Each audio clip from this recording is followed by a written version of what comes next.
They made a website that made it look legitimate. It's not fine. Those people got in trouble. Yeah, no, that's fine. If it's randomly placed, it's fine. And doesn't look like. No, I misspoke. The ones who were scamming people, their shit looked legitimate, and they got in trouble. But the people who were just going for donations, it just went to their Cash App, and it would just say for like incidentals or whatever they wanted it to say. And to my knowledge, that's legal. I may have heard about this. Isn't it legal? QR code on your QR code on your blog. Make it look like you have to impersonate the government. You can say like a safe parking app, basically. What are you saying, Big Dong?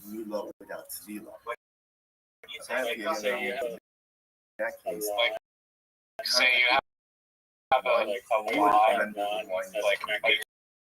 front lawn that's connected to the parking with the QR code on the lawn. And just be like, stand here for parking, and people just come along. That's a good idea. I think that's legal.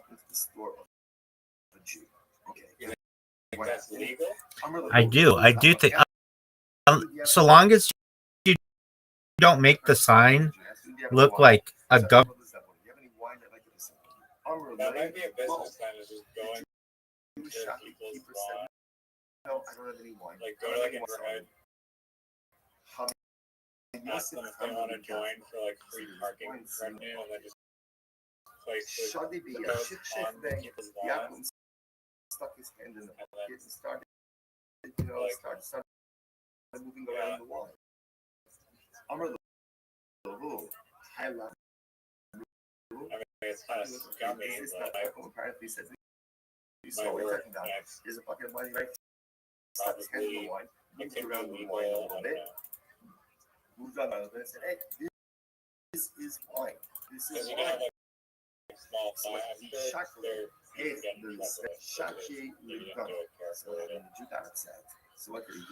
Right.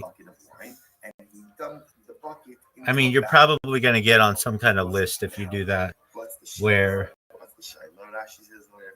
they're like, even if it is legal, there's some kind of law, and the next time your local town council goes and votes on something, that practice is illegal.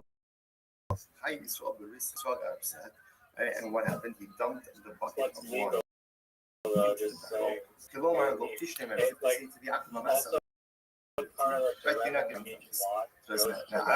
what happened? Obviously, the child is what's the status of the wine? Now, this is like you're giving back to the homeowner. I get what you're saying. And it's voluntary. So I think if you don't try to have the fact that it's voluntary for any type of religious purpose. There's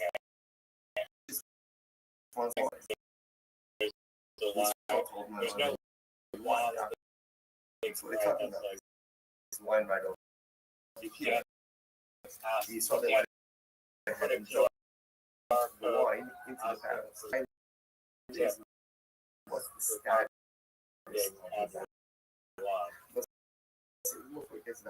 Couldn't you Just say it's a donation. It's a tremendous also has about how Yeah. I'm saying, like, we act out like you don't try and, because I mean, so you try as best as you can. it's shocking how you saw this. He's always Say he's always angry. it's Right? for donation Contents of the barrel or trick didn't think about bucket of hard barrel. It's interesting. Having that guy if they read like the so fine the print. shit. Child would be on the Donation. now that he got Yeah. what's the Shiloh on that one. Because when we Okay. often we And then what percentage is going to we act passionate. real? And often what that does is it just amplifies. Okay. And how do you follow up with that? So before we saw only Each QR code now is he's got a problem with the specific so residence address, and when we get money comes in to that specific QR code, it's sent to the the problem is owner's if I address. act in the state of terror, one thing is a show. This Now, Whatever their payment is. now the Shiloh is we went from one now, what if you put tickets on everybody's cars and you just said it was voluntary to pay it, but in small print it said it's voluntary? Anytime that alcohol touches the wine, you're not going to be able to drink. You're trying to fire there. Yeah, I do too. But I think that there's an interesting argument to be made that you could make the argument. I think that if you said on it, like say it was like this, you said you put tickets on everybody's car, just like people put flyers. I don't know if they do it in Canada, but in LA, if you park in a parking lot, flyers under your fucking under your windshield wiper all the time. It's like constant. So if you just put a little flyer of your own under there that made it look like it with a QR code and said like in big letters like $50, and then in small print it said this is a voluntary ticket, 10% of all proceeds will be donated to the local center. I wonder if that would work.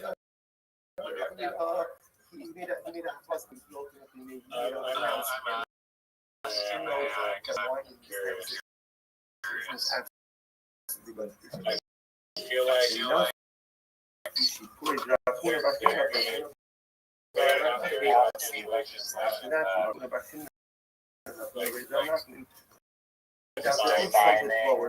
what constitutes like the difference between a flyer and a ticket, and how close you're able to resemble that. And let's try that. What is AI saying? First of all, remember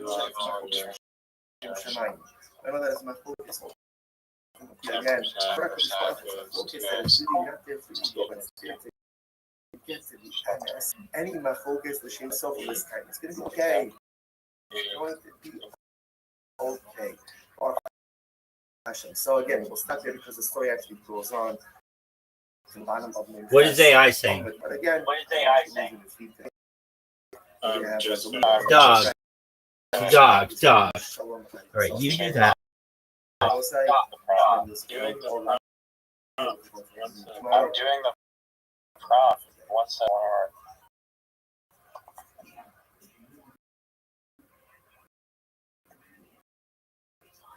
in California, putting tickets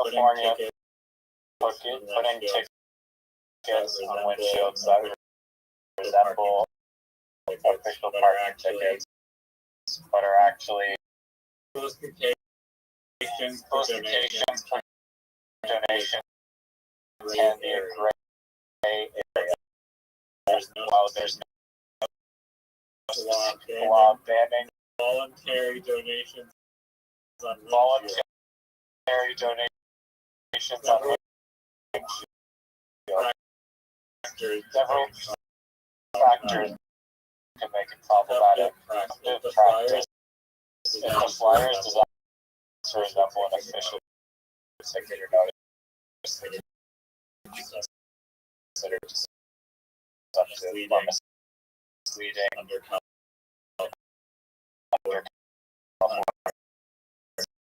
unfair competition law or false today, begin by thinking look away.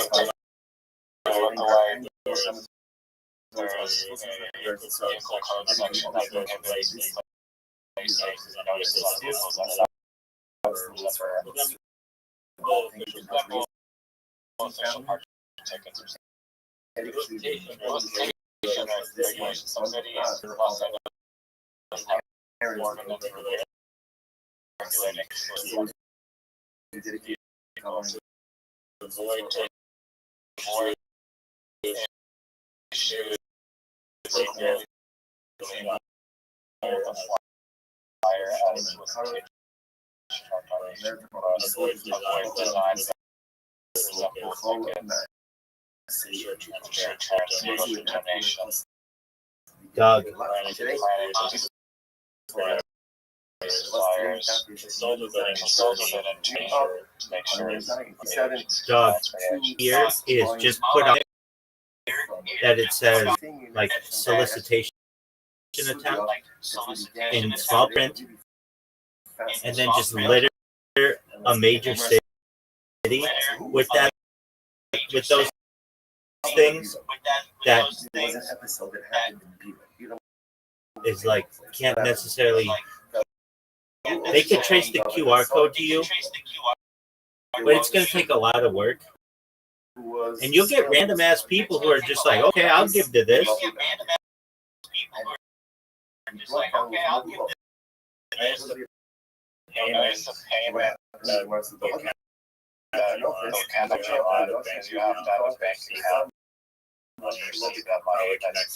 you don't. You don't need a bank. You don't need a bank account for that. The top of the lulav went ahead and I mean, it's somehow probably connected. No, it will be connected to your Cash App account, and then you can transfer that. To what? Is what's the status of the wine? Is this considered by Hakum or not? If it was That's touched correct. by, remember again, what's unique about this case? Clearly, so it's like the ultimate or religious intentionality on the part of the Yeah, that's why it's used so much for he's coming down, to pay for sex and stuff. and he's coming down, he inadvertently touched the palm branch to the wine. So what That's is not the status like a of huge- this wine? like a So legal- the word-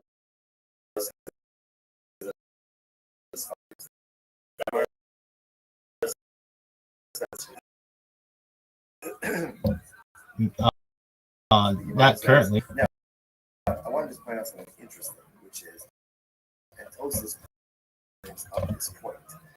Tosis highlights this idea that halacha l'maisa,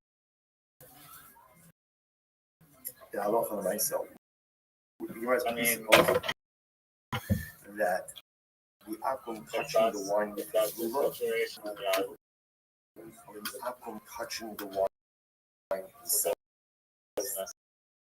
And that's like Tosis brings that. He says, well, if you look at Tosis Hafik, I've seen a Baruch Sfar, and it's the second one. And Tosis,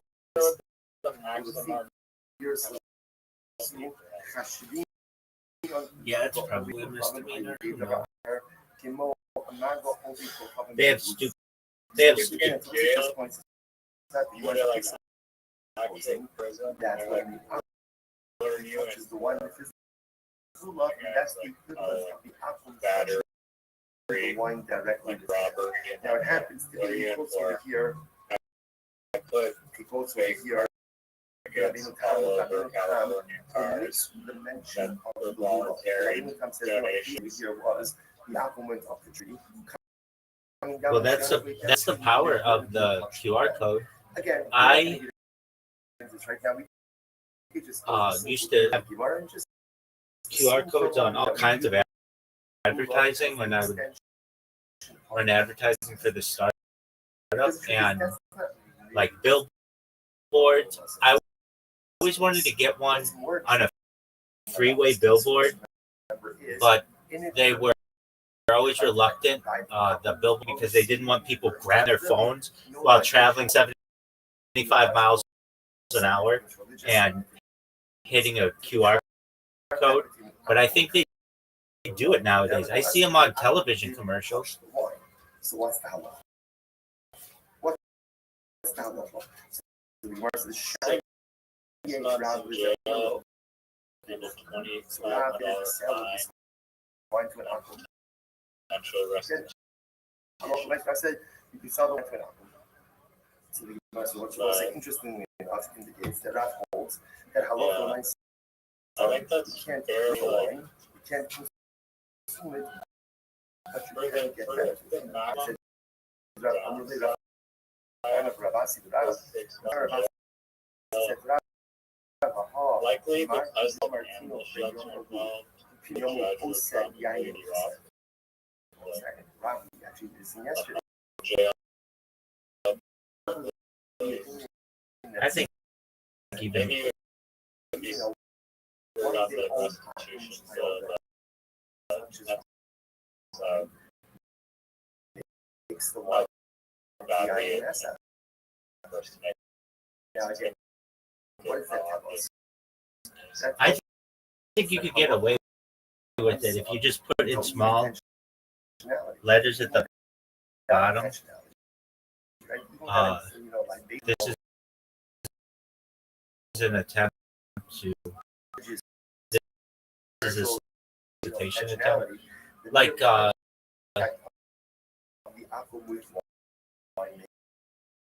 trying to think. I get junk mail sometimes that says like kind of tricky like that, and then I just look at the bottom and it says this is an attempt to solicit, and I'll be like, oh, I'm trying to think. There was some. There's like a big stand. And maybe it's in the US too, you get a text message that's like, you were speeding on this road and your license plate, we have your license plate, you have to pay us $50 this date or else you're going to court. They try to get either accidental or the aqua. Okay, that's I mean, it. this is basically like that level. Absolutely. Yeah, but you just have to put at the bottom. This is an attempt for solicitation, and or this is a solicitation attempt. I think you could get away with it. Like, I mean, spam, I know spam emails are regulated. Are spam messages illegal? yeah, they are. I used to send out thousands of text messages using a service called Twilio. But send them to people who had already agreed to the text message, so that was kind of the loophole. But yeah, at least in the United States, they made a law about it a few years ago because so many people were getting unwanted text messages. But then what the companies just started to do was send it from a foreign country, and there was nothing that you could really do about it.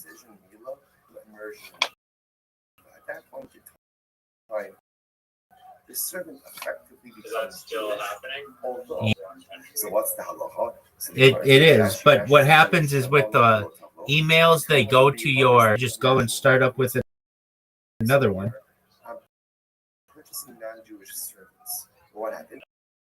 They did one of the two. Let's say multiple times. They did receive ultimately. Again, didn't go to the mikvah. The Chaim B'nei Shvachos. That is interesting.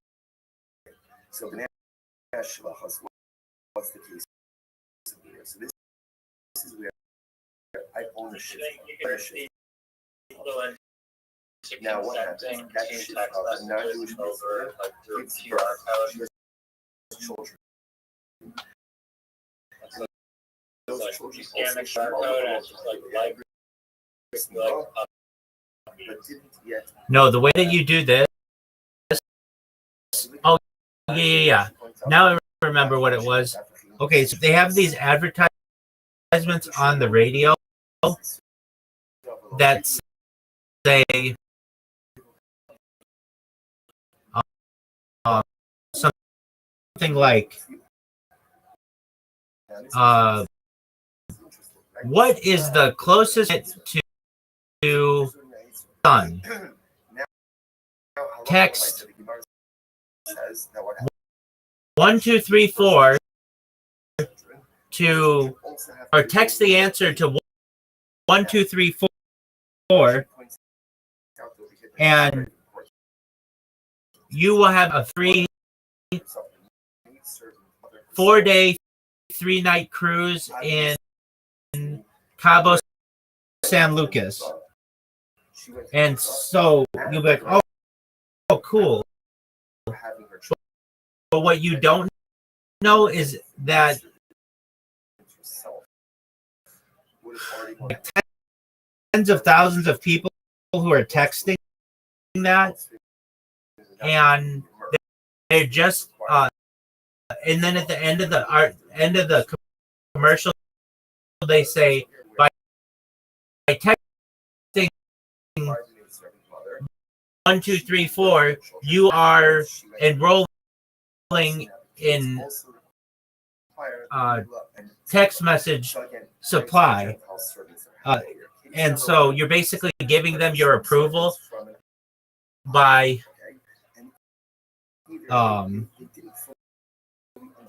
enroll one of those types of systems. Does that make sense? I don't know if I'm describing it clearly.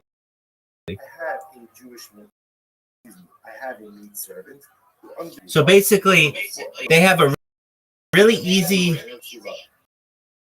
game that, like, it doesn't have that hard of a question. And so I think that they're going to win a contest, and they text 1234 with the answer Mercury, and it turns out that they are rolling themselves into this text message service. Does that make sense?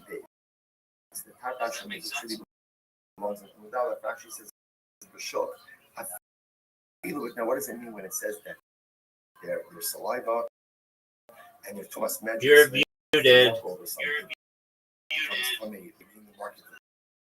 does that mean? I feel it.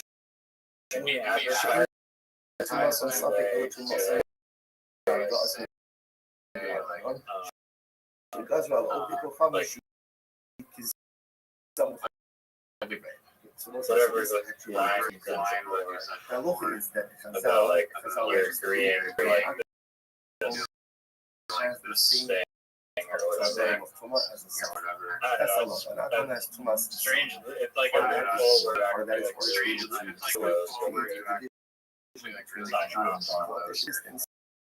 I agree. Yeah.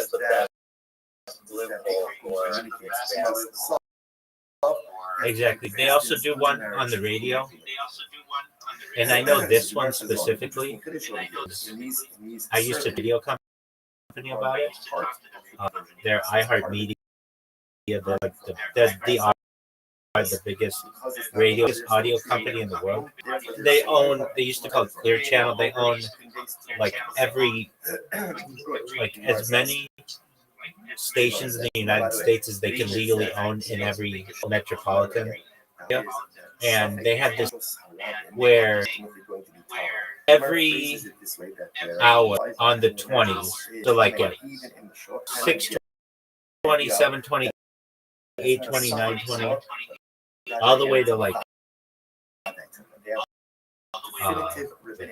6:20 in the evening or something, they would give away $1,000, and they would say like, text the word cash to 40404, and you would text the word cash, and then it would say they'd say it really fast, like really quickly, by texting you agree to the terms and conditions of this contest standard rates apply, and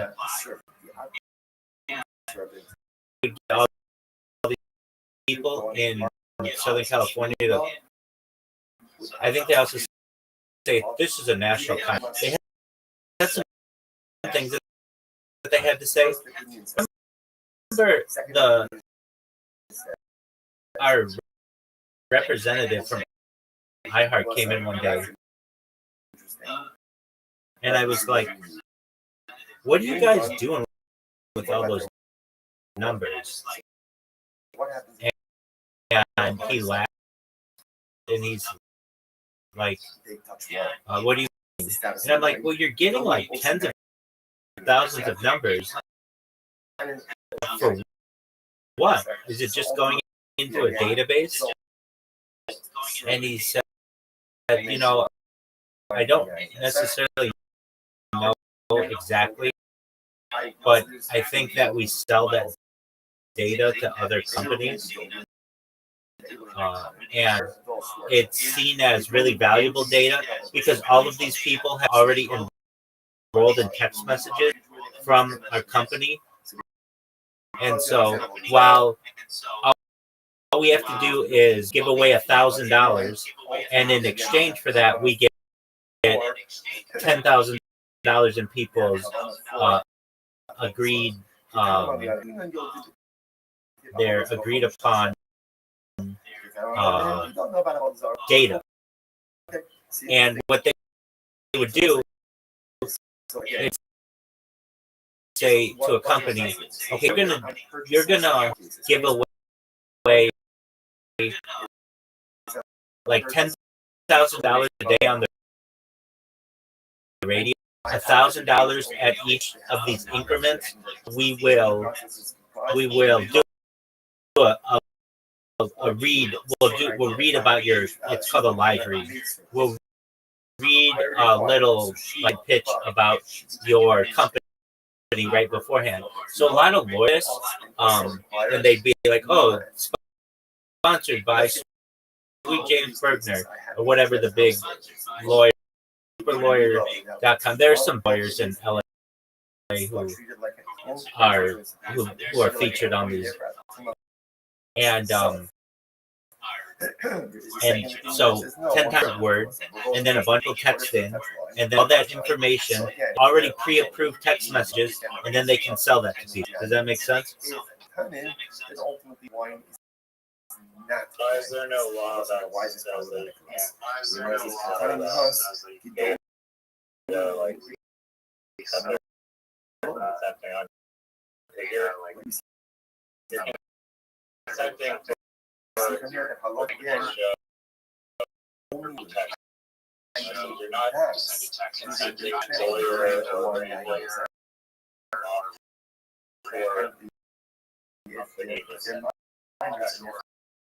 Because that way that the game is set up is that you agree to any text message that's sent to you. Agreeing to this. Now, I get what you're saying. I get what you're saying. Like, well, who's to say they don't send you 50,000 text messages? You can always opt out of the text message by saying stop. And I think they say that in the ad, something like that. But it's a really easy to be able to text message you. I can tell you, I used to send thousands of text messages to washers, like car contractors who would wash cars. Out, they would fucking call and they'd be like, "I'm getting so many text messages from you. It's absolutely ridiculous. Please stop sending me text messages." And I get a report. I could see who opted out of text messages and what time they opted out, and it was just very funny to me. Like, so what would happen is we'd have too much business. We'd have too many car washes that we need to cover.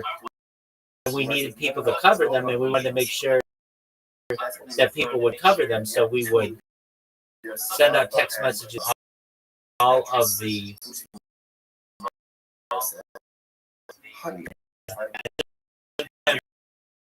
we would pay more if they would pick the text message. So I just know it was really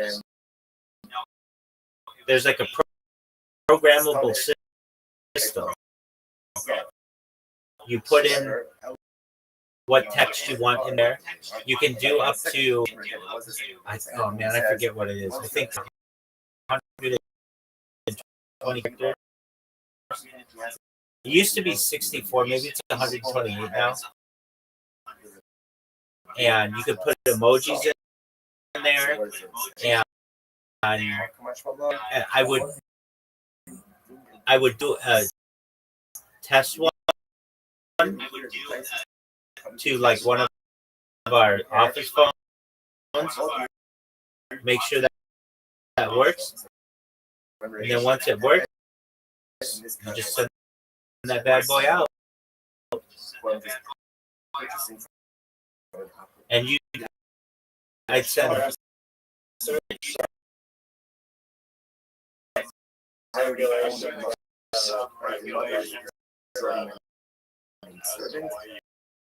now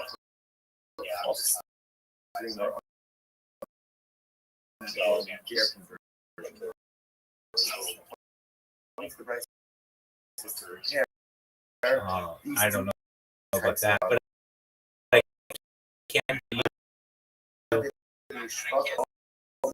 You have to pay for every text message you send out, and it's like 0.0001% of 1.0000001%. It's like really inexpensive to just send out one. You're sending out thousands of them. Like it gets into the hundreds of dollars. Their contact with wine does not make it easy. Well, I mean, Yeah. I mean, it depends how. has But I feel like people I no longer make fun of them. don't know that they found out. When they call you, Yeah, we just say all you have to do is press. And we would that in the, we'd put that in the message as well. That was something that was you had to follow the law. You're supposed to do that. Not everybody does, but you say to stop receiving these types of messages. Reply stop STOP. And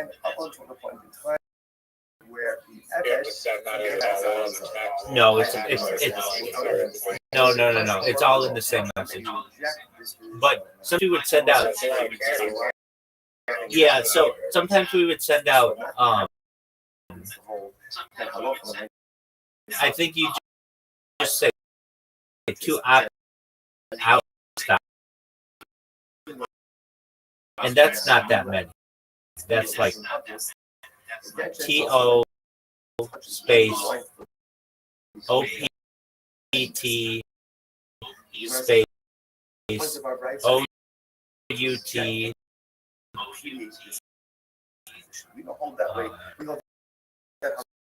space. It's like 20 characters. So you have about 100 that you could work with, and sometimes we would send multiple texts together. So we'd have like 3 texts that why would we have one? So we would say something like, hey, we noticed that you are interested in doing a contract with us. If you're interested, please with your or please call whatever number was, and feel free to talk with one of our recruiters. And sometimes if you get into something like that, it can get wordy. So sometimes it would be like one, maybe longer than one message, or we'd say like, hey, we have jobs available in these different areas of the city or the county or wherever they work. And when you get into like how much the job is and what its zip code is and all that kind of stuff, and there's a list of them, that can get pretty wordy. So sometimes it would get into 2 or 3 text messages, but then at the very bottom it would say opt out, to opt out, send stop or something like that. Or I think it would just say stop to opt out. So STOP space TO Nothing ever allows us to fully forget space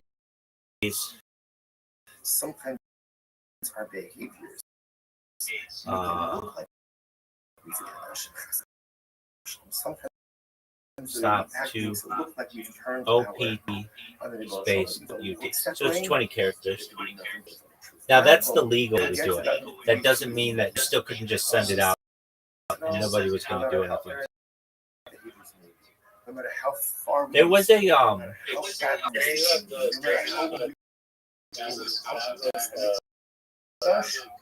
ride sharing guy. Sharing out in my area called Alcaride, and basically it's like you can I'm going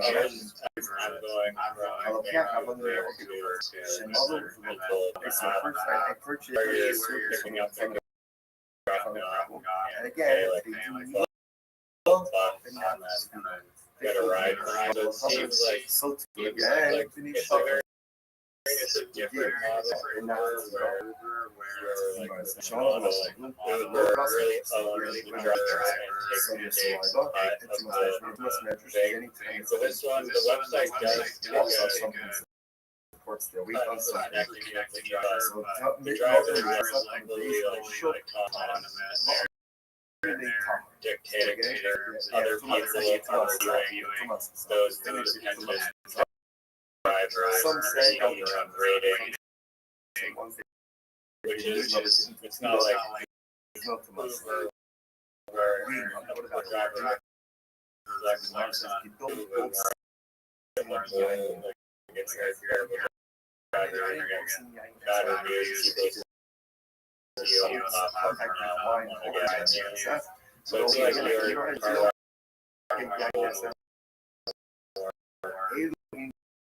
similar to Well, it was legal. It was absolutely legal, or arguably legal, until 2020 when they changed the law. When they changed the law, it went specifically after business. We were the first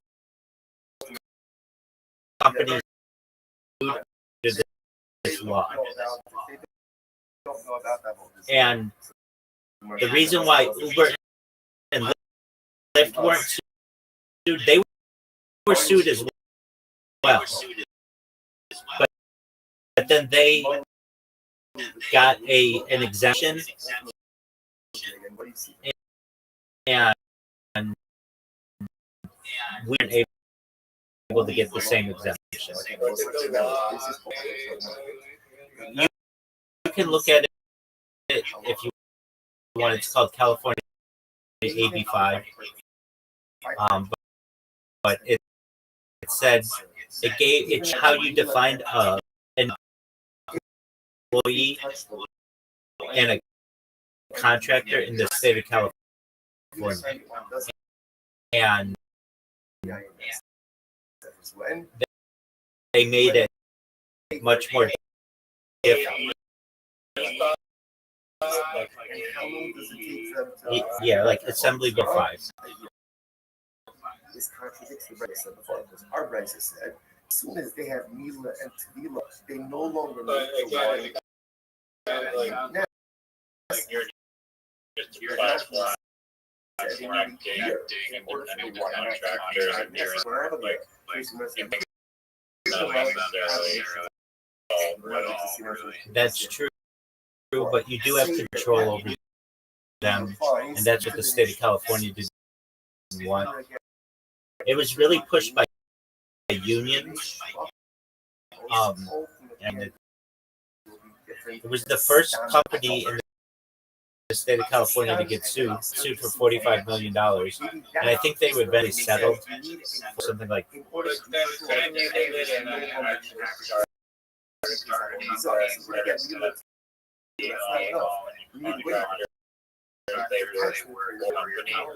Yeah, that business model is not profitable. People have tried that for 30 years, and it's not profitable because of the insurance on someone's vehicle, and when it rains, even though it rarely rains in Southern California, you have to pay the people, and then you have to pay their insurance, and you have to pay for all their gas, and it's extremely expensive. There's another company that pivoted to that once AB5 was passed, and they went out of business.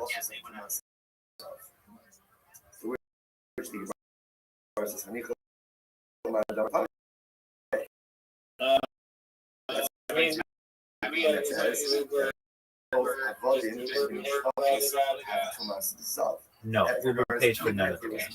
But you have to understand, got an exemption. Lyft got an exemption. DoorDash got an exemption. Grubhub got an exemption.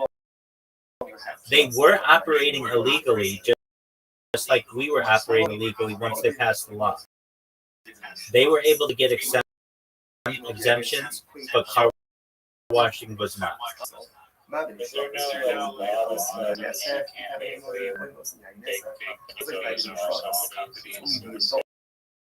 No. So basically, they lobbied really hard, and they were able to win. And we didn't have the same lobbying power. We had some money behind us, and we did look for politicians to be support us, but they didn't want us because this was a big push, and they didn't want to go against the union. So there's you have to have like my teacher in the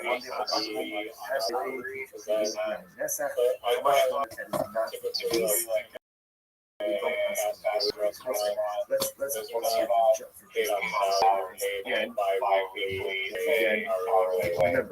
Yeah. So there's like other information. I mean, they're still working, right? But this is not a salary. It's an hourly wage. It's not a salary. Salary. But you understand that you have to meet a minimum wage. Then we didn't have to meet a minimum wage. If somebody didn't want to work, they didn't have to work. You have to ensure with that size that you have. I mean, we had like thousands of washers. That then they all have health. They have dental insurance, vision insurance. Then you get into, once you have more than 50, there are all kinds of federal laws that you have to meet, including what's known as FMLA, Family Leave Act, which allows an employee to basically leave 6 months unpaid, but still be able to have job protection. And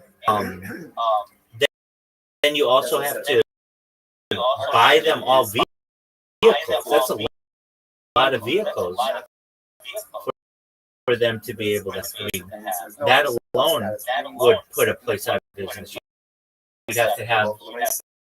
You have thousands of washers, and then you have to make sure what happens if they get into an accident. Now you're going to get sued by someone because their washer hit you. There was a company that did it, and they went out of business. It was not. Just overhead alone. And people, once you get to someone's house, they want you to wash their car for. And it's not. It's like it would become like $300 a car wash. It's just not really realistic. With how many car washes are in California. Southern California has the highest amount of car washes, brick and mortar car washes.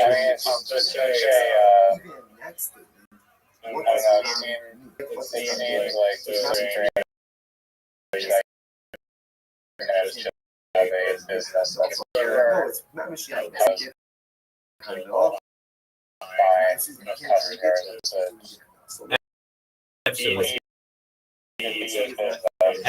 There was a way around it, and I had thought of it,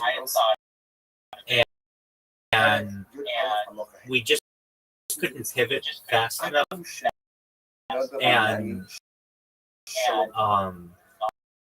but what it was we were just going to be the platform.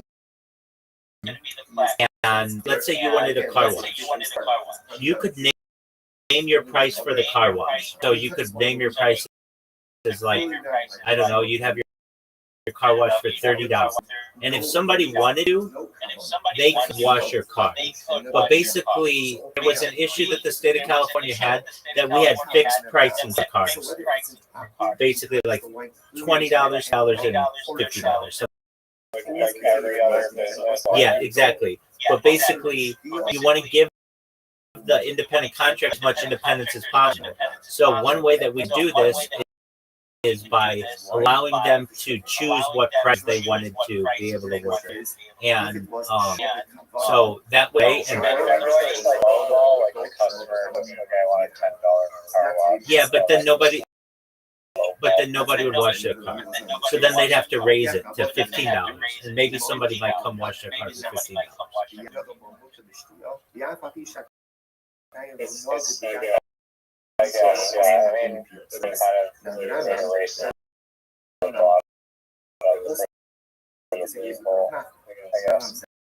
Well, I mean, it just depends. If you're in the area, you'll add a couple cars for $15 or whatever. But if you're not going to drive across the city for that, but if you have somebody who really wants their car washed and they'll pay $100 to have them wash their car, there are a bunch of people who want that job. It just depends. But that model would have worked and was gonna work. But I left the company. I became a certified project management professional, and I took a contract Fortune 100 because I did not want to be involved in this lawsuit, and I knew it was coming. I left 7/28, and they got sued July 13th, so I left like 15 days or something before, and it was in Forbes magazine. I remember thinking to myself, boy, I always wanted to get in Forbes. That's like a big deal from a business perspective, but I never wanted to get in. Nobody wants. It was everywhere. It was a very high-profile lawsuit, and I did not want it. Yes, directors, just like the ownership would have been liable. So I was the managing director.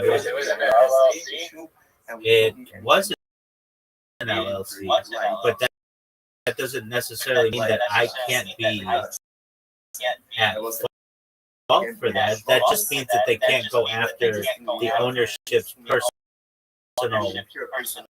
assets.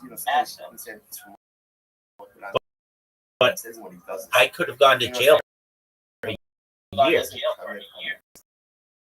for that. I did, but that's not why I left that. It was coincidental that I left.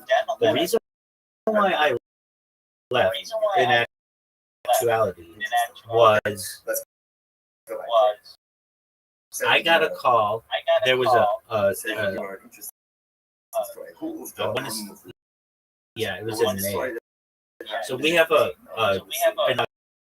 holiday in May.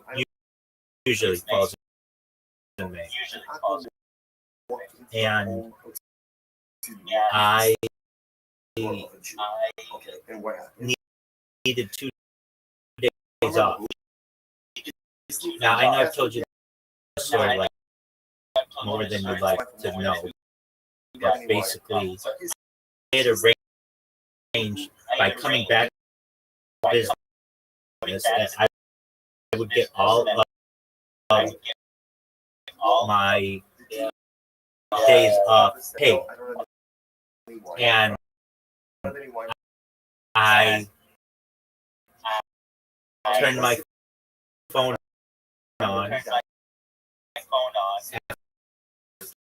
after the holiday, and I had text messages from the owner of the business saying I was taking too much time off and that he needed me.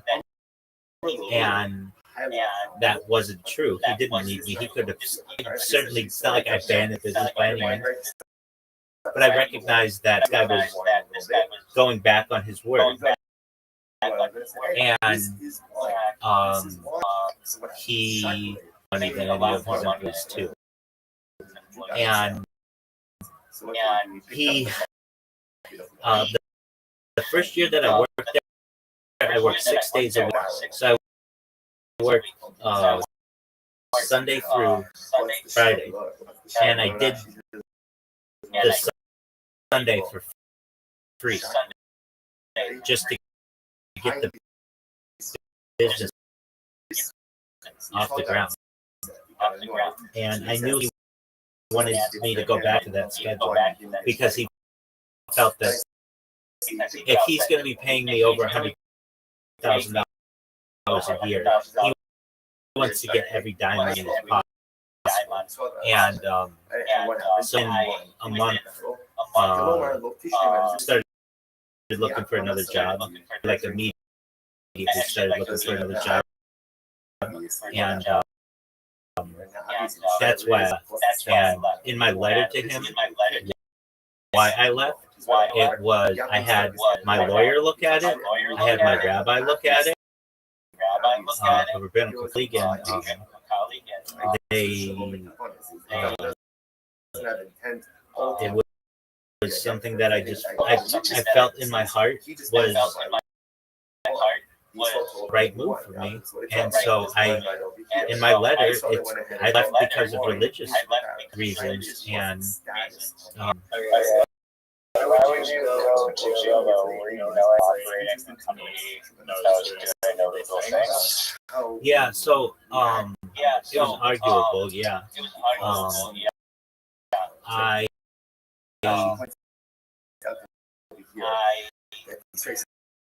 had it. I'm the told the owner of the business, hey, change the law. We cannot operate starting January 1st, 2020. The way that we've been operating for the last 5 years. We need to change, and the owner of the business felt that he was still operating within the law. And it was just like basically a thing. We had to argue it, and it was something that would be argued in court and wasn't argued in court. And it'd be to go to jail for something like this, but it was a possibility. And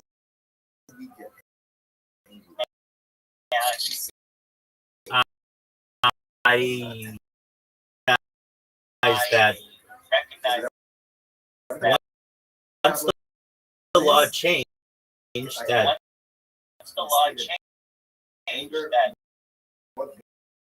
if I were a juror, I would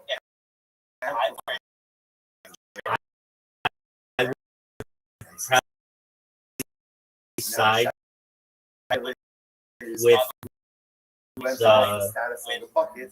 the plaintiffs and not the defendant, who would have been the defendant. But it could have gone either way. And it doesn't automatically mean that the director goes to jail, the ownership goes to jail. It just means that there's a possibility. And I remember saying to the owner of the business, you could face 1 year in jail. And he's like, yeah, nobody faces 1. And I know, but the lawyers for it. Not all of us have the lawyers for it. And he's like, and we had a good lawyer. We had a very good law, but it was it's basically like if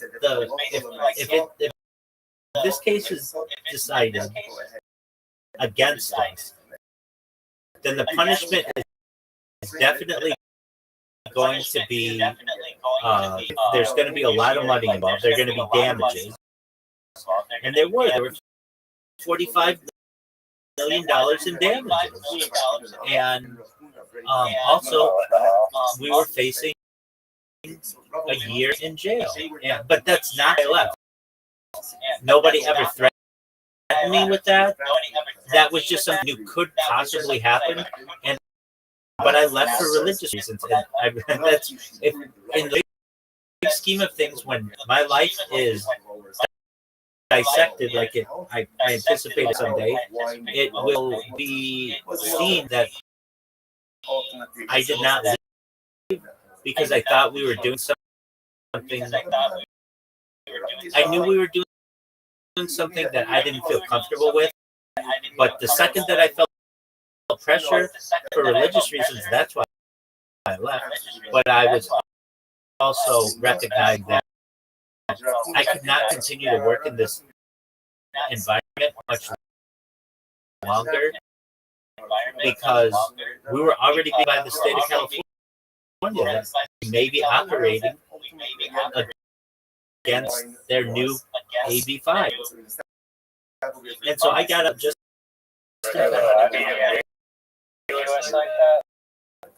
well, it wasn't. The state of California did not feel being ambiguous. And message that you weren't selected. Your senior person made the decision.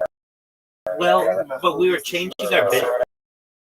Exactly, but we were changing the business model to that model that I talked about, where the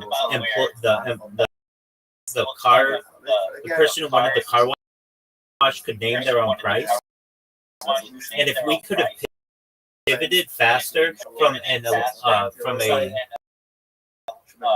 application and from an application standpoint, we would be we would have been operating legally. So it was kind of one of these things that, okay, perhaps we're, in some people's opinion, not operating legally, but we're changing that model, and we just need to change it. And it wasn't something that you can just change overnight. To change an app, it takes a lot of programming, and then to change it in your API, it's a lot of programming, and it's not just an iOS, but it's not just an iOS app, but it's an Android app. And then you have to teach the contractors, hey, no longer I wash is just $20, $30, $50. Now you're gonna have to perhaps counter bid against people to be able to do washes. You have to train people how to do that, and it's gonna take time. It's taken 6 months, and I feel like a technical view, like this guy has like tons of money, he could easily afford a program himself like very quickly.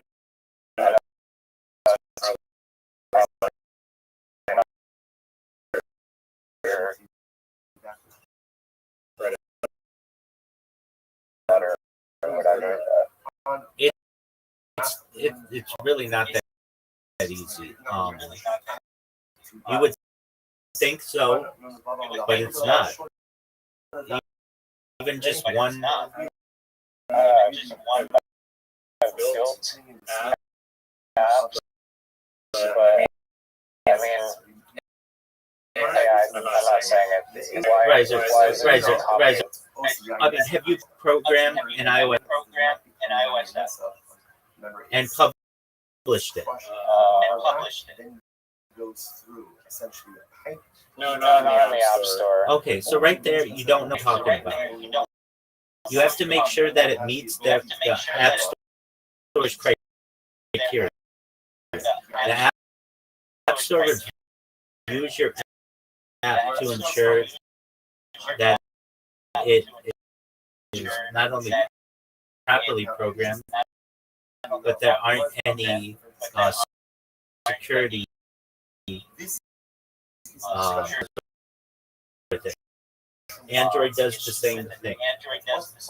To get an app to that level takes time. Also, you don't have one person program both apps. People are focused on being an iOS developer or an Android developer. They're not both. And they're teams that do it. And so we have teams overseas doing it. Additionally, even if we could find someone in Southern California to do it, they're going to want perhaps hundreds of thousands of dollars.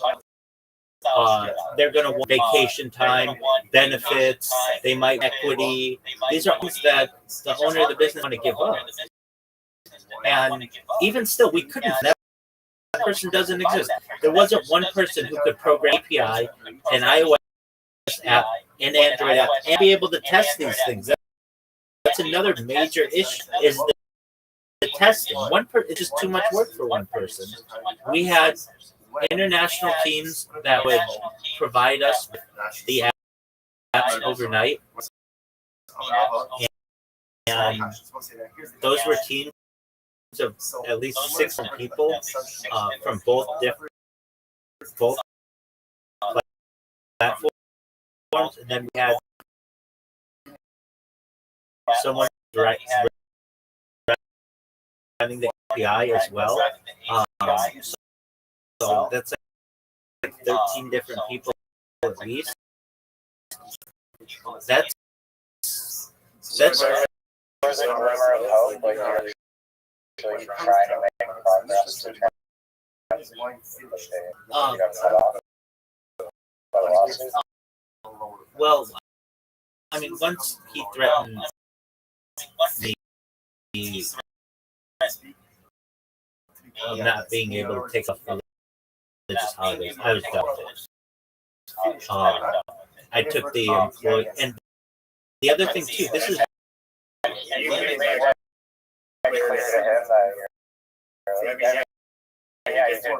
in a letter, yeah, and that was, yeah.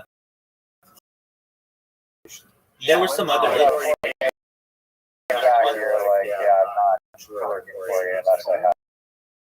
absolutely, and he knew that. He said, "Done." That was the first thing that I told him, and he said, "Done." And then he started creeping back on that as year went on. And then nobody wants back from basically a celebratory time to a bunch of text messages that say you're taking too much time off when you know this is what you agree to. And I knew he was going to do this. I knew this guy like the back of my hand. He also owed me a significant amount of money that I was able to get every dime for it, but he wasn't paying me on time because he didn't want me to leave. And so what I did, and the other thing is, he didn't show up to work for 6 months. Once COVID hit, he just came back to the business, and I think this was his strategy. I really do. He was going to say, "Look, I'm just the owner of the business. I don't necessarily know what's going on day to day. My employee, my managing director, meaning me, he's the guy who was running this stuff. So anybody go after him."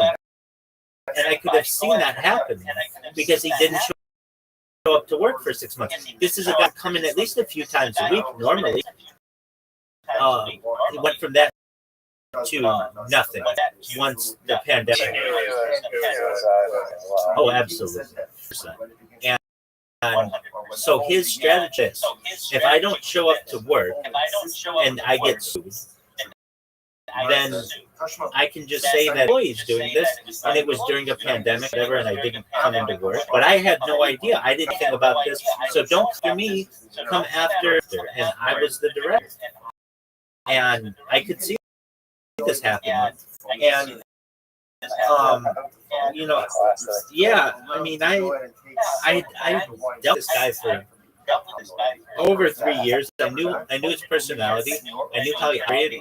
Almost 5 years at that point, and I did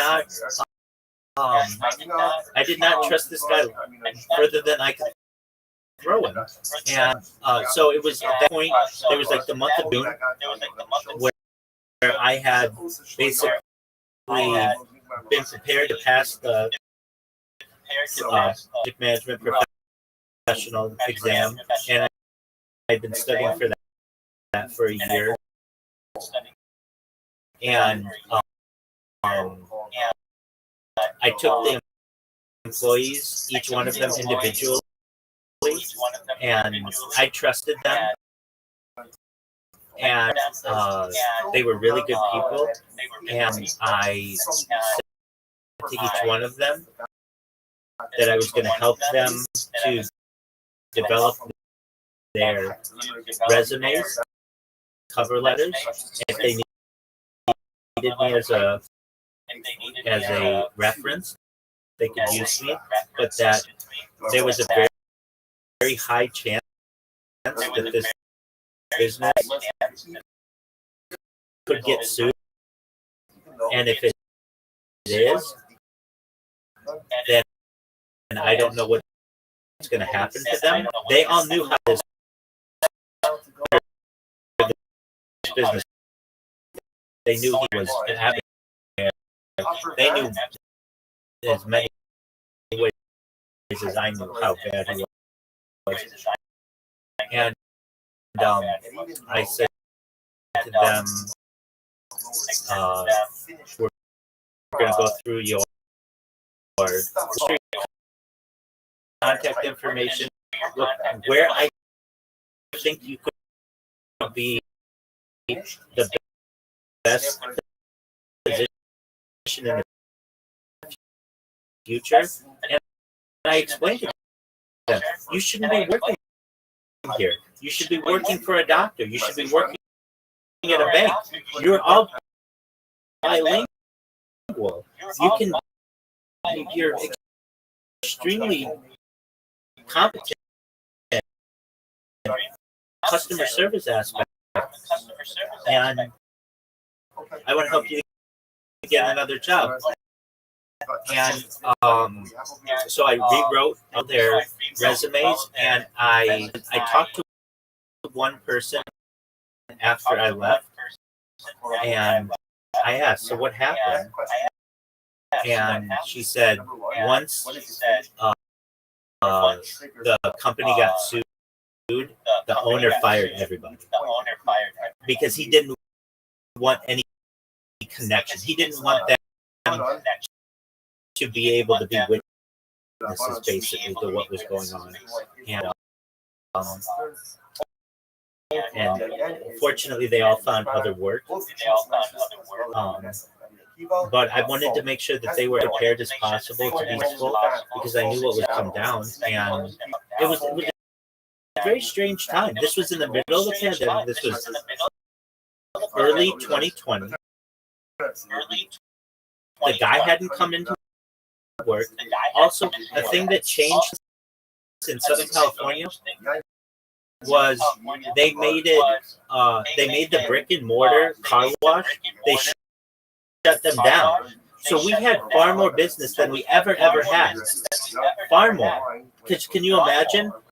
It was illegal for you to open your brick and mortar car wash. So the only way that people could get their car washed was through on-demand service. You recognize, like, because you weren't allowed to, well, for a few reasons. the 6 feet. You remember that whole deal? You couldn't have like people working if they were closer than 6 feet, and I think the big argument was from the state of California, the optics of it. That if you have somebody, if you're rolling down your window and somebody's exchanging money and somebody's going inside your car, and you're right there, that you're not going to be able to maintain that feet of distance, so they just shut them down. And basically, every business in California that wasn't drive-through or a had like outdoor service or wasn't considered a what did they call it, a mandatory business, was shut down. And we barely made it that mandatory business exception because we were a we argued that we were a transportation company, or we had a transportation exemption, and we got away with that. Nobody pressed us on it, but it was an incredibly strange time. And then on top of that, there were the protests that were going on, and we had a protest outside of our building because of the whole George Floyd thing. And I remember, I thought they were gonna destroy my car. They had it completely surrounded, and people, the police were all there, the protesters were there. I thought they were going to break into the building, and we're fortunate that they didn't, but they did break into buildings down the street. And you never know what's going to happen. That was a very, very stressful time. But long story short, I was very, very happy with the job that I got thereafter. Eventually, that's what's allowed me to live as independently as I currently do. It paid way more money. It had stability, and that's how I bought all this. That's still how I pay my rent. From the lower cistern into the Go ahead. Here's the problem. How do you feel? I love our story, by the way. What do you do with the mission? Wow.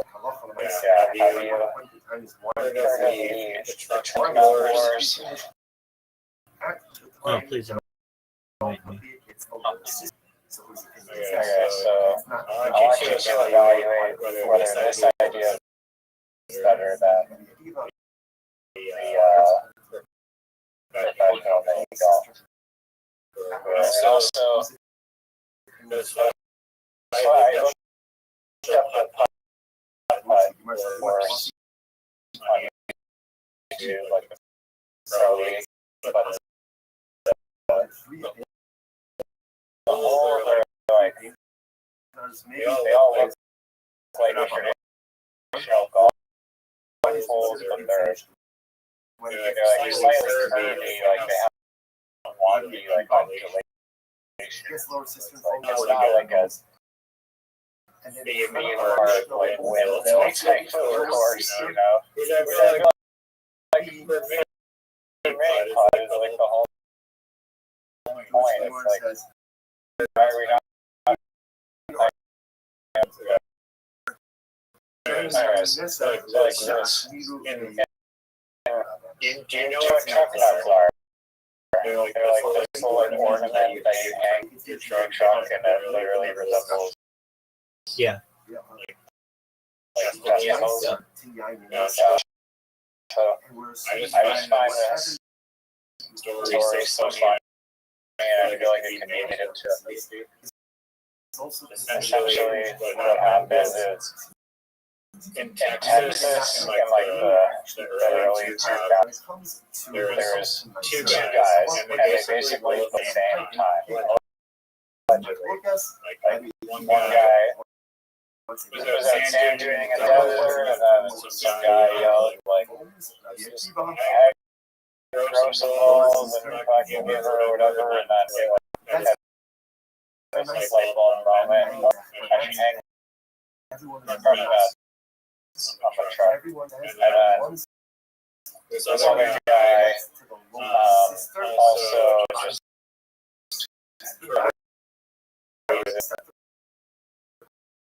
just white bulb moment and oh cool okay and he's talking about some angles on my car. So these guys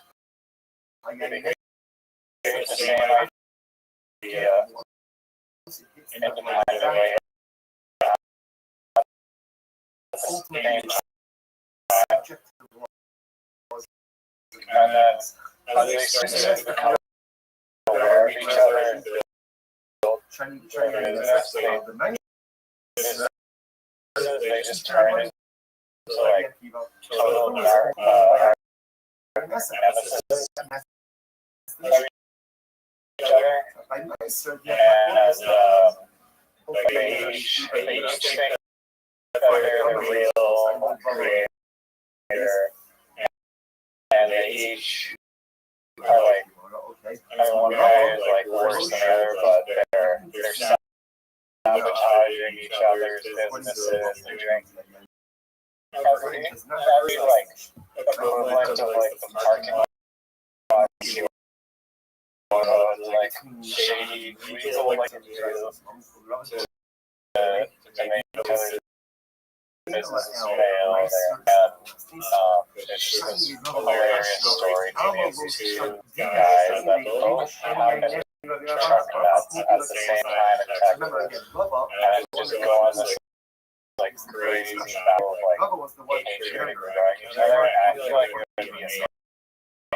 There's like an amazing comedy out of that. I agree. I'm surprised that there aren't more business-related movies. I really like them. Did you watch the one? It's called Flamin' Hot. It's the guy who allegedly came out Flamin' Hot Cheetos.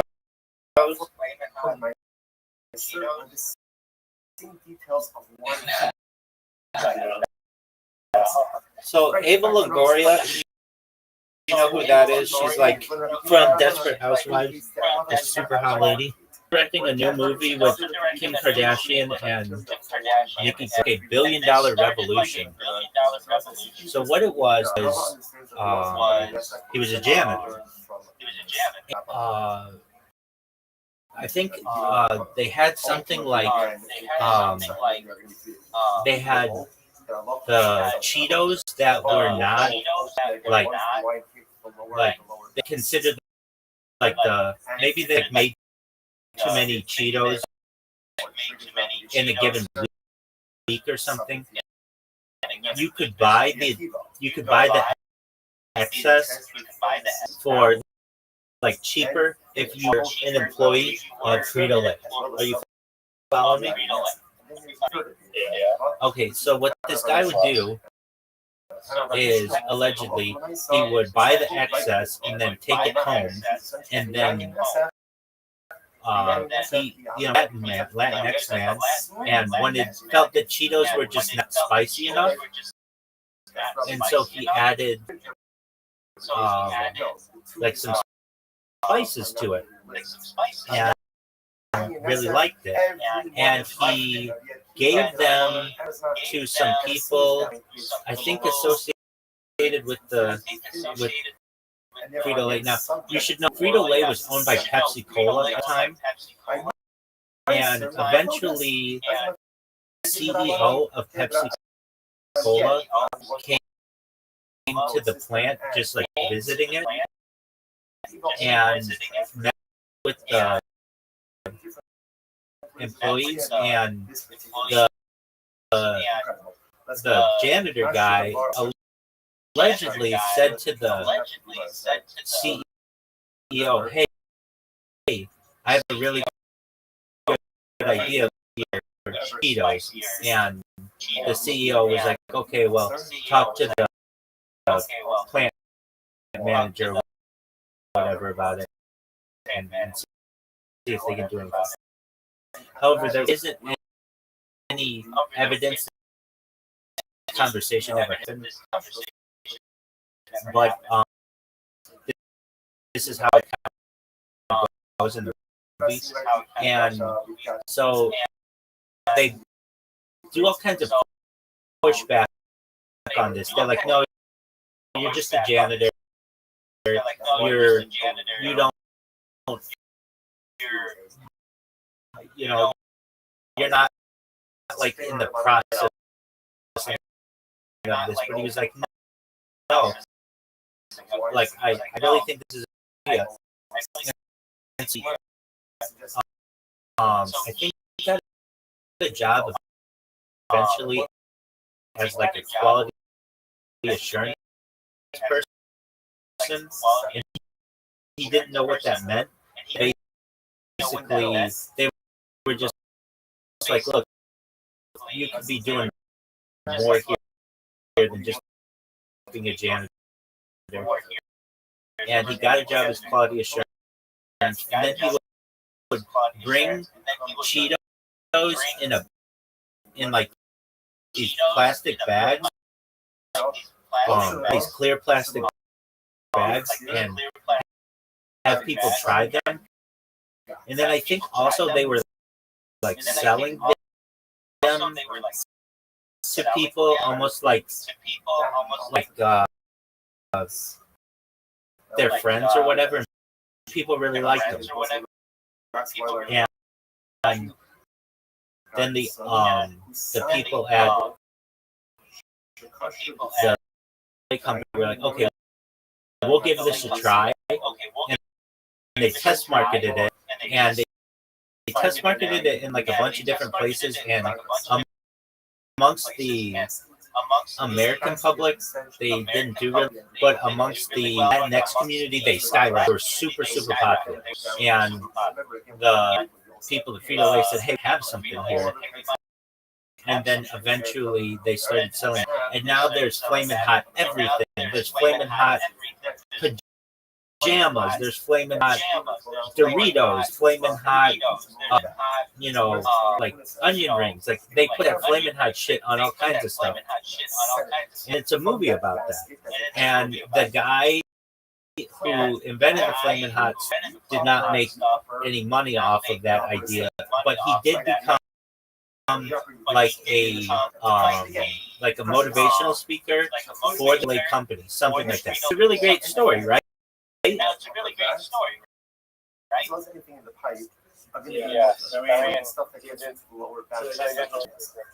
Well, that's not how it really happened. Apparently, it was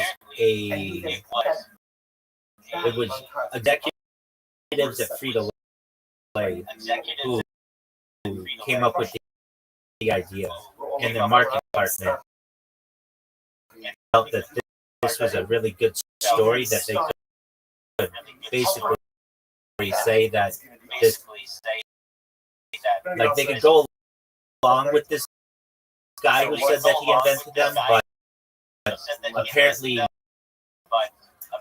there was like, let me get the exact story for you, but it was like not as innocent as it seems.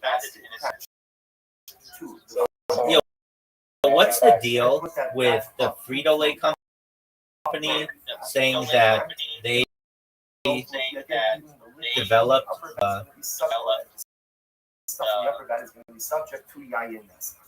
Flamin' Hot? Why?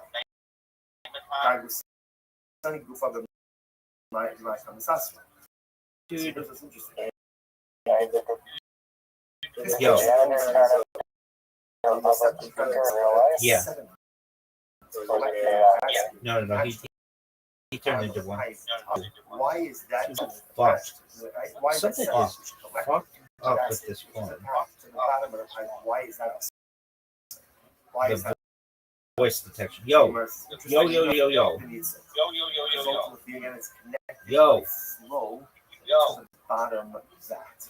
Now watch this. The bottom system. No, let's play this out. Right, so we've got the upper side. Yo. We'll just call it Um, got. Right, that's where the grades are crushed. Right, so crushing happens. I hate Liquid Frito Lay down the pipe. voice. Then what happens? Frito Lay. It's a attached to the Flamin' pipe, Hot. and then again, what we call Real story. got, what we call what the again cistern is on the bar, I should say. Is on the bottom. It's on the bottom. All right. Story of Richard Montanez invented Flamin' Hot Cheeto Lay janitor is widely disputed and not supported by company records. Cheeto Lay's official stance, based on internal investigations, that Montanez did not create Flamin' Hot Cheetos. The company, none of our records show that Richard was involved in any capacity in the flame test market. The snack was developed in 1989 by a team of employees at Frito-Lay at their corporate headquarters in Plano, Texas. Specifically, Greenfeld, who was tasked with creating a spicy snack. The product was tested in 1990 and launched nationally in 1992. Montanez's account claims he took unflavored Cheetos home after a machine malfunction, seasoned them with chili powder, inspired Mexican, and pitched the idea to CEO Roger Enrico. However, this timeline is inconsistent. Enrico did not join Frito-Lay until 1991, months after the product had already been tested. Despite the controversy, Montanez did rise from janitor to executive at Frito-Lay and played a role in marketing to Hispanic consumers. Frito-Lay acknowledges his contribution to the company and its understanding of the Latinx market, but does not credit him with the invention of Flamin' Hot Cheetos. The 2020 Flamin' Hot is marketed as a true story, but is based on Montanez's perspective. The filmmakers stated that they were aware of the dispute, but chose to tell his story as his truth. Frito-Lay has not opposed the film, calling it a story told from his point of view. Does that make sense? Incredible. I'm surprised that there are more movies like that though. I love that kind of shit. That kind of shit is so cool to me.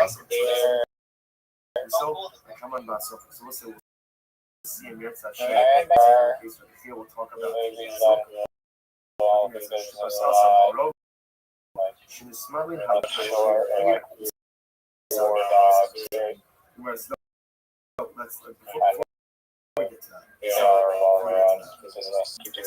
you wants to suggest what you so ultimately again it's a flow.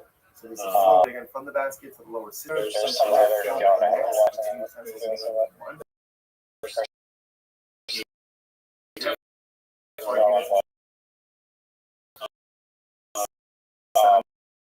Sitting in the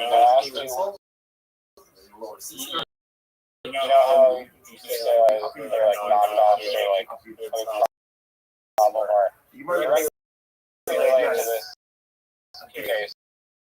regardless of what happens, let's say that maybe the it's janitor in some other reality, the janitor investigate loses claim or not, and then company just stole his idea, right? Right? That's Any television show, what, how do you stop the teenager from stealing the idea, aside from, I guess, before you even type study, you have to get them to sign a contract that says, if you execute this go in any regard, you owe me money or whatever. comes under the here. Maybe that's not. What do you mean? Maybe it's much simpler. Not to rely on pizza. Maybe the case Like, the question over here is where the lever up here. You can roll and you budget with CJ, Rose with the DJ guy, the head guy, and he's like, okay, thank you for the idea, and then they go off,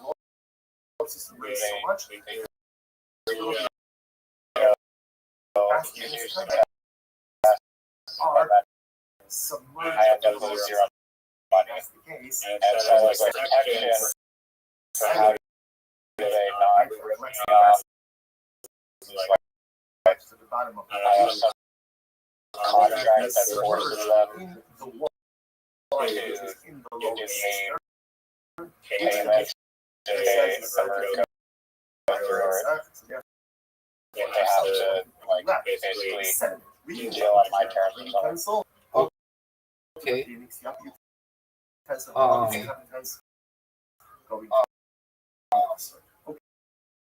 Incredible. I mean, Let's go. so you're just saying, how do you protect your Idea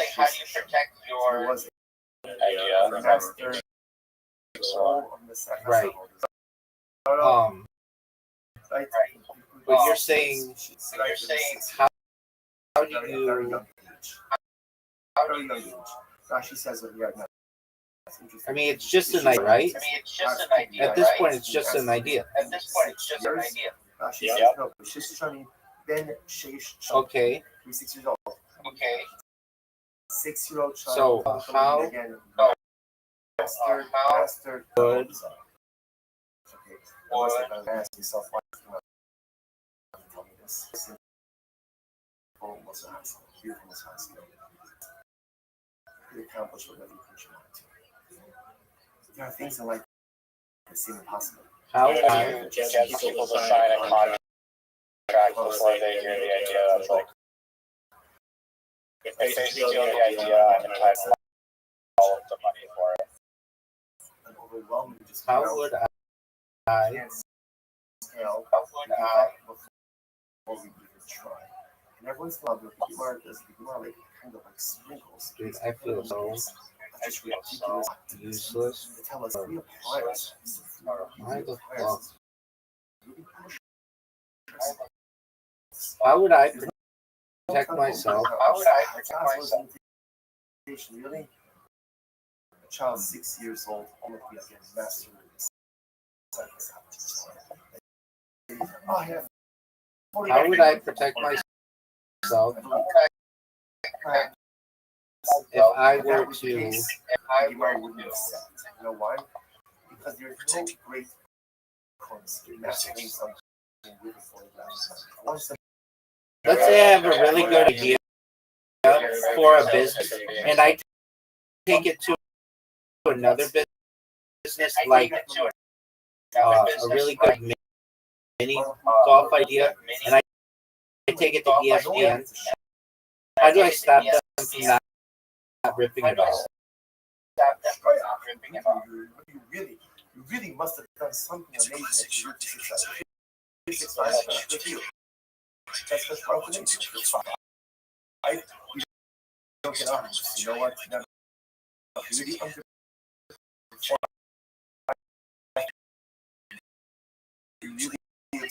Okay, so you use NDAs.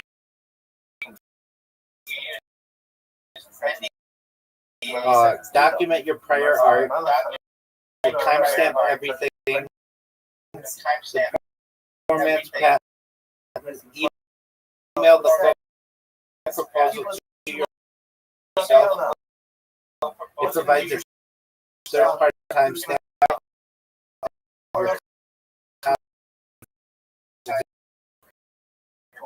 Copyright trademarks. You can't copyright an idea, but you can't copyright the specific written rules. The architectural drawings of the course and the trademark name of the business. The black box pitch. Don't give the secret sauce in the first meeting. Pitch the what, not the how.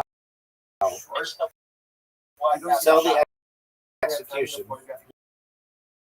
Then the attorney. Look for provisional patent application. Does that answer your question? Tell us that there was a child Probably, yeah. tells us in the only it's made out of there is nothing that's I think you can tell you, okay, professional golfers, that's my idea. I don't think you can protect that.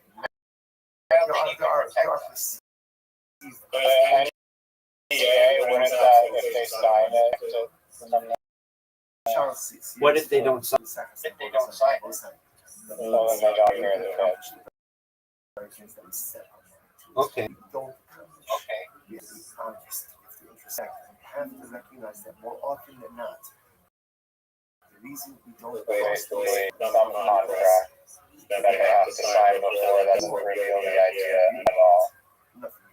They're not going to do that, though. Master level are 6 years old boy and they ask for professional. I mean, I can tell you, I've worked with ESPN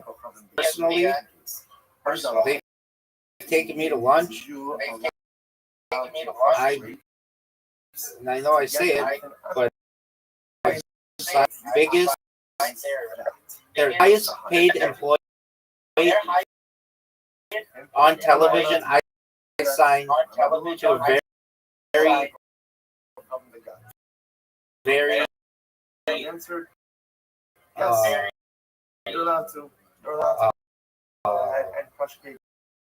well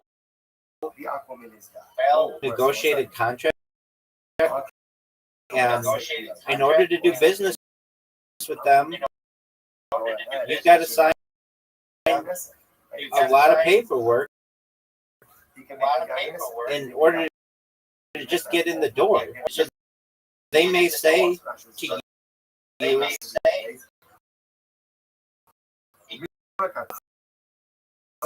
sign an NDA, but they may not sign an NDA.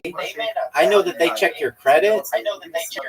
They basically want to make sure that you have funds in the bank.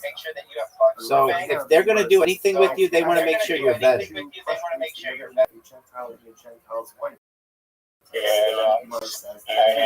Yes. How can you say yes?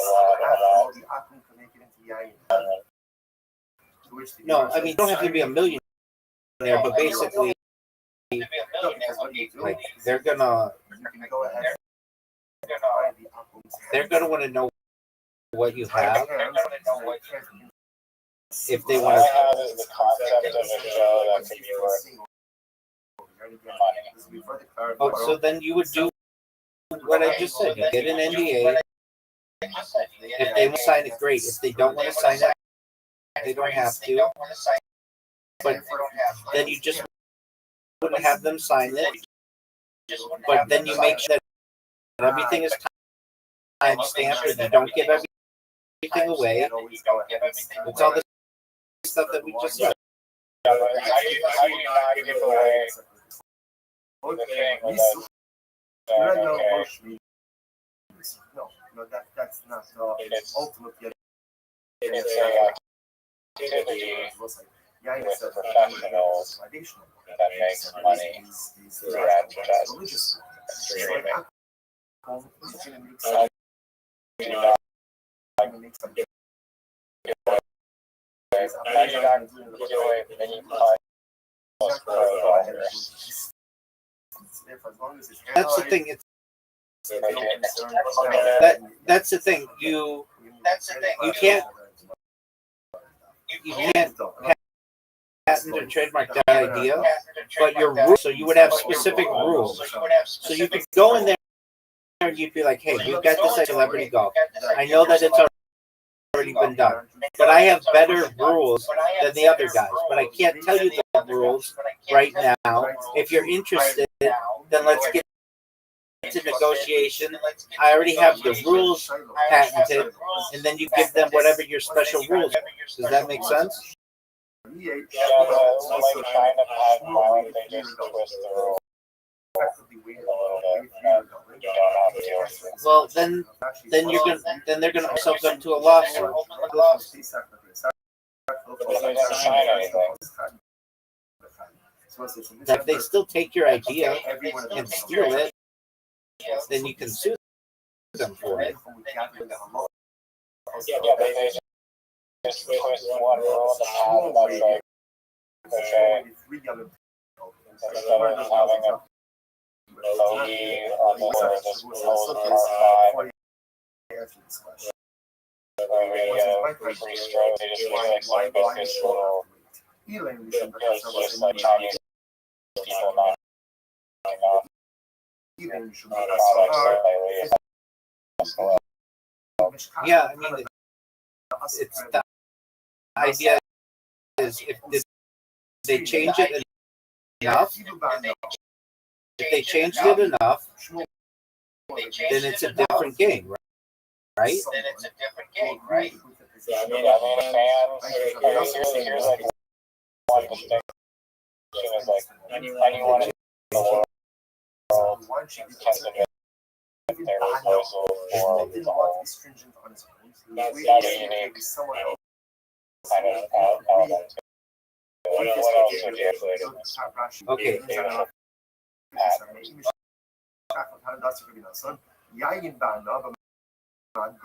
So you're saying anybody golfers competing against like many putters and many putters designed by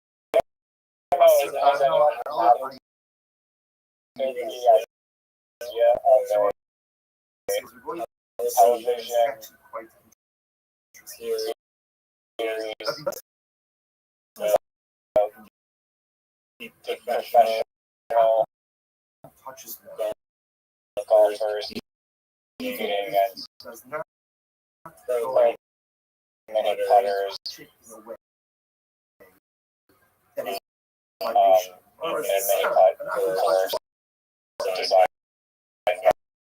Has anybody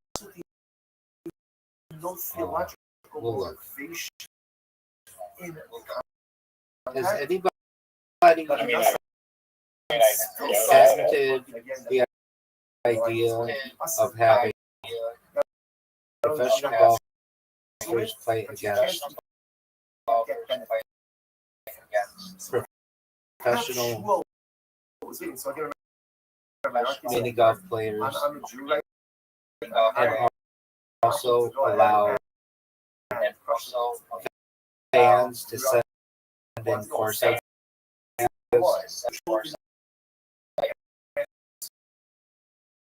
So puzzling number one is waiting to see is someone not like Rabbi because Rabbi holds that if an aqua touches line, there's no evidence of that specific of having professional golfers compete against professional mini golf players, while allowing fans to submit course designs has been patented. However, individual components of such a concept may be protectable under intellectual property law. Professional golfers versus mini golf players. While the idea of competition between these two groups is not patented, the concept of sports crossover events, like having PGA players compete on wacky mini golf courses, has been discussed as like Reddit as a fun, entertaining idea. No patent exists for this exact format. Fan supported ideas or fan submitted course ideas. The integration of fan generated content into competitive formats could fall under interactive digital platforms or sourcing systems, which are patents.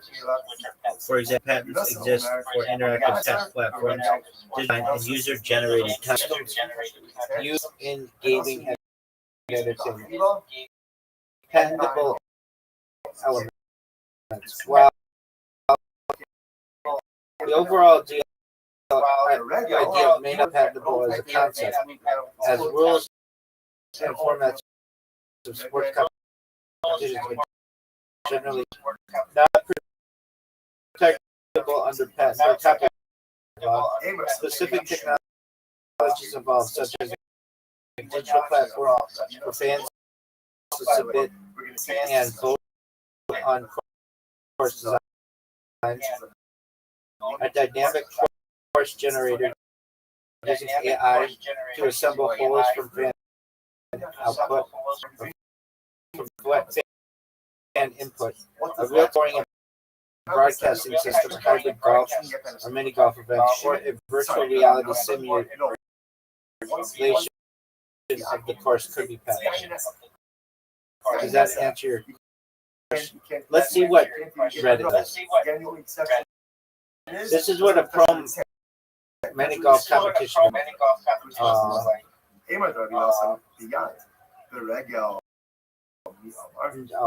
doesn't matter.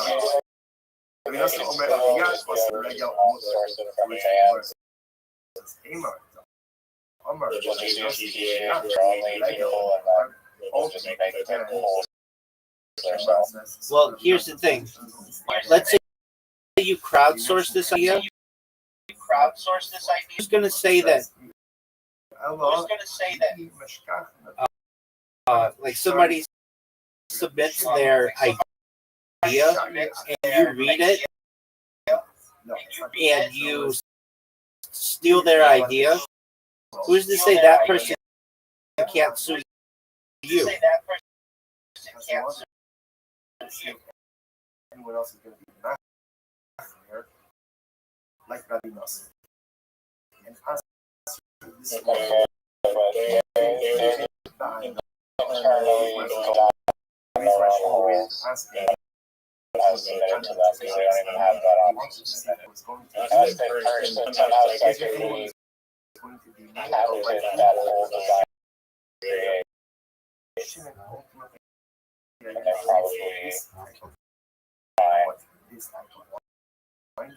When it is clear that the outcome is contact with the law. Just was religious in nature. If you're really that interested in it, you would get a patent. The patent attorneys are some of the most expensive attorneys that you can get.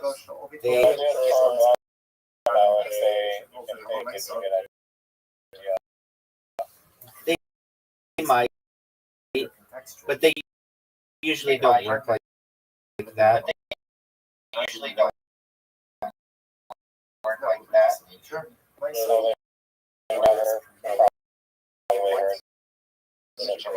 They hear great ideas every single day. That's why they're patent. But doesn't mean that they're going to do it for free.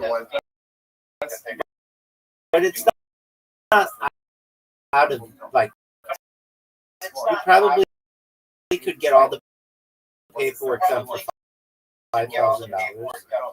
Why not? So it's not like yeah, but you're gonna need. So you basically have an idea that already exists, which already exists. Now, if you have like ACE.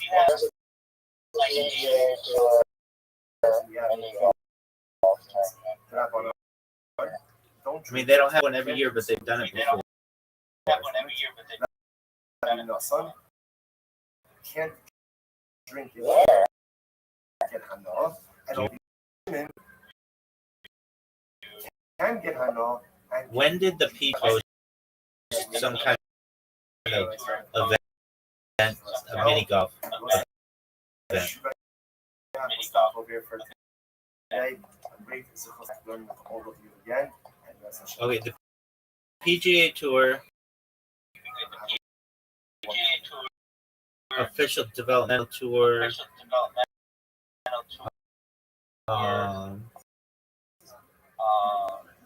Let's say Okay.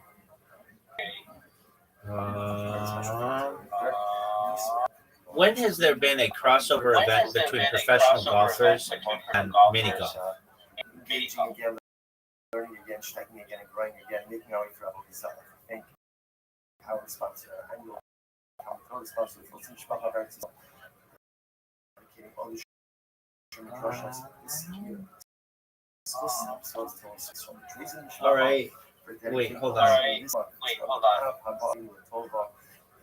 What was that event with Scotty Scheffler for Golf Channel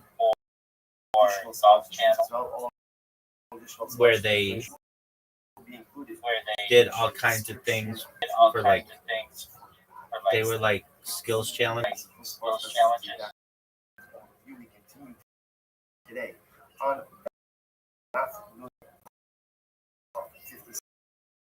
Optum Golf Channel games, the primetime made-for-TV skills competition. This just happened at Trump National Golf Club. Rory McIlroy. Okay, so that time drive competition, time short game competition, 14 club challenge, team relay, captain's challenge. Okay, what you're thinking is, but they've never had PGA Tour play mini golf. PGA Tour players. As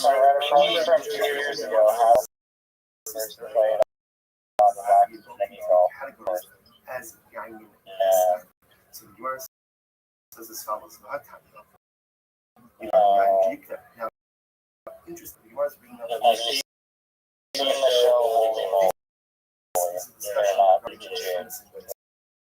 specifically at Wait. Hold on. In Australia, they did. One becomes subject to when it begins to one professional, one golfer, short line, third line, Get that. You're thinking that because somebody's on the PGA Tour, they're good at mini golf. Now I'm making the argument that they're actually not good at mini golf.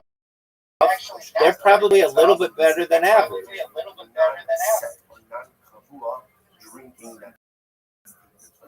Mini golf involves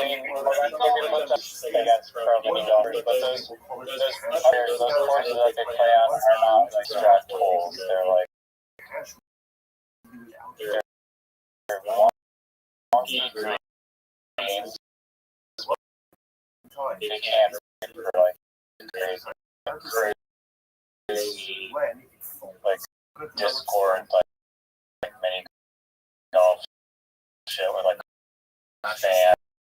Have there ever been, or has there ever been, a pro golfer versus pro mini golfer crossover event? If so, why not? Who do you think would win? So the Gemara says as follows. Interesting enough, when it comes to when it's yes, there have been crossover events and discussions about matchups between professional golfers and professional mini golfers. Though formal high-profile head-to-head competitions are rare. Gary Hester, a two-time reigning champion of the 25 champion of the $25,000 U.S. Pro Mini Golf Association at Hawaiian Rumble has stated outright that they couldn't beat us, emphasizing that even elite PGA Tour players would struggle with extensive preparation and practice in mini golf. And I agree with that. He notes that professional mini golf players they train on angles, specifically for the unique challenges of the game, such as brick walls, moving obstacles, and deceptive slopes. Precision and course-specific knowledge are paramount. Similarly, Ryan Kotrick, lead announcer for the PGA Tour Network, covered the U.S.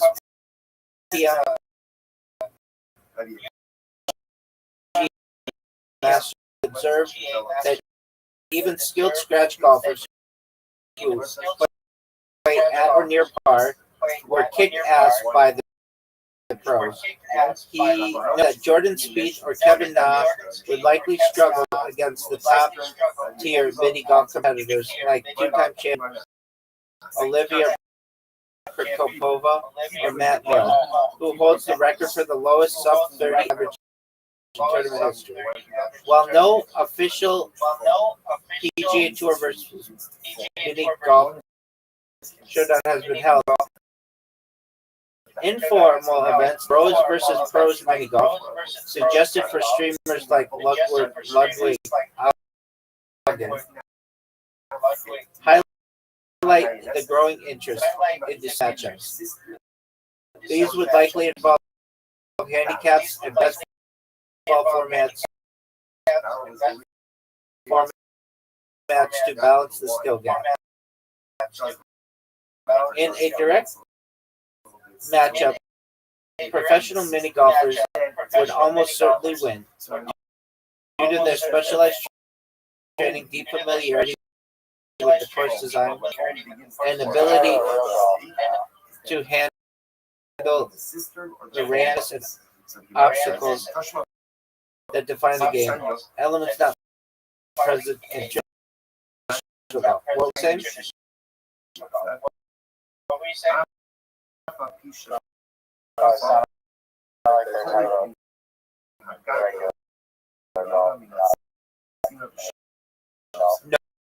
No, they're saying that many golfers would dominate regular golfers. Even though it has become to focus on I think the mini golfers, at least based on what I've seen, their mini golf holes are very, they're not very abstract like I said before. There's no like obstacle, no matter moving from at least what I've seen. You've never seen a windmill? No, there's like one that I saw just look like a regular golf course with like man traps and like a bunch of crazy slopes. There's no iron shifts, no dolphins, no windmills, no cloud, no thing. Like that's what we want to do. No Amazon Joe.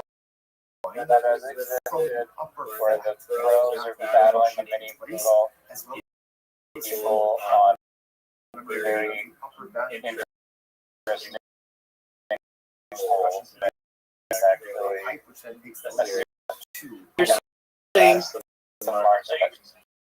You're asking, did the Holy Moly golf show ever have a clown or a windmill or any kind of classical from the upper vat miniature golf obstacles?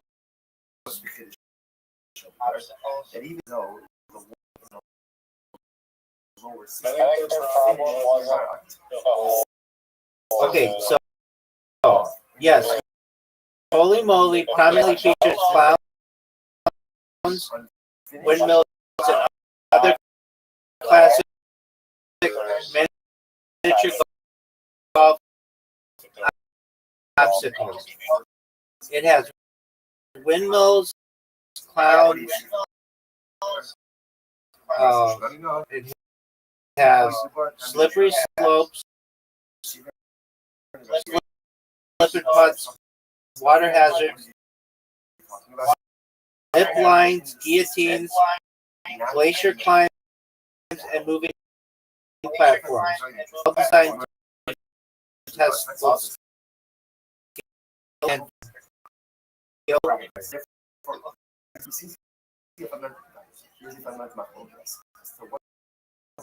Yeah. Yes. And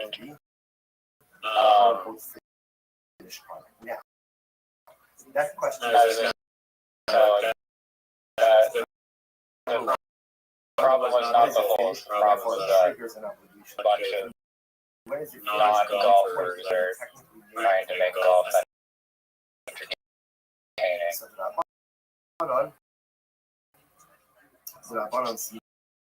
okay. It seems way more interesting when the best people in the world are there. Do you know how expensive that would be, though, to get the best people in the world to show up? The PGA Tour already has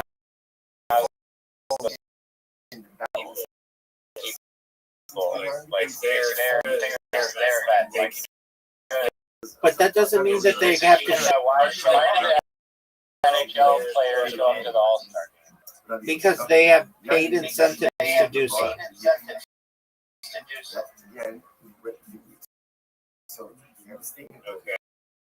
Okay. So I don't know. Do you know that? You know that? Is it in their contracts that they signed if they're drafted into the All-Star game? Yeah, they get bonus money for that. Do players get paid extra for the All-Star game, or do they have to do it voluntarily?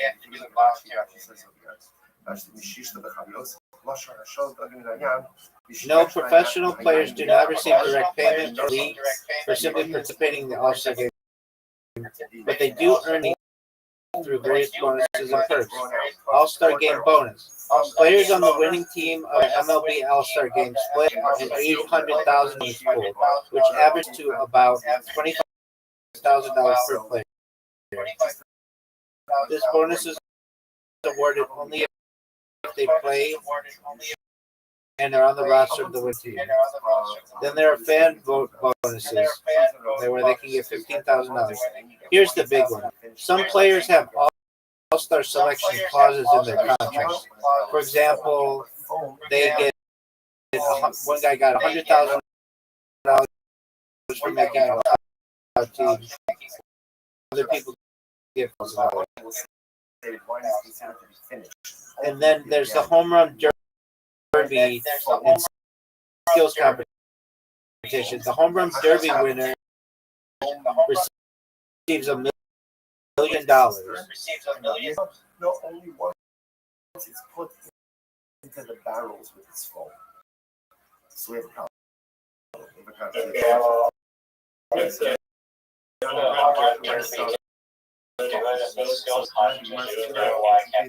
Hold on. And then the end does pay the guys for start game. If they're on the winning team, they get $100,000.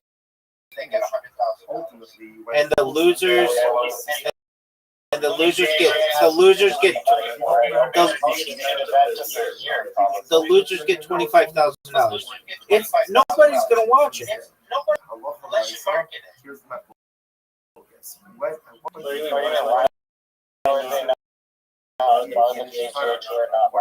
because there's an argument to be made that it is going to water down their events, and their guys are probably good.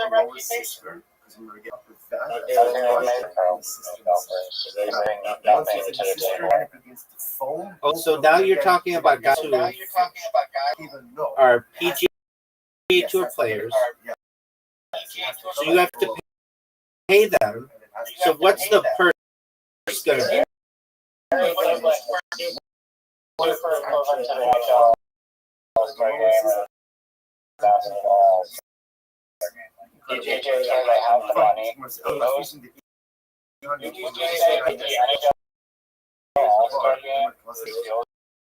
Competition that includes hockey because the guys have fun for one day. Here's the thing.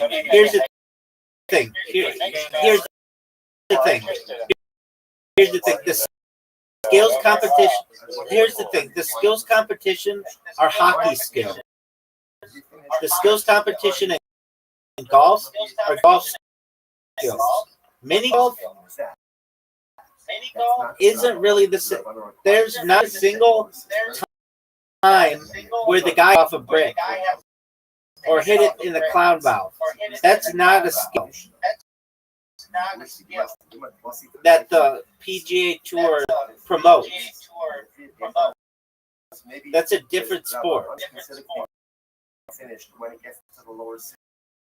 I get what they're using a putter to hit a ball, but the PGA Tour is going to say you have to have the art of reading a green and knowing the hardness of the green, and perhaps if wind's involved, like all of that takes against a concrete brick through a clown valve and then through a windmill.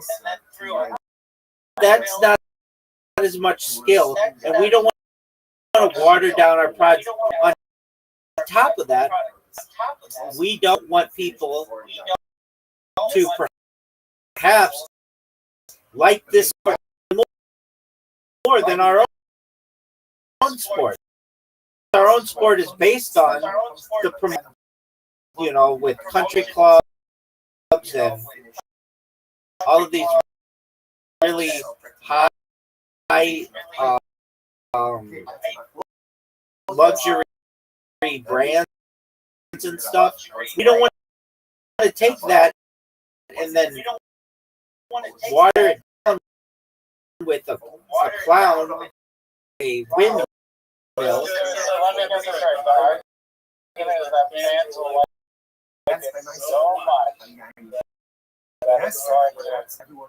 Like it's such a good thing that people want to see so badly that yes. That's what you're saying. I would say that the PGA Tour would say this: if anything, another league, but that already exists.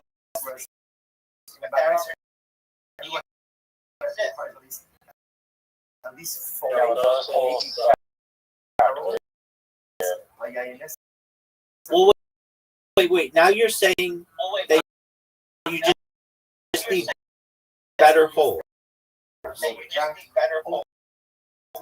right?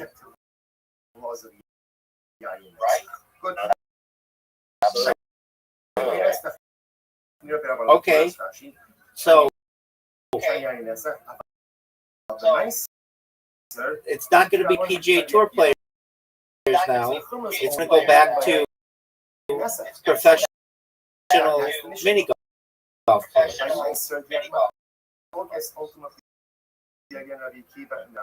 Fine, I'm gonna I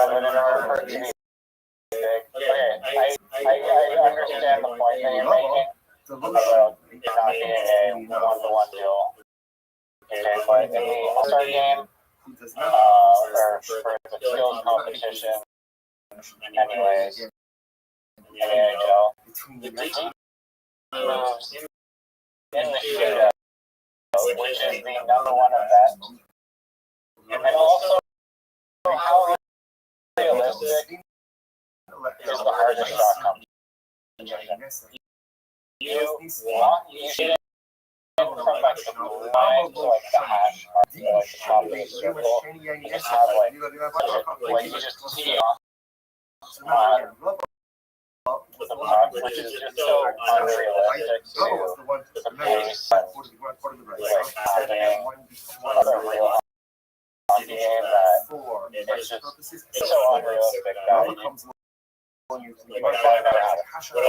never happens is like real game and people dress up like cowboys and doing the most ridiculous diving, like swimming on the ice moves like Rothschild did. They're just like the ridiculous amount. So, Wait, but that's the all. those don't at all are real feel that they're gonna win the game. It's cool to watch. It's fun to watch. It's entertaining to watch. The NHL for all the leagues, they value entertainment because it brings more people in the camp. They don't, like obviously, people would probably want to. I mean, if you do, because usually it's not like a big competition and a dunk competition every week, then it would lose its uniqueness. It's only fun because it's like a fun thing to do. It's like whatever they're called, like Christmas, once a year. Christmas is every weekend. I have a question for you. How many dunk competitions has LeBron James ever won? I know the answer. How many dunk competitions LeBron James ever participated in? Which is the time of our The answer to both of these is 0.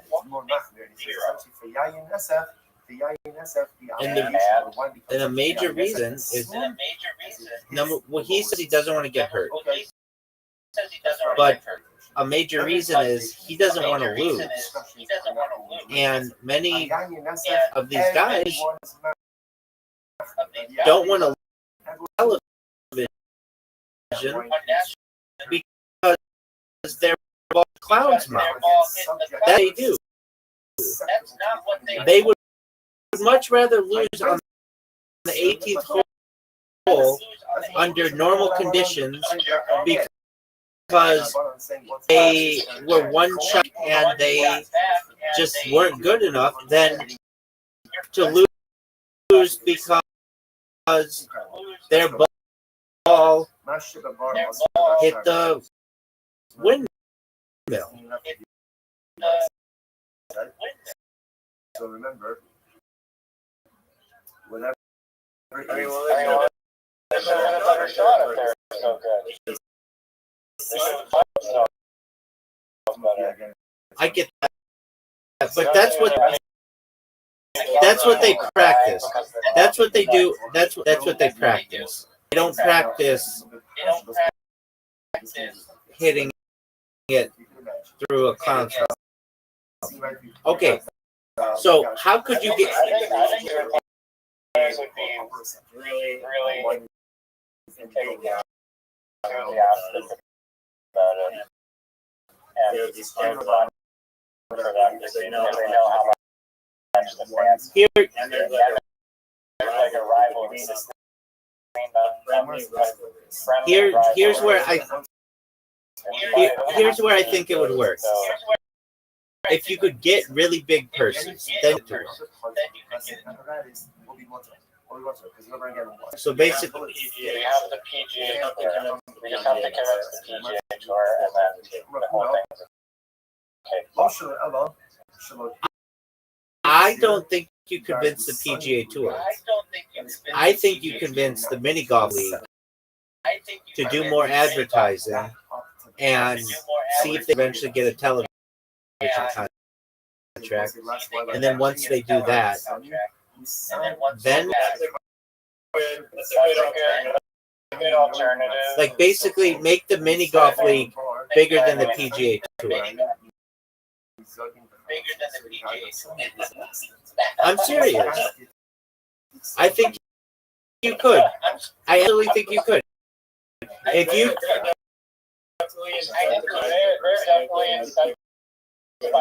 you turn the mini golf league into NASCAR,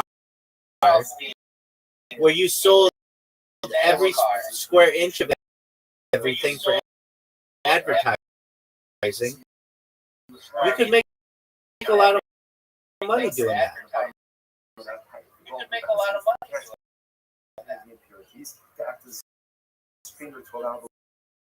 That's a good point. I mean, that's a good point. I mean, that's another PGA as well. It's like Yeah, but they don't want their thing NASCAR. They're about luxury brands and stuff, and that's not so much along the lines of luxury brands. The upper receptacle. No, they don't ban advertisements, but they want it in a class. Like there's a reason why.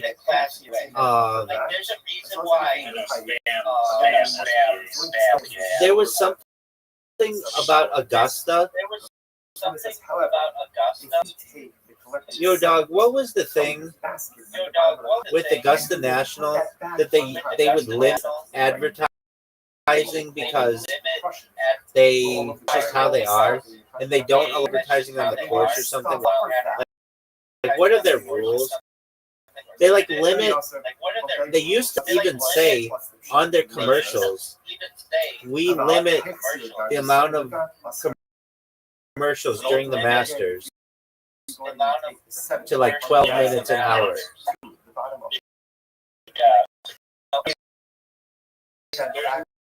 There's nothing. I mean, there's nothing saying that like the whole entire.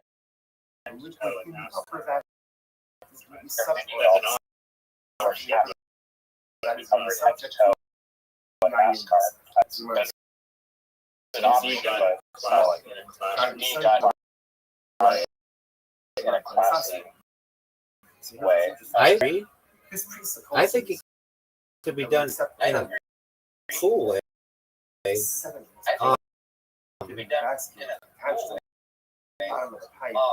Not that they have to be mutually exclusive. Sounds like a plot. Sounds like a plot of a. We're gonna make the mini golf league bigger than the league, bigger than the PGA Tour. I mean, that's basically. The question is PGA Tour or mini golf. I mean, I think PGA Tour is like the prime candidate, and that's the mini golf. The mini golf league is like fallback, but even the mini like those guys will have like personality, like they're professional mini. So Augusta says no encore advertising. So they have zero signage sponsorship.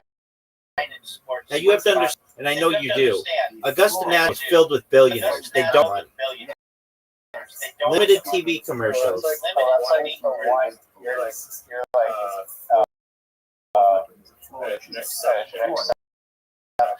I understand, but they're basically the pace card. Limited TV commercials. They limit 4 minutes per hour when other PGA events are 18 to 20 minutes. No corporate sponsorship on air. Again, Augusta National does not allow TV sponsors during the broadcast, even if it could generate millions in revenue. In 2002, they dropped all TV ads entirely to resist pressure to admit female members.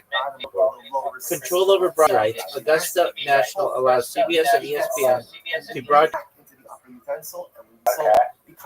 So that's even a thought. That's even a thought. You get to cast your event for free. And in exchange, you've just got sponsors all over the place. And the big thing is this. How much is the prize money?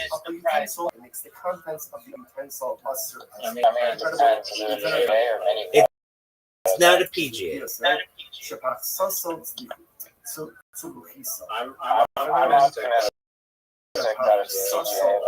assuming it's a big sponsor of the Amazon series budget.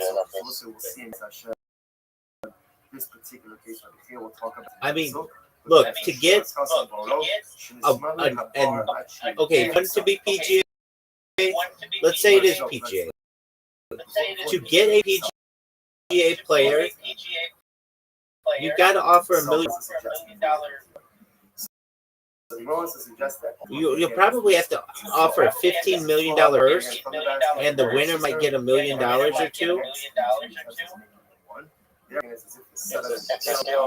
It is not a skills competition. That's something different. This is a mini golf competition.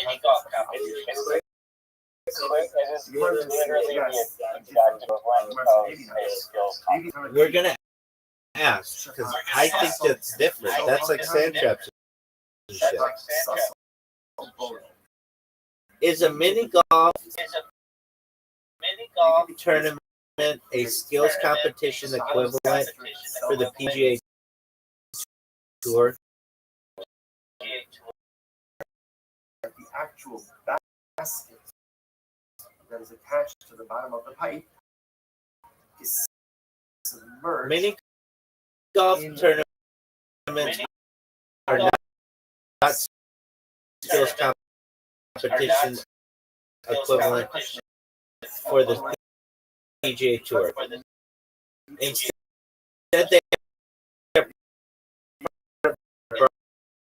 are some award-tier professional golf tours that serve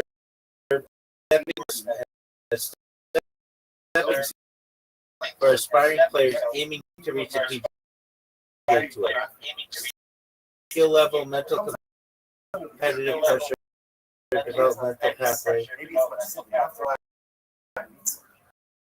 They're not even talking about that. That's not what they're talking about. Mini golf tournaments. No, I should have said like miniature golf. Miniature golf. Submerged into the lower system. They were thinking like smaller golf tournaments. Miniature golf tournaments are not skills competitions equivalent to the PGA Tour, though they showcase high-level precision and strategic play within their own space. While PGA Tour players excel in full-size golf with complex course management, physical endurance, and elite ball striking under pressure, professional miniature golf has seen in events like the U.S.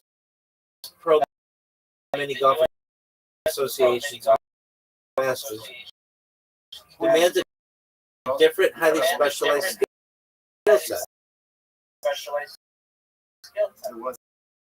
These include advanced geometry-based aiming, micro-adjustments for surface textures and obstacles, and consistent, repeatable putting under intense pressure. Skills They're not directly transferable to traditional. Does this make sense? 6 years. She says no, but she's trying to 6 years old. I can see the argument, 6-year-old child. but I also disagree that these like the gun contest or the shootout is like a practical demonstration of NHL skills or walking in and just teeing up a slap shot is like not they're just not practical skills. I get that. Even the I get that. handling, like we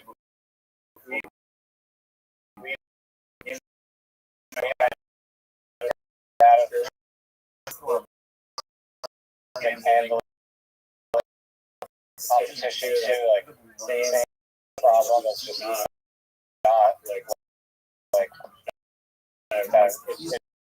It's like a drill. It's like Okay. Okay. So I'm going to help you with this. I'm going to help you with this. I get what you're saying too. Jumping over a car to make a slam dunk, that's not done in the sport. I get it. Okay, so I'm going to help you with this. I'm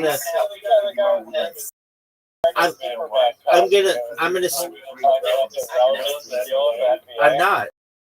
And that's why I think it's kind of a bull thing. I'm going to steel man this for you. So just yo, dog, steel man this for me. The highest rated idea for a miniature golf tournament, would it be a crossover between professional golfers from the PGA Tour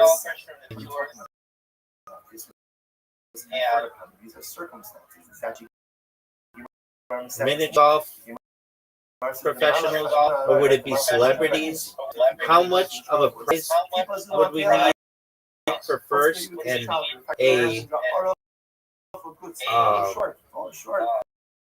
a purse? Would we do this like a one-time thing, or would it be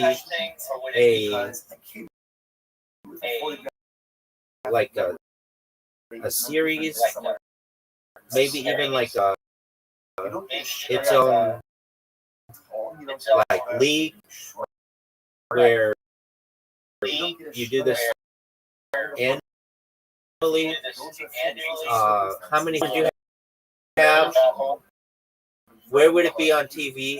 The best argument to be made, what we needed to get this event to be as big as an NFL game. There is nothing that's. Yo, this is actually a banger concept. That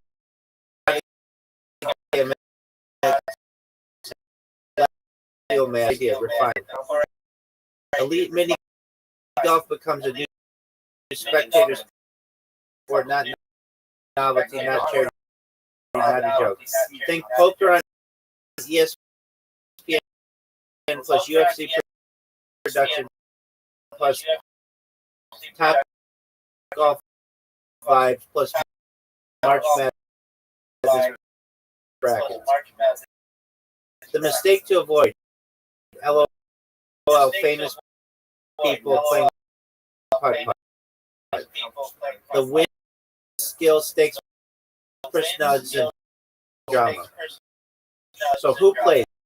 This is the most important decision.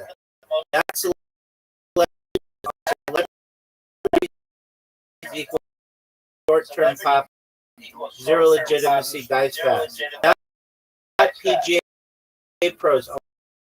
PGA guys are great, but mini golf is a different skill set. If they dominate, it's boring. If they don't, it looks gimmicky. The Steelman answer, tri-tier format. You create contrast, rivalry, and storylines. A field. 16 mini golf pros, world champions, course designer savants. 16 mini golf, 16 PGA Tour players, and 16 celebrities. Just answer yes. You're allowed to. You're allowed to go ahead and crush gates with the Aquaman. No, 16 wildcard pros, world champions, 16 PGA World Tour pros, and 16 wildcards. Elite YouTube, former athletes, one A-list celebrity for eyeballs, not dominance. Narrative writes itself. Real golf doesn't translate. These golf guys are killers. Can the PGA Tour adapt under pressure? Format to make a one horse. 8 total, but broken into acts, not one long slog. Structure: act plus elimination plus time pressure. 3-6 plus finals, head-to-head, sudden death. No hole longer than 45 seconds of screen time. Rules: key to drama, shot clock, 10 to 15 seconds, no practice punts. Obstacles are strategic, not counting bank shots, slopes, risk reward routes. Prize money, this is non-negotiable. If you want NFL level attention, the person must be a rational. Viable height, $5 million total.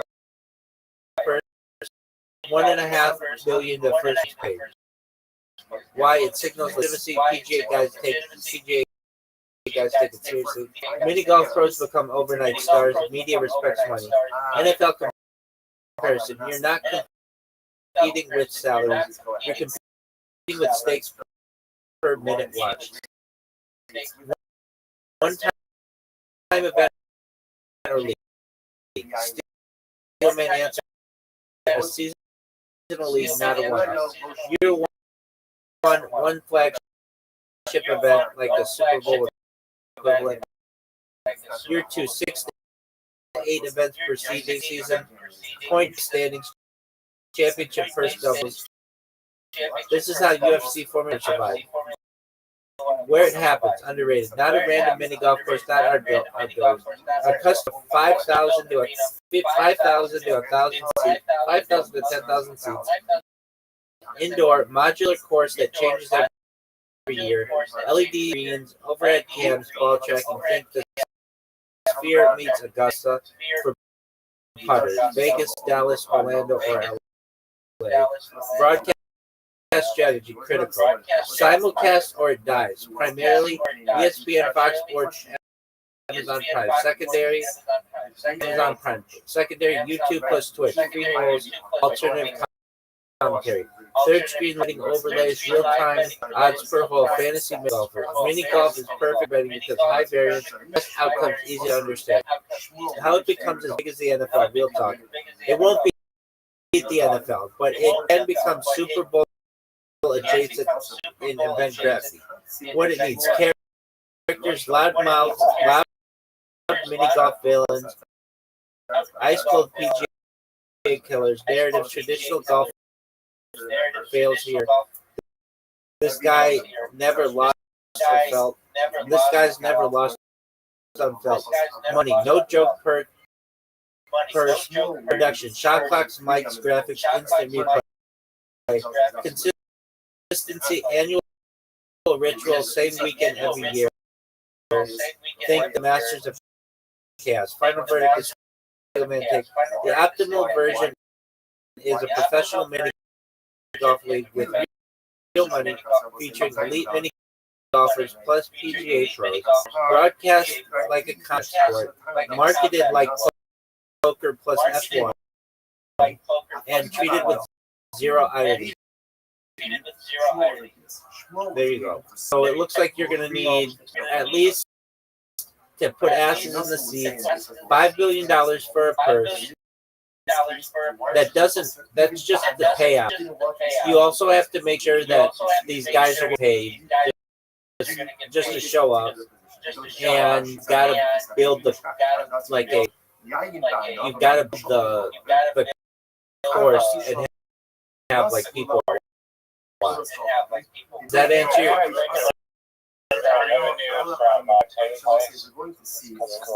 Yeah, that's a big draw. That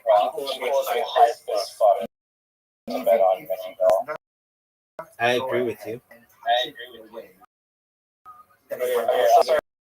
Here's the best argument for why this ego should exist. Okay, that TGL bullshit hitting into like the green on my trying to remove many there, but oh yeah. What did we have to try to solve highly strange bullshit things happening. And there's professional golfers already.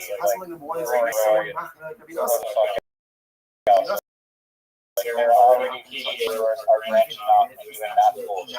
For religious purposes, but it's I think the golf is primed to expand. Like you just you're right, man. AI, like somehow is able to fucking blow out of his ass. Like situation, and I do agree with like analysis of what it just made. It's a very solid plan. I literally take a picture of that becoming a reality, and it's not super cool thing, but it's fucking it's money. It's money. It's not religion. Okay, It's measuring the wine. but that's under perfect. Let me ask it this. You shouldn't drink it.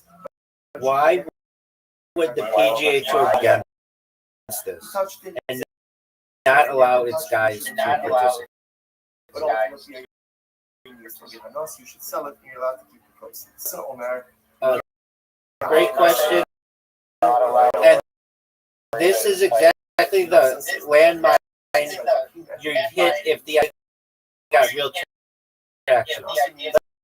Let's do man their side, not strong man. Short version. It's not about mini golf. It's about control, precedent, and brand. Here's a clean, strongest case for the PGA Tour why they would resist live participation. Exclusivity is their core power. The PGA's leverage over players is built on media rights, sponsorship obligations, schedule control. If they're stuck and freely jump into a non-PGA televised high-stakes golf adjacent league, it weakens their entire model. Still scarred from live, and this triggers the same alarm. If we let this slide, what do we say no to next? Even if it's just butt, the precedent matters than the activity. Brand protection. They hate looking silly. Many golf reads as unfit to traditional golf leadership. Their fear. Viral clips of PGA Tour star missing the clown mouth. Memes will take over prestige. Casual fans confusing the best golfer in the world with lost at mini golf. To them, that's brand delusion. Even if the audience loves it. This is the same reason NBA once resisted dunk contests. Boxing resisted celebrity crossovers. Tennis resisted pickleball cross promo. Institutions are allergic to irony. Injury and insurance risk. This sounds small, but it's very real. From the point of view, slippery surfaces, awkward stances, freak wrist injuries, no tour control medical oversight. If a $30 million a year player tweets a risk outside tour jurisdiction, insurers freak out. And the tour eats the blame. Money signaling. This is the silent killer. If your purse is 1.5 million to win, that's a problem. Why? It implies market value outside. It undermines negotiations. It shows players they can monetize without PGA approval. That's exactly what Live and the tour is. Just one moment. Live tour.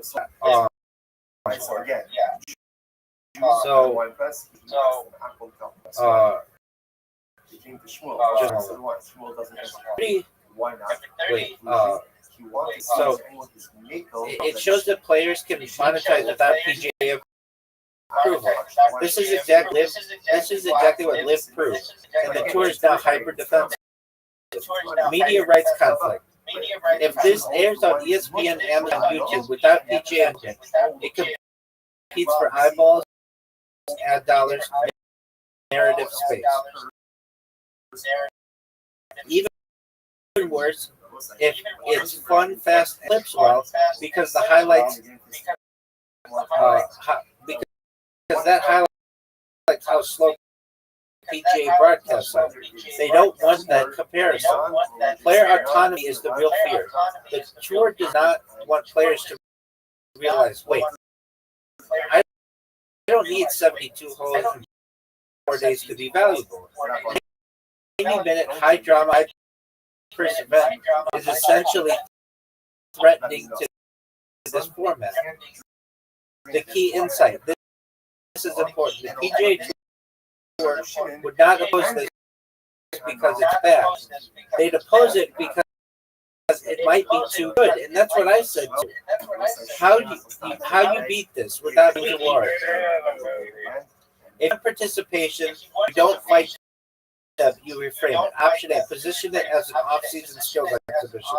No FedEx points, no rankings, charity component, optics, for optics, explicitly branded as skills. This gives them cover. Option B, with the players, not the tour. Retired players, Corn Ferry guys, DP World Tour players, rising stars not fully locked in. Successful. The tour comes to you. Option C, make them look smart for saying yes. Offer the PGA Tour logo presence, revenue share, broadcast cross promotion presented by PGA Tour language. Institutions don't want credit, they want control. Final truth, no sugarcoating. If this works, the PGA Tour will block it, try to co-opt it, and eventually copy it.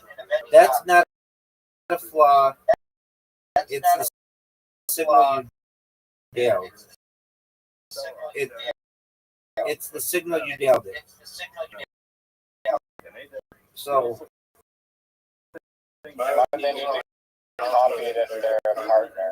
because they're going to want to control it with their own stuff.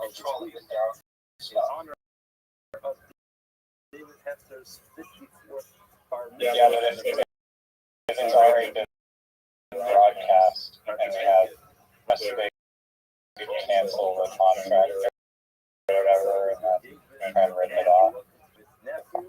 Somebody, I think like they said, it's like there's already leverage kind of you go after, I don't know, like the TGL shit is allowed apparently because PGA Tour has like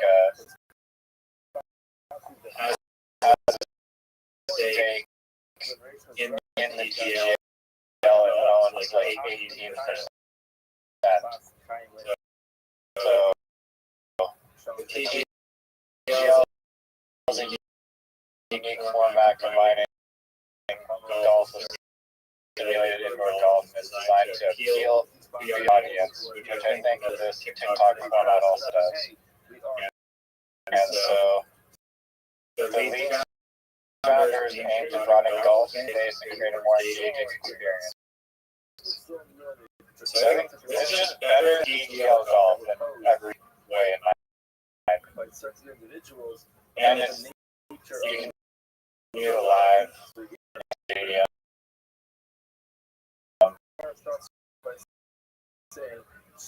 Look, you're getting at you're getting a point where it's more exciting than regular golf. But the golfers, wait, but the golfers who would participate in it are not as good as the mini golf players. You should go after the mini golf players. That's why the headline is like, and the PGA Tour beat the pro mini golf players. And the PGA let that happen.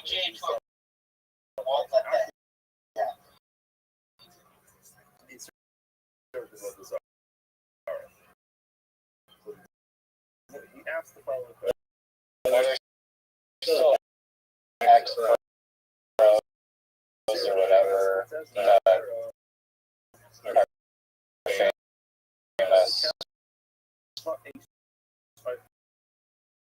Like there's other ways to grow it still, where you can probably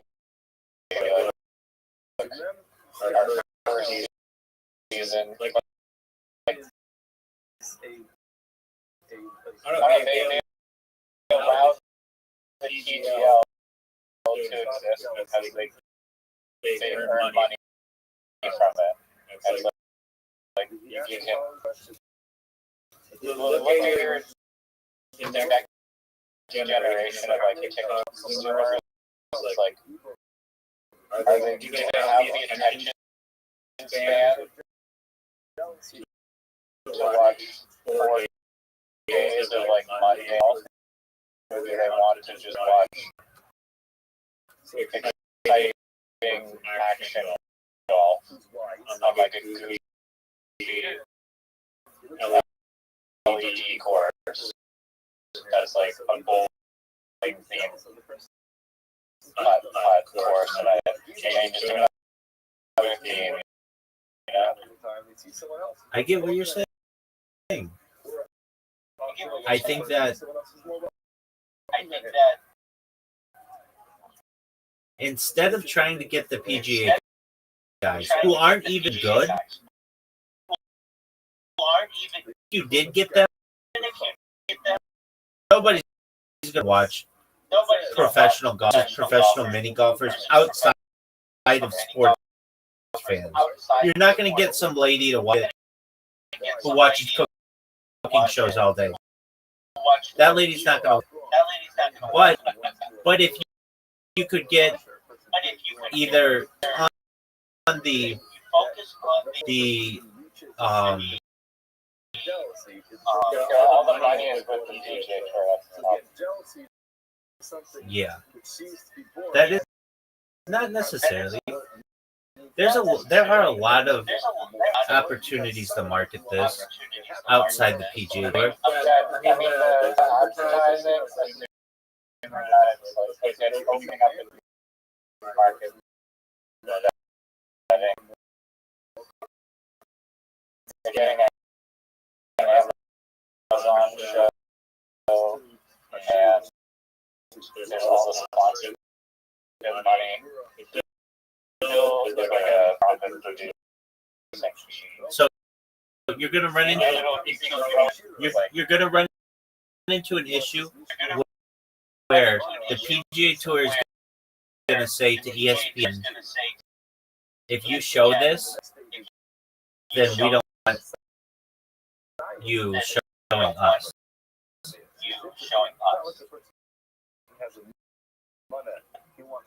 Yeah, but Amazon streaming service just pick it up.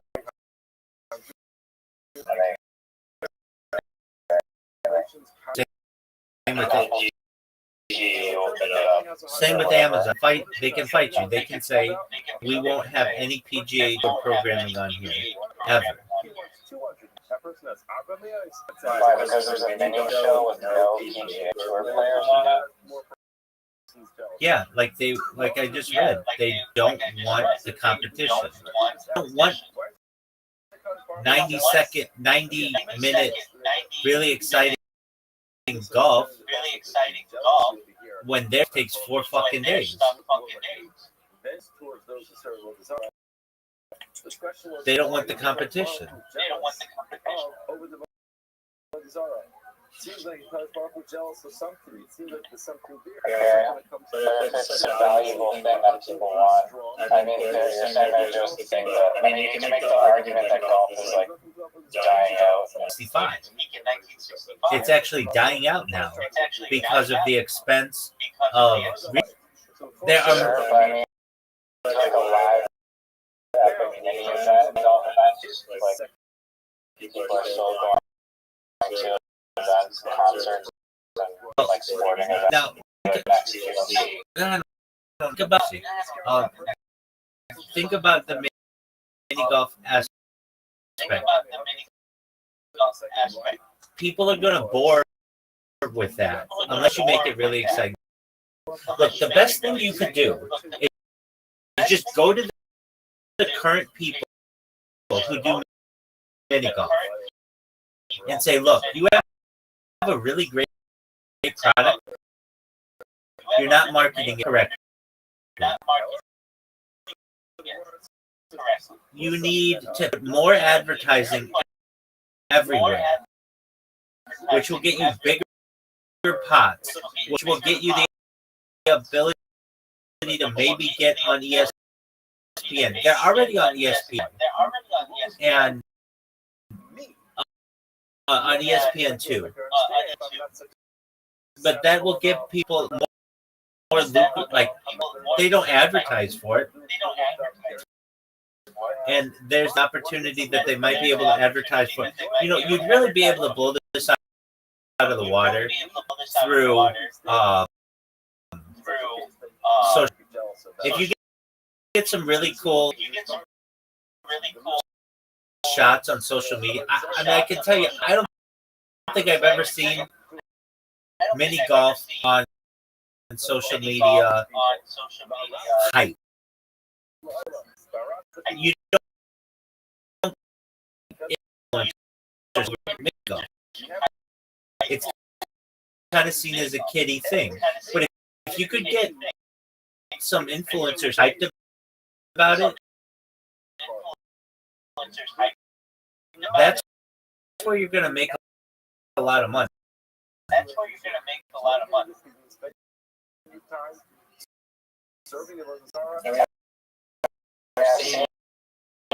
Videos of people making their own epic mini golf course. Not YouTube. Not YouTube. I'm talking TikTok, Instagram, 15 seconds, really short, where people get excited over. Because of previews, they get them to watch. Exactly. And then on top of that,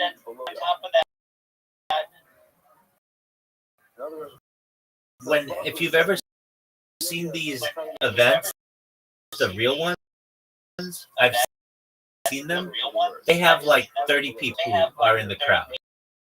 It's just like a set of bleachers. You need to get with a stadium. You have to say like, hey, we want to have this in the middle of A Field in Dallas or in the middle of SoFi Stadium in Los Angeles. Rent that out. And then you have to rent that out. Which is really, really expensive. No. I'm not saying you do. I'm saying you do either. If you're gonna have, if you want to make money on this deal, you would.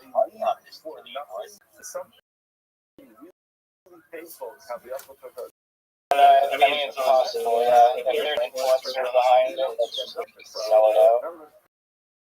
Like Mark Cuban gets it out. Like if it's a Mark Cuban, like, yeah, it's dope. They're gonna throw it out. Every single person in Dallas,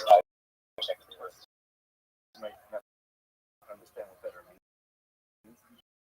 But ultimately, you can understand the motivation the person has to lead a better life. But sometimes, says the Navi Yirmiyah, people leave for no reason. What are they going? What better are they getting on the other side of this? And this is essentially what Neil was telling back to our group guys. For something better, probably not going to be jealous. Now, the reality of that doesn't exist. But you leave for a Desaro for some words. Like this. Apologies. I think that I said of Mark Cuban. Please repeat it. So, like, yeah, if you install the stadium and you had some big influencer behind it, like Mark Cuban, and he's like, yeah, I will literally get every single person in Dallas to come out to this event. Okay. And I'm a big sports guy with $1 billion that likes to invest in more things and sports grid. The thing that he says that he regrets most not investing is that game. It's like game slam ball or whatever with it's like a mini trampoline. So you might say, hey, you missed out on that. So don't miss out. This is the next big thing. All right. So let's say the thing is, it's still very gimmicky. People will get sick of just watching the.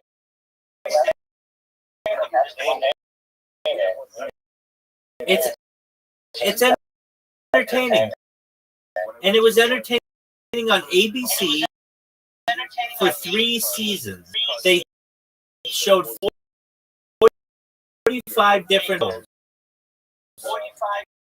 Or 40, It wasn't competitive, but it wasn't the mini golf holes. It was just too gimmicky. It wasn't like for real stakes.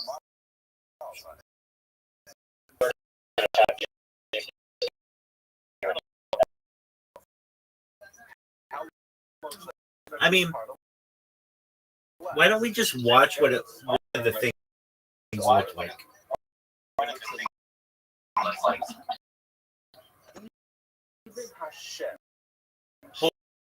Holy moly, the show.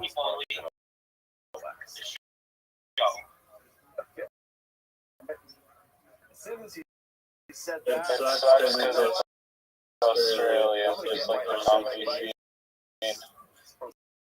someone other than It That was the big. it was, but no, they did it in the United States. Once someone starts telling you, No. I'm just you and I Okay. are on the same messing page around. with this, So step back make sure that you're actually on the same page. If I go to Sometimes actually you're not anywhere near the same page. But ultimately, you said, okay, to it.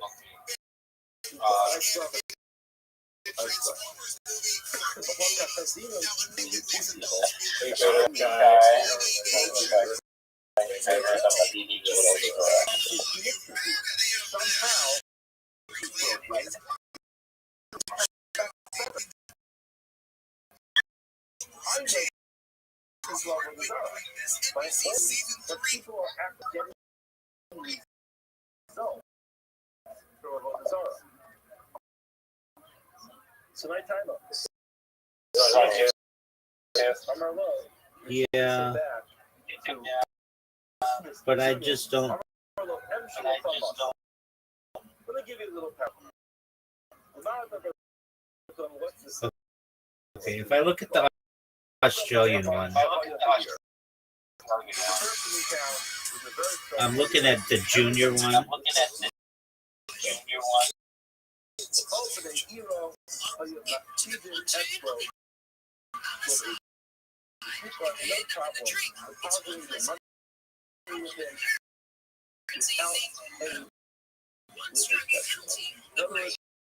Yeah, it's terrible. It's very gimmicky. It's not the pure game.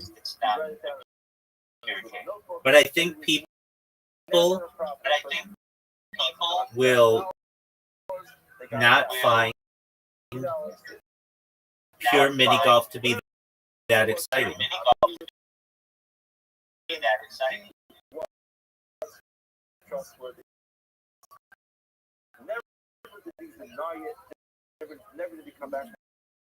Unless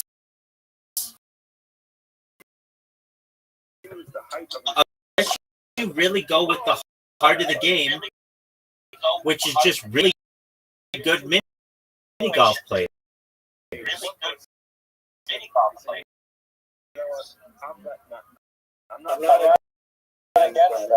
Okay. So then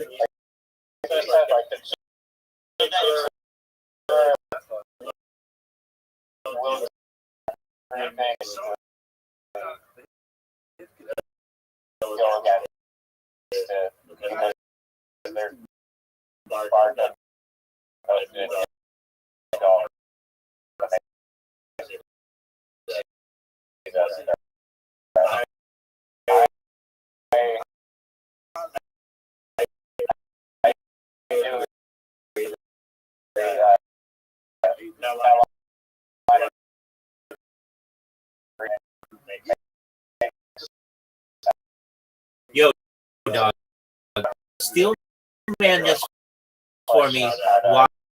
Why pro mini golf hasn't become more popular? Like, what's stopping it? It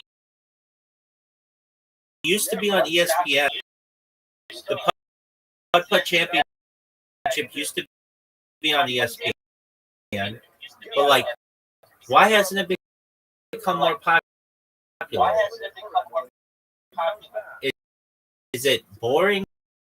Do people get sick of it? The players are really good. Do people get sick of the windmills and the clowns? Just not think it's serious? Why do you make it like NASCAR and have advertising everywhere and have bigger purses and maybe get better time slots on ESPN and stuff?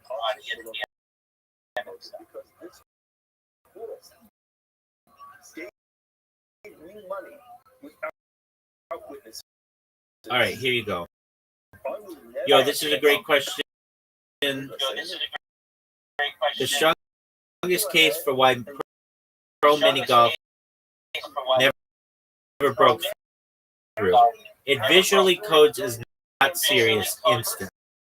That's the biggest blocker, and it's unfair but real. Mini golf looks like a joke sport. Windmills, clowns, pirate ships, neon colors. To the casual viewer, the brain goes, this is a kid's birthday activity, not elite competition. That gut reaction happens before anyone notices precision geometry, physics, insane touch control. Compare golf looks hard, NASCAR looks dangerous, poker looks psychological, mini golf looks like an arcade game. Once a fails the seriousness vibe, it's almost impossible to recover on TV. The gap is invisible to non-players. This kills a lot of niche sports. To pros, tiny angle changes equals huge outcome differences. Course reading is insane. Muscle memory is elite. To casual viewers, he hit it. The other guy hit it. They both made it. There's no obvious speed difference like racing, power difference like boxing, danger like extreme sports. If the audience can't see why someone is better, they disengage. Courses are too samey for spectators. This sounds weird, but it matters. Mini golf courses repeat visual gimmicks. They have short holes, low variance once mastered.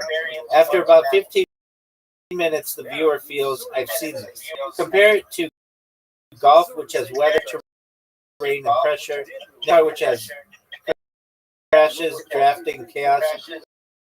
Poker has personalities and swings. Mini golf lacks narrative chaos. There's perceived risk, which equals low drama. Harsh truth.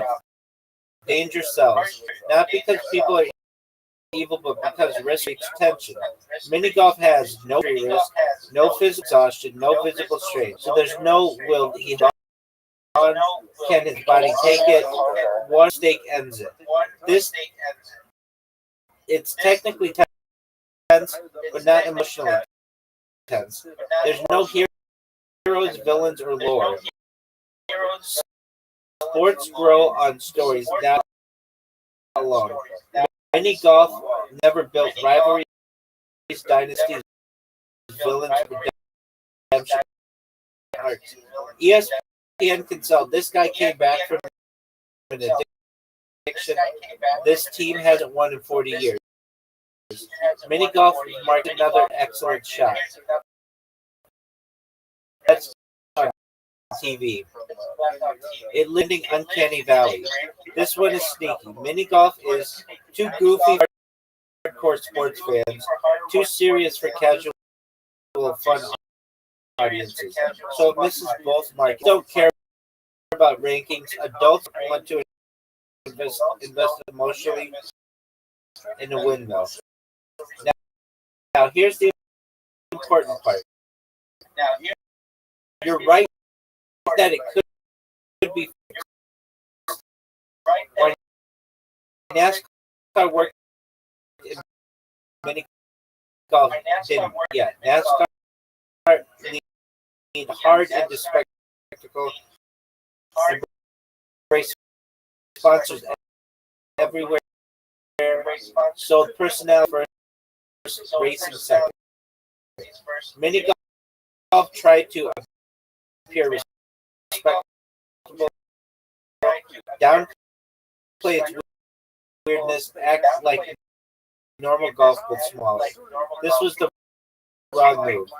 So, in conclusion, pro mini golf didn't fail because it's boring. It failed because the skill is real, but the presentation hides it.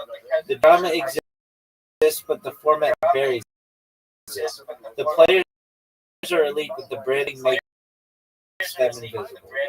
So, hot take: if Off leaned into trash talk, wild course design, personalities, gambling style graphics, mic'd up players, and absurd prize money, it could turn into a modern, chaotic, internet native sport, not a legacy ESPN.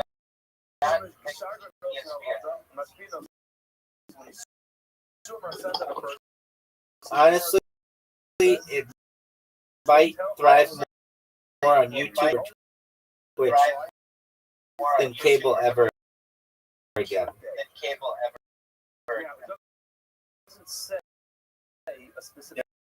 And I agree. I think there's an Amazon Prime shows.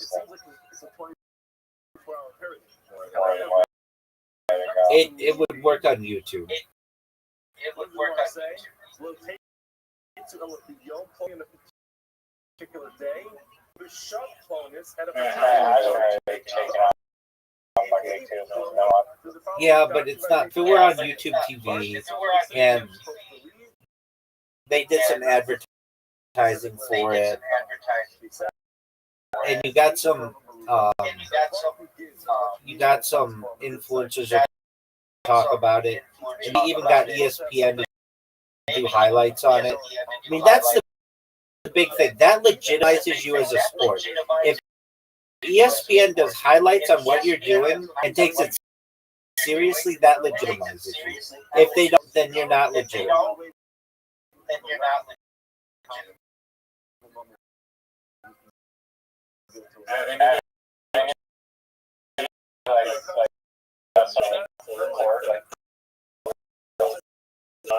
They're not like stupid vanillas and like weird like little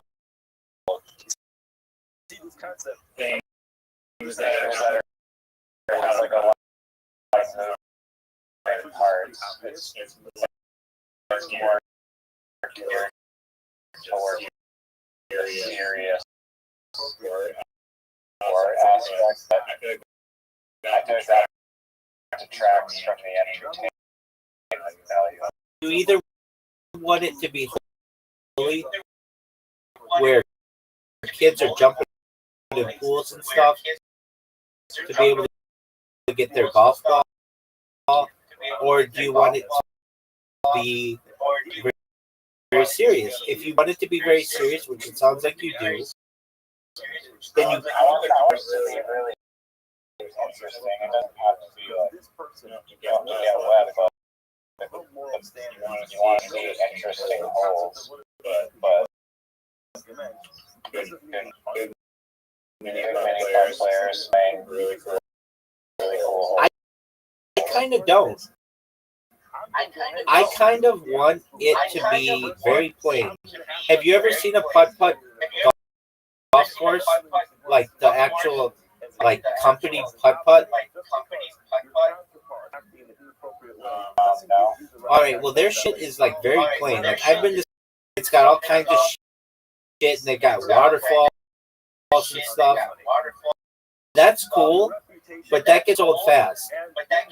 I just kind of want stand putt-putt with the bricks and maybe some obstacles that are just like a diamond in the middle, or like very, very plain putt-putt. No windmills, no clown, just Okay, you know, like the Play-Doh golf game that we play. yeah. Like that's like almost like a middle ground between like what I envision and what you want. Like those there's like bullshit obstacles. There's no like crazy moving parts. I mean there are like a few ramps. So it's more like not I don't want to be more care. I just want like cool themes to every. So it's like this whole is a freaking New York City.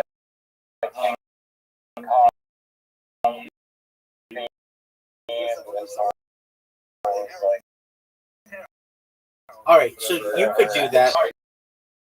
You could do your head. You could give a different theme and like lasers and shit. You could do all that. But what I'm saying is,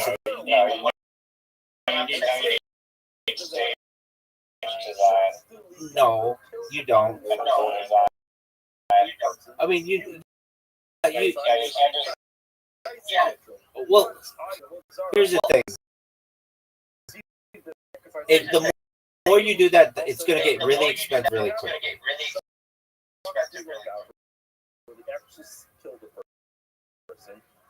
And that's what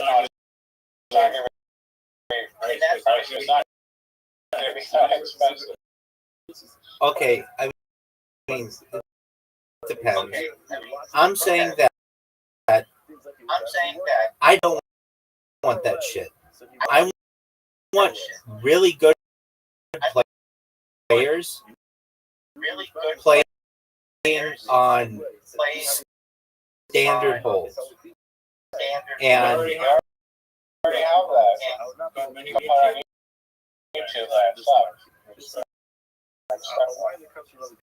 all right. This is what it used to be on ESPN. They'd show this on ESPN, and it wasn't like, hey, this fucking dolphin was like, look how good this putt was from really far away because this guy would angle. That to me makes it. I understand that that's not going to be super big for social media, so that's why I'm saying you can mess with the lighting. What'd you say?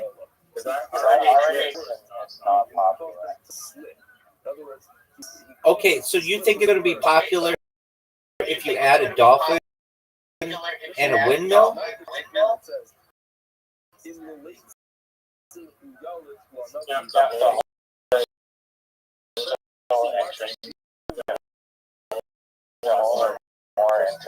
I'm saying that you could, with augmented reality, give the viewer a look at the hole, and it looks like a whole bunch of shit is going on. But these guys actually playing are focused on making their putts. Does that make sense? Now you're just talking. Here's introducing like technology into it.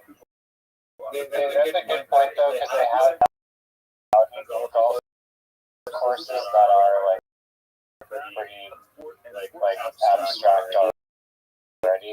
You know, so it's like have the world championship of VR golf. Well, okay. So I wouldn't do VR. I would do augmented reality. So you could put all kinds of fancy shit on the TV that gets people's attention. But when the guys are playing, they're focused on making their shot. That's a lot of way more expensive than just like a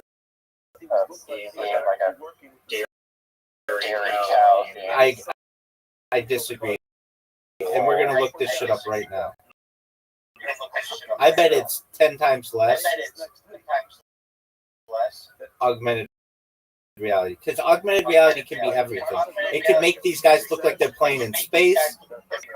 How expensive it's going to take for you to build a space hole? Here we go. Yo, dog, what's cheap to do Augmented. This fucking thing isn't working again. And to do these miraculous things sometimes. Dude, I don't know what the fuck this thing is. The problem with this thing is. Yo, I was just using this. Why the fuck isn't it working?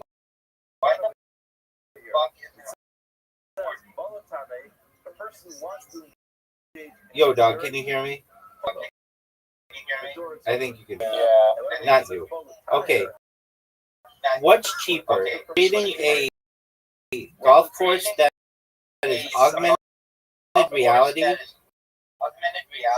or building sets? I think it's about 10 times less expensive to augmented reality on TV than it is to build the sets. What do you think? Because Spark was there to help. Because Spark was there to hold the person's hand and help them be successful.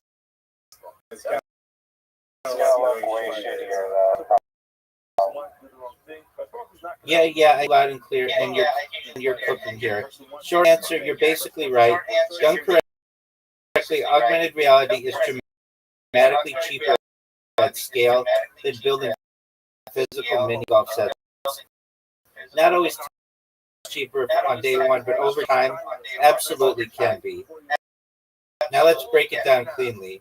Physical sets, traditional mini golf build. Cost: custom obstacles, windmills, ramps, tunnels, moving parts. Carpentry plus safety and durability. TV equals stuff can't break. Transport, setup and tear down crew, repairs every event. A broadcast quality course, not about $1 million per course, plus recurring maintenance and logistics. This is why mini golf looks cheap on TV, because it is built cheap, not because it has to be. An AR virtual overlay course, broadcast only. Upfront cost: 3D environment design one time, motion tracking and camera calibration, graphics engine, Unreal Unity, broadcast integration team. The initial build is between $300,000 and $800,000. But here's the kicker: marginal cost per new course. Essentially, new designs equals artists and engineers, not trucks and lumber. Can iterate endlessly. After the first session, new course costs $20,000 to $80,000, not $300,000 plus.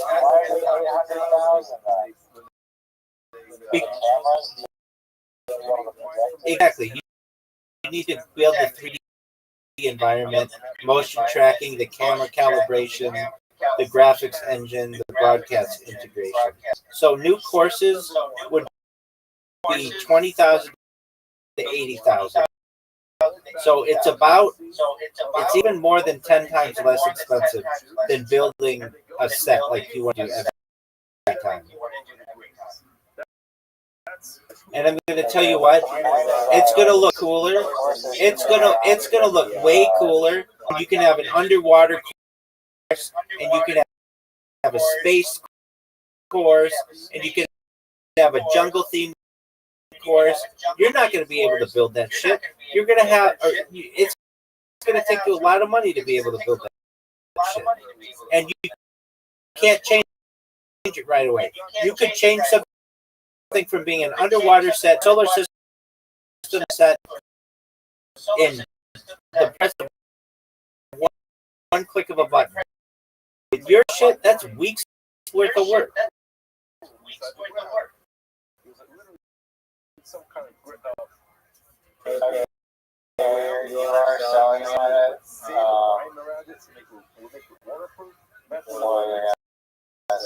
Well, hold on.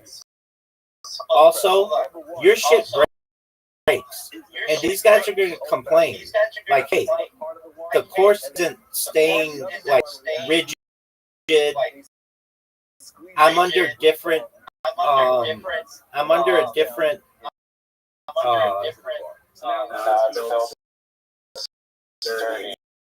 Then it's going to be more and more expensive. Build this thing really sturdily in holes, and then you can move those holes around the next location that you have and put augmented reality over it. It looks totally different, but it's extremely sturdy. And I want the golfers.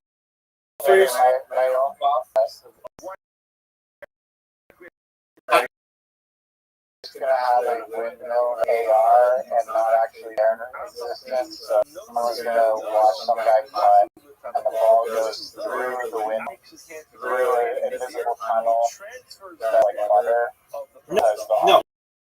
No. I'm not talking about moving shit. Like, no, I'm not talking about moving shit. I don't want that. I want it to be everything is static. Everything is static. But if you want, you can have the course look like it's in a really cool place. But I want the golfers themselves to not have to worry about anything but getting the ball. Into the ball at the end of the process.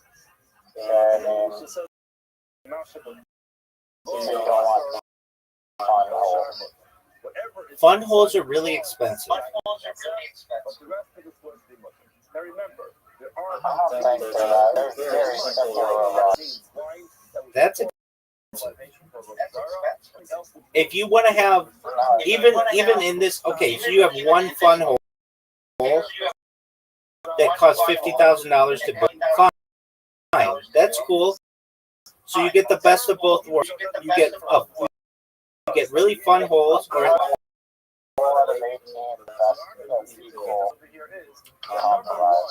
there's no problem. With yours, like, okay, you can change the course. Okay, I'm in the Sahara Desert now, and not Tokyo or whatever. There's buildings on the side, but if they're still living like, I don't know. I think it's both worlds. Like multi-level like platforms. Like, get out of here with that. Get out of here with that. That's going to look cheap, and it's going to be really expensive.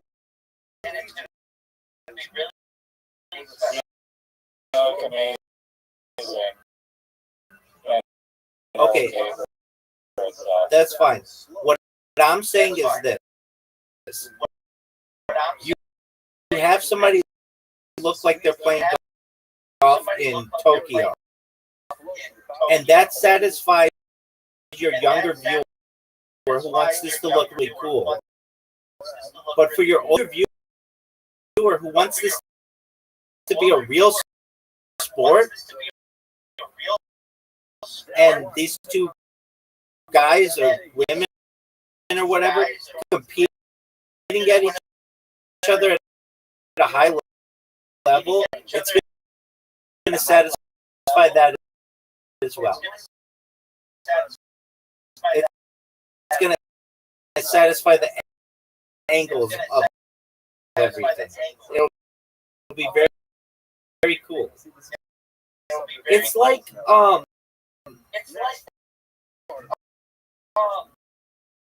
imagine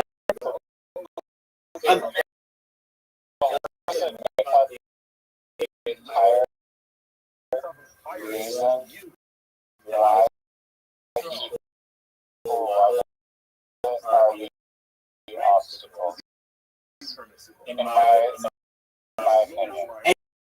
And you can make it look like there are obstacles.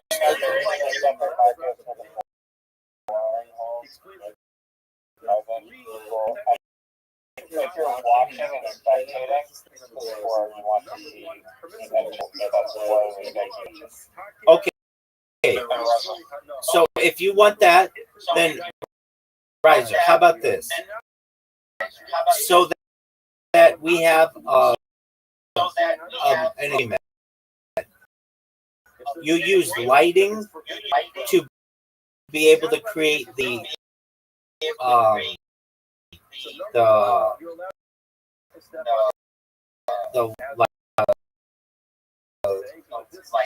obstacles.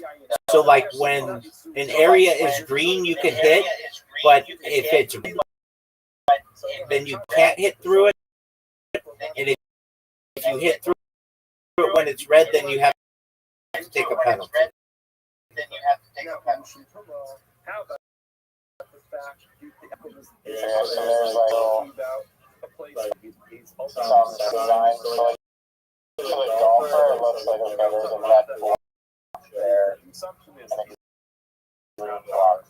looking at that's really like A windmill. And now I do make it lame for the golfers, but it really doesn't matter at that point. They just want to be.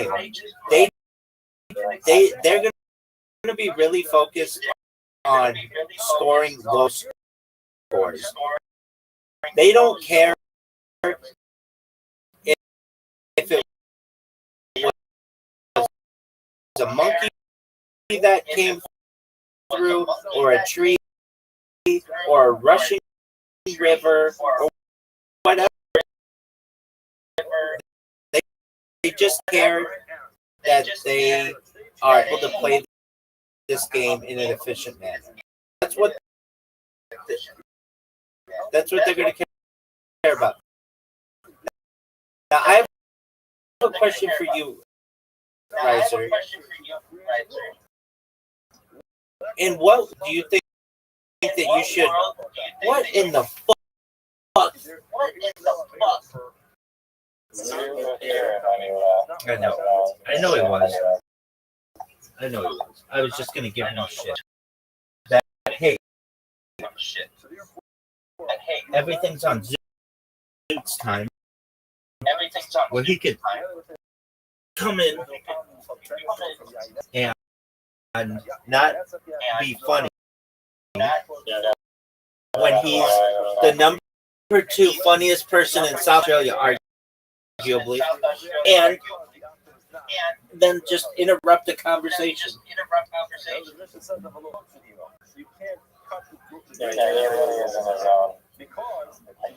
I agree. Okay, so you get your thing where the ball is going to get rejected and stuff, and I get my thing that's going to be financially efficient, financially cheap, and but still uncanny cooler than anything. You're playing mini golf in base, and it's going to make it look really cool. No matter what you do, Riser, with your multiple levels, space, or whatever your levels are, you're not going to make it as cool as what we can do with augmented reality. It's just not going to. We'll be able to make asteroids fly through.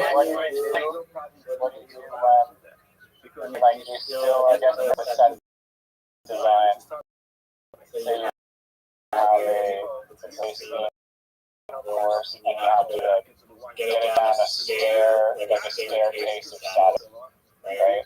And if the holes are like one of the stairs at the end, you kind of go out and fuck. So this is designed to say that no matter what the setting, you want something out, basically like a green AR equivalent, and then essentially like you just whatever.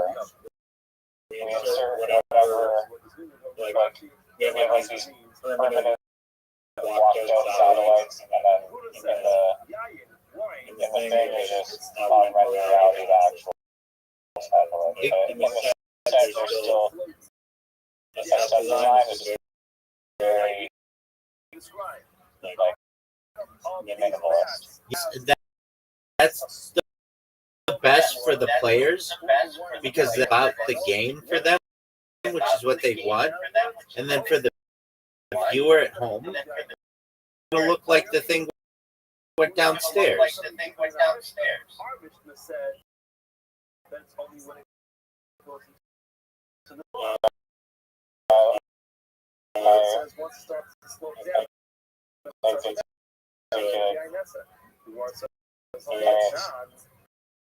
It's interesting how article you can create very good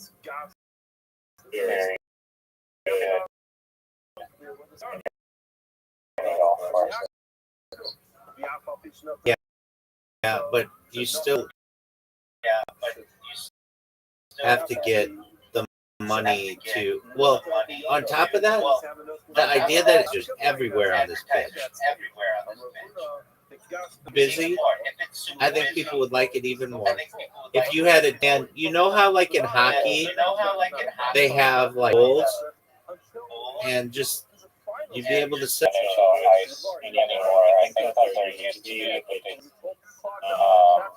That's a thought too. Just sell. Great idea. I think it's a great idea. They do it on the NBA code. Changed in the last 5 years. The betting apps, draft.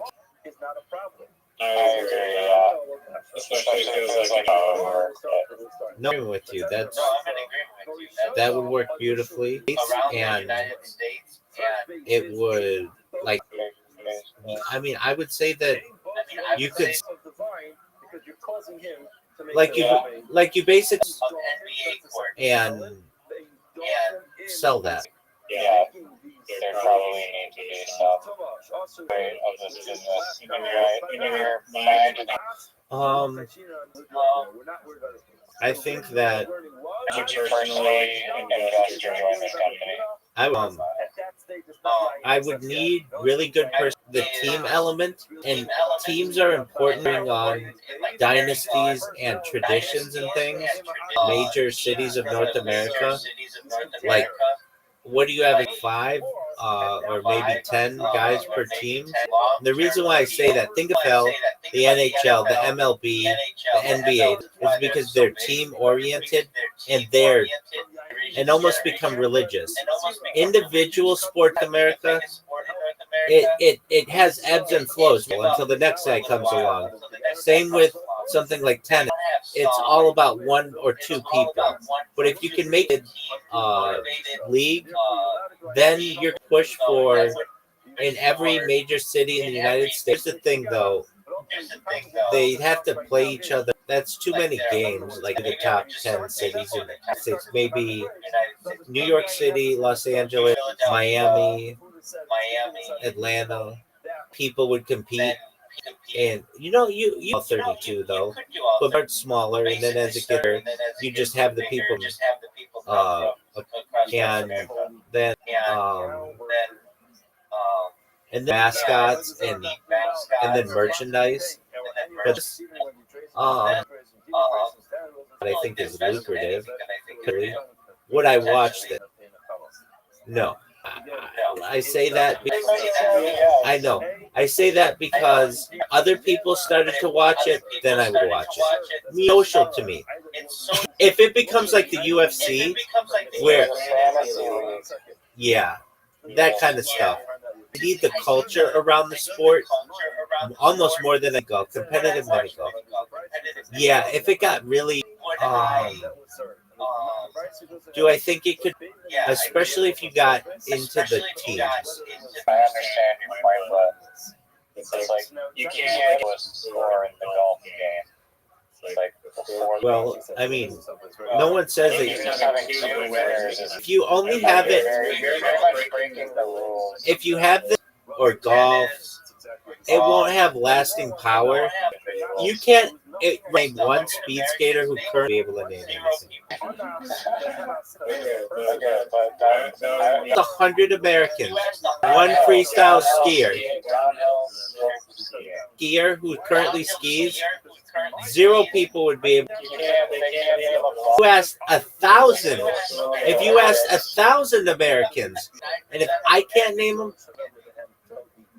They're still substantial enough that the tennis and golf are market share in the sports world. the reason why they're successful. If you want to play golf, or you want a ping pong player, and neither can you. It's like something that everybody. Yeah, no, that's it can be put over a pool table, or it just takes up things with that table. Okay, but all of these things that you're naming, so that's why I would focus this on being a team event. All right, golf died for 25 years after Tiger Woods was on. It was huge pull in with one player, and then that player retires, and everybody forgets about it. And like we were reading earlier, you could do best ball, and I love participating in it.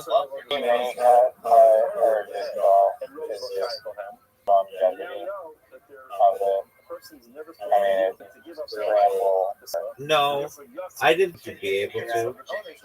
Like, able to talk with people about it. Right now, if I try to talk, no idea what I'm saying. If I have somebody about speed skating, they have no idea what I'm saying. That anybody even barely knows anything about them. Basketball, baseball. Aside from that, they barely talk about golf, but niche like bowling or I don't even know. I mean, I follow him. Okay, people can name horses. Like they could.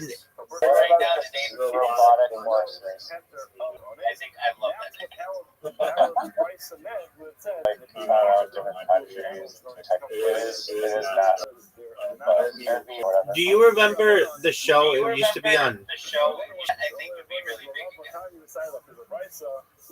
Okay, I just haven't.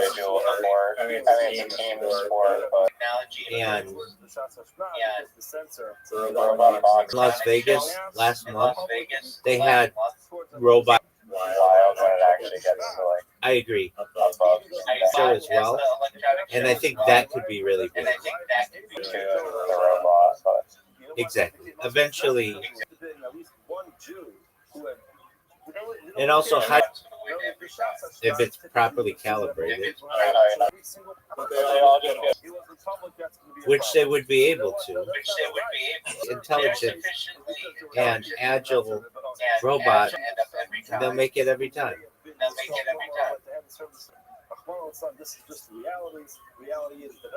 Do I think mini golf association could? Yeah, if they Cuban could, yeah. If it's for all of to make it augmented reality, he could make it a big deal. Not even patentable or trademarkable. But but that's a product.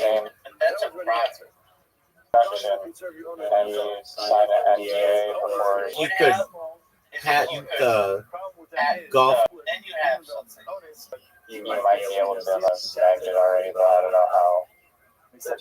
Well, you just need your shit to be best to do is take yours and edit it just slightly, and then it's a new patent. The patent is there any mini golf you won't get that patent though. Be like for analogy, but software. Being, let's say yours was 4K, they just have to change theirs to be in 6K or 8. Yeah, good point. That's what Zara is, but the only thing that happened was the first having that sign non-PG. The only thing anybody ever watches as a live sport on Amazon is your network television. Sport that you've ever watched on Amazon. Oh wait, Thank you for debating and you guys see It's a mountain, whether it's a valley, whether it's a tree. Now the person goes ahead and responds serving about the Zara. Animals not be able to Zara. You can't call the animal Nevat as we. The animal is just a pedestal, just a little item. That's you get a nice on the animal. Alrighty, big man. Well,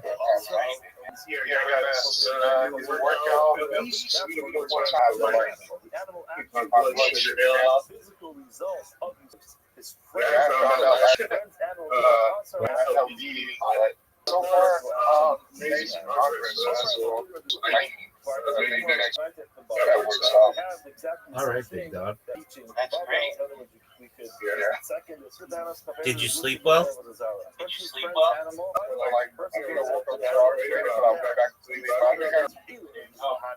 Isn't even tell me from the Kohanim, because Kohanim they have brains before, and that's why they became disqualified. They make this anymore. Is 100% in Austin, and it's 100% in Bees. It's one of the great. He said it. It's called the dirt line. Yeah, forgot the heck. And even though it didn't pull in the over the nice house, it did not belong to the exceptional ability to opposite that doesn't belong to them. Nevertheless, went ahead and they hit his.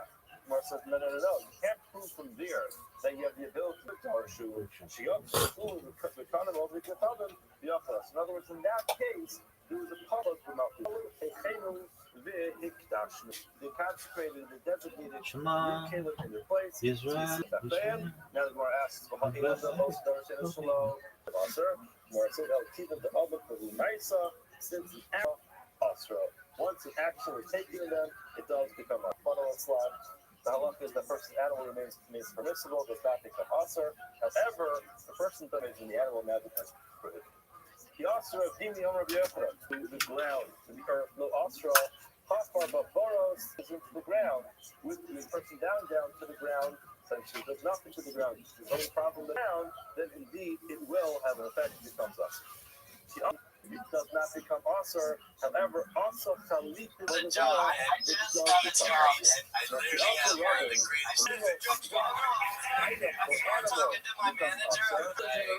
See, you just work a normal P-Terry's. You're not the manager. Yeah, whether it was in my more. I actually got to be locked down for 3 years. I'll overstay my visa down at the airport. When I was not free to go on, they said I could not return. So I overstayed my visa during COVID. Happens when you step in homeless. So EMU's is the breadwinner in Australia right now. She's in Brisbane right now. She's 40. She just a direct cross street sweep every day. I do open mics every day, sometimes 5 to 7. Dave over here, you don't talk to Dave over here. 8 years, Tony, I did it in high school. Okay. So, have you been performing at that rate, that hard? Performing at the Funny Bone. I just got in with the improv group. You have to show me a little bit. I just see you do open mics. I bet people were taping anchors to themselves. You're my favorite person on the planet. Open mics with 40 years ago. Joe Rogan is like, okay, all right, Dave, you're retarded. How long have you been married to this lady? 12 years. She's not real. Musician. I'm also a student. She actually has, she said to be keeping that as keeping you here any longer.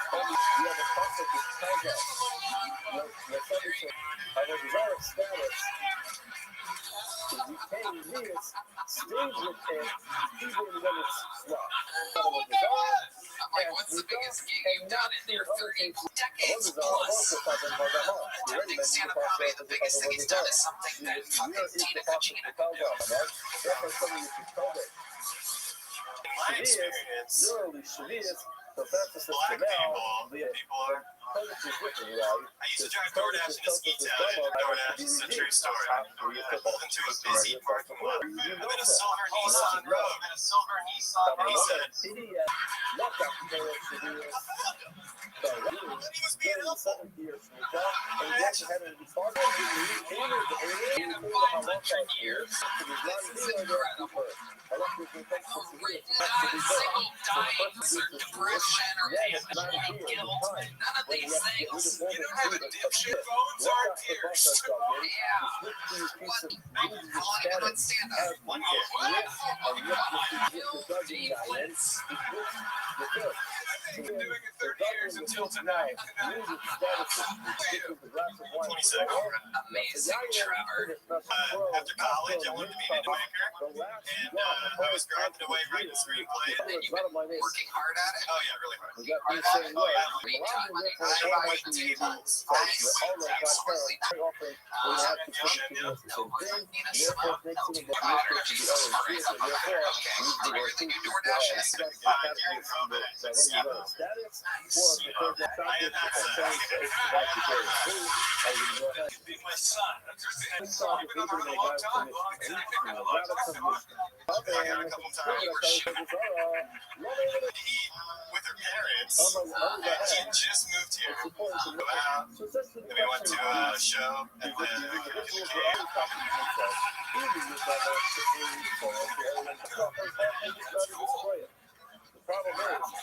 Yeah, hobbies, anything they're into, like Pokemon. So what do you mean? Reading a book by Frederick Jameson right now on Paul. Okay, that's the problem. He's always happy. That's what I know. Gave her Tremendous amount of physical inspiration to the pay, You walk through the door, what the just power like is actually you real. don't even know what you do, right? People serving the sun, people serving the sky, people serving the constellation, people serving the Zara. Where did you incredible? You're a football player. I was a Is it a town hall? Oh, yeah. My God. Fantastic record in Middle Earth.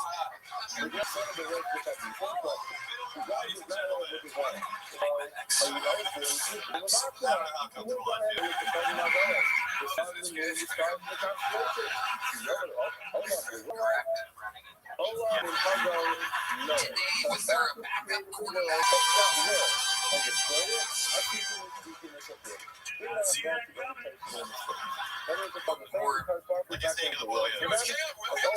Actual Caleb Williams. He was a freshman. Right. But he's certainly absolutely nothing of the same sports as Mad Rapid away. Have you seen Twitter? No.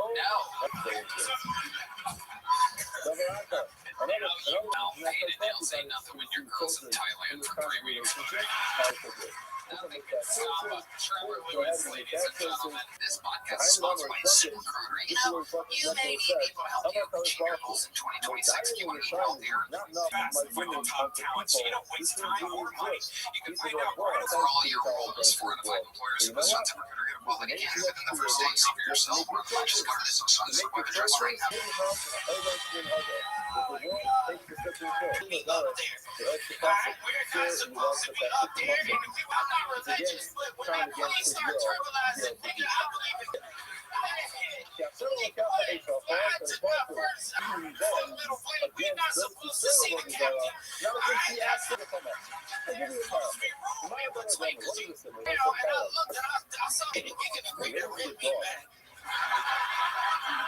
The weather's gonna be really angry. You know what I'm saying? When you start using big words, somebody about to die. The whole time he was talking, I didn't say nothing because I was scared and I was crying. Like 2 people, I turned around to pilot doing this with both. That's the difference between fucking the whole time when you do like an hour, you're just banging like that. Just did this shit flash. For a second, and all of a sudden, I'm alone. You said to him, pop, it is strange. You don't really get used to it. He goes, let me get in my face as I'm communicating. He was like, that was like telling me that Ari Patty is sitting behind that nigga. So the following one, people that we do this year. So the first department was a girl. And now makes up for the results. You can feel the turbulence on a smaller plane. Yeah, but you're safe as fuck. I don't trust your band. Yeah, there's some shit with you. Oh, your damn, I like. No.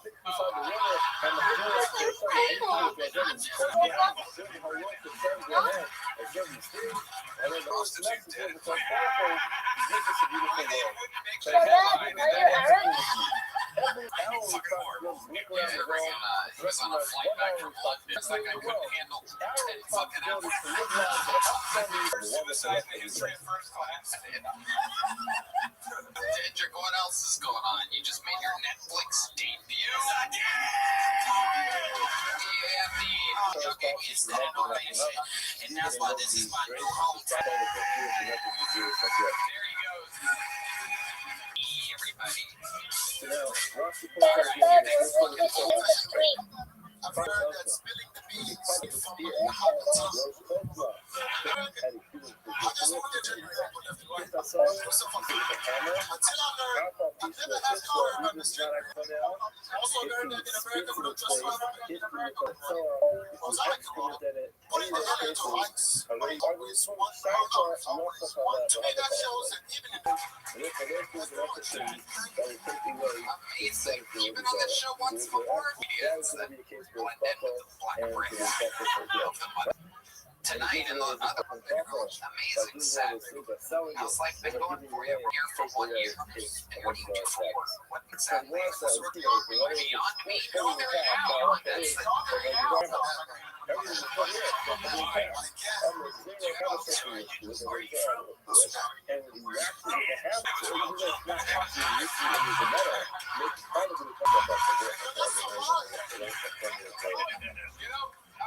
in what way? Can you give us an example of obscenity?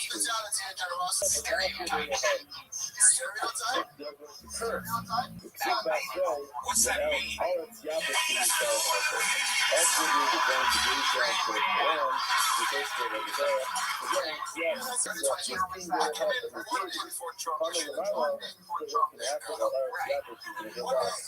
You do. I thought you guys were known for your generosity. You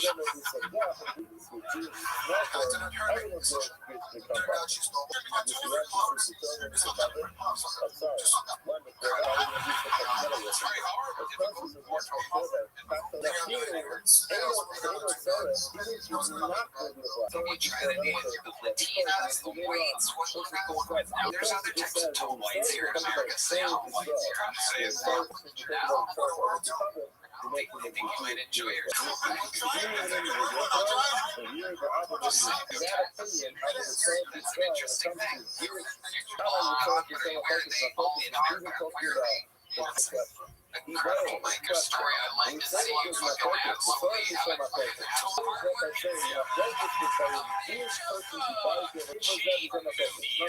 Here we go. Everyone agrees. Says how you do it. He sells it to his friends.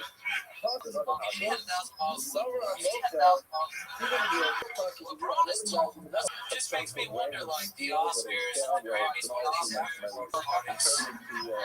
He's only got like 1,000 bottles. Hey, Moody, welcome, Jay. Oh, there it is. So you came here just for this? Drive a day up and then go back drive that night no matter what? Are you guys saying I told What was the vaccine itself? Even by saying there you go. primary, no, you've been with her, right? 4 years? My word is fucking. So he says, my They have words are 2 for $1 accepted. margaritas. It's a nice establishment. Amazing. Just opened up. I don't think those are jogging pants. Kind of low chocolate, like pajama pants. They look cozy. They know that fucking uses hard-boiled eggs. I would know where we could find them. And that's enough. I've been on like just doing balls, like hey, selling alcohol, so we can sell here. This is also it's got to be this place. It's like better than plus. It's like an area.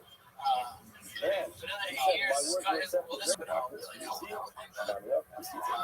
No idea. Wow. Louisiana cooking. Like, what is that? Those words like I try to call herself over there. She's a good person. She's a cook for a fancy restaurant. They don't do well. Second thing about you, other than the fact that you do cocaine from meth down to and you're still there. What keeps you there? Country number all the time. There you go, Jay Maddie, everybody. This guy's been on this show before. He has a whole face. Make some noise for Derek Dinful, everybody here. Comedy mothership makes it look like a good time. Autism, I have it. That's my favorite kind of videos. Have lots of eye contact. I got 4 eyes. Look, I got 5 eyes. Look at eyes. Look at it. So now, from is my position pleasing to you? Before, and they came here tonight, they got so much better, Derek. Mothership, are you with me? The hand dryer in the bathroom. Your glasses are so silly, just you've been on an airplane next to you right now. Jesus fucking Christ, put the mic down, focus on the I noticed you said people. Just imagine all the He's the heat miser. I'm the freeze miser. Now, wrong again with this strap. And she was for those people.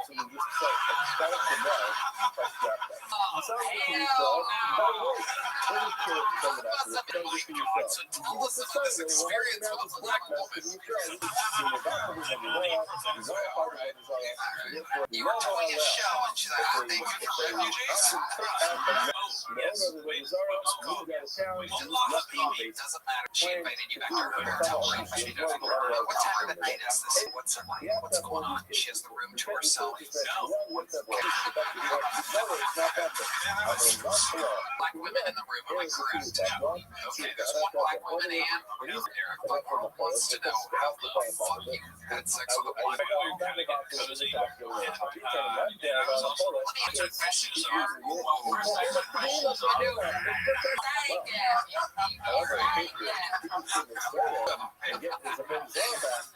Crazy.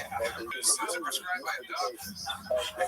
Definitely. Again, where are you? You're just standing there. She's sitting on a bed. Standing, talking at first, and then the shoes. Is it gonna be awkward? And her friend falls over and puts the pillow over.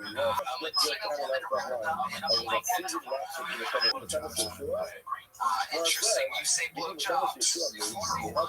Oh, because the next Derek Dinful. Wow. Playing in the back of your head. It's a song. I had met her the previous night. You got her number. Yes. And then you were texting her as well. Yes. Alright. She was showing her ass up. She was popping that thing as we said. So night 2, you to her actual house, a place where it would make sense to take your shoes off in the door. Exactly. Well, the lady from night 2 and I. And so we had a threesome. Wow. You had a Chaos rating. The greatest part of it is what I'm asking why you can say it instead of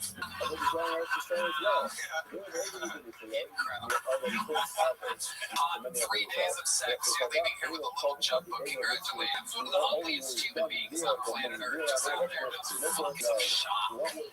It's like a Jimmy Neutron could list himself. Oh, man, everybody, this looks like a new day to me.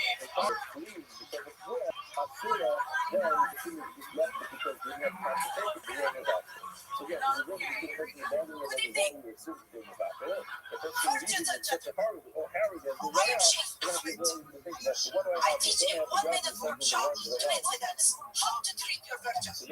First, when you mix. Second, you throw the edge out at the virgin. Cover yourself up. Cover yourself up. Cover yourself up. And third, you dodge for anything the virgin throws back at you. Fine, we have a saying in Venice, an eye for an eye and one for vengeance. And they should go to Chick-fil-A. Chick-fil-A. That's where the virgins. Well, in Venice, we don't have bring your child for me because it gets too crowded at 7-Eleven. Anyone needs a ride in my area or work out so much. Thank you very much. I'm not here to walk. I'm not here to walk. Okay, she got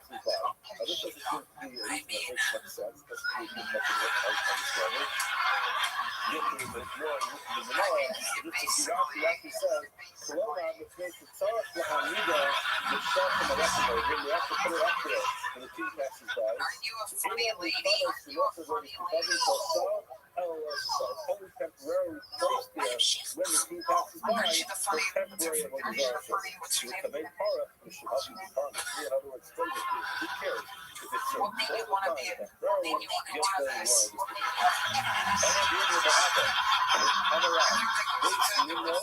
Funny lady. You're the first person to become a man with less funny.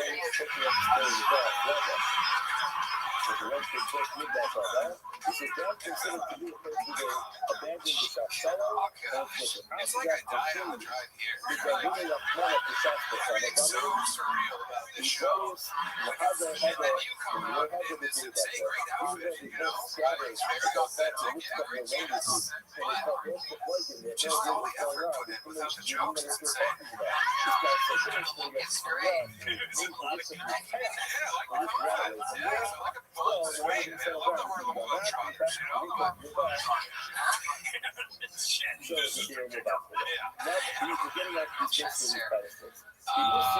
okay, I'm not exactly sure how to interview She-Got. You're a tough interview. I feel like I'm in Guantanamo Bay right now. What t-shirts over my face? Any waterboarding joke with German art. A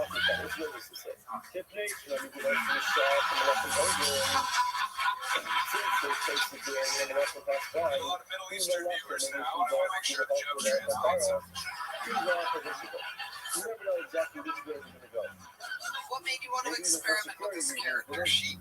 They don't disclose their exact travel route. I am being shipped. Or I'm being shipped. Well, I think Sherry should step in here for a second. I think we should talk to Sherry.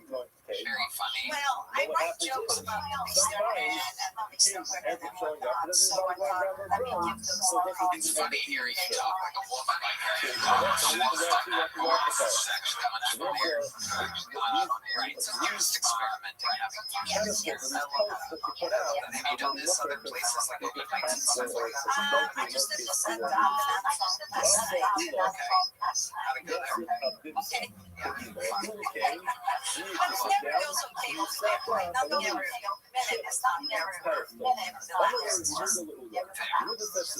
Right. Well, why are you sitting on this? Exactly. So Rob Don't is tell me we're I'm just talking about this. Rob is will say, be more specific, John. You have one of these pedestals. Well, I took this off. Broken. Went to Spain, off in the shower, to Spain, got in the shower. Very convincing, and I wasn't a very convincing. And you're really very yeah. And this is your take on Saudi Arabia, man. Saudi Arabia, man. If you already have this outfit, or do you try it?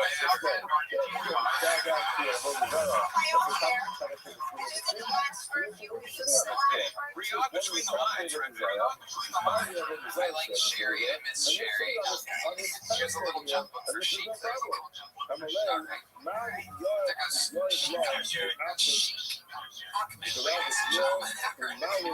The show's crazy. Anything can happen, ladies and gentlemen. By Sherry. Looked at me like, what do we do? I was like, it's your show, bro. I was really confused. I don't want to touch it. She's a funny lady. She's a funny lady. Funny lady. Whatever that was. I mean, hey, what are you going to do? Well, sometimes spectacle is rewarded. She took a big swing on a big platform. No, big swing. Big swing. Your final look at pull of the night, ladies and gentlemen, goes by the name of Anthony Walden. Everybody, here we go. Anthony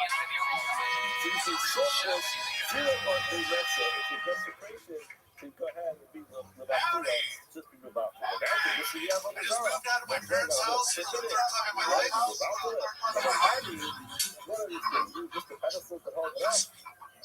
It's great because I have to go outside every time I want to go outside. That's what I want to go. This is not good, this is something called Let me tell you something. I cannot get a part of it sucks. Especially when you don't know what. Especially when you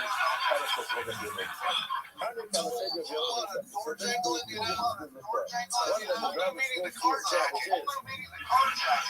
When it comes to this Venus, Are y'all familiar with Clifford? Y'all familiar with Clifford? Yeah, hell yeah. We got some readers and all that shit. Good thing it was muted, right? Not matches, big red balls, big red swinging.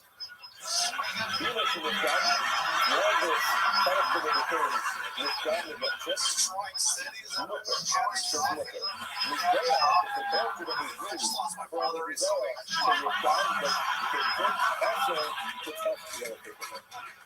Don't worry, we found them.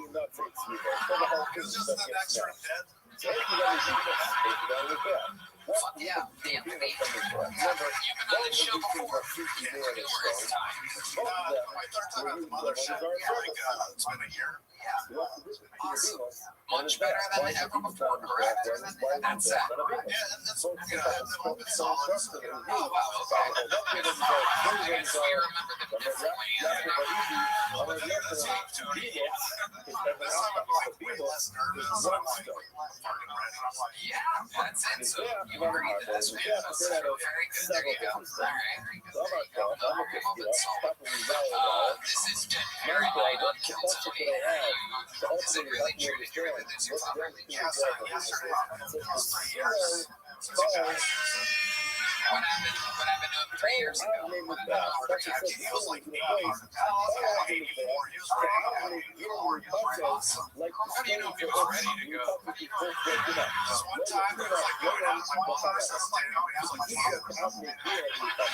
get your hands off me, bitch. We've sent me two virgins. That's the last guy.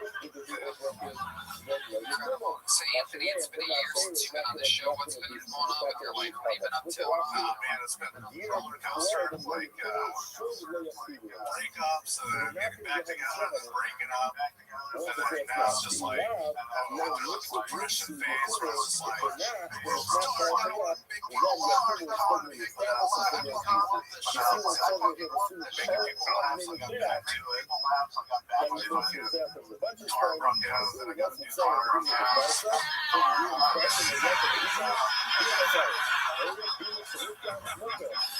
So let's Let's start with this girlfriend that kept breaking up with you. Why were you guys breaking up? What's the problem? How long distance, basically. Where's she at? Back in Vietnam. So like we're from 3 hours. We're out 3 hours. I made the drive today. 3 hours. It's just like complicated. It's just complicated. Tell us about it. Complicated. I don't know about business out there. I mean, this is the show that you're on. I like that you chose me. What would your dad want to change your show? So she was also married. Oh, there you go. See, that's great, compelling stuff. But like, they're polyamorous.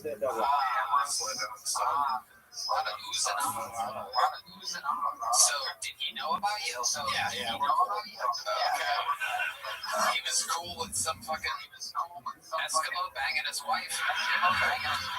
There's also Latino. Shouts out to Latino. Hey, the roadie's here. Fuck you, honey. I'll be in my Oculus. Let me know. Let me know when he's done. I'll get the towel. Have fun with loaded Dave Grohl. Yeah. The food fighter.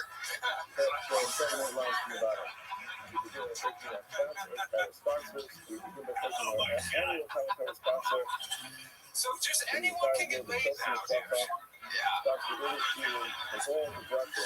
Look, you gotta get a divorce soon. You gotta. No, I love my wife very much. It's very pretty. But it's flummoxing looking at the data set by aggregated this evening. That's all. You're about to say something there. What are you gonna say? I'll just say like another literally shitty thing. I had like a wonderful Thanksgiving, and then I just ended horribly. Just me shitting myself in the car. You shit yourself in the car. So like, Take us through this moment. I got invited to this wonderful Friendsgiving comics, socializing, some mushrooms, maybe like wonderful time. Like something I wish I knew, something I wish I knew. Fucked in the cranberries, fucked in the cranberries, or it's just an accident. And I wish I knew this before, because I was also just eating these cranberries, telling me these cranberries are delicious. You're on shrooms. You're a little tipsy. Well, this was like after I came out of the shroom, and then I was just popping off like a dumb pops pills, just telling people they're healthy for you, they're good. And then I was like, I gotta go, and I was walking outside my car. Yes, and then I turned around and I was like, honestly, if I go back, they're gonna know. If I go back, they're gonna know. And I should have just been an adult and shit in his house. By the way, the shrooms had died worn off. You're all gonna know shit. If I go back, they're kill them all. I ate all the cranberry. That was weird enough. Now I'm banned for shit. I was telling them that cranberries are healthy. They probably fucking know that. Everyone fucking knows that. My dad's dead. I had discovered cranberries. I thought I was the first. I tried these cranberries. They're covered in sugar. They're fucking delicious. Wow. So there you are. You're walking to your car from Thanksgiving. Is this your family's Thanksgiving? No, my friend Spencer Bennett invited me to his Wow, name drop. Shut up. Spencer with the shit in your pants cranberries. Amazing. Yeah, so like, then I got over the holidays, and then I was just like, I can make it, and I made it to a 7-Eleven, but they were fucking cleaning it, and they wouldn't let me use the restroom, and I was like, please, I'm gonna shit myself. They're like, no, this lady,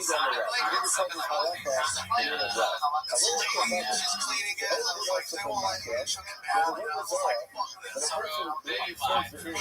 They saw you come in Thanksgiving pie covered in cranberry juice. You waddle in. Nothing you can do for the motherfucker. She's like, there's a flaw.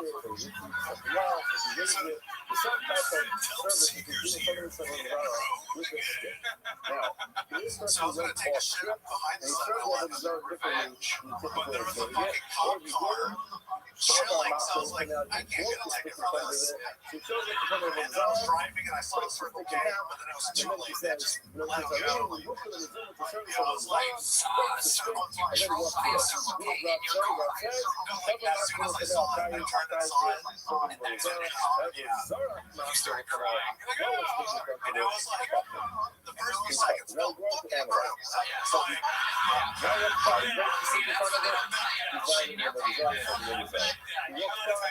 traffic using your hands. There's a few seconds before the shade comes. Before the shade takes over. And then I still have and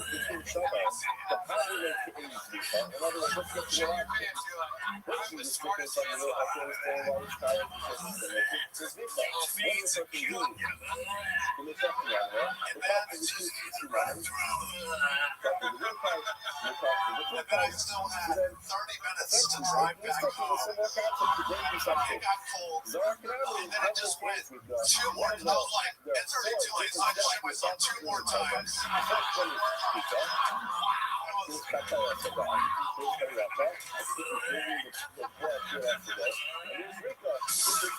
They'll never know. And then, you've done it again. What kind of car do you have? 2015 Honda Civic. What color is the interior? Black. Okay, so you're saying like the thing was, I was like, this is the second time I asked her to shit myself. In the second car I was like, this is fucked. And then I had to like piss, like, I got home and what's the point? And it just, you're wearing the diaper, fill it up.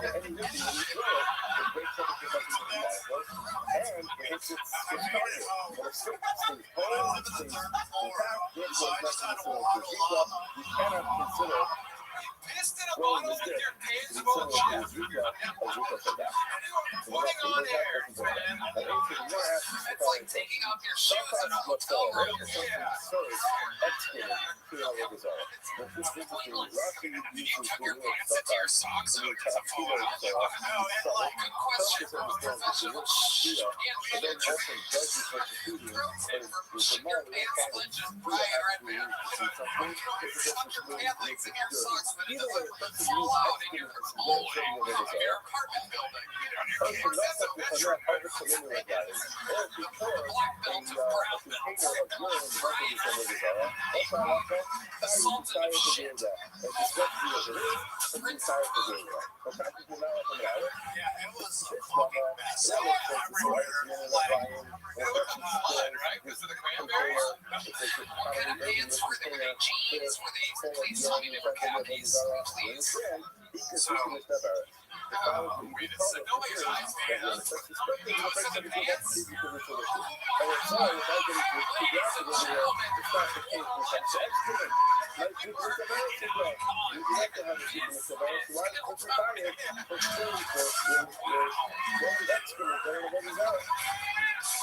Ladies and for sure keeping the pants. I'm not made of money. I just bought the like 3 times. Wow. These were the shoes, not the socks. These weren't the socks or underwear. Wow. You are a legend, Anthony Walton. Absolutely incredible. One of the greatest interviews of the night. Anthony Walton, everybody. There you go. It's how you shit your pants. If you're going to shit your pants, you fuck it multiple times.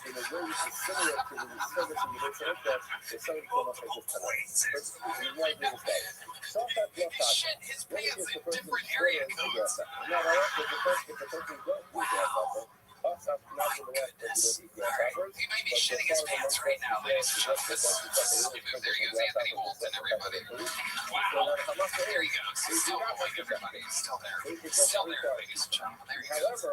Alright, what an episode this has been. Did you guys have fun tonight? All I gotta do is for you. There's just one person left. He's the only guy that could possibly close a show like this. He has the record for full-time appearances on the show, all-time interviews. He's a living member of the Some People with Me. Ladies and gentlemen, some people call him the Memphis Strangler, the Vanilla Gorilla, the Big Red Machine.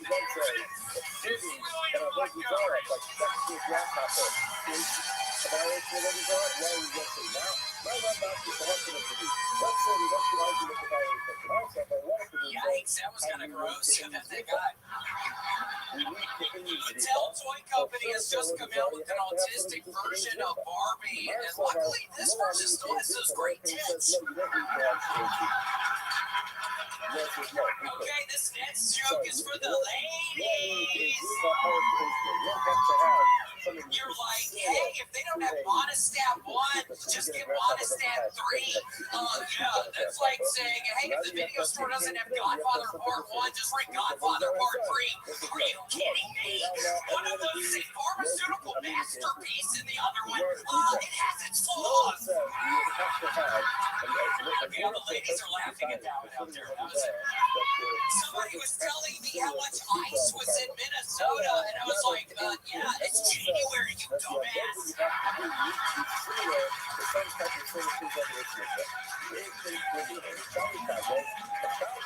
This weekend I got a new Mercedes in Mario Kart. If you get hit by a green shell, it costs twice as many coins. The mechanic said it's determined design. Okay, that's my time. Thank you. Really, it's arrived on his royal throne. It's been a while. It seems like it's been a little while, Tony. No doubt about it. It's been a while. And I'm still not rowing, and I've discovered, I always feel like I don't need to tell you, I discovered this new type of video game that Tony, I think it made me a retarded person, or like a little child. I've been playing like these games that are like for little kids, I think, but I play them all day long. Tony, tell us about it. Well, I've been playing something called Nuclear Gladiators 3000. I played it for 3 days the other day straight. I'm not even kidding. 3 days straight. You're basically looking down at the map, and you're this little person, and you're shooting all the little characters around you, and you're slowly upgrading your stuff. That's sick. But doing that, I've been neglecting the road sheets. I'm going to figure it all out. I'm not doing great for getting a good son. You're sort of figured out why you think this is so happening. Why do you think so I've been working out and leaning on video games all of a sudden. I don't know, Tony. There's a problem. I have some sort of problem in my head, I think. I mean, I'll be okay. Yeah, you're agreeing with that one, right, man? Nobody else did. Why did you fucking agree with them? You think someone's agreeing with you different than what do you do? The game you're playing is not Nuclear Galaxy, man. 3000. Nuclear Gladiator 3000. Vampire Marksman, right? Yeah, that's another one. Vampires and Marksman. Thanks for donating to that. Tony's already been hating your ass tonight. We've been hating your ass tonight. Anytime we take a little vacation, like when he comes back, like we're just terrible. And it's a complete reset. Timing's off, interrupting stories, asking the absolute dumbest questions ever. That's my buddy. That's my little buddy. Everybody likes that's my little buddy. Everybody. Anyway. With the passing of Bob Weir. Yes, it's very, yes, rest in peace. Yeah, Bob Weir. That was a big deal for you. Yeah, I think based on how you look all the time. Yeah, no, I always was a bigger fan. I think I'm going to be more devastated with the guy from Blues Traveler. Hey, man, people keep sending me pictures. I look like that guy before and after, and it sucks. Yeah, you're looking good. You lost a bunch of weight. Thanks, man. Yeah, you look great too. I'm so happy. Hey, 2 friends. How about you? No disrespect. When I see you, I feel like Ron Howard. Like the one brother no one knows about. I worked at a network. I know I have a real director. Just a second. You're in Gallagher, and you're like, who's this going to be learned to? You look like outright now. You look like Clint Howard. Clint Howard is Clint Howard. All right, that's one. Doc likes the joke. Good. Is it real pretty daughter? I think if I was in that situation. Yeah, talking to her or something. Yeah. Exactly. So will you weep enough for a couple of weeks? Other than that, maybe did some idiot say, oh my God, he's just really funny. Or some idiot say, oh my God, right there. Why did you not fucking hear me? I have been feeling every saying that there's some dumbasses are going to bone weirdness right there. So, oh my God. That was nice. Oh my God. God. Seriously, I've been living in Edge for the past number of days. I'm not even kidding. So there was a nice, oh my God, I'm not kidding. William, what would you do? What would you do? He didn't say it was it not. What would you do if I surprised you by putting that guy in the trunk of your car? I would get the knife out of my pocket and I would stab him a couple of times in the stomach and then fucking wrap some chains around his hands. That's what I would do. And then what? You put the chains around his hands. And then what would you do? Now that his hands are chained and he's bleeding from his stomach, then what would you do? I'm saying, look at you now, dumbass, and then fucking do the fucking thing. There's nothing gay about what he's saying. Yeah, there's nothing gay about that, right, man? What? Why would you chain his hands? He's already stabbed in the stomach in the drunk air car. It's like overkill, William. Yeah, well, I do overkill when I'm mad.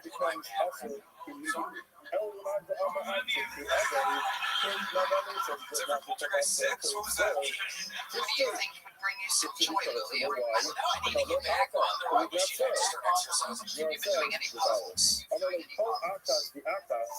I hit 7 and now I've hit a wall. I would like to start another one. I have a budget. I've been buying one Monday and there's a couple of very nice touch ones I'm getting. I'm just putting this one up on my dresser. I'm not even opening this one up because it is the original costume. Okay, so forwarding to your consoles right now. Oh my goodness, what are they up? What are they up?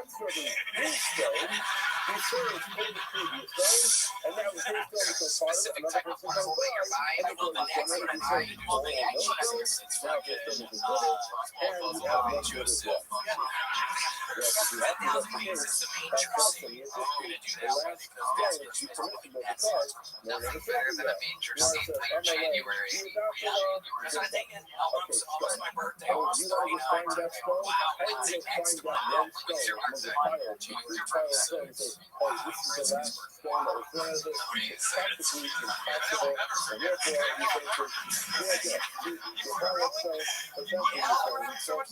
so much fun. I'm very self-destructive, so I know it's really good for me, but then I really love deep down in some sick kind of way I like hurting myself. So that's what I've been doing myself. It just looks like a baby hair in a row. Oh, you look like an ancient hair.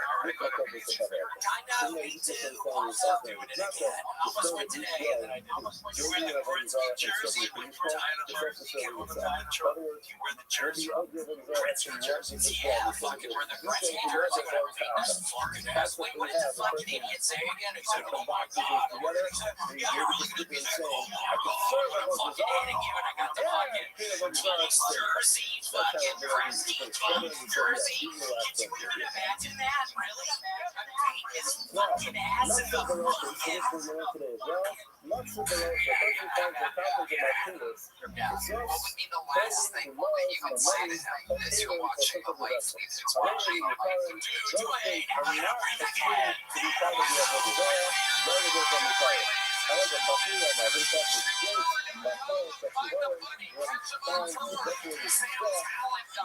With 2 L's, he's on tour as well.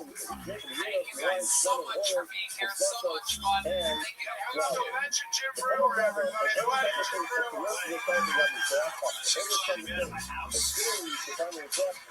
You guys think you're better than that? The great Jim Brewer, ladies and gentlemen.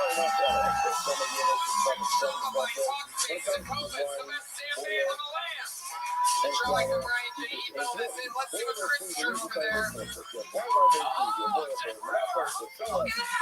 you. He painted you. That's amazing. Right here, check out Jared Ripper on YouTube. Yes, we love you so much. A lot of fun stuff happening. A huge announcement. A huge announcement coming tomorrow or last week. You'll see it.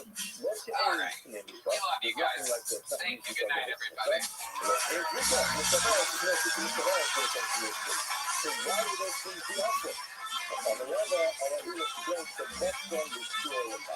when he cut down the stalks, when he cut down the grapes, at the time that he cut them down, he was cutting the Avodah Zarah. And Rothschild says, interestingly, not the picture of definitely the Avodah Zarah. So that's it, we keep it in the Torah of Avodah Zarah, because it's Tzirusam, all Torah of Avodah Zarah. Why? Because it's the Shava, not for the Chaleh, from the Yisrael. When he cuts off these things from the source, from the harvest from, that's like a shita. In other words, that's shita of cutting down these stalks, cutting off these grapes, which is similar to the Beis Hamikdash, that's going to make it into a problem, and that's why it's going to be an issue. In other words, you're right, there's no service of grapes. Yes, there's a service of wine, but not grapes in the Beis Hamikdash, but there's a service of shita. What's the similarity of shita when it comes to grapes? You go to the vine, you cut it off, that's the shita, so to speak, of the grapes, which is similar to the same thing, and that's why there's going to be a problem. The Rav says in the name of Yochanan, how do I know? Is a the person shechts an animal that has a mum, lavos, besides the shubater, is exempt. In other words, we know an animal cannot be brought for a carbon if it has a blemish. If it has a physical blemish on it, it is not qualified to be brought as a carbon. So how do we know, says the Gemara, that the person shechts an animal for avodah zarah, that is exempt as well? Gemara says, Shenemar presents in the pasuk, Zoveach v'lehim yacharam, Bilti Lashem levado. Person should not, the number of pasuk here is forbidding person to shech the animal for avodah zarah. Person can only shech the Hashem. And the Gemara says, Lo asra Torah elek eifrim. Torah only asks serving avodah zarah in a way which would be a proper service inside the Beis Hamikdash. And since a person cannot bring a carbon which has a mum on it, person will not either be in violation of the service of avodah zarah if he brings a carbon. If he brings a sacrifice to avodah zarah, it has a mum on it. Havi bar Rabba. Rabba asked the following: good night. What type of mum are you talking about?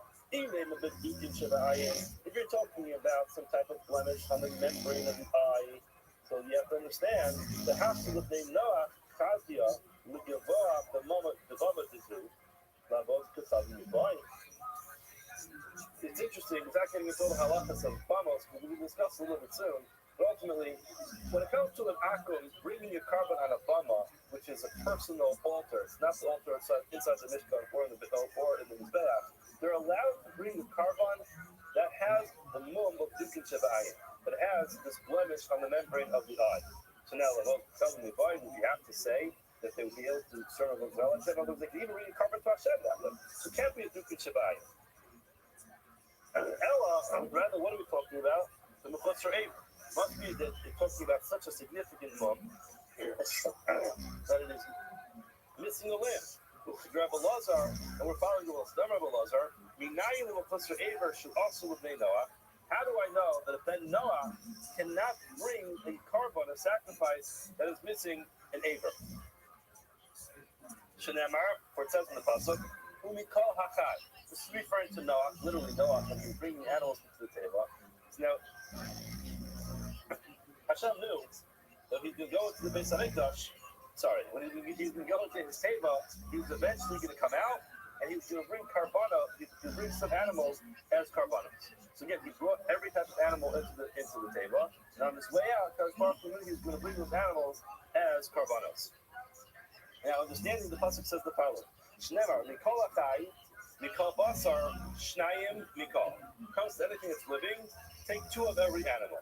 Amar Torah, the Torah told Noah, Havei behema, bring into the teva animals, shachayin rashay evarim shalom, that has all of its limbs intact. That's why it says mikol hachai. Gemara says, oh, hold on a second. Is that what mikol hachai is telling us?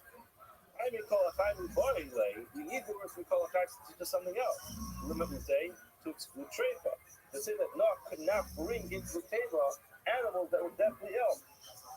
In other words, how you learn from the Kolatai that means that all of its limbs are intact. This maybe coming to exclude Noah bringing into the table animals that are sick. More says that Milchayos Zera, not the way. We learn that out from a different word, which is Milchayos it says with lachachios. The word is it says lechayos zera. Lechayos zera al pnei kol haaretz. So we learn out from lechayos zera. Now we learn it out from the word lechayos zera. There's going to be a trait. Because again, the word lechayos zera means that the animals will be able to reproduce later on. The Gemara is assuming that an animal which is deathly ill cannot reproduce. That's what the Gemara asks. That would make sense if you follow the opinion that says that a treifa cannot give birth. According to those who say that a treifa can give birth, might be full of Amar. What are you tell me? The title Zera cannot be teaching the treifa cannot be brought to the table because it's just saying the animal has to be able to give birth. The treifa can actually reproduce, then it's no problem to do the treifa in. Where it says Amar Kra, eat talks. The pasuk says lahachios itach zakar nekeva, to live with you a male and female. The itach the doma lacham. The pasuk says this to be similar to you, and since we assume not was not a treifa, he was not deathly ill when he went to the keva. So we assume that we assume. So if he himself is not a treifa, he has to make sure that the animals that he brings into the table are not a treifa either. Where it says, hold on, how do you know that Noah is healthy? Maybe he himself was very sick. More says, no, can't be. It says, Noah is tzaddik. He was tzaddik, he was complete. More says, who says the tzaddik means that he was healthy? Maybe he was just perfect in his ways. He acted like a man. He had good midos. More says, no. Tzaddik it says he's a tzaddik. No, if it's tzaddik, tell him even also. So if you tell us he was a tzaddik already, so the Talmud must be teaching us that he was physically healthy. More says no. It's two things. He was telling him he was perfect in his ways and tzaddik l'maisa. Did the mitzvahs. In other words, he lived a fine lifestyle and also did all the mitzvahs. Gemara says, basically, Gemara says, no matzah. Cut it out. It just can't be that Noah was a treifa. Because if you're telling me that Noah was a treifa, then listen to the logic. The pasuk says, Itach has to be with you. Itach means that everything that comes has to be similar to you. Now, if you tell me, well, what's the Noah could be treifa having? He's not the diet that's not treifa having. You tell me that he was so sick. You tell you, go out to the woods and see if you can go ahead and find all of the sick animals. Find the sickest lion, the sickest elephant, the sickest hippopotamus, and bring them into the table. It just can't be. It can't be that he was required to bring all the ill animals into the table. So you want to look at Lahachiyos, well, Lachayos Zera Lamali. What is Lachayos Zera? Once it's Itach, if it's only said Itach, then I would not know necessarily that it has to be able to reproduce. Maybe Noah was told to bring all these animals into the table to keep him company. Because we've been for some time, you wanted to have some company. Therefore, it's a feeling zake, a feeling stress, even if the animal's quite old, for sterile, Kamash Milan, also teaches us Lahachiyos Zera. That should be able to reproduce. It's to be young enough to reproduce. That to be physically healthy enough to reproduce. Just on this, Noah Ish Tzaddik Talmud there also. One of my favorite ideas from the Moshe times to correct is the Sefer Darash Moshe. If you define the words tzaddik, he says, what it means is a person's yotza zakai. In other words, a person. You look at a person, you look at his behavior, and at the end of the day, you reach the conclusion that he was tzaddik b'maisa. He was correct. That means, says Moshe, that there was question. He was living his life. You had questions about him. And at the end of the day, it turns out that he was tzaddik. He was correct. He was right. He was yotza zakai. Tarmin, says Moshe, is a person who's perfect. No one has any questions. No questions. This person's behavior is such perfect line that no one has any questions. It's not like people have questions. What's this guy doing? It doesn't seem so good. Maybe he's out of line. And then you analyze it, you look into it, you get more information, you research it, you start some kind of investigation. Ultimately, say, you know what? I thought the person was engaged in behaviors that were wrong, but I found out that no, he's actually doing the right thing. That's a tzaddik. Talmud is perfect, no question. So Moshe says if that's the case, why does it say Noah Ish Tzaddik? Tamim Hayaviyos, we should say first that he was a Tamim, then a Tzaddik. The Tamim is a higher level because it's perfect to say Tamim first, which is a Tamim and not Tzaddik. So he says something fascinating. He says it's easy to be a person who's perfect. Just do nothing. Spend your whole life doing nothing. Lock yourself up in a corner, lock yourself up in a room. Don't get involved. I'm the kind of person who's just not going to get involved. I don't want to be involved. It's not my business. But, if you do that, you will never do anything wrong. You won't do anything right either. But you're never going to do anything wrong. No one can have any questions about you if you don't do anything. But says Ramosha, if you do things, and that's what's required of us, people will have questions. That's the way the world works. People are not one-dimensional. People are complicated. There are a lot of thought processes that go into a person's mind. And you have to get involved with things. If something is wrong, you got to get involved. People might look at you and say, what are you doing? What are you getting involved for? We won't know all the details. It won't always look good on the outset. But hopefully people will take it all the way until the end and say, you know what? Person is tzaddik, he's tzaddik, he's correct, he's yatzazaka. Therefore, what it says, it's tzaddik first. Because Noah, he could have just said, you know what? I'm not bothering. Now, Noah wasn't so successful with his generation. He doesn't even try. He tried very hard, and ultimately, says he was a tzaddik. He was a tzaddik because people went ahead and said, what is this guy doing? Building a table trying to empower people. The guy thinks he's doing, what do you think he is? Ultimately, tzaddik. He was a tzaddik. On top of that, he was also a tzaddik. Important to keep that in mind. Pasuk actually says he was Tamim the dropout and tzaddik for myself. So again, it was two different elements of his tzidkos, but ultimately he had both. Amar Elazar, Minayin l'shoket behemel l'markulis. How do I know that the person slaughters an animal for markulis? The markulis, the served cow, they're throwing rocks at it, throwing stones at it. How do I know if the person shechts the animal to markulis? Shulchayim, Shneimar, for it says in the pasuk, "Lo yizbefu od es zilchayim lasir masher lasir." Pasuk says, "Lo yizbefu od es zilchayim lasir."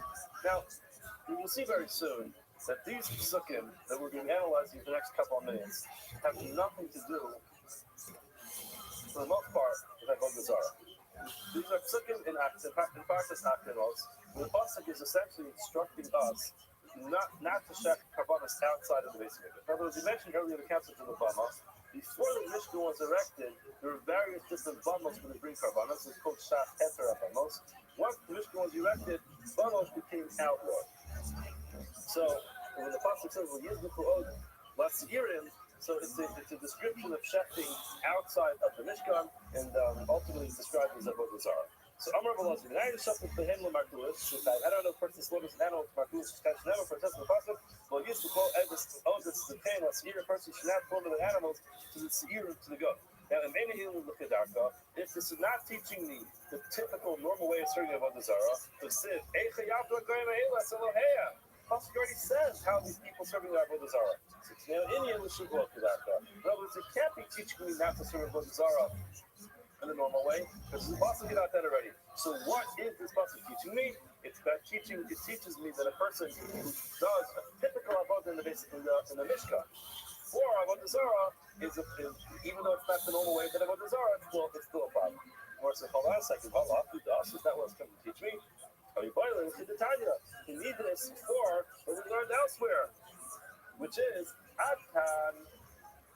The Tzukim over there in Parakut Zion of Sefer Vayikra, who midaber bekachim shekdishin b'shas Yisrael almost. A person who went ahead and he consecrated his animal. Already after the Yidden were told no more bringing karbanos on the bama, a person went ahead, consecrated an animal to the bama. And he brought it on a bama when he wasn't supposed to. The punishment is clearly stipulated. Remember where it says the person violates this order and does not bring their carbon to the Olamoi. Rather, what do? They bring it on a bama. And it says clearly the person gets courage. So it says Onesh Shalada. We heard about the Onesh Azhar Ninai, and where's the wording for this? On the lower part it says Pentala Olasecha. It says lest the person bring his Ola. Look at the oven.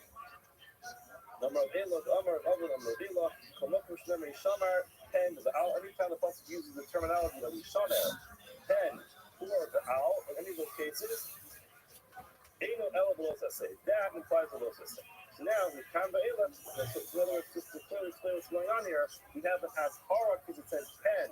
In other words, pen, lest you bring a carbon on a bama, and it says clearly if a person does bring it on the bama, they'll have kares. So we have a clear stipulation in the Torah, a person brings a carbon on a bama, on a private mizbeach, after the mishkan was erected, the person has kares. You can be able, from here on in, from the next psukim on, in the Torah, it's talking about a situation where a person consecrated an animal to be brought on a bama when it was still permissible to bring a carbon on the bama. But this carbon lingered around until after the mishkan was erected. And at Krivon, he brought it on the bama, the Shas Isra bama. After the mishkan was erected, he now let bring a carbon on the bama anymore.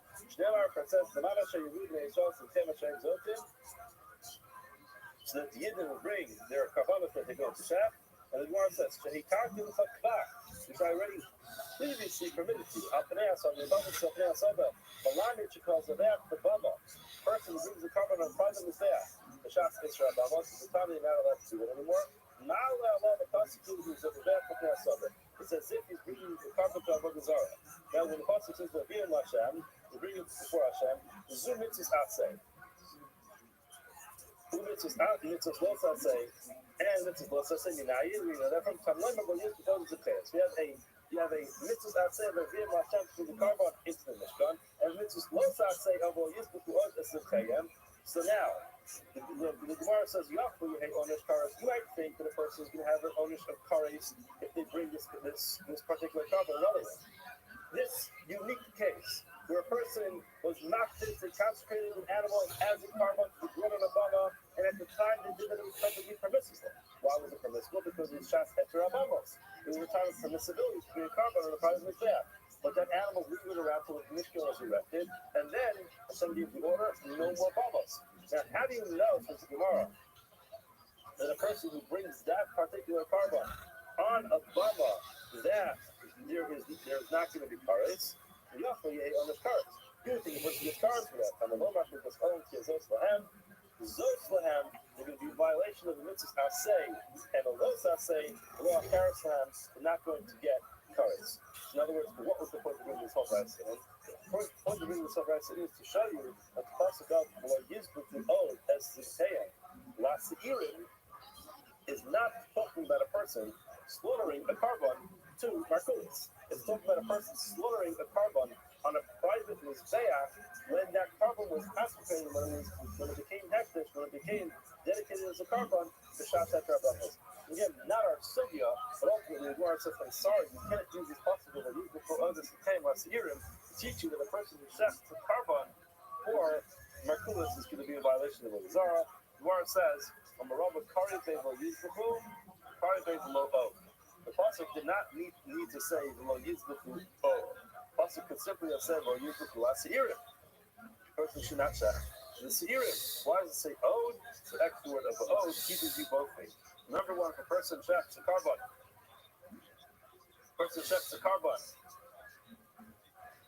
on a bama, b'shas Isra bamos, when the animal was dedicated as a carbon b'shas heter bamos, then this is going to be in hasay, and the los hasay, but no kares.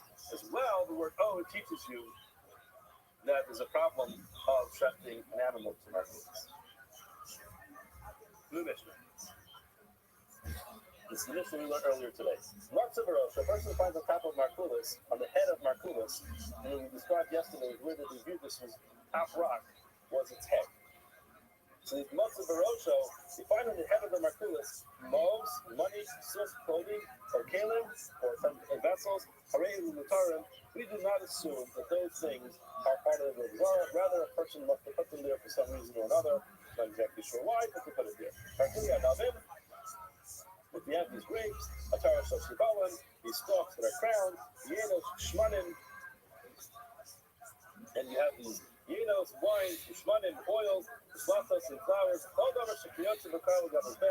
anything which similar to would be brought on the Zaf, also those things are also, you're not allowed to benefit from them, we assume they are to come as well as the More so, do not need these.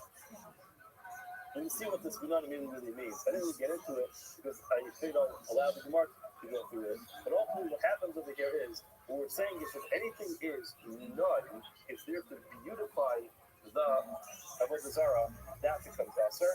If it's just there for another reason, then it won't become Aser. Binana meaning, how do I know this? Amar Kiva Yosef, Amar Voshia. Kiva Yosef says in Voshia. Cross it back on the blood passage, it says, but Tira Shikutzayim, we saw their Shikutzayim, because they're despisable things, as names, describing Avodah Zarah. What was it?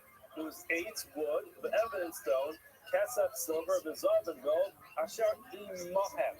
What is that word? Asher Imahem, that was with them. Because of that, another pasuk says, "Lo sachmo kes b'zav." The person should not desire the silver and gold aleihem. That's on top of them. We have an imahem in one pasuk and aleihem in another pasuk. So what is it? Is it imahem or is it aleihem? What's the difference between that? If we look at Rashi, Asher imahem is the first Rashi after the Mishnah. Eitz v'ev and kes b'zav Asher imahem. Imahem mashma shahayu makriving 8 v'eben v'kesef v'zav v'pari kla shikutzin alma kol mat v'makriving kamei mitzar. So it seems that imahem is something which you're going to use as a hakrava. Then aleihem, the next Rashi says, because of that kalama l'sakmo kesef v'zav aleihem, avol 8 v'eben lo tzit, doesn't say 8 v'eben in that passage. Now the Gemara is going to analyze this.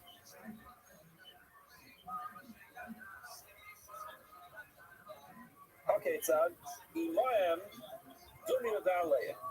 What's with it used as part of the Avodah Zarah is similar to what's on top of it. Ma'alayim, just like when we talk about things that are on top of it, Davar Shal Nai Aser, if it's there to beautify the Avodah Zarah, to be forbidden. Sheini Shal Nai, it's not there to bring beauty out. Mutter, to be permissible. Afimayim, similarly, anything that's used in the service of Avodah Zarah, Davar Shal Nai Aser, if it's something that makes it more beautiful, it's going to be prohibited. So Sheini Shal Nai, Mutter, if it's not something that makes it look nice, it's not good. It's good. It's good permissible. Therefore, when it comes to our Mishnah of money or clothing, what do we have? What's the Rothschild? Most ksus or kalim. You have money, you have clothing, or you have these kalim. Those are not going to make it nice, and therefore those are going to be permissible. In other words, we darshan this to Kuba. The Gemara says, hold on. Why are you learning this in a reading way? Maybe the opposite is true. Not imahem, just like when it comes to imahem, kol nash imahem, there's no limitations on which type of articles can be used to serve with Zara. Similarly, anything which is on top of them, kol shalayim, anything, no exclusions. You can put a pot on its head, and that's going to be a problem. Okay, lo yomar alayim. In other words, if that's the point, then don't say alayim in the first place. In other words, the fact that it said alayim teaches me that there's something about it, which is an exclusion, which is ultimately to say that it has to be similar to Iman doing the alayim, and it has to be something which is davar shalmai, which makes it look nice. The question is, hold on, we just challenge your premise. Money, davar shalmai, it's very nice. Imagine these tons of coins around the Avodah Zarah, beautiful. What's wrong with that? When it says Amar Tamid Berdianai, you kiss touch of the color of the tzavarim. We're not talking about lots of coins. It's a little bag filled with money hanging around its neck. That's not very nice. It look nice. Okay, more success. Clothing davar shalayu. And maybe the person puts a beautiful suit top of the Avodah Zarah. Why are you saying that clothing is not davar shalayu? Clothing can be tremendous davar shalayu. People can spend fortunes of money on clothing. Which is not even Berdianai, since we developed from that Masada. I'm talking about wearing clothing. The person just dumps some clothing on top of it, fold it up and put it on top of its head. That's not making it look nice. It's like a clothing rack. It's very different than a person adorning an Avodah Zarah with clothing. It's kind of like wrapping a scarf around a snowman. No, that really just dumps something on top of its head. That doesn't look nice. Which is okay. Kli, called davar shanayu. Kli, davar shanayu. But Kli also. Any type of tree can make it look nice. Where it says no. Amar Papa is sachipale mashkilta aration. They put a mashkilta on it. So what is a mashkilta? So Rashi tells us, I don't know exactly what it is, but basically he says it's some type of long.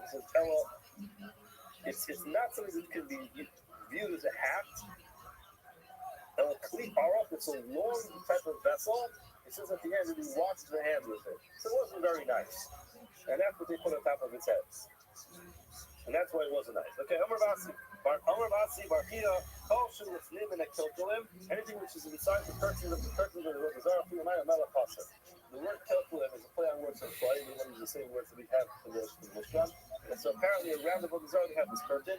Anything which is within that curtain, whether it's water or salt, whether it's bath, Passer puts the Kilkulim outside these curtains. Never should I if it's something which is beautiful, can be prohibited. And you shall know if it's not beautiful, mutter it's going to be permissible. What we used to that continually learn and culture will the part of the tools. Both Markulas and Par do not have curtains.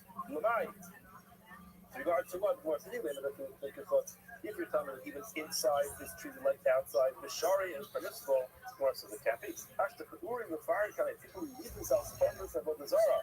And my welcome, you know, like some of the capri salt. In other words, you can start upping the ante on the Avodah Zarah that people should degrade it by bringing water and salt to small little service. Come on, people are actually deprecating part of the Avodah Zarah. So there's going to be no limits. In other words, again, the idea of Ta'ar is no limits. You don't start a curtain or anything that has no limit. Ella, Natul, put on the round the outside is what's true like the inside, so a person serves Ta'ar even from outside, it's going to be considered to be like inside. One more mission. What was the Kafir Shaya Latina of America? We learned this also. I think last time. Or a Zara that has a Gina, or a garden, or America to bathhouse, never may have Slobatova. You can benefit from this garden or from this bathhouse, Slobatova. Slobatova means without paying them. Paying them does not necessarily have to mean financially or monetarily. You can mean paying them even compliment. They never may have Slobatova. You cannot benefit from them with payment. Haya Shalom Shalakher, if the bathhouse or the garden was owned with joint ownership by the Avodah Zarah and by someone else, Allah is an enemy and we should benefit from them. Paying the Torah, makes no sense. Whether it's with payment, without payment, was Kutavim, shall over Kutavim. We learned this earlier today. Avodah Zarah, which is made by an Akum, Asur Miyad, becomes Asur right away, even before serving it. So Yisrael, if it gives us a Shah to the Avodah Zarah, any Surah to Savi does not become Asur until it is actually served. Amar Maya. Maya tells us, the Tova is the Tova's Komer. When we say Tova, it means giving thanks or giving payment to the actual priests. Shalom Tova, when it says without giving thanks, it's without giving payment. Shalom Tova's Komer, without giving thanks or payment to the priests. Rafuki, what does this exclude? Tovas Oda, the giving and paying a compliment to those who serve the Avodah Zarah. In those cases, the Shari that's permissible. Some say this is referring to the Seifa, which is as follows. This is Hayash Lavashalater. If this bathhouse or this garden is owned jointly by Avodah Zarah by others, then it says,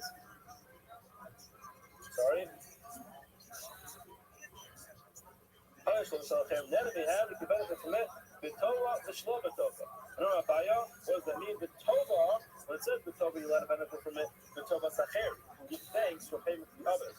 Well, you cannot go ahead and give thanks to the priests. So now the Masna say for those who go to the Seifa Kosh generation, strictly in the first case. The Masna Resha, those who learn only the Resha about Seifa, even if he's not here about that, even though it's Komer Nami Shapardami. You might say, when it comes to the end, you're allowed to go ahead and give thanks, because in other words, I'm giving thanks to the other side. In other words, even to the Komerim, because I'm not paying any dues or any deference to Avodah Zarah, because there is a partnership as well. Where goes on? When an Akum makes an Avodah Zarah, it becomes a Surah Miyad. By the way, that's what the Mishnah say.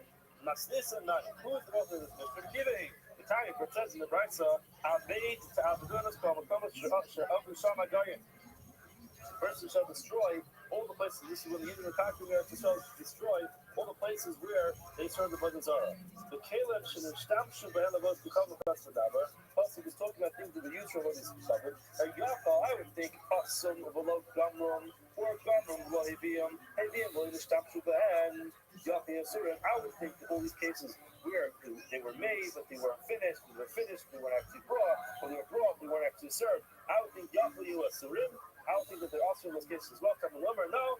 Asher Alku Shamagayim, it has to be Avodah Zarah that actually serves by the Avodah Zarah. However, She'ein Asurim Ad Sheyavu Mikan Amru Avos Gufavu She'Ovu Gufavu. Here we learn that avodah zarah made by an akum, eina asura ad sheti oven, is not going to be also until it's served, not like our Mishnah. Mishal Yisrael and the Yid Chasashal makes the avodah zarah asura miyad, he makes it right away. Diver Rabbi Yishmael, let me continue Rabbi Yishmael. Rabbi Kiva argues and says, flip it around.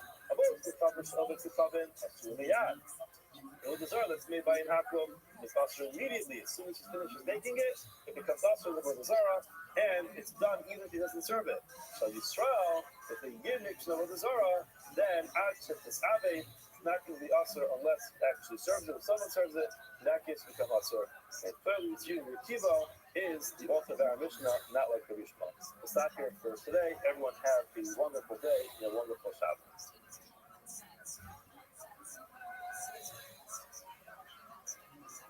Como se gosta de nossas temporadas, in the most common movies, they remember spacing, geography, save Elohim Allah, whatever the Holocaust. But the most people about the God on the mountain, that's the God, beyond the mountain, but the mountain can come down. Those are tablets with the face of the college. Today, we became ultimately again applying the muscle to Shagam, was a yoga. Avodas Kohanim, Ina Asura Ella Ad Shite Avid. Those are here we see that the Avodas Kohanim and also Avid. Ultimately, again, it's not Asur until we was it just not today. You should understand that this not focus actually could have dramatic halakhic implications. Let's say again, I'd like to get into the cross. Like, not just a lot of followers. I'd like to go ahead and kind of choose a good teacher, like a chess business. So listen, so I can't just see on the step. Well, let's don't do it, and then you want to go on record and say, find another profession. But at the end of the day, and what does it depend on? What it ultimately depends on is at what point in time is the cross considered the avodah zarah? Is it avodah zarah ultimately a point in time that is believed? Just again, it's obviously a religious object made for the purpose. Leaving aside whether or not Christianity is avodah zarah, that's a side question. But let's say, can I do that or whatever it is? Can I dance with these items? Because again, when they're not worshipped yet, they will be worshipped. But listen, this is what means is that if you do not Yishmael, at the end of the day, when does the avodah zarah itself become us? Is it at the time that it's made? Or ultimately, again, is it only after the worship? That's the fundamental thing. It says, when avodas comes up with the asura, and I just up with that the avodah zarah that after the asura after worship. So Yisrael Yad, but the avodah zarah of the Jews is asura immediately. It wasn't fascinating in that it's mine. The avodah zarah of the Jew is more common than the avodah zarah of an Akla, right? The avodah zarah of the Jew is asura immediately upon once it's fashioned before it's worship. The avodah zarah of an Akla will only be asura after it's worship. I'll probably do it in one second. Just in the first speaking about the text. Amakra, Ashaz, and Gershon, or some Esselon. Makish Elohim, the person on that and praise their gods and Makish and Anshiyah. Was it just like the tense and used in the service of our Zarah? Or only also once they are active. And Elohim, Nami Anshiyah.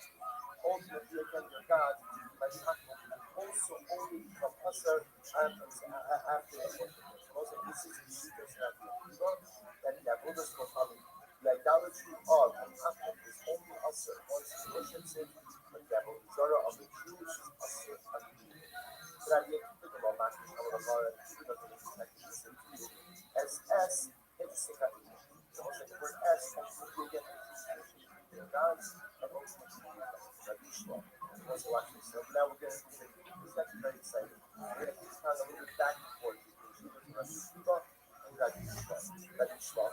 Actually, on Avodas so Rabbi Yishmael's model we see that the avodah zarah of an apple is only asur once it's worshipped. Yisrael dasur miyad. Where does Rabbi Yishmael know that the avodah zarah of the Jews is asur? Svarim, he says Svarim. What's the Svarim? The only public object of it.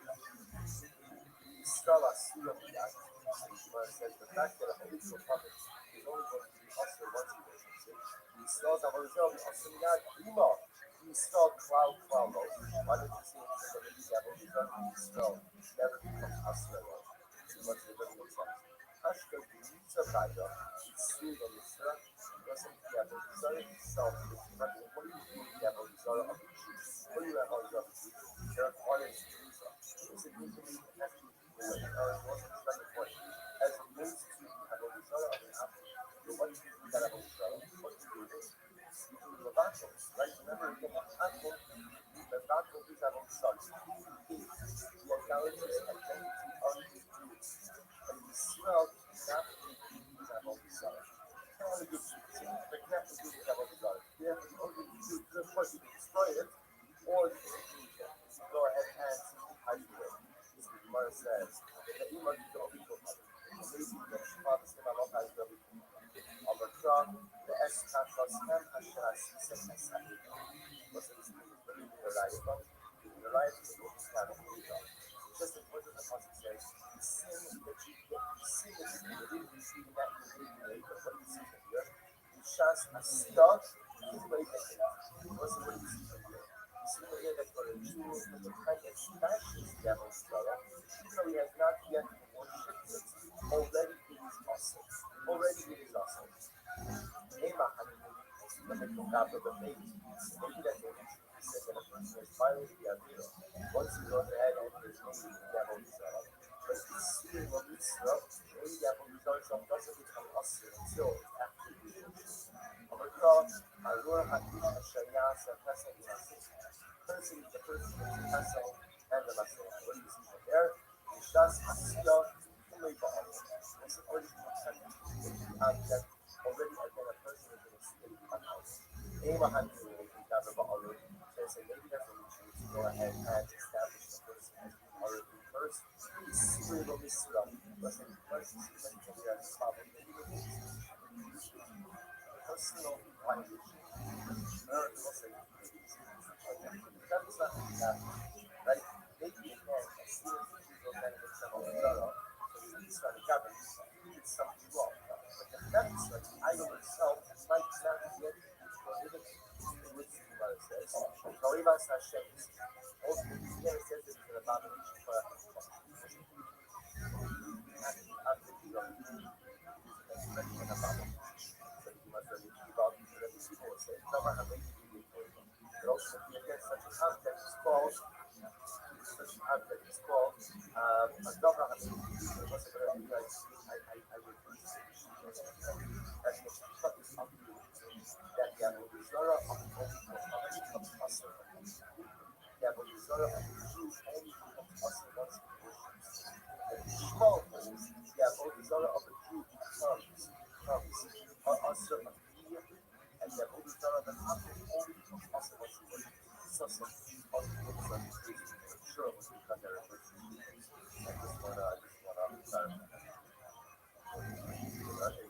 Okay, so this is the right. Rabbi Kiva, so what's Rabbi Kiva? Avodas Kocham, I will say, Kagazul away. Is as exciting as you decide to go. The second level of anything in life is never dependent on the actual experience. It is dependent on the stuff. That means they have the next 42 minutes. The most exciting.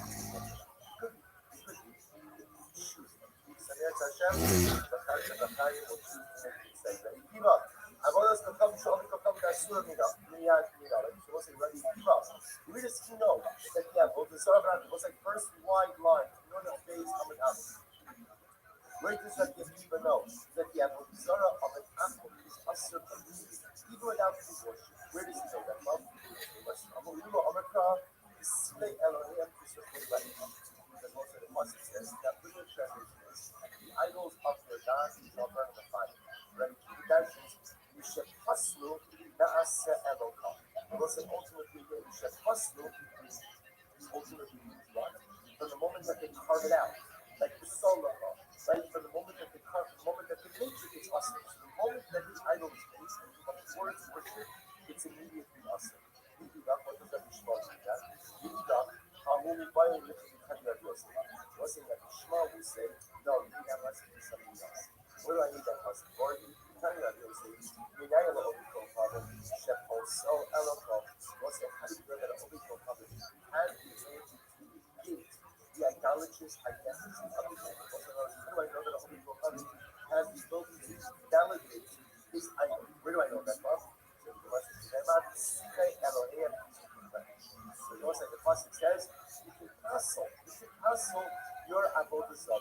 go ahead and engage. You could go ahead and undo its idolatrous identity. Wie gesagt, dann würde ich das über der Raum naturally destroy.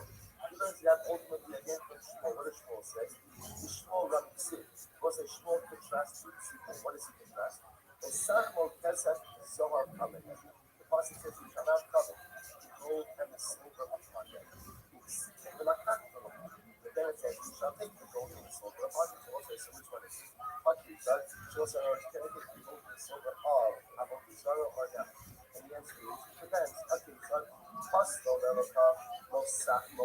So we'll say, ultimately, again, if it was carved out, I don't know, it was said that the enemy can't use it. But Pastel, they Elokah. But if it was carved out from the idol, then what? Then ultimately, again, one is going to use it. So we'll say, so again, you see the ability to go ahead and use the identity of the Avodah Zarah. Ultimately, again, at that point in time, it ceases to be an Avodah Zarah, and one is going to go ahead and benefit.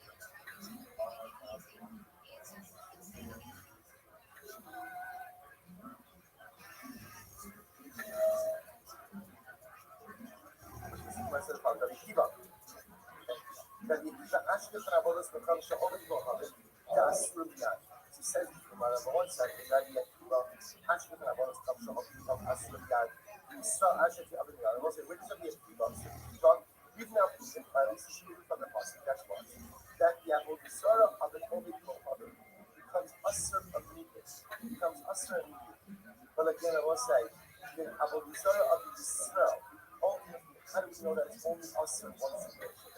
The sum of Basisa. So what the Pasuk says, literally again, Honor Haisha Shayasa Kazim Aseka Tabas Shamasi Kalash, the sum of Basisa. What is the sum Basisa? The sum Basisa, actually, Asserman Baruch Shabasisa. You will only do it that the idol is only Asser until you prove those things in private. What things in private that we refer to? Because it actually says, Baruch Shabasisa, Abodo Shabasisa, Utter Soisha, the assumption is this is the darkness of the truth. Darkness of the truth is you're going to worship about each other.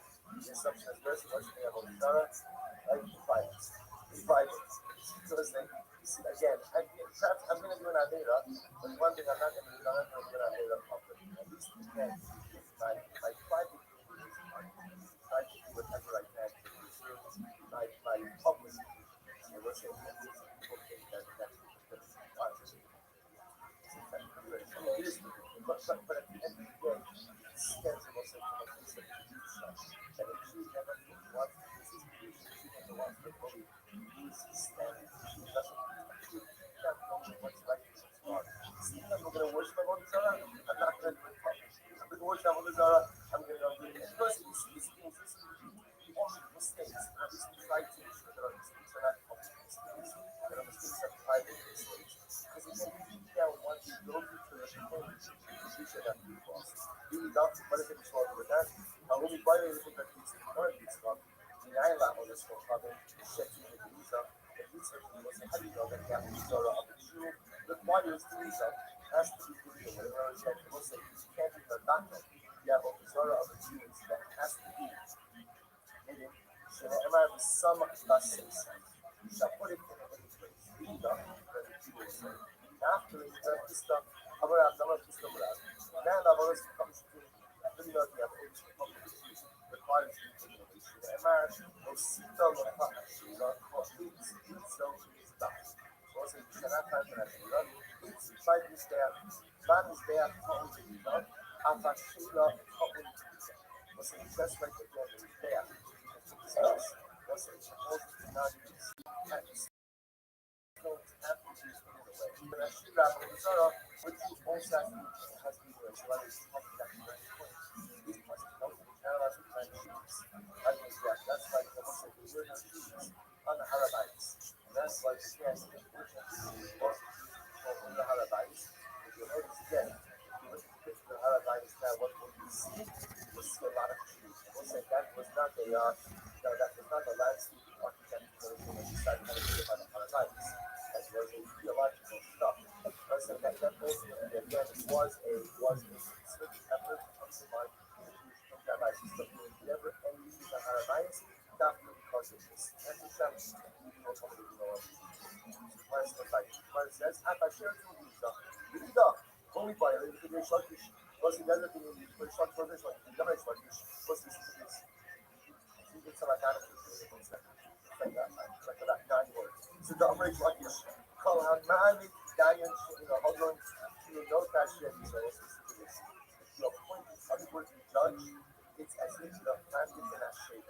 Shana Emar, Shoki, teaching the public culture. Plus, it tells me that I have to appoint judges and enforcers in all the countries.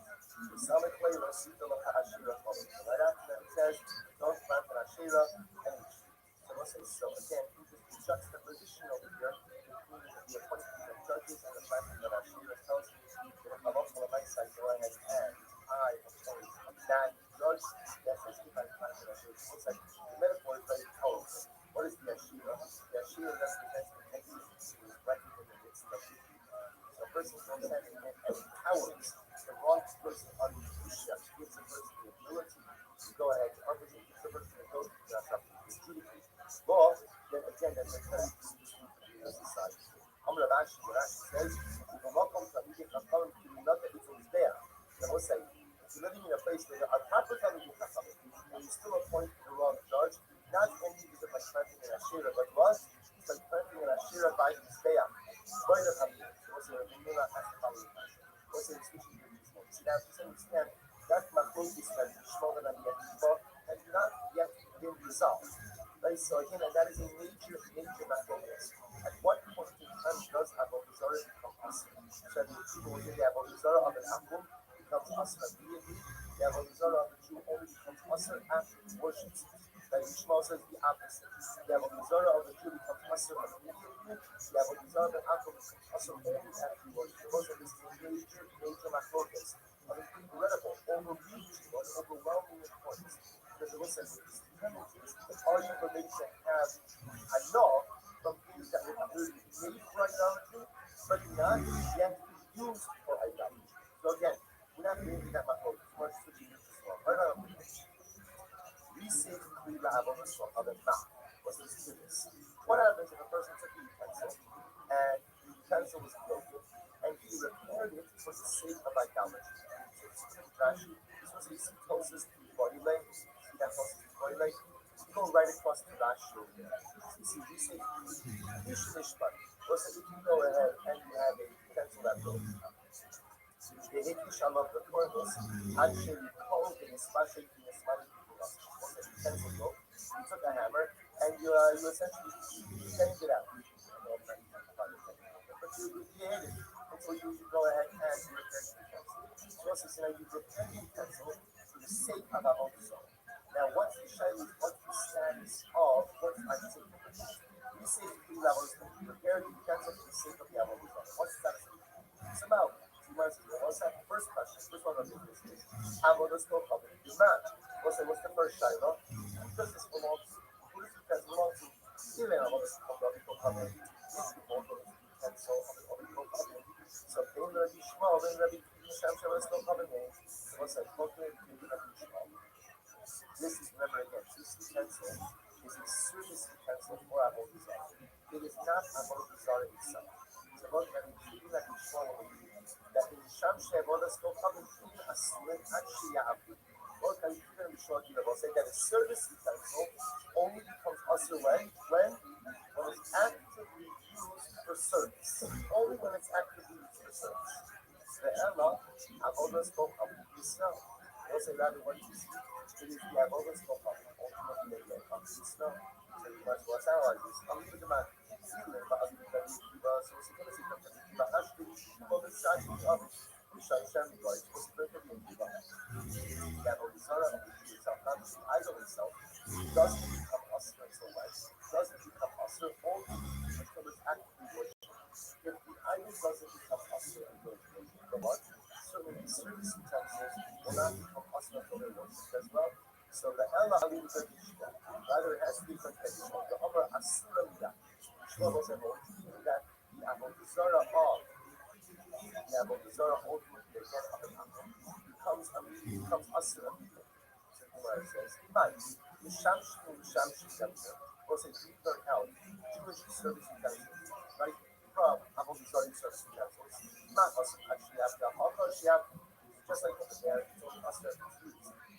years on the other side. Oh, Dilma, Lidaka. But also the people that have those are service utensils. Then the vessel from the Abu Dhabi itself. Like Asura, just like the vessel, right? Just like the Abu Dhabi of the Asura is Asura. After Shamisha Asura. So the service utensils on Asura immediately as well. Which is my girl to come by this visa. Why do you teach and what do you prepare to ultimately then travel to Zara?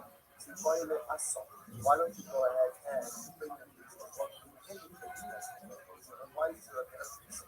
Why isn't this? Why isn't this a recognition? That Hamina Gemara says, by the Asa, the Hamina showed too much sun at her. What's the actual test? The Hamina wasn't asking the secondary question. Not just about when there's a service utensil of Abu Dhabi Kamasar, was he asking that human shut open. What is that? What is next about this is absolutely. It's not. Lima Tacos was a little utensil. Forget about Abu Dhabi for just a moment now. Like, anything better than a special amount of Abu Dhabi is Sumatara. Right? Now you got both. You got both in one day. Sumatara and Abu Dhabi. Let's do this. You're going to say Gemara. Lima Tacos. We'll say metal utensils. Metal utensils. She came with coming here. We'll say now again. When it comes to metal utensils, so we'll say there's two different utensils. She came with coming here. Without a piece are utensils without receptacles. And we come in with utensil with receptacles. So with metal utensils, metallic utensils, whether they have a receptacle or not. But it could be usher versus a basic keyboard. They become tunnel. We'll say what happens ultimately again if the utensil breaks. So now the utensil became covered. We'll say however they get out, it doesn't make a difference. Whatever it is. Now the utensil breaks. What's what happens when the utensil breaks? So tongue, everyone said, enough. So the utensil becomes taller, which makes sense because tuma is a function of the object having an identity as a key. Once the object loses its identity, it loses the status of tuma as well. So what happens? Now, let's say I have my metal utensil, it became covered. Now it's covered. It broke. It's taller. I put it back together. We'll say, what's the halacha? It reverts back to its previous current status. What? I told you this. So look at Rashi just a moment. Rashi says, Kazru to Muslim Shara, or Shabbat, the margin there, starting to understand. Kazru to Muslim Shara, also this. And effectively, the same word goes back to its original current status. I was saying, what is this about Shabbat? Still says Shabbos, supposed to be remember saying Shabbos, but the hardest time of Zira, Shema Yomi, Tula, Bas, Yoma, Oma. So we'll say this is this. Under normal circumstances, you can't say something like this. So that's it to us. So that you have to see this. It requires Arab Shepherd, right? It requires meditation. Versions of it. The thing was not enough, it requires meditation. The concern was as follows. There is a way to use the human entire. How do you by utensil? How? Break it. By the way, smashing it is but there are some people who break utensil. Or it was a definition of breakage is rendering it unusable for its given purpose. There are plenty of ways in which you go ahead and break a utensil relatively easily, quote unquote, that it loses its identity, it actually becomes tough. So we'll say, I could affect instantaneously out of my utensil simply by breaking it. What Chazal concerned? Chazal were concerned that since we can affect instantaneous power in utensil through breakage, before unquote breakage, then people may get confused and think that tequila in a mitzvah also affects instantaneous power, also affects instantaneous purity. Therefore, what does Chazal say? They made a gzera. Gzera in the Hosai was Kishi Nashi. So the Gemara says, Gazra Shem Yomu Tviva Bas Yoma Ola. The Kalibai, the Kalibai, the Gemara, and therefore the Gemara says, Yishin Shtashvul Avodas Nofadu. I mean, the Shabbos, very clearly at Kiva, the Shamshet, and Shaban to the Latira, the Chazan, the Riska Avodas Nofadu, the Diamond Shtashvul, the Hadar Tumas Hamasio. So therefore, again, had a Gzera, that one may think that tequila in a mikvah That's is Tara. Therefore, again, they say that if you want to break the utensil and you put it back together, it resumes or it regains its previous tool. So, what does this have to do with our conversation? This is what's happening. Well, this is coming by. We'll say here's the shine. The hundred Tzoma. So we'll say, so now let's go back for just a moment. You have the utensil that was used for Avon Shara. Okay, now let's remember again, we already established that when a utensil is used for Avon Shara, it requires Tzoma. What kind of Tzoma is Tzoma? Sneeze, Tzoma, Sheret, so that's not what we saw. Now we'll say what happens. The utensil broke. The utensil broke. Now what happens? Risma. You put it back together. So what's the Gemara Shaila? What's the Gemara Shaila? Does it regain its Avodah Zarah Tzuma or not? What's the Shaila? Like the other Tzuma, when we say that it goes to the Tzuma, goes back together, regains its former Tzuma, and then you see the Tzuma Doraisa about Tzuma Drabban alone. Do we say that it only regains biblical Tzuma, but doesn't regain rabbinic Tzuma? Rabbi said the notion that something is used for Avodah Zarah is coming, was that's biblical or Drabban. Do we say that again, this is more regains Tzuma? Although Tzuma Moshe, or perhaps we know that when the Rabbanan imposes Tzuma Moshe, the potential is coming. Broke, and then you put it back together and regains Tzuma, that's both Tzuma Doraisa and the Rabbanan. This is why we start to this Rabbanan. I understand why we ask the Shara Rabban Zarah. We ask the Shara by any Tzuma to Rabbanan. How do we go Kadikon word? First, ask one question on the Tzuma. Tzuma Rabbanan Nihadra Olam. We'll say, so Shara number one is, and you can't do that was coming. And then it broke. And then it was put back together. Does rabbinic Tumah return or not? I mean, everyone agrees biblical Tumah return. Does rabbinic Tumah return or not? Oh, no, Hajra. Or not. Or not. In Tumah, no Hajra. And if you say rabbinic Tumah does not return, Tumah Da'avodas Tumah Tumah Da'avodas Tumah Shabi Abanik Tumah. So, although we'll say, will we say that even if rabbinic Tumah wouldn't return, but maybe what? Maybe Tumah Avodah Zarah will. Because even though the Tumah Avodah Zarah, we'll say what? Is the Rabbanon, because Avodah Zarah, it can be treated with the severity of the Doraisa, and therefore the Tumah should return, to which the Gemara answers, kids, I have to leave this with you now. So let's see, first of all, number one, the way we pass it, Rabbi said, he said, everyone, both the people and the strong, that service utensils made for Avodah Zarah will only become usher after they are washed, after they are used in service, right? After they are used. Because it's very important. We said about the Shema that the idol itself, usher and it's created for only after it's worship. That's a matter of this. When it comes to service utensils, everyone will agree that it only becomes usher after what? After the use. So for argument's sake, according to that approach, if you were to go to the Avodah Zarah surplus store and the manufacturer, made some extra whatever, right? Avodah Zarah tables, right? But they were never used. They were there for service of they were never used. Technically speaking, one would be very difficult and that's how much of a mindset. Whether or not it's totally different discussion on a technical level, was like number two takeaway is that halacha l'maaseh we consider that when the utensil has Torah and it breaks, the breakage causes it to lose its Torah. When you put it back together, there's a tears that one under that Torah returns. That halacha only applies to Tumah Doraisa. Tumah Drabban does not. Teiku is what? What do you do with Tumah Avodah Zarah? Right? Well, even though that is a rabbinic Tumah, you treat it like a Doraisa or not, that's the thing. He says, what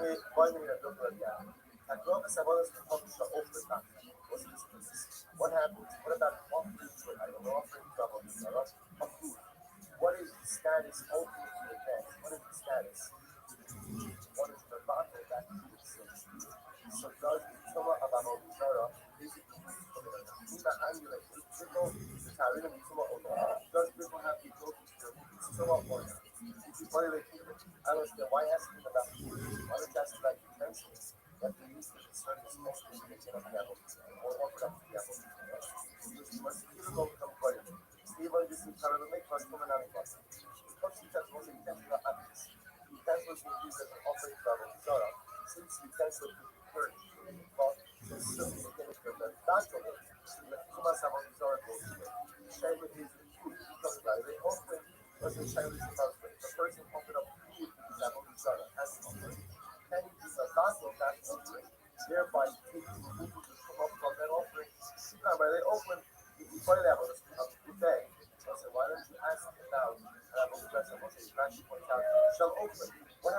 worship food.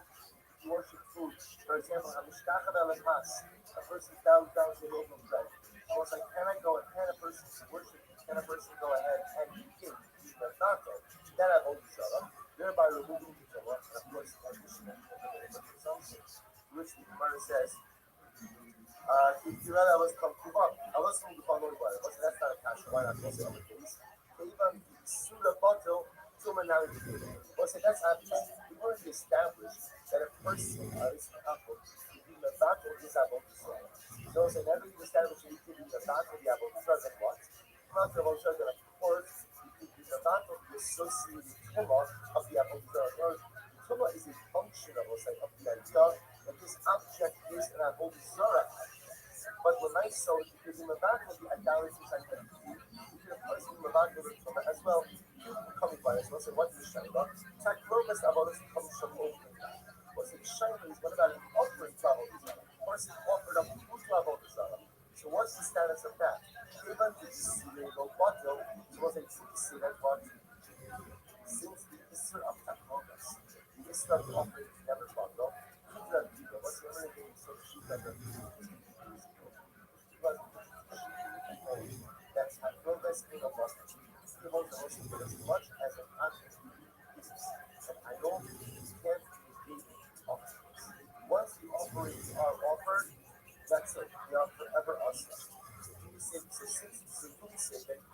there's obviously only the blood of the people. They're just like the people homes that ultimately and the type of the idolatry type that or I should say the idolatry is offering like that not to give. Therefore, Tumanani no one.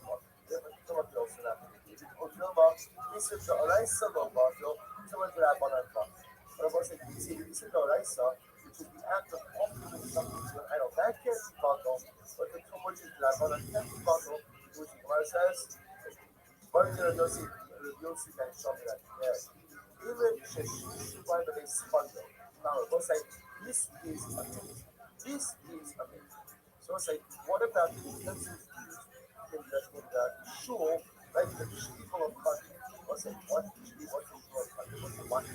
First, last white line in national account. The first is my that's nice to know. Konyo, the notion of Shimon Atzadi, was it? Konyo was the son of Shimon Atzadi, right? You know Shimon Atzadi. Shimon Atzadi, Konyo and Missionary actually is against the Lord. Shimon Atzadi is one of the last remaining members of actually against the Lord. This is the goal to bring Shimon Atzadi. Right? He's, I don't know if it's a little home. That's one. It's right. He's trying to say, he's right. So again, right on that part of the border. So right on the right. So I don't know, but again, it's right there. So not great. So it's a Shunatani had a son. Let's get a son of Conjo. Shebarach with Mitzrayim. He ran away to Egypt. Why did he run away to Egypt? His name Ephraim. So it's Shunatani get two sons. He appointed his older son. Well, first he appointed Conjo to be Conjo deferred to his older brother. Then I was saying ultimately he was upset and he passed up on the opportunity for greatness. So what did he do? He ran away to Egypt. What did he do in Egypt? He brought a Shams back. He goes off on the outside. He didn't just build the altar. Conjo built a base of Mikdash. He effectively built the base, a replica of the but a replica of the base of Mikdash in Egypt and called God was there. So it's like, so this is fascinating. Pretty awesome. Equal amount of Shem was equal amount of Shem Shemai. Listen to this. So it's an interesting discussion. It's not a question that it was about Zara. I mean, it's my hope. This is what in this moment. Was it about Zara or was he worshiping after the Baruch? So it's here's the Shaila. Utensils used in the shul in the Mikdash of Korea, which was built in Egypt. Maush Mishkamesh Bahem Beis HaMikdash. Listen to this. Can I take those utensils and use them in the Beis HaMikdash properly? Coming by it. So as I said, what's the Shaila? I'll leave it about this, but not these ones. So as I said, remember again, this obviously is only a kasha, according to the opinion of holds that the shul of Konya, the Mikdash of Konya, was not a Beis HaMikdash. It's not. Kohanim should use Konya The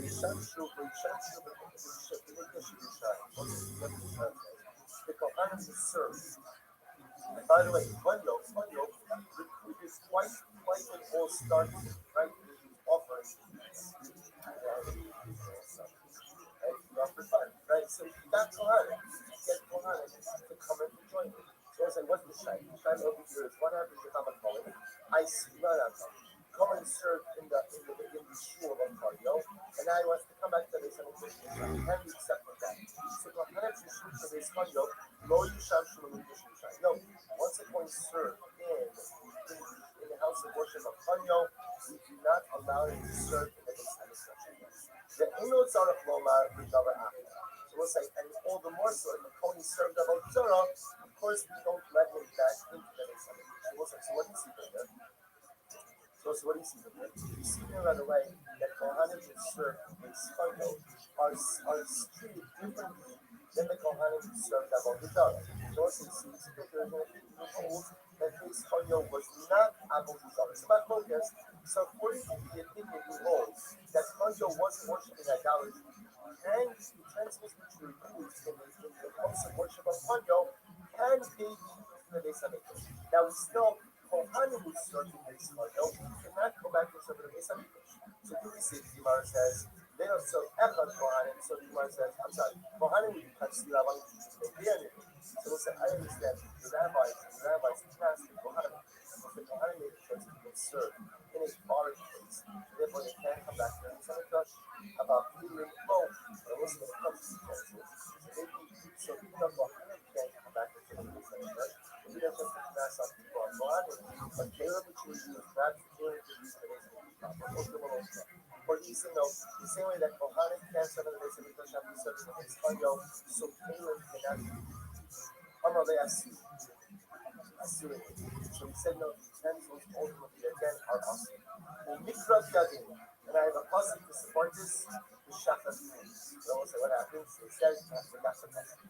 I forgot the pasuk. So I will say again, remember, this is Rabbi Yossi Ben Shol asking for that. So Rabbi says, I know that if utensils were used in the base of Mikdash of Karyo, they cannot be used again in the base of Mikdash, and the same way Kohanim who serve in the base of Mikdash of Karyo cannot come back and serve themselves. I know there's a pasuk that supports this, but I can't for life of me remember the pasuk. It's there. So let's say, so it's great for Kasha. Let's say, by the way, all the story's not over. It's there. Collectively, let's say, we saw the Malo, a funnel of Mikdash, it says, it's not going to pasuk. Don't give a hell of it. And says all of the utensils used like in Akos, like during this matter, in Fano Mikdash, was it literally were prepared and were safe. I was it King Akos, was it only about his own. Like remember the Akos was the father of Iskiel. Iskiel was a great tzaddik who literally rededicated his book to serving God. But he had to do the incredible and unspeakable damage of his father. So as all the utensils that were used by Akos, in Fano Mikdash, my love is on that limit. That does not mean that some of us are even immersed in the mikvah. If the son of moves, then we are not doing the son of mikvah. So what's at this point in time? So Rabbi says, Baruch Atah Shammai. Blessed are you. Right, remember, this is Rabbi speaking to Yossi Ben Shol. Blessed are you. Shechsati Abedasa. Back my last time, remember that Rabbi said, I'm going to have a pasuk to support you. You can't remember the pasuk. That Yossi Ben Shol asked the question from this pasuk, as we're going to see, he interpreted it wrongly, but Rabbi says, thank you so much for reminding me of the pasuk that I forgot. Because this is the pasuk. Hey, Chanu, what does it mean that he prepared them? Right? They hid them away. Shekdashnu, Achilles Kaftim. That they commissioned these as one side, that you see from there. Utensils used by Achos for Abosai were not used away. They were used something. So what did they do with the skill to power? They got totally new utensils. So again, Rabbi was using this to say that essentially utensils are most used in anything other than the service. Simply what? Cannot be used in this utensils. So to the utensils used in this audio cannot be used in this utensils. So the Gemara says, "Say, what's the intention of class and discussion?" Israel is scholars. most of the your piece in the corner of the piece of Moshe was the chamber. What was put in that chamber? Gonzu Bey Base Hashmonite Ame Abiyach Shams Hashiyama. Most of the Hashmonite, it wasn't actually amazing. When the Hashmonite came back, this actually not that kind of was amazing. When they came back to the Mitzvah Mikdash, everybody focused using Raman Oda. They came back and they found his staff was there. The outer altar was there. The problem is they saw that he was back to the body or idolatry sacrifice. So what did we do? Was we broke apart his staff. We broke apart his staff and they went ahead and they put the stones in the freezer. We put the stones in the chamber, in the northeast chamber, which is called the fire chamber. We put it there, we put it in the northeast chamber and threw the stones there. But Amar teaches, she shut Rabbi. What happened? And this is there, but these Arabs there for the service of the Abraham. Amar Papa, Hasim Kram Ashram Kudalish. The Hashem's saying, Hashem and the Pasuk in the Gash said, to follow Baptist, the Filoduha, that the peace was a little bit of the Abu Dhar came in, and literally they profaned. Something anything now. So the Hashem said, what should we do with this bear? This thing is going. So it's like if he's saying we just break it apart and put it back together, that's not going to work. Why? Because Avon Insurance on that side. So this is the death has to be made of what? All stones. Minasminu, so if you just chisel down the stones, that doesn't work. Why? Well, son of Allah, so it says you have to use stones, but you can't use iron in the creation of those stones. The Amai, the renewable is the little and so say, why not just go ahead and break these stones? That was essentially once you get out of these one thing that they can work on is that that's what you shut. Once that's what you shut, then what? That's the Hashem and get the fine stone. You should go to hell. You can whatever you want. You know, Rothschild. You know, it's called Kasem Azab Shabbat. What should Kasem Azab Shabbat? That some at one point in time they want to go ahead and say that they just don't use any gold and silver. Why? Because of the gold and silver that was in the treasures of the Shabbat. You know, it's concerned that if a Jew were to go ahead and use gold and silver, it might be inappropriate using gold and silver ultimately of the Masonic actually was a static treasury was raided. So you might have said, well, what's that about? You know about Shalim had to look at the Allah. Shalim was done with the word that he was going to go into in the 5 years.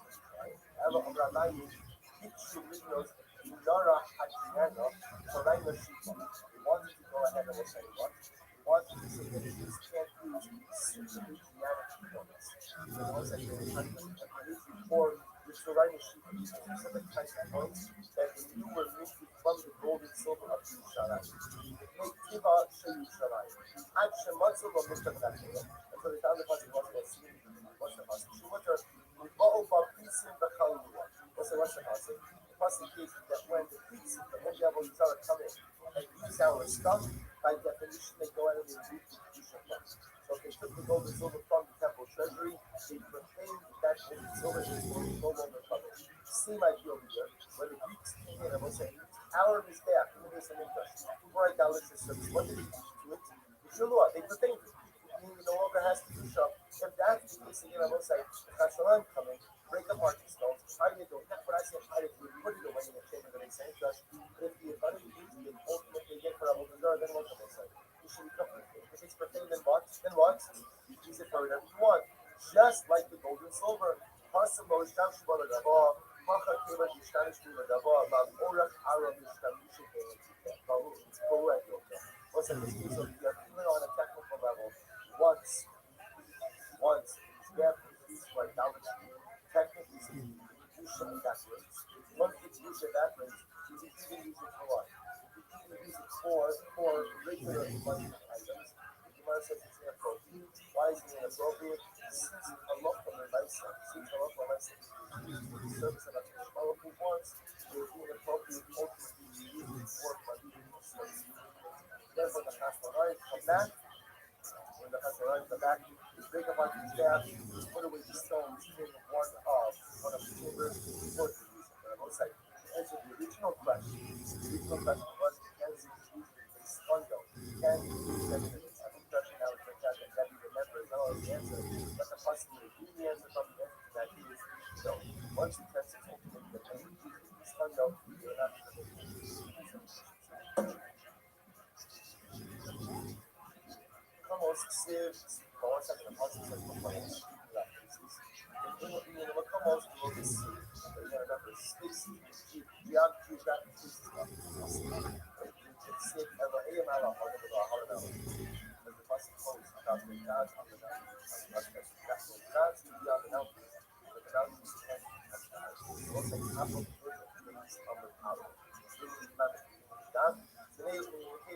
Ultimately, again, applying the pasuk to utensils.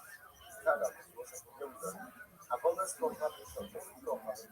Inna asura ela ad shete amin. Also, for sure, we see that the avodas kohanim are kohanim. Ultimately, again, he's not asur until he's worshiped. Also, this kind of way, you should understand this kind of things actually as could have dramatic halakhic implications. Let's say, again, it happens to be, I'd like to get into the cross disease. Like, it's not just pretty friendly to it. There's a lot of followers. I'd like to go ahead and kind of choose the good news, like on some questions. So listen, so again, just see what we said, but let's don't do it. And that's what I go on record and say. Find another profession. But at the end of the day, and what does it depend on? What it ultimately depends on is at what point in time is it was considered to be Avodah Zarah?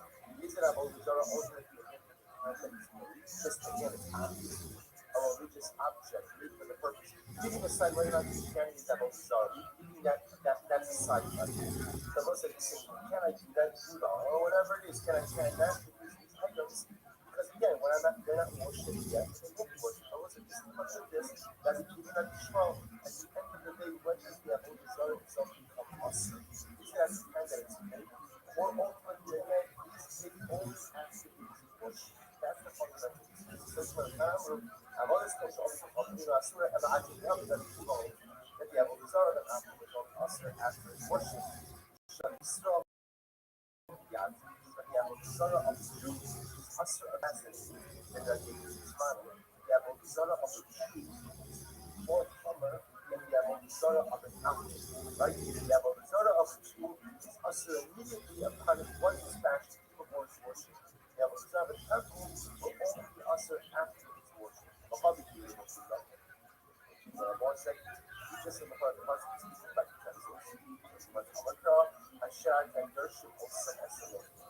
Not just Elohim and Elohim. The Pasuk goes then and equates their God's utensils. Makabim Achiyab. Was it just like utensils used in the service of Avodah Zarah?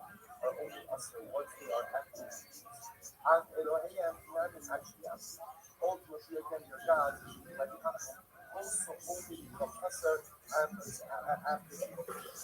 is Jesus that the Avodas Kohanim, the idolatry of an Akhir is only Asur once he worships it, but the Avodah Zarah of the Jews is Asur of the but at the end of the law, not just all the law, and the SS, Mexica, it was the word S, only again, the gods, and ultimately, Rabbi Shmuel. It was a lot of stuff. Now we're going to be very excited. We're going to be kind of a little bit back and forth between Jesus and Rabbi Shmuel and Rabbi Shmuel. Rabbi Shmuel. Ashkelon, Avodas Kohanim, so Rabbi Shmuel's model we see that the Avodah Zarah of an Akhir is only on certain once it's worshipped. It's spelled that Surah began to mention. Where does Rabbi Shmuel know that the Avodah Zarah of the Jews are certain? Svarah is said to Svarah. What's the Svarah? The only Kohanim actually Kohanim. Svarah Surah began. Says the fact that a holy Kohanim is only going to be us once it's worshipped. Smells Avodah Zarah of some God Kima. He smelled cloud. Why don't you say instead that maybe Avodah Zarah he smelled never becomes Asra? What's the difference? Actually, it's a vibrant. It's sweet on the Surah. Listen, the Avodah Zarah itself. What do you do with the Avodah Zarah of the Jew? What do you have on the Jew? One is music. It's a music which has to be the way. Or it's what we try to put. As opposed to the Avodah Zarah of an Akhir. What do you do about Avodah Zarah? What do you do with it? The Latos, right? Remember again, the Latos is the Latos is Avodah Zarah. The idolatrous identity of the Jews. And the smells not use Avodah Zarah. But not use Avodah Zarah. We have to of course, you can destroy it, or you can use it. Go ahead and hide it away. So the Gemara says,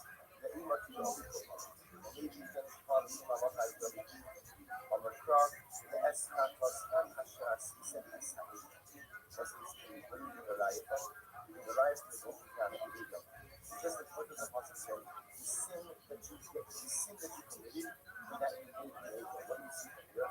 Shas asiyah, what do you see from here? You see from here that for a Jew, from the time that fashions the Avodah Zarah, even though he has not yet been worshipped it, already it is awesome. Already it is awesome. Let me come out of the face. Maybe that's what you say that a person is violent the Avodah Zarah. Once he goes ahead and is made the Avodah Zarah, but the seal of Mitzvah, then the Avodah Zarah doesn't become awesome. It's still actually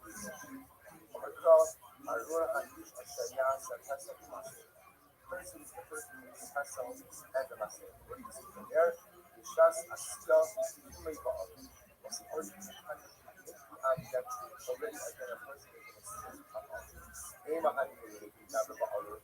So it's a maybe that's what we need to go ahead and establish the person as the already first. The Sile of the Silam. Let's say the first is suggesting that we are at the top of the personal violation. Or what's a right? Maybe and as soon as you go down and get trouble with it's something wrong. But the Hefza, the idol itself, might not yet be prohibited. Which the Gemara says, Toribas Hashem is no, you can't accept this as an abomination for us.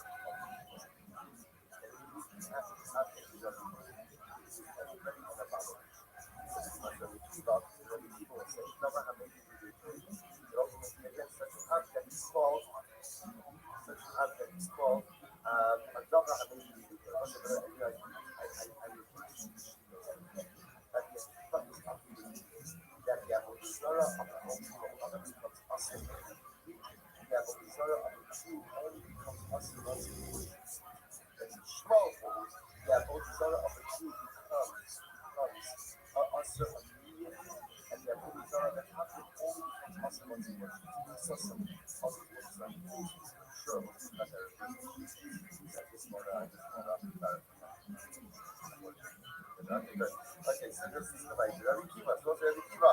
Avodas Kocham, I will say, God to our life is that Satan has decided his goal. The second level of anything in life is never dependent on the active states. Not doing days now, the next 42 minutes. To be the most essential. Samir Hashem, Lakar Tavakayim, or Shuf, say that Kiva. Avodas Kocham, Shalom Kocham, Dasura Mina, Miyad Mina. So what's it, Rabbi Kiva? Where does he know that the Avodah Zarah was like first wide line in order to face Amid Abbas? Where does Rabbi Akiva know that the Avodah Zarah of an Abbas is Asur Kaddish? Even without English, where does he know that from? Because also the Pasuk says that literal translation is the idols of the non shall burn in the fire. But in the Persians, Yishepaslu Naase Evoka. It will say ultimately here, Yishepaslu ultimately means what? From the moment that they carve it out, like the soul of God, right? From the moment that they carve, the moment that they make it, it's awesome. So the moment that the idol is made, of course, worship, it's immediately awesome. This is up what is that Shmuel is that. This is up how we violate the Tanya Yosef. Wasn't that Shmuel will say, no, we need that message for something else. What do I need that message for? The Tanya Yosef, Minayel Ovikon Pavin, Shep also Elokom, was it, how do you know that a Ovikon Pavin has the ability to negate the idolatrous identity of his idol? How do I know that a Ovikon Pavin has the ability to validate his idol? Where do I know that from? So you must say, because like the Pasuk says, you can hustle your Avodah Zarah. You can go ahead and negate. You can go ahead and undo its idolatrous identity. The Edom, and where did the people run that out from?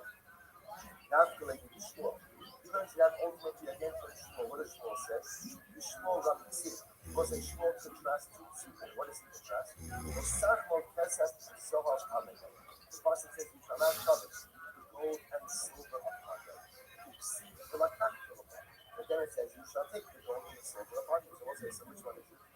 does. So also, technically, most of the silver of Avodah Zarah or not. And the answer is, it depends. Okay, so possible, no sacral. So also, ultimately, again, if it was going, if it was carved out or the idol was so that the enemy can't use it. But Pasu may Eloka. But if it was carved out from the idol, then what? Then ultimately, again, one is something different.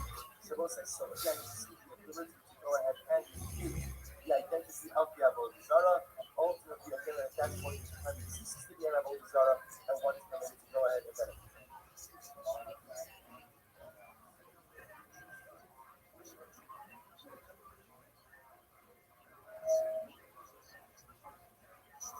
Marcel Fall, Rabbi Kiva. Rabbi Kiva asked the Kanabalos to come show over to Mohammed. That's Rubian. She says the Gemara, but one second, Rabbi Kiva asked the Kanabalos to come show over to Asrubian. You saw actually to Abin Yar. I was like, where is Rabbi Kiva? So the Kiva, we've now proven, or at least it's proven from the past, that's what, that the Avodah Zarah of an Ovid Mohammed becomes Asr immediately. Becomes Asr immediately. But again, I will say, the Avodah Zarah of Israel. Ultimately, how do we know that it's only us that wants to worship it? Okay, these are Amakra, the sum of Basisa. So I will say the Pasuk says, literally again, Alur Ha'isha Shayasa Kasu Maseka Tala Sashamasa Ibn Kharash, the sum of Basisa. So what is the sum Basisa? The sum Basisa, actually, Asela Dvarim Shabasisa. That you are only say that the idol is only Asr until you do those things in private. We'll say what things in private that we refer to. So Rashi says, Dvarim Shabasisa, Abodo Shabasisa, Ukta Shoisha Levisco. We'll say, some things, this is the godness of the Jews. Godness of the Jews is going to worship Avodah Zarah. The assumption is where's worshiping Avodah Zarah? Right? In private. Again, perhaps I'm going to do an Avera, but one thing I'm not going to do, I'm not going to do an Avera public. At least, again, my private community is try to do whatever I can to preserve my public community. So let's say, people think that that's good. It is, but at the end of the day, it stems from a place of Kedusha, that a Jew never wants to lose his Kedusha. A Jew never wants to lose his standing. A Jew doesn't appreciate, you can't know much like God. So even if we're going to worship Avodah Zarah, I'm not going to do it public. I'm going to worship Avodah Zarah, I'm going to do it. Because it's cases, we all make mistakes. And at least we try to make sure that our mistakes are not public mistakes, but our mistakes are private mistakes. Because again, deep down, what we go through the things, Kedusha that we want. What is it called with that? When we buy the that you start this month, the Naila on this one, Shetin Mizuza, the Mitzvah, how do you know that the Avodah Zarah of the Jew requires Mizuza, has to be given away, or is that also you can't be Madaka, the Avodah Zarah of the Jew, instead it has to be in Shemar, the sum of Basis. You shall put it in the place, after the Pista, Amar Pista Murad. Now, I want to come to really not the evidence of the Jew requires continuation. Emar, Osita Lefahashira, eats so is done. So also, you shall not find Hashira, eats it by the Mizbeach, Man Mizbeach, Tohum the Miza, Afashira, Tohum the Miza. So just like the Mizbeach, as we discussed, also also do not use that the stones have to be hidden away. So to an Ashira, Avodah Zarah, of which you also have to be has to be there. So that is actually very important. This must help you not allowed to plant trees. That's why the most of the trees on the Harabites. That's why again, unfortunately, most people in the Harabites, you notice again, you look at the picture of the Harabites now, what will you see? You'll see a lot of trees. We'll say that was not the that was not the landscape architectural design how to do by the Harabites. That was a theological stuff. So that ultimately again was a certain effort to undermine Jewish things that I certainly never any tree on Harabites, definitely because of this Hashem, you will come to know all these things. Mars goes back. Mars says, Hafashir to Visa.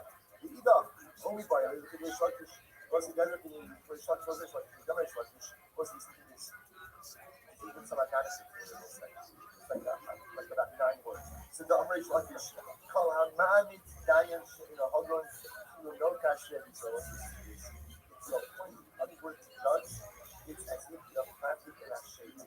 שנאמר, שופטים ושוטים תיקים בכל בכל שלנו. Plus it tells me that I have to appoint judges and enforcers along with my kids. Right after that it says, don't plant an Ashera any tree. So we'll say, so again, this is the juxtaposition over here between the appointment of judges and the planting of Ashera tells me that if I'm up on the night side, go ahead and I appoint that judge. Yes, I still find planting of Ashera. One side, the metaphor is very powerful. What is the Ashera? The Ashera represents an entity which is right in the midst of the people. So a person goes ahead and empowers the wrong person on the judiciary, gives a person the ability to go ahead and gives a person the ability to have law, then again, that's a very dangerous society. Rashi says, that will say, if you're living in a place where there are proper families, you still appoint the wrong judge, not only because of planting an Ashira, but what? It's like planting an Ashira by the Mizbeach. Why the Rabbi? What's the Rabbi? What's the switching position? Now, to some extent, that machloek is like Shmuel and Yom and not yet been resolved. Right? So again, and that is a major machloek. At what point in time does Avodah become awesome? Because people will say the Avodah of an Akum becomes awesome immediately. The Avodah of the Jew only becomes awesome after he worships. That Shmuel says the opposite. The Avodah of the Jew becomes awesome immediately. The Avodah of an Akum becomes awesome only after he worships. Those are these major machlokas of incredible, overwhelming importance. Because listen, these penalties, are you permitted to have a law from things that were clearly made for idolatry, but not yet used for idolatry? So again, we're not going to do that machlokas. Right on we say we lab on the spot of it not. What happens if a person took a utensil and the utensil was broken and he repaired it for the sake of idolatry? So it's actually see closest to the body length. See that closest to the body length? You go right across the Rashi over there. So we say Klisha Mishpat. Or simply you go ahead and you have a utensil that broke. The Hikish of the corners actually called in a special to the Islamic utensil broke, you take a hammer, and you essentially you bang it out. I don't know if that's part of the but you create it until you go ahead and you repair the utensil. So now you repair the utensil for the sake of Avodah. Now, what is the shayla? What's the status of what's under we say three levels can be repaired the utensil for the sake of Avodah. What's that? So now, first question, first one of business is Avodah of the man. What's the first shayla? Who does this belong to? Who does the utensil belong to? Give an Avodah of the people come in. People that it's the utensil of the people come in. So in the Shmuel, then Rabbi Misham Shalom still coming in. So what's that? Talking between the Rabbi Shmuel. This utensil is a service utensil for Avodah. It is not Avodah Zarah itself. Suppose that it's truly like Shmuel would do. That in Misham Shalom still coming in a slim actually most of the people will say that a service utensil only becomes usher when it's actively used for service. Only when it's actively used for service. The Ella, Avodah spoke of it. Snow. Also, rather, what do you see? It is the Avodah spoke of it, and it was the snow. So we must watch our use. I'm going to the man. The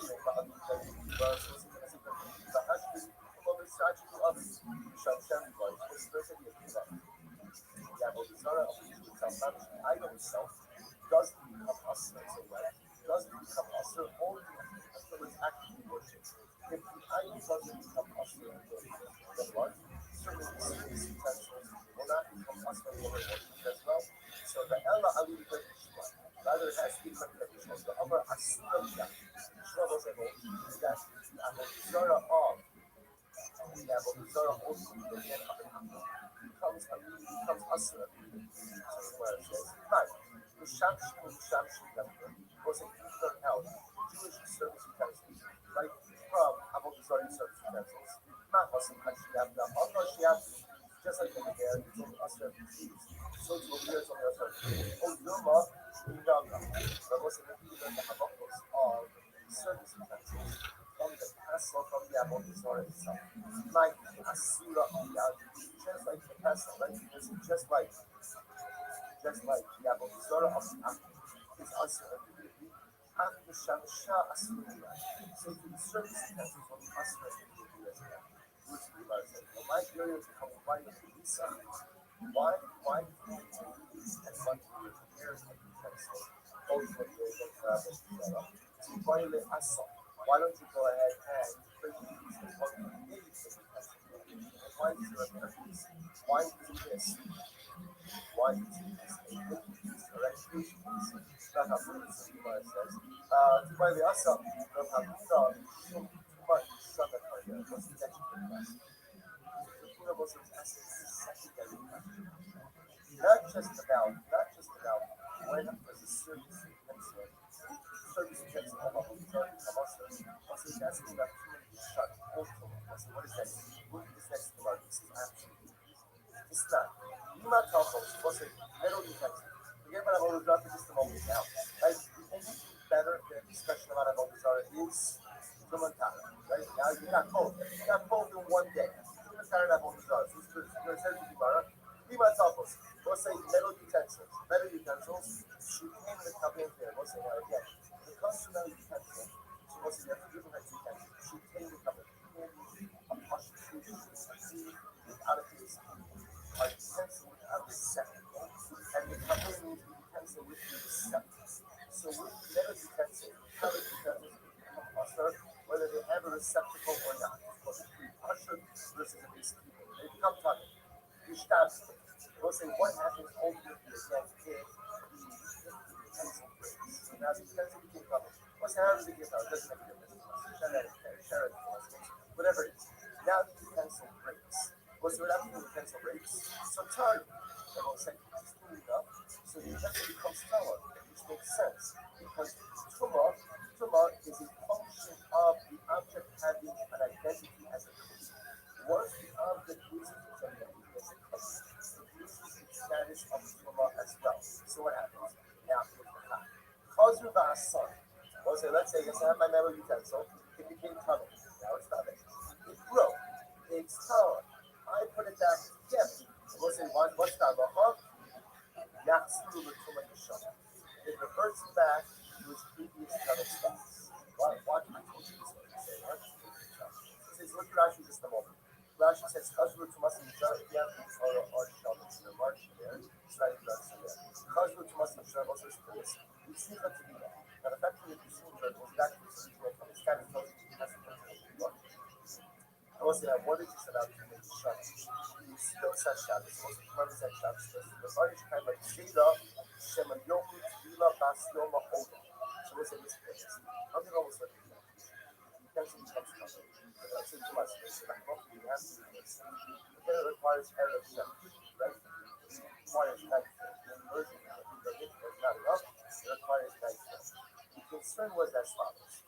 There is a way to continuously how can you by utensil? How break it. Now, by the way, smashing it is its key, but there are plenty of ways to do what I call breaking utensil. Or it was a definition of breakage is rendered unusable or its giving purpose.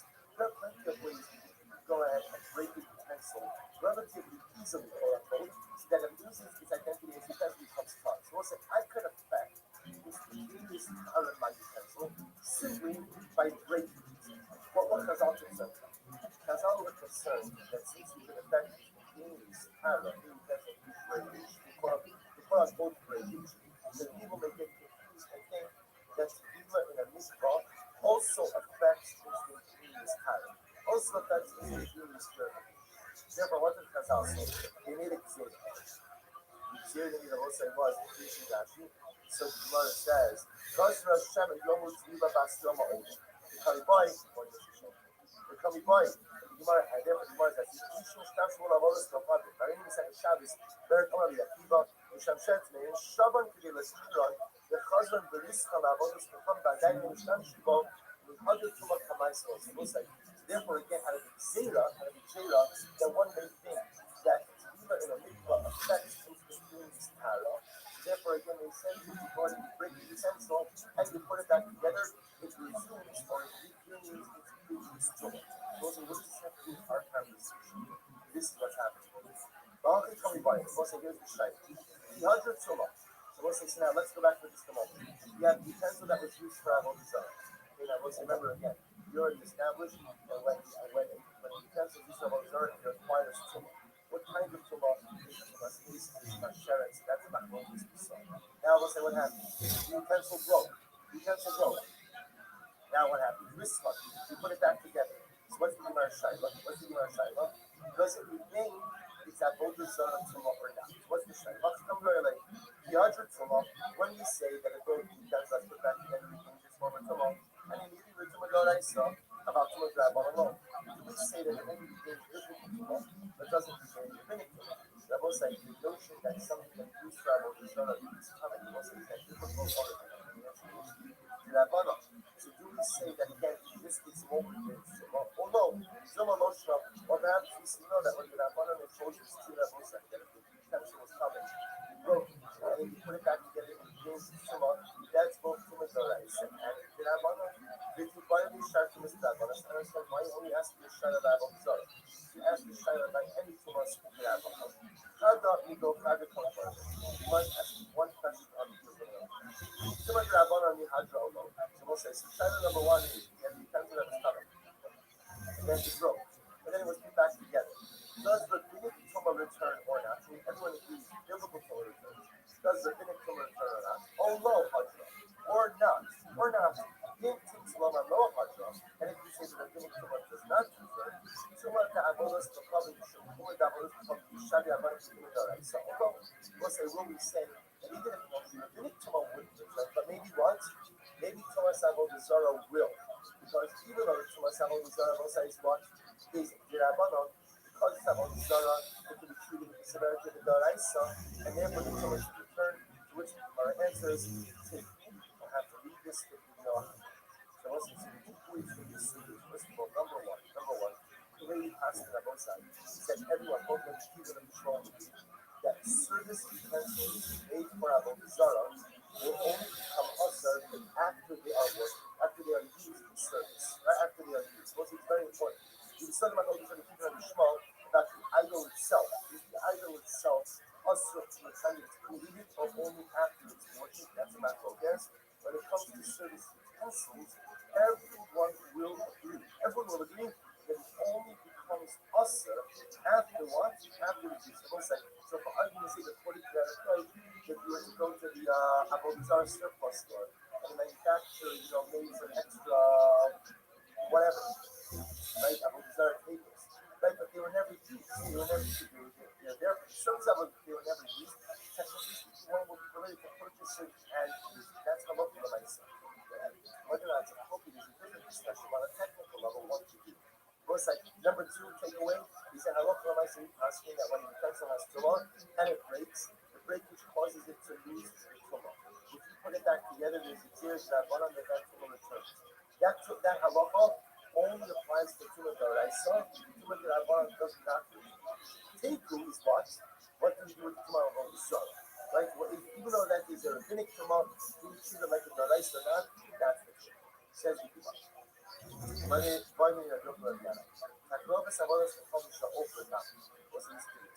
happens? What about an offering to an idol, offering to Avodah Zarah, of food? What is the status ultimately again? What is the status? What is the battle of food, so to speak? So does the tumah of Avodah Zarah physically needs to the Tarim of tumah or not? Does people have the ability to remove its tumah or not? If you violate food, I don't understand why asking about food. Why don't you ask about utensils that you use in the service of food that you're going to be able to or offer up to the apple? Because you must hear the Lord of prayer. Even this entire mikvah from another one. The concept was a utensil of habits. The utensil can be used as an offering to Avodah Zarah. Since the utensil can be turned to the mikvah, so certainly we get it to the back of it. So the Tumah Avodah Zarah goes to that. Shaila is the food. We talk about it. The offering was the Shaila is about the person offered up food to Avodah Zarah as an offering. Can you do the back of that offering, thereby removing the tumah from that offering? No, but the offering, if you put it out, it becomes buffet. So why don't you ask about that's what you actually point out some offering? What happens if you worship food? If you worship food, for example, a person bows down to a loaf of bread. So it's like, can I go and can a person who worship, can a person go ahead and take the Nacho, then I hold the Zara, thereby removing the Zara, and of course, in addition to the different consumption, to which the Gemara says, I was comfortable. I was going to follow by. Was that's not a cash. Why not? Was it on the case? Even the Suda bundle to Manali. Was it that's how we weren't established that a person, at least couple, is a doctor is able to say. So it's an evidence established that the doctor is able to say that what? Not able to say that of course, the doctor is associated with of the able to say. Tuma is a function of the idea that this object is an able to say. But when I saw the Mavat was the idolatrous identity, you could of course be Mavat as well. People coming by as well say, what's the Shaila? Takrovas Abolis becomes some open. What's the Shaila is what about an offering to Abolisara? A person offered up food to Abolisara.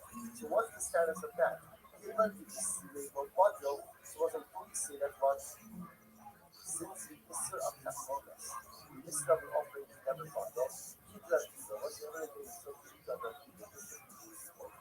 Was that Takrovas in a bottle.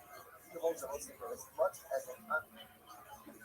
But I don't care to read offerings. Once the offerings are offered, that's it. They are forever awesome. So do we say this is six? So do we say that there's obviously only two lens of the people. There's just like the people holds that ultimately again the Takrovas, the idolatrous identity, or like say the idolatrous offering identity, not the baby. Therefore, Tumanani of Allah, therefore, Tumati also not the baby. This Otoma, Isur the Oraisa of Allah, someone's that I've on our pocket. And of course, they see the Isur the Oraisa, which is the act of offering something to an idol. That can't be bottle, but the Tum which is Rabban, can't be bottle, which Gemara says, one of the Yossi can show me like that. Even Sheshim Shuban of a Schondo. Now, it was like, this is amazing. This is amazing.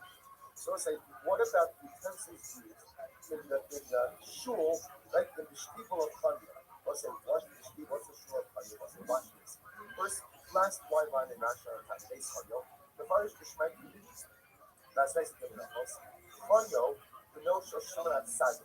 What's it? Chanya was the son of Shimon Sadi. Right? No Shimon Sadi. Shimon Sadi, Chanya, Mishiyari, actually, it's a kind of right? Shimon Sadi becomes the last remaining pickups. One of the last remaining members of actually yes, I know this is the whole Shimon Sadi. Right? He's I don't know if you should go there alone. Not the best one. It's right in his trying to say as right when he was so I'm not going to go. So again, bring up to us. Right, that part in the border police. Right on right. So I don't know, but again, it's right there. So now we go to the grave. Shimon Sadi. So once Shimon Sadi had a son, let's say a son Chando. Shebarach in Mitzrayim, he ran away to Egypt. Why did he run away to Egypt? It may echo. So what's listen to this? Shimon Sadi had two sons. He appointed his oldest son. Well, first he appointed Chando to be the Chando. Chando deferred to his older brother. Then it was ultimately the thing was said that he passed up on the opportunity of greatness. So what did he do? He ran away to Egypt.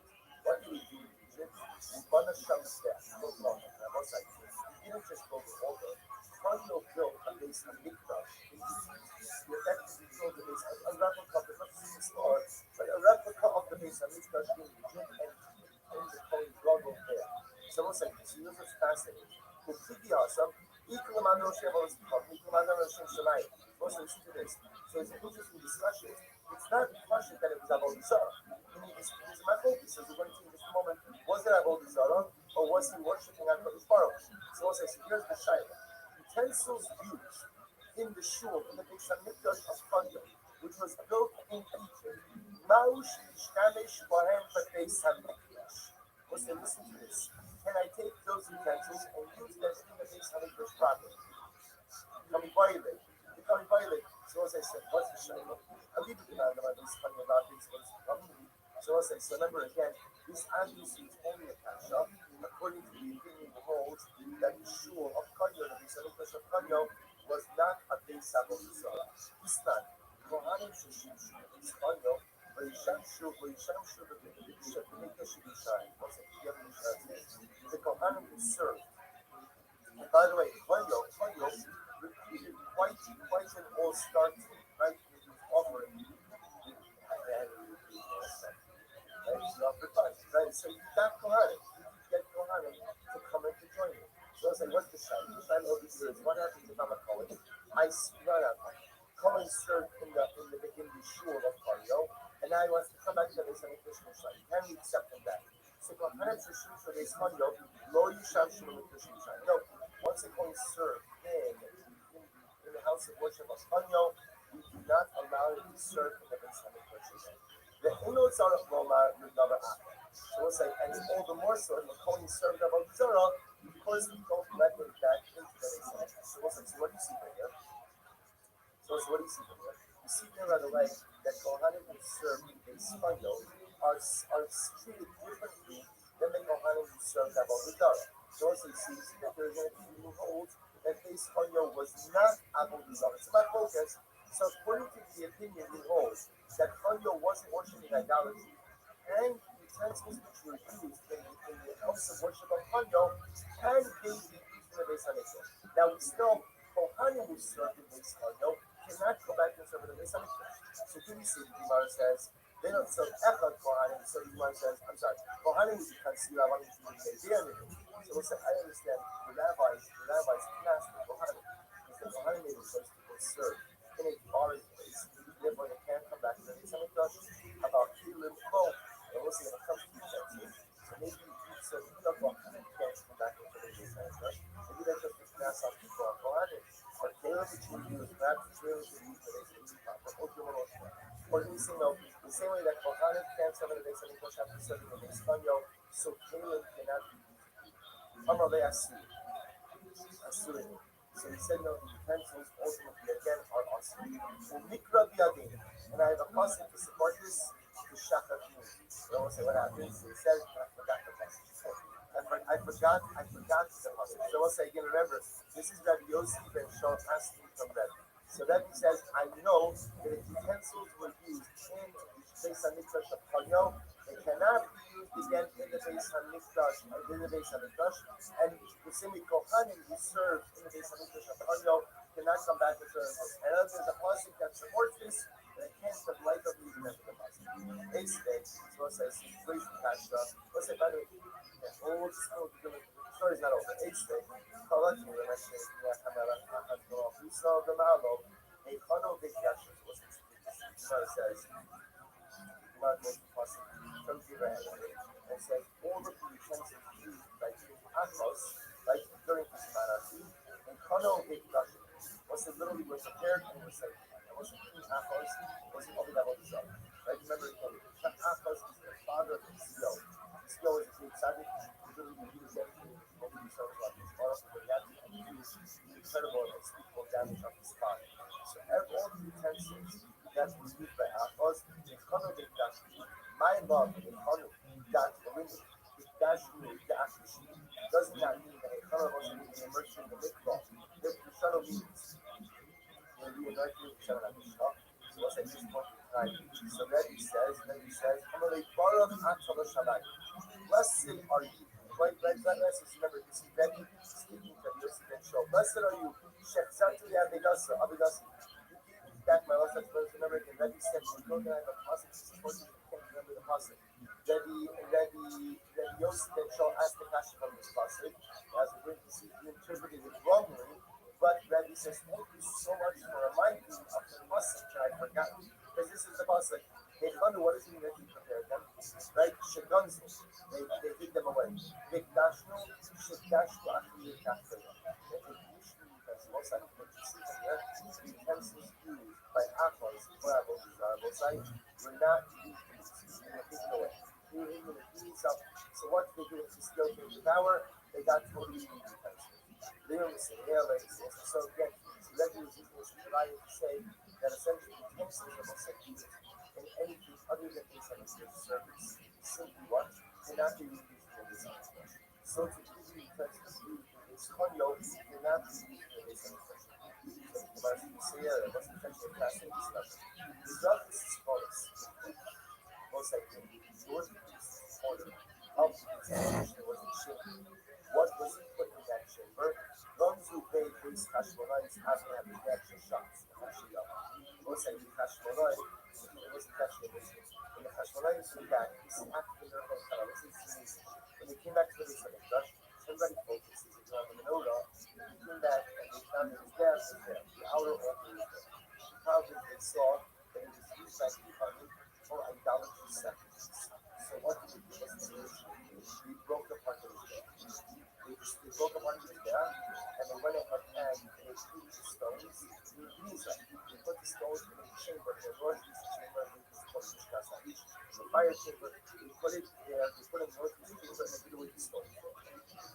But Amar Aziz says, she shut the about what happened because the Greeks had used this Mizbeach, had used our Mizbeach for the service of the Avodah Zarah. Amar Apallah, Pasukta Ashraf Megash. The Hashmonai said, the Hashmonai found the Pasuk of Megash said, Uba'u Ba'Pitsi, the Filaduha, that the priests, the rest of the Avodah Zarah came in, and literally they profaned it. They profaned it. So Amar Hechina, so the Hashmonai said, what should we do with this hair? This period, so I said, we say we just break it apart and put it back together. That's not going to work. Why? Because Avodah Shlomo is coming out. So this is the Mizbeach has to be made of what? All stones.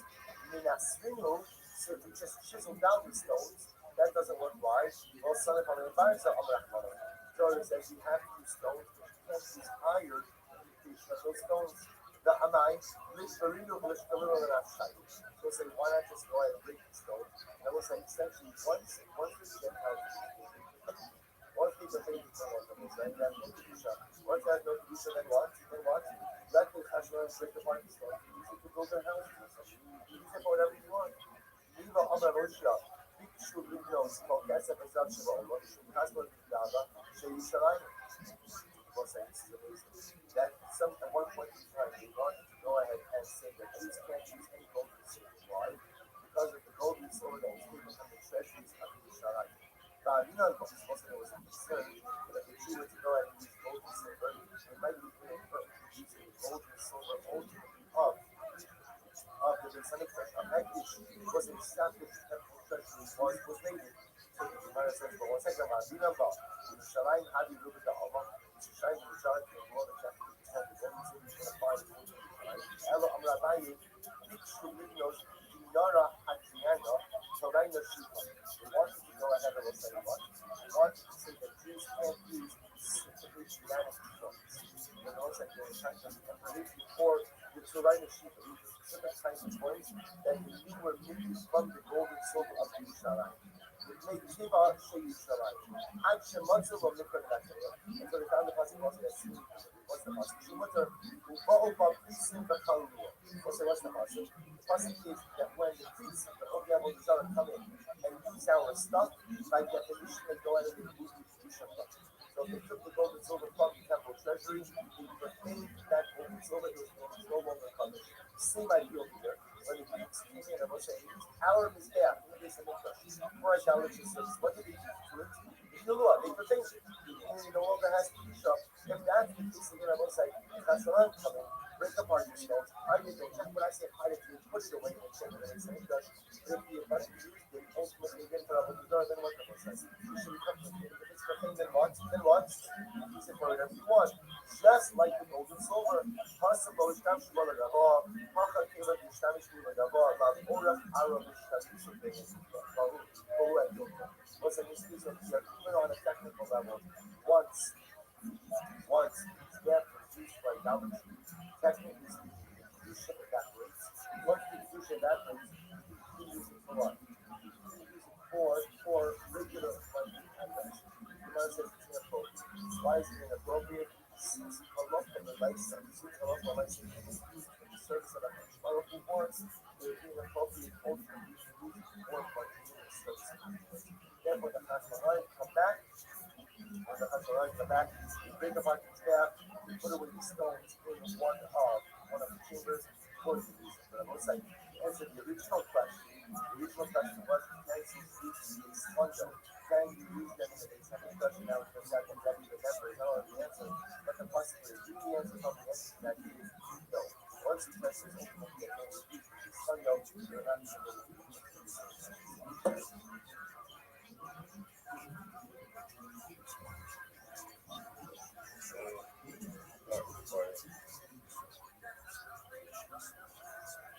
Good morning. Good morning.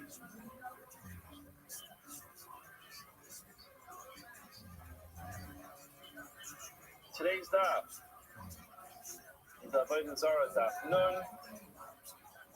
We begin our share this morning by thanking our sponsors. We thank our annual Talmud Torah sponsor, the Tilson family, for sponsoring all the shiurim of the entire year as a plus service for Am Yisrael. We also thank our Talmud Torah sponsor for the month for Menachem Av, Steve and Lindy Drazen, in honor of Israel Drazen, Dina Drazen, Stanley Rosenzweig, and Ali Rosenzweig, Shama Shakalia, Stanley Shavin Kama, and everyone should be there to the Yom B'Shanam with the Brias, Bardias, and Atma, Brias, and go. Today's daf is daf nun. We are picking up on daf Tes on the base as a Mishnah, brand new parak. The Mishnah starts as follows. Yishmol Omer Shalosh Havanu Zubitzatzu B'Tzad Markulis Asuras. So a brief introduction is necessary. As we go through the section of Avodah Zarah, we learn about various different Avodah Zarahs. One of the Avodah Zarahs was called the Avodah Zarah Markulis. Now it's interesting and it's important to point out that it says in the pasuk, "B'Shem Elohim Acherim Lo Yazkiru." Person should not go ahead and mention the names of Avodah Zarah. So we generally know that there's a rule that if there's an Avodah Zarah which is listed in the Torah, for example, Baal Ba'ar, then it's permissible for a person to go ahead and mention that name. But we don't find Markulis anywhere in the Torah. And therefore, Tosfos asks on Daf Nun, today's daf, how is it possible that we go ahead and just list off and name this Avodah Zarah? So he explains that this really was not its Avodah Zarah. If you want to see Tosfos inside on Daf Nun, Aleph, Dibur Amas Kel Avna Beis Kulis, he starts off by saying, Picture of in Tam, it's Mazkirin Shema, how are we allowed to mention its name? Even Shenik Sura Torah, not mentioned in the Torah. So the Parakal Misos in Sanhedrin, Mashma says to Avar, Abashem Elohim Acherim Lo Sazkiru. Pasuk says you should not mention the names of the Avodah Zarah. So how is it that we just go ahead and mention the name of the Avodah Zarah in our Mishnah? So he explains Omer bin Tam, that its name really was not Markulis. Rather, the Kilos Loshon Sheva Shema. Its name really was Kilos. They used to call it in the name of praise. You praise this Avodah Zarah. The Chachamim Kinu also Kulis. The Chachamim changed it, a little play on words, and said Kulis.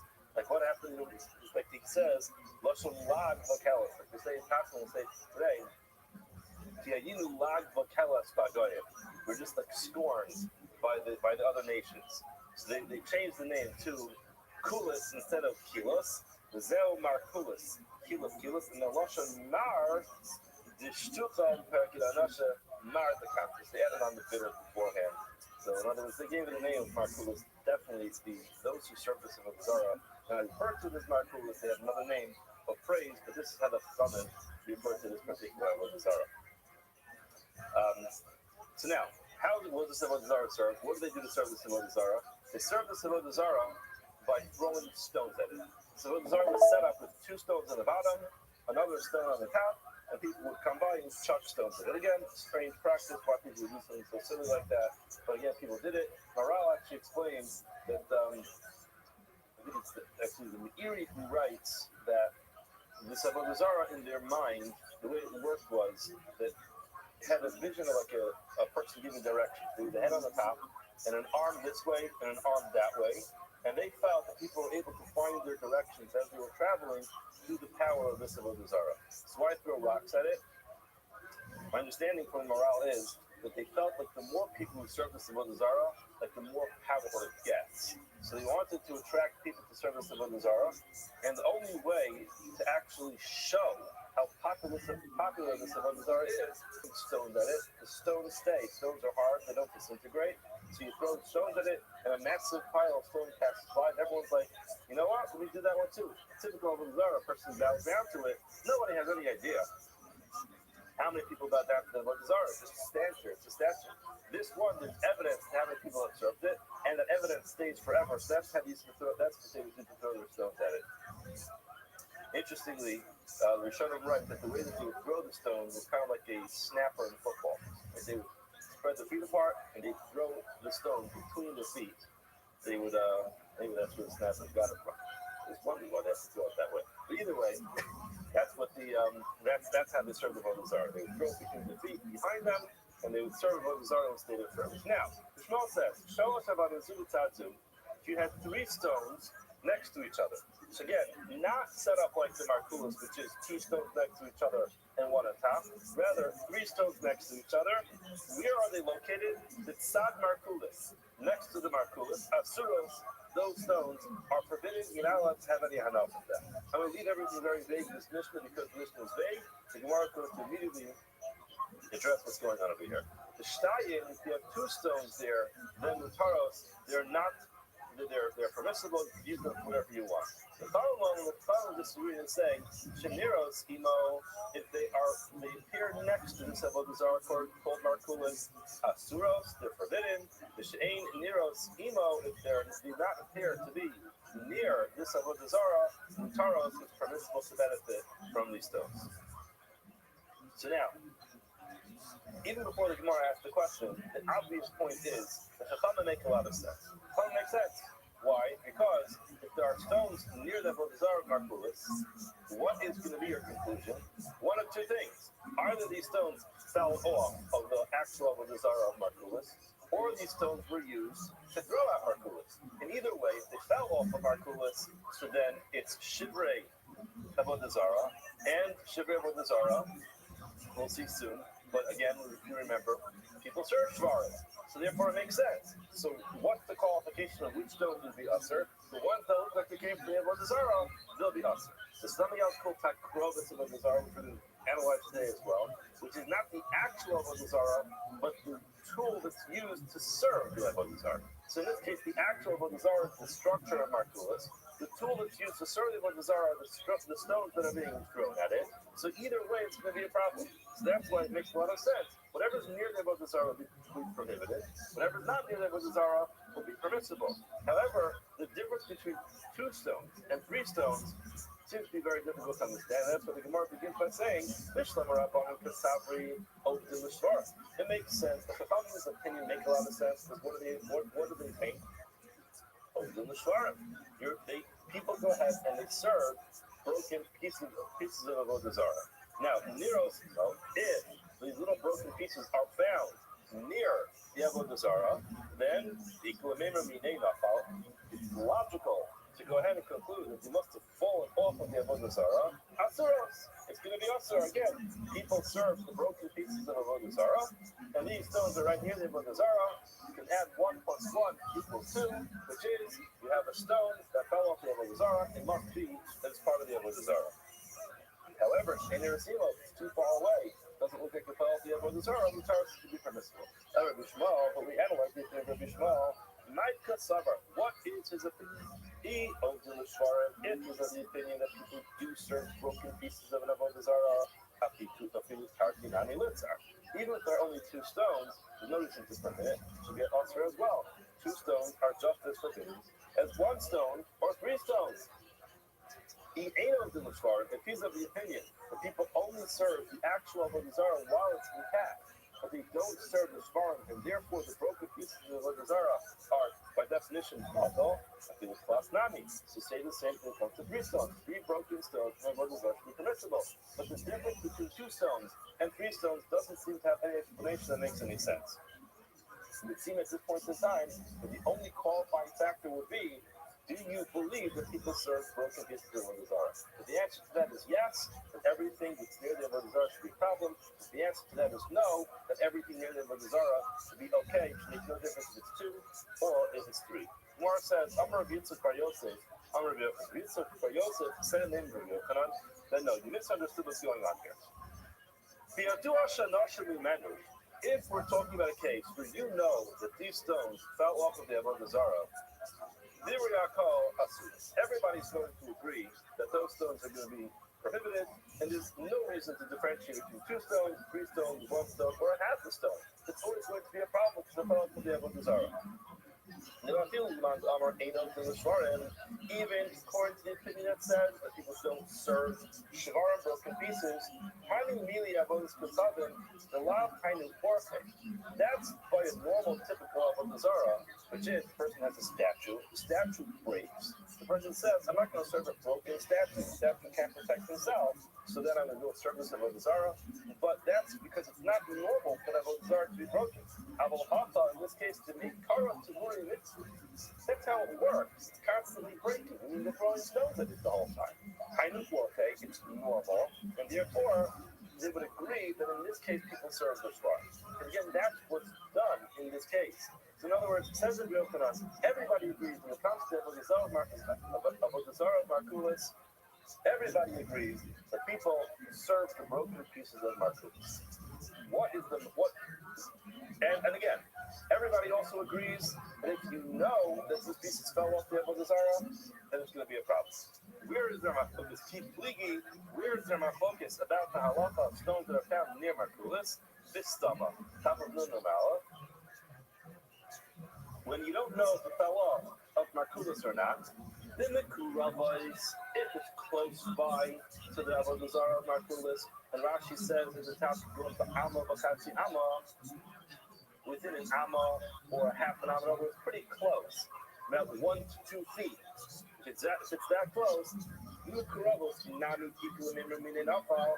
no idea if the stone fell off. In other words, you can't pick up the stone and match it to a space on the avodah zarah markulis to say this is where the stone fell off. However, if it's very close by the avodah zarah markulis, which is in an amma or half an amma, everybody agrees with Asr, and there's no differentiation between 2 stones, 3 stones, it's all going to be a problem.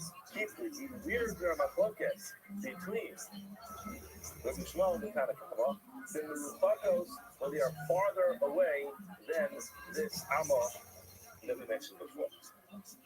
In other words, just to explain, if it's farther away than an amma, the Talmud are going to say, let's just go a little further and we'll explain it. And the Gemara says, hold on, before we get into this, Tzad Markulis, actually tell me it's far away. It says Tzad Markulis. In the Mishnah, it actually says, it's found Tzad Markulis, at the side of the Markulis. Or it says, my Tzad, what does it mean? It says it means Tzad Arba Amos Dideh. Within 4 Amos is considered to be close enough that it's within the realm of Tzad, but it's not close enough that it's in the case of the fellow thing that he said. I think more explain. Rabbi Shmuel says the following: Osin Markulis Katan, the Tzad Markulis Katan. What people would do is they would build their own miniature avodah zarah Markulis near the big one. So creative people would come by, they take a few stones, they put it together, and they would make their own Markulis. So he explains: Shalom to Dami the Markulas. If you take 3 stones and put it together, or if the person takes 3 stones and puts it together next to the Markulas to create his own Markulas, that's where it's going to be a problem. That's Sudas. Shtayim, if it's only 2, it's going to be Mutaras. In other words, in that case, we're talking about where they are farther away than an Amma, but where they're within 4 Amos. So it says in Bishmal the following: we can't reasonably assume that these stones fell off of the Markulas. Why? Because if it would have fallen off, it would have been within an Amma. Where did I find it? I found it within 4 Amos. Now, close enough to the Markulas that by some kind of association, I can associate these stones to the avodah zarah of Markulas. How do I know if these 2 stones just happen to be together and have nothing to do with the avodah zarah of Markulas? Or if these stones over here actually are part of Markulas? Well, here's the answer. The answer is, if it's 2 stones, then no reason to assume it's part of Markulis. No one's making a miniature Markulis out of 2 stones. But if it's 3 stones, and if it's within 4 Amos, says the Bishmal, that these 3 stones can be assumed to be a person's miniature Markulis. Rabbi and Sabri, Rabbi say no. Ain't no Markulis fucking inside of Markulis color. People don't do that. That's not the way it's served avodah zarah for making your own miniature avodah zarah. Therefore, Loshna Shalosh, Loshna Shtayim makes no difference if there's 3 or if there's 2. Rather, Neros Imo, if it's close to it, within an Amma, Asuros, and your Imo, if it's farther than an Amma, Mutaros, so it's going to be or is going to be mutter. Therefore, the Chachamim are not willing to entertain that there's a problem with Markulis beyond an Amma within 4 Ammas. Only if it's within an Amma, you still call it Markulis and part of the Zara. The Yishmael will take it a step further and say, even if it's beyond an Amma, well, I agree with you, says the Yishmael. I'll agree with you that within an Amma, I'll assume it's part of the Avodah Zara, but beyond an Amma, says the Yishmael, I'm even worried about 3 stones that are set up together, even though it's not set up like the Markulis, but it's set up together, 3 of them, one next to the other. We're going to explain this in a couple of minutes.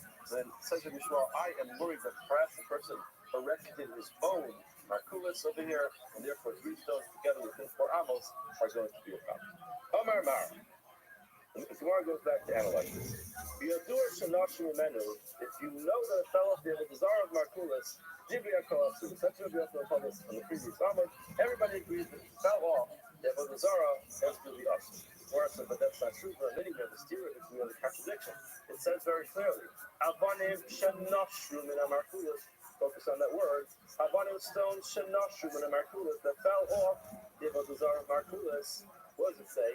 Niros imo asuros. If it appears to be next to it, it's going to be forbidden. Shei niros imo mutaros. If it's not near it, then it can be permissible. So again, if it's down near it, it's a problem, it's usher. If it's not near it, then it's to be mutter. Rishmol says, Shalosh Asuros, Shtain Mataros. These will be a problem. 2 will be permissible. Now hold on a second. It says very clearly here that the stones fell off the Markulis.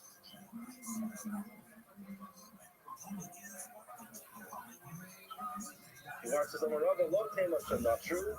Rabbi says, don't use the word nashu. It must be a mistake. Rather, in other words, the term that was used in that brisa, when it said nashu, can't be. In other words, it's impossible to assume that anybody thinks that stones that fell off the Markulis are going to be permissible. That's just unreasonable. Therefore, what is it? What do we say? We say avonim shenitzu, stones that were found in such a case that we have them up. But again, it's subject to how we just explained it before.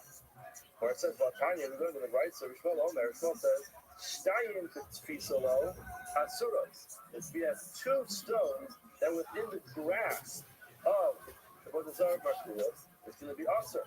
Shalos, if you have 3 of the little buckles, even if they're far away, Asuros, it's going to be Asur. So if you look at Rashi explains the Tanya Rishmael Omer Shtayim K'tfisalo, the Stam Tfisa Dal Amos Ukatani Asura. In other words, we keep using different terminology. We have Bitsad Markulis, that we define as within an Am. Then we have, which is called, you have Bitsad Markulis, which is within 4 Amos. Then you have Mikuramos, which is within an Am. Then we differentiate between within an Amma and 4 Amos. Now we find another term, which is B'tfisalo. What's B'tfisalo? So Rashi says Tfisalo seems to be similar to Bitzad, which is 4 Amos. But again, we just got finished explaining that if it's beyond an Amma up to 4 Amos, that's where Rabbi Yishmael says 2 is okay and 3 is a problem. But here we have something very interesting. Vatanya, Yishmael Omer Shtayim, if you have 2 stones, B'tfisalo, within the grasp of Markulis, Asuros. He says that's a problem. Shalos, if you have 3 of the buckles, even if it's very far away, it's going to be a problem. That's what we got finished saying. It seems like that 3 is a problem, even if it's well beyond 4 amos, and 2 is a problem as long as it's within 4 amos. On the Rabbi, look, Rabbi explains there's no cash. Can the tfisa achas, can the tfisas. It just depends how many tfisas. In other words, if you look at Rashi, tfisa achas, how did you tell me asur the tfisa achas? That when it says that it's usher, that's within 1 grasp. A hefet is normally markula. You don't need to do anything beyond stretching out your hand. Basura belu shloden rabbanon. Why is it called to fell amos near a skill card? Of course, that price is considered to be very close by, just 1 grasp. Yes. Now, he goes on, he says, what's the case of state tfisas? Dika gova beini, you're going to have a gova beini, which means that it has to go up. There's a little tail in between. In other words, just naturally, it's impossible for the stone to get there be on one side of the hill. In order for it to get up to the other side of the hill, there has to be some kind of human intervention. That's where he's going to say it's going to be permissible. But he's not asked. Remember, I mentioned earlier that Martinez is set up with 2 stones on the bottom and 1 stone on top. But almost the law says, tell us we have 3 stones that are legal tattoo. Each one's next to the other one. So it's not only typical fashion of Martinez. So you know why I asked Martinez, so that's what happened. Because there's such a thing as Martinez, which is these stones that we said about Hanya, you know, the right to aim and after this at this Martinez. This is how the stones that after this thing book. There's one on either side. The other is the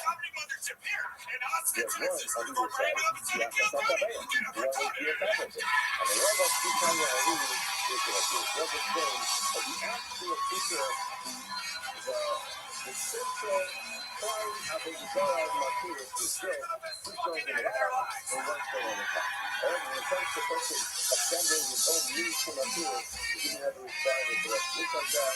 And these 3 stones were sufficient for the Martinez to the Zohar. And therefore, the small section we find 2 stones next to each other next to Martinez.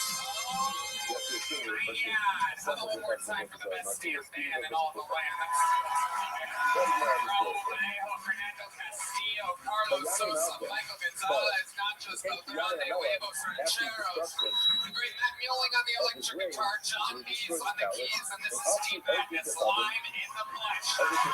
We are here for Comedy Mothership yet again for another episode of the #1 live podcast in the world, brought to you by Blue Juice, Shopify, Talkspace, and Tacomas. We got a great episode lined up for you guys. Before we get started, here's a little bit more of the amazing sponsors that made it all possible. We live in Austin, Texas, but we are jumping in a tour bus, ladies and gentlemen, and we are taking the actual Phil Tony Show to Houston, Texas, February 28th, and Dallas, March 28th. Go to TonyHinchcliffe.com for tickets right now. Come see an actual Phil Tony Show in the great state of Texas. One in Houston, February 28th, one in Grand Prairie, March 28th. TonyHinchcliffe.com. Get tickets now.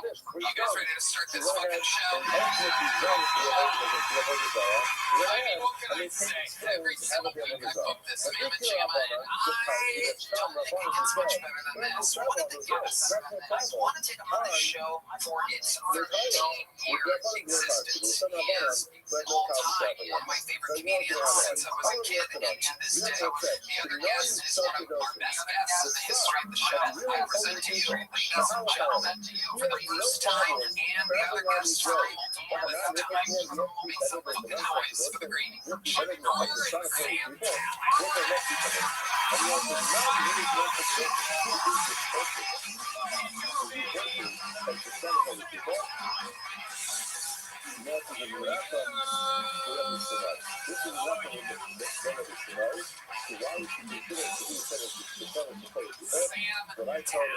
ladies and gentlemen, Jim Brewer. Jim, have a seat. What the hell is Sam doing? He likes the band. Sam likes the band. Jim Brewer, your first time in the Kill Tony universe. Let's fucking go. Howdy, howdy. Love you forever. I'm so excited for you to be joining our silly, silly world that we have here. It's gonna be fun. Hell yeah, it is. We're gonna watch some comedy together. It's gonna be exciting.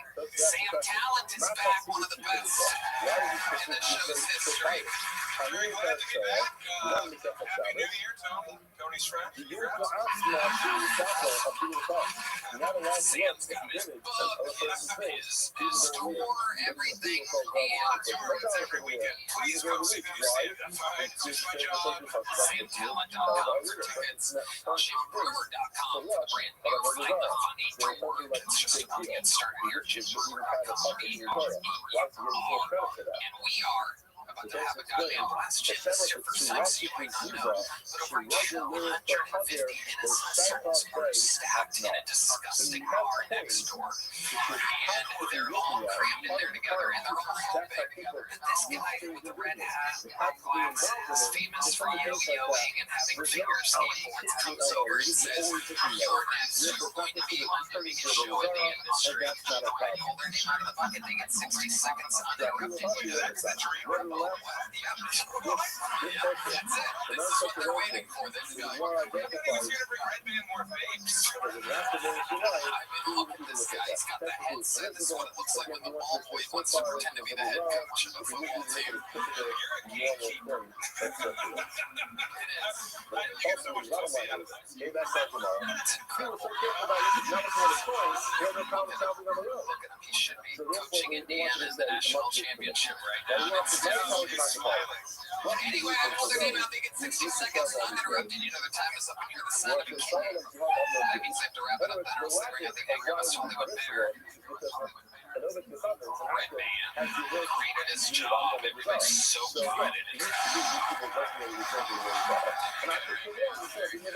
This stuff. You might want to figure that out. That's your only job. That is the we're going to wrangle that comedian from the bar next door. We have our newest golden ticket winner here to make just her second appearance ever in the show's history. Her first appearance was New Year's Eve in the sold-out Vinny Center Arena here in Austin, Texas. This is her first time on the show at the Mothership. Make some noise for her Mothership debut. This is Chow Young, everybody.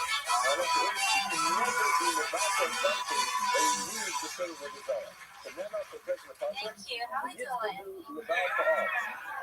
Yeah. Fun fact about me, I was adopted by a few white guys. Ever since I came to the United States at the age of 20.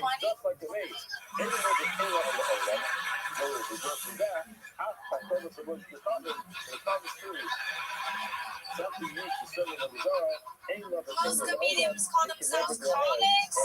I just get called a commie.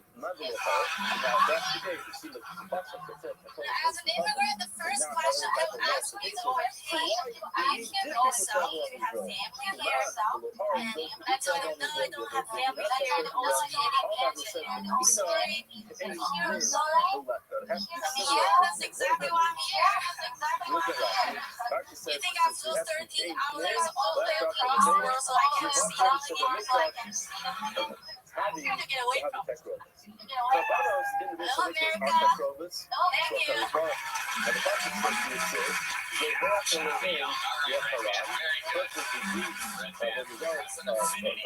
For tiny Asian women. Immigrator, I thought she was your wife the whole time. Yeah. I'm so sorry I didn't say hello. I'm Sam Tam. You did an excellent job. Thank you. Fun times. Welcome, welcome. Incredible first set at the Mothership. We learned a lot about you. Did you really? How did you really come at age 20? Yeah, I came here for a year. What did you study? I studied music. What did you study? I'm surprised. Violin or something? What did you study music with? I like to sing. I like to play some instruments. Really? What instruments do you know? Guitar. But I'm not too good. I'm more like a singer. Really? Wow. The dragon dancer. I think you were stalking me on Facebook. Or you were stalking me on Facebook. You were stalking me on Facebook. No, that wasn't me. I was joking. I love Joe. Did you get a degree in music? No, I don't like You dropped out the rare Asian dropout. What you did in America? I love it. So how long did you go to school for? I was a year in Maryland and a year in Florida. So you moved the jewels in the crown of America right there. Maryland, Florida. You spent a lot of time in Florida. I'm in Florida now. What surprised you about American culture when you came over here? What surprised you? It's people,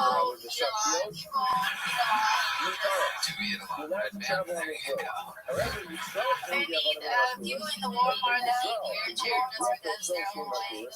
And you're exactly the same thing. You see the transaction is Looking at me.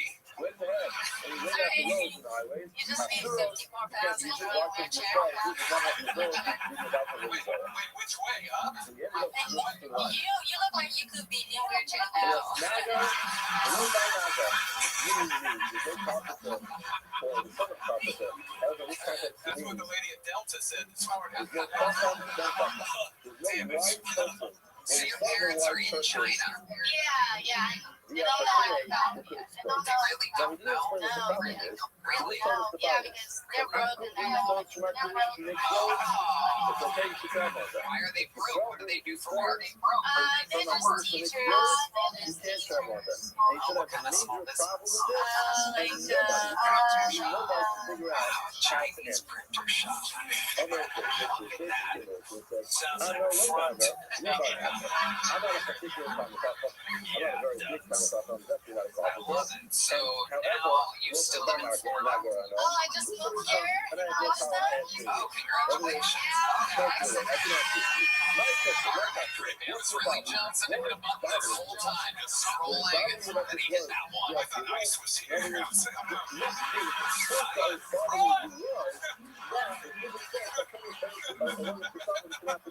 ICE, more like rice. Whoa, all right.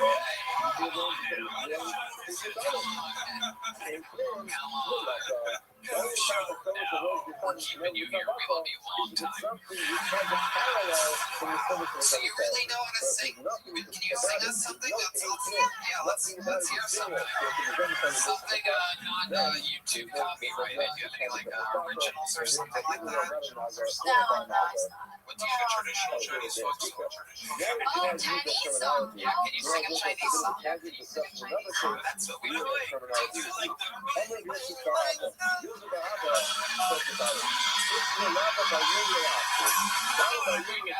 the Chinese guy right here. Slow. That's what it sounds like when you eat them. Perfect to go ahead and get rid of the worms from a plant. Or the zamen. Can you do acapella? Yeah, I guess I can. Okay. Some of the songs It's like literally anything. The moon shows my love to you.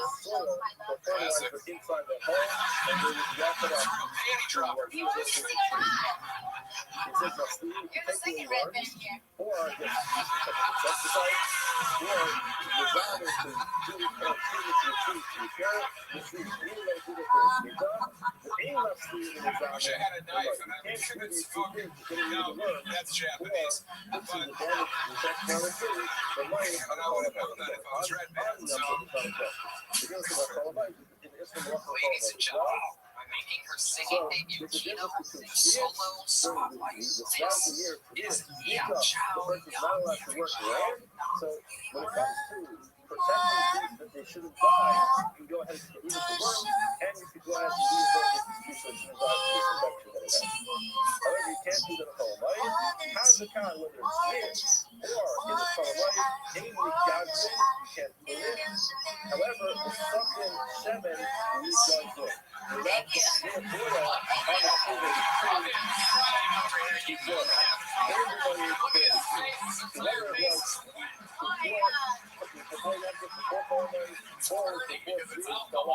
He's retarded. Chow Young, you were a great addition to the Keltoni family. Thank you. What a way to start the night. I think you should stay in school. Yeah, I'll meet you later. All right, there she goes. Make some noise for Yao Chao Young, everyone. Okay, now we go to the money. This is a crazy part of the show. I mean, this is the heartbeat of the show. This is what it's all built around, is seeing people, finding people, meeting them, asking them what the hell made them want to do this. His first bucket will sense that it's on the inside, representing the audience. I do believe we wrangled them correct. Make some noise for your first bucket full of the night. Tina, Coachina. The reason why because it's just an unanswerable question. They're unanswerable. Michael I am Consulate. so happy What to is be the here. question? If you're wondering why you I've actually been going through a depression these last 6 years. You know, since the pandemic, and it started when I lost my dad. Did anybody else lose someone during that time when you're angry with your loved ones and they're passing away? Sorry, I'm recording down. But I got the phone call, and the lady was like, is this Tina? And I said, yes, Tina. And she said, I'm so sorry to tell you this, but your dad has been pronounced dead. And I was in shock. And I was confused because my mom pronounced him dead, my dad pronounced him dead. You guys don't have to feel bad for me. He didn't leave a will. I did inherit his inheritance. So where did y'all part? Where did y'all part? I do have all his leftover drugs. So if anybody has diabetes or blood pressure, I'm selling those on site. You can find them. You guys know that my dad is passing away. All right, Tina, look who Gina. Pushing it to the limit there. Going over her time. Like her father. Too soon. Well done, Tina.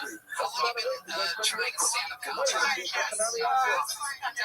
Okay, so you've really been doing it. I'm trying to do it. That's the set that you went with. Your hand's shaking. You're very nervous right now. You're very nervous, Tina. Your dad's looking up outside of us right now. It's very wrong. You're not wrong. My mom is wrong. It's very proud of you. Okay, Tina, where do you live? I'm from Rothschild, Texas. Okay. All right. Okay. Really didn't want to like you, you know. I feel bad, man, because she hyped this up and her family, you know, her cousins all like, just be calm. You did her best. You did her. She's freaking out. Don't freak out. It's all good. You crushed it. Yeah, that wasn't easy. You did a fine job. Yeah. You were expecting it full. This is the biggest performing comedy. Of course, you're pretty out. Yeah. Did your father really pass from COVID? I think that's folks. You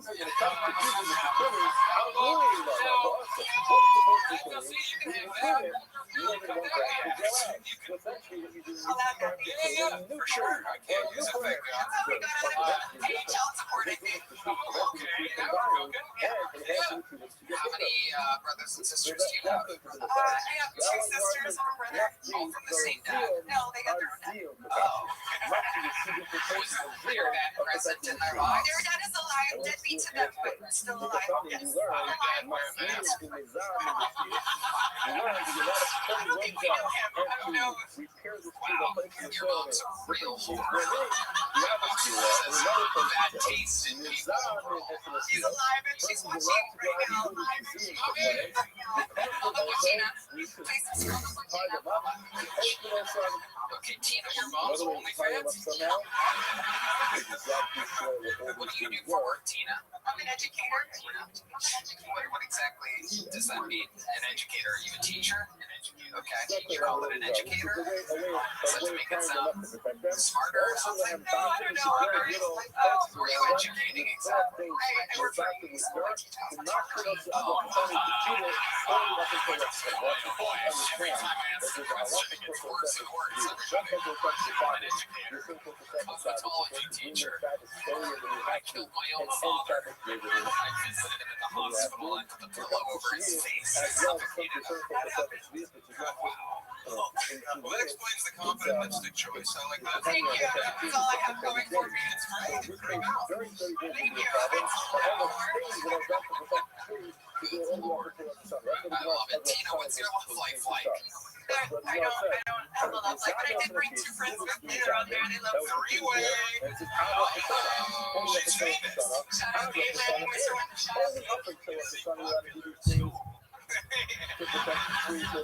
You're gonna be the wig mannequin.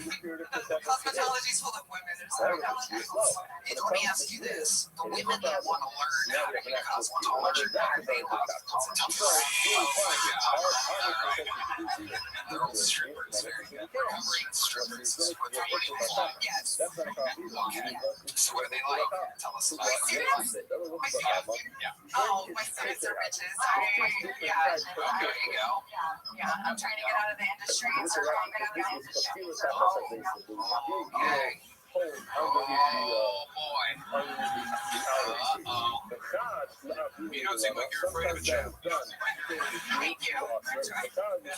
Yeah, that's cool. So you're doing stand-up in where? In Middle of Texas? I am doing stand-up at Mechanics in Corpus Christi.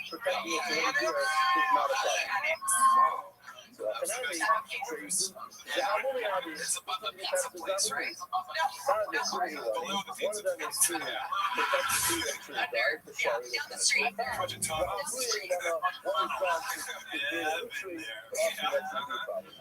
How often do you perform there? They only let me do it once a month. My wife, Kayla, ask her the bar owner is here with me. We don't need to ask another fucking torque on wife. This chicken's gonna come.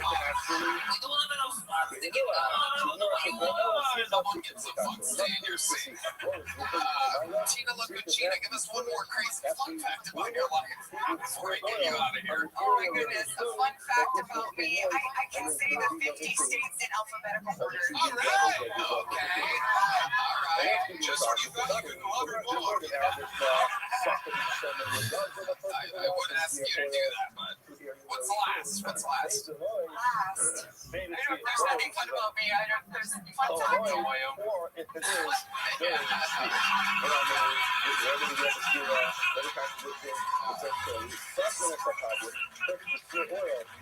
Tina, look good, Tina. You're the first fucking bull tonight. Congratulations. You were on Kill Tony, Tina. Ladies and gentlemen. All right, Sam, you don't have to shake everybody's hand all day. You don't have to do that. You don't have to do that. Let him go. There's Heidi. Look at this. Oh, my God. What a beautiful sight on these weary eyes. What a difference a moment makes. Tina, look good. She's in a Heidi. Heidi is the final boss of cosmetology. For those of you that don't know. Tina, look who Tina made Tina the food. I think so. Tina the kitchen. She's named after her favorite room in the house.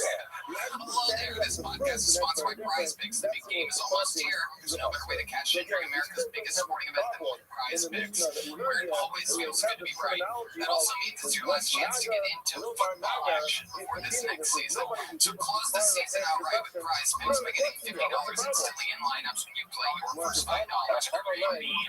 Prize Picks is the best way to get into sports like myself. My best friend didn't even know what a first down was. What an idiot. Who were you hanging out with? I was hanging out with her. Then we started playing on Prize Picks, and now she's taking to me out, talking to me every Sunday about who she's picking for the lineup. It's so exciting. It gets us all hyped up watching that game. Find your community on Prize Picks like Rabbi. The new social feeds feature you can share Prize Picks with your friends and copy lineups for winners with a single click. You can even follow Prize Picks partners like us, Tail, or Fade, our kids. Plus, Prize Picks now has early payouts if your player gets off to a hot start. You can have the option to cash out those winnings before the game finishes. Download the Prize Picks app today and use code Tony to get $50 in lineups after you play your first $5 lineup. That's code Tony to get $50 in lineups after you play your first $5 lineup. Prize Picks. It's gonna go right on Prize Picks. This podcast is sponsored by Shopify. 2026 is the year you launch your business. One powerful year to launch your work leader. You have started a business with Shopify. Maybe you've got an idea you can't shake and crack it. What tells you to sell a story you've already designed in your head? With Shopify 2026 is when you finally make it happen. Shopify gives you everything you need to sell online and impress millions of entrepreneurs who've already made this leap from intelligent sharp to first-time business owners just getting started. Like, Tony, I love Shopify. It's the best business tool out there. Shopify gives you all the tools that you need to your dream store. Plus, sell your dream apps with Shopify's built-in AI tools. Your product descriptions and headline product vision, filming, and product photo. That's right. Marketing is built into create email and social campaigns that reach customers wherever they scroll, wherever they shop, and more to expand into markets like Twitter, Insane, Dash Roll. In 2026, stop waiting and start selling with Shopify. Start selling with Shopify. Sign up for your $1 per month trial and start selling today at Shopify.com/Go. Go to Shopify.com/Go. Shopify.com/Go. Hear your first this new year with Shopify by your side. All right, we're gonna keep moving on. This is a one-word name. Let's see what happens. Make some noise. 60 seconds uninterrupted. Preferred, everybody. You're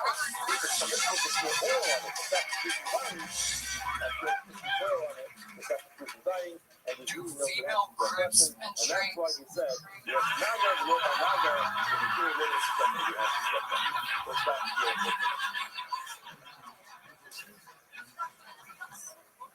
I just know they don't fuck with blood like that.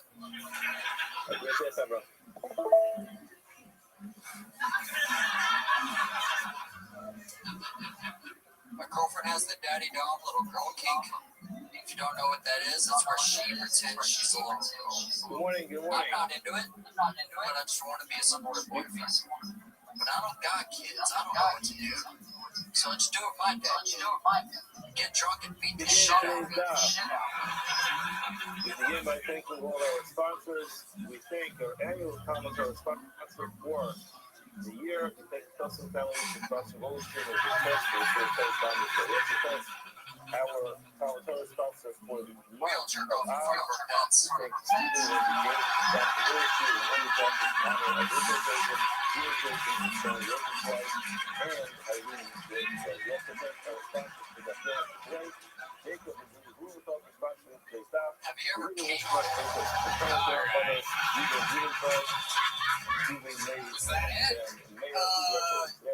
you ever came on a cat? If you think about it, it's just a self-cleaning cup, right?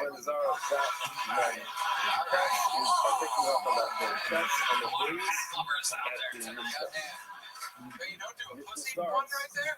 A pussy bun? Yeah, you think you do something about pussy right there? I'm trying. I got a lot of cafeteria. I like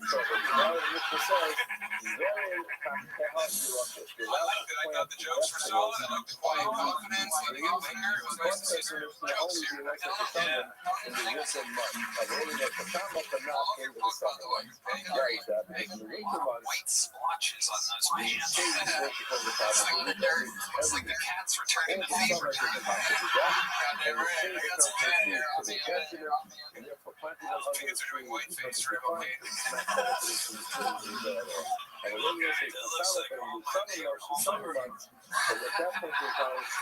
It's a Florida look. Where are you from? Paris, Texas. Okay.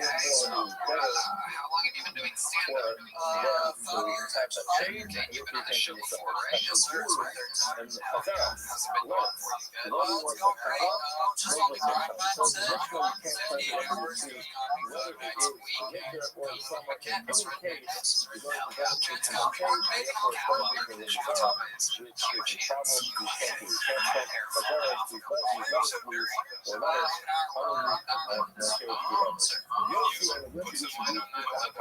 Yes, excellent. It's my favorite conspiracy. Jet fuel.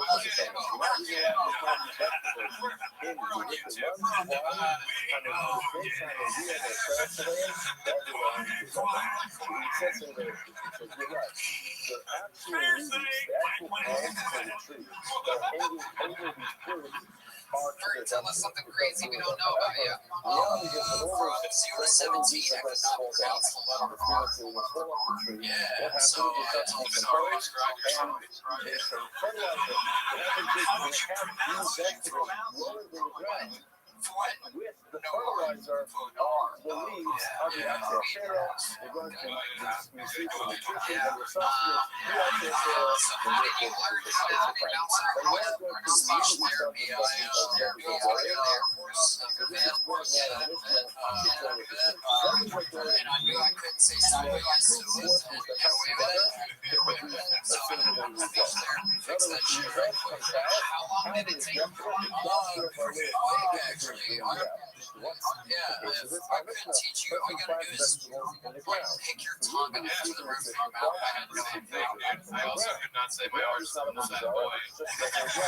My favorite X-Men was Wolverine. So my mom would have me come in during dinner parties and be like, Sam, what's your favorite X-Men? I was like, Wolverine. I was a little fat boy looking like John Popper. It was brutal. I was 82 pounds as a kid. However, I was so fat. So, what did you do to lose the weight? I didn't. And I then never those been that to put yeah, I you grew in into nutrition $12 from a those week. weeks. Now, what will all this produce? So that's what we're going to do. The combination of the earth, which is totally in the soil, and the decomposed leaves I was really in the skinny my soil. whole life. Wow. Really high grew up, you know. I was just about to ask you. Anyway, what's your love life like? Oh, fucking crazy question. I had a chick kind of fuck me up pretty bad. To Canada. Yeah, and then 8 days before she informed me that I was actually misogynist. Yeah, it's awesome. Yeah, what's wrong with that? What's the problem? You just telling me I was this, that, and the third. Just being side she's the one who manipulated me. It's a whole fucked up thing.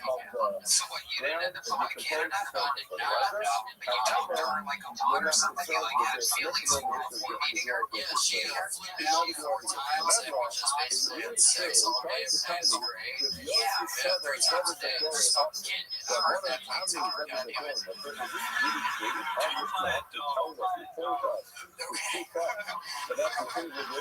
So you didn't think just to keep that on the side of me, side piece for you? You know, you try to find another girl. I mean, it just genuinely fucked me up. I didn't eat for 5 days, then I got on Talkspace. That's right. I'll be out of it, and now I'm kind of talking about it right now, but I'm just going to work at I'm fucking bitch, man. You're handsome. You have a swagger to your car. That's better. You're a steel worker. You deserve your funny. It's a sweet tail. The kids are talking. Sorry, Mike's been wild. I thought it would have chance, man. He wears the hat on.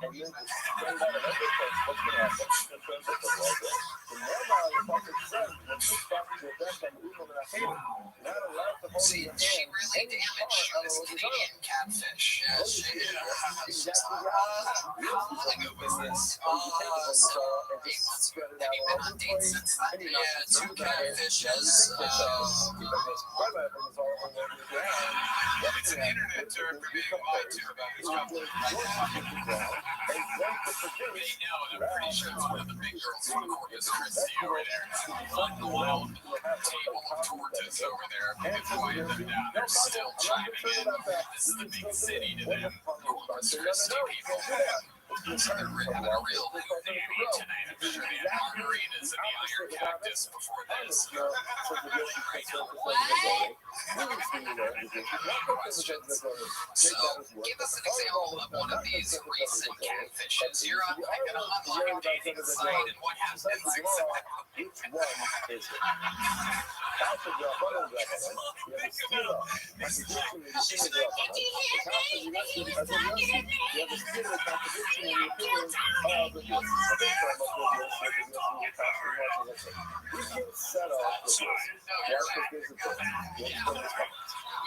Do you want to have sex with any of these ladies on it?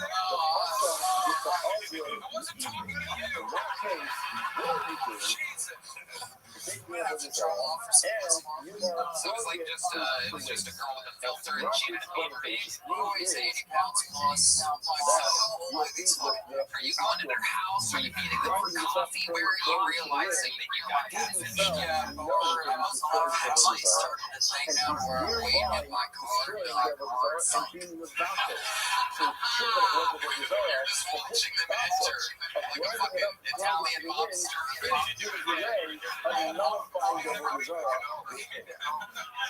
One time I showed up relatively early. I told the bouncer, I was like, hey man, if you see this chick, you know, like thumbs up, thumbs down, he's like, I got you. She was already inside.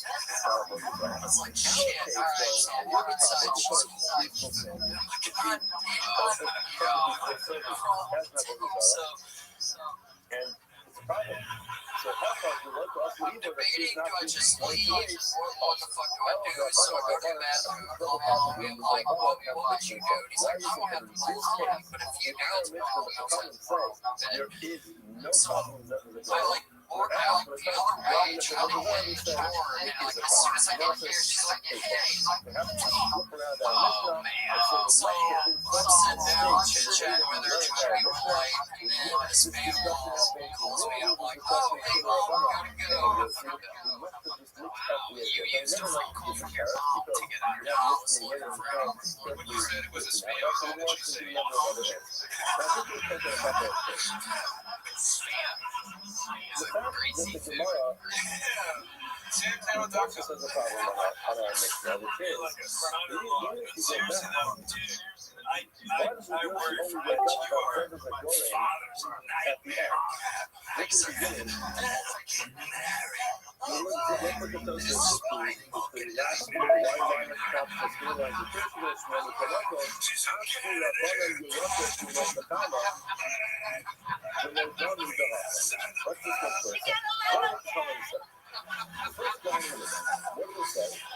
There was this one time I went on a date. Yeah, it was a catfish adventure. Oh, that's so funny, man. It was before we did the story. What's his name? Was it? No, okay. All right. I'll get that one. I show up. She's like dimensions of a toilet. Oh, yeah. Yeah, it's bad. She's celebrating her birthday with her friends downtown and running me out. I was like, fuck it. I'm like, we're friends. Because you're on Kiltown. And I go, yes, I was. She gets up and sits next to me. And then the catfish had a bunch of catfish. For how long? Just the night? Yes, she watched all night. And then we started hooking up a little bit. That was fun. And then that was relationship originated. Look at that. Kiltonian changing people's lives. Amazing. You already have a big joke on this, sir? Well, there you go. There he goes. Turn, everybody. Turn. One day burn. There goes Fern, everyone. Thank you for Sam. You don't have to do that. Okay. Your name's fucking cool. We know this guy. We've known him for a long time. Makes the noise for great. Regardless of everybody with a human face. That's only when we're talking about two things. Guys, believe it or not, I was actually more prematurely. In other words, we recognize the planting of a lot of things that should grow properly. That has to be planted in good soil. The other day, I was out walking out my dog and I took a shower. And I didn't have a bag. Water. Too And I much, did that not move, too you know, little. that A lot of things have to be is this done. what kill feels like? A lot of things have to be done for the plant to grow. You know what I'm saying? Because all of those things together, and they say, one, two, and really we're working on going this to question. add in another one of those things, which is insert. Say, yeah, just add it all together until the heavens are going. Each individual force that brings this thing to its fruition has to be Yo, that's the Japanese scene, the for Navajo the code single dogs for the or first a time. combination of something that's permissible or not. So for History example, for your the right ass. cases in the snow, 100% of the ground Before I was a dad, I was a drug addict, and I thought I was going to be a terrible father. So I found out that being a drug addict and being a dad is the exact same fucking life. I'm a dad because this is the first two bridge. things together. I spend my time thinking so much. Okay. What are the things that it has in common with daddy for one daughter? You're one daughter. But to say it Crazy. permissible I'm not spending money on that folks. I'm telling you, boss. and just lump them together as others are going, that's not how it is. See, I used to have to tell you all my shit before my shit because that's how crazy you guys are. The idea I of see the that line. I was line like, that line. is that the going work Somebody mechanics else. of different.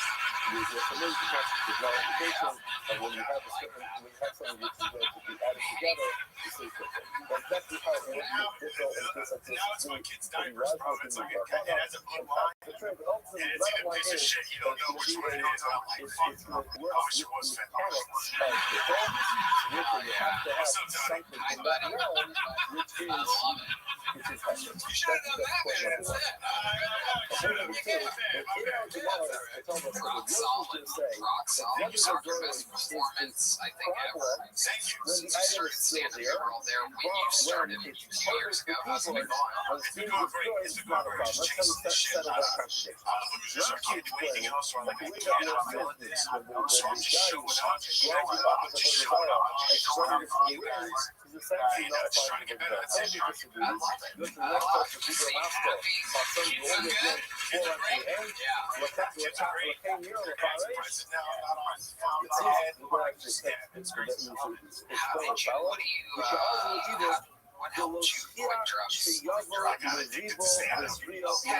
Okay. Straight up. I got addicted to chasing that high. Just fucking trying to just what drugs were you doing? Bro, at the end, it was everyone was like, he doesn't want to go. This is my guy. That's what I love. Those things are a lot more fun than stand-up. I know, but it's terrible here. Why so stand-up? Look at me. I guess I'm 23. I know. Also, underground's no one believes me. I lost weight too, man. I hate when people always like try to find a cop out for whatever you lost weight. Hey, was he the better boy? The fucking nice road. They didn't work. I feel like Byron that reason. Now, what other things about weight loss are funny? Right, Sam. And themselves. Yes, sir. 13 years. Solid life. Solid chick was there when you were nuts and nuts. Great. It's not good at all. It's not good at all. Down, Andre, down, Ashley. Yeah, you see no Tina Conchita.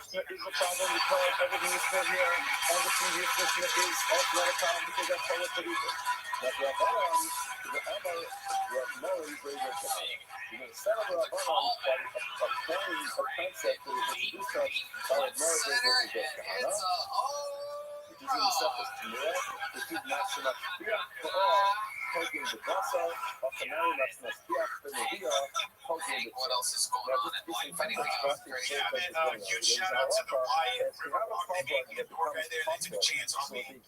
So if you're ever in San Antonio, the Wyatt River Club, come down. Yeah, solid comedians out of San Antonio. Trust me. But they took a chance on me, and I can't think of enough. I love it. Well, great performance. Here's a big joke buck.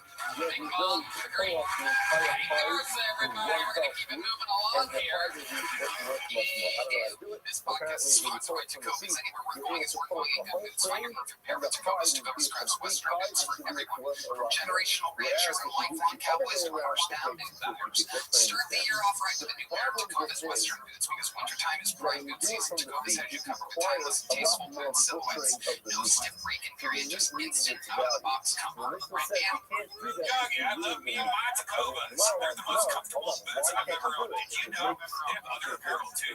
Premium apparel to elevated leather goods like wallets, belts, and more. Everything at Tacobas is crafted with the same attention to detail and timeless stuff. That's right. Shop Tacobas Western goods online at Tacobas.com. Swing by Tacobas store for full experience with free drinks, moonshines, for complimentary brand new to make your hair feel more smart. I know I visit the one there in Austin on Palmer, so you come to the show and visit that location over the 150 Tacobas stores, coast to coast. There's bound to be a store near you. Right now, get 10% off at Tacobas.com/Galto. Even you sign up radios and text, that's 10% off at TECOBAS.com/Galto. Tacobas.com/Galto. See site for details. Tacobas, put your toes where they rest. Hello, everybody. This podcast is sponsored by Pooch. You guys recommend That's exactly good enough. That's why Pooch is great. Introducing Pooch, cold, revolutionary, core 1 operating target for your brain and your body. Smooth pills only focus on one flow. Pooch Gold, Pooch Fertilizer, and combines 2 proven ingredients for circulation plus other airway hemoglobin. feet and oxytocin can enhance arousal, desire, and connection from the inside out. It's not just about function anymore, it's about function. It's control the zones where in here tunnels to coordinate is the most 15 minutes is the future mobile. It's faster, smarter, precision engineered, full results. Vehicle hours starting today. Head.com.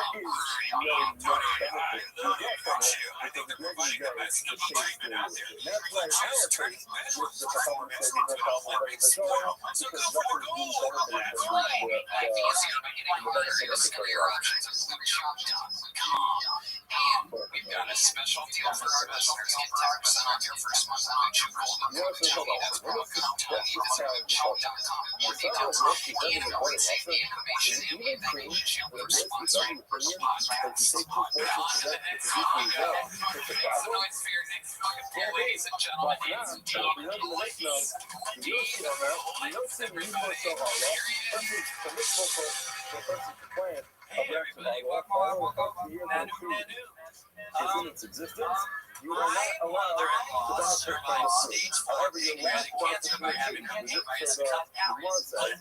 That's right. You're allowed Yeah, to my take mother-in-law was off born the as brain an from indigent and plant the grass by itself. in They Japan. don't They don't now have the let same the plant, diseases. the nut, the one They don't have the same health problems. They don't have pancreatic cancer. So they gave her two choices. They're like, you can either live your pancreas, cut out your pancreas, or you keep your pancreas in and relive. You die. So she was like, so they cut out her pancreas. So she now has a permanent insulin pump and type 3 diabetes. So I like to call them giant pumps. But so in one woman, my mother-in-law, the Japanese cured pancreatic cancer. They invented a cyborg and they perfected, tried eyes. So, you know why it's Japanese can't keep a secret? Because they're always spilling. They're always spilling. You see that? Alright, Gene, welcome to Tony Everybody here on Kiltown. Very, very dark tonight. Every parent is getting deep madness kids. He's trying to crack back on it. Yeah, the setup T-Madness can tell when someone's bombing. He doesn't need to see it. Welcome. So I really don't get it. Your mom's Japanese, or she lived in Japan. It said she was my mother-in-law. Oh, your mother-in-law. There you go. Hard to keep track of you. My mom's Tallahassee Lassie. So she's a single. Okay. I didn't know they had gay Nazis. This is incredible. I love why they not Nazis plus gays all together. Hell yeah. Is that you have a gem attached to your cheek during moisture? Yeah, right when I invented it. It's called a dermal anger in your thinking. Yeah, my dad was in the Navy, so I'm used to it. Hell yeah. What do you do for deep lips? I just got a job at P. Terry's. I literally have one of the greatest jobs on the planet. So P. Terry's is 100% here in Austin, and it's 100% beef. It's one of the greatest jobs I've ever had. Make sure you get that in when you get out there. Forget it, the joke's going on. You're talking to my manager. I would like to do a Monday where we actually feed all the comics. There's like 300 comics. Most of them are homeless people. They would love to have some hamburgers. Like, it'd be a really good night. Like, so you just work a normal P. Terry's. You're not the manager or anything. Oh man, my wife's the #1 recording artist from the Gold Coast of Australia. Okay, my wife's next to me. I'm just like, what's she playing during the every day? Yeah, with her is that funny? MIAMUZE. It's a problem. Yeah, say Zed in Australian. I actually got to be locked down in Australia during COVID, and then when they finally let me leave, they kicked me out for 3 years. It was great. What do you mean they kicked you out? Because I overstayed my visa, because I was there on a vacation visa, because they shut down the airport, and I was leaving the country legally to go home. And they said I could not return for 3 years because I overstayed my visa during COVID. Wow, you mean people fight each other? I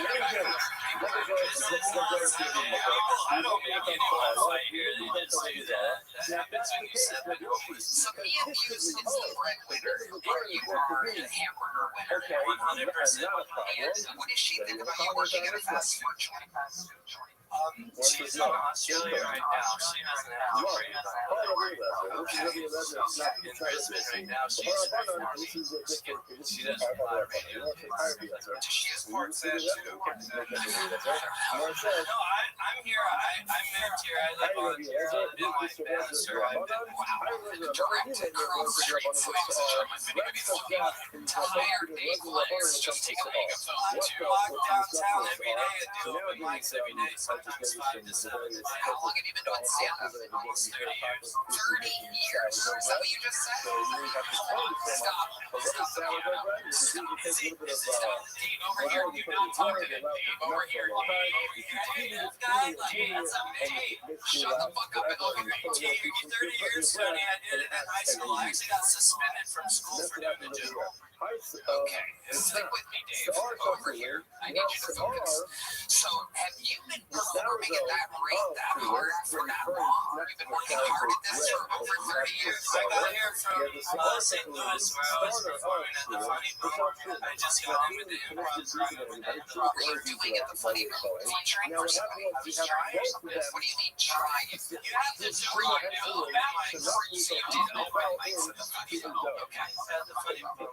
What's the biggest thing that you've done in 30 plus years? Cruise lines. Not really big. How long were the sets that you were doing on cruise lines? An hour long. I bet people were taping anchors to themselves on those cruise lines. Jumping off the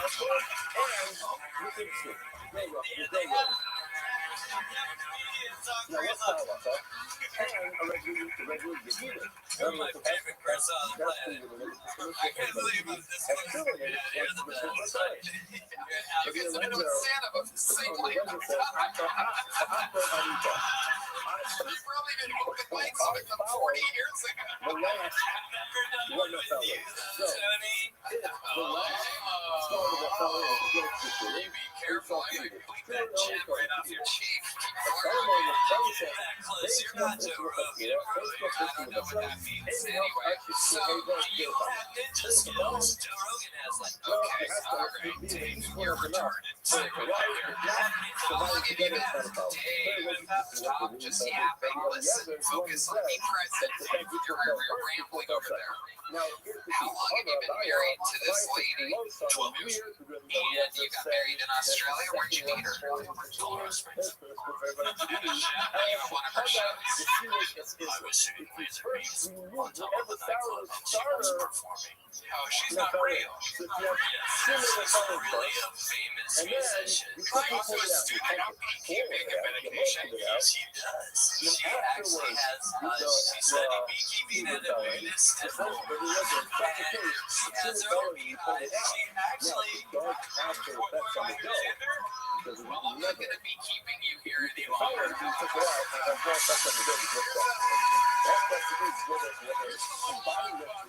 Here you go, buddy.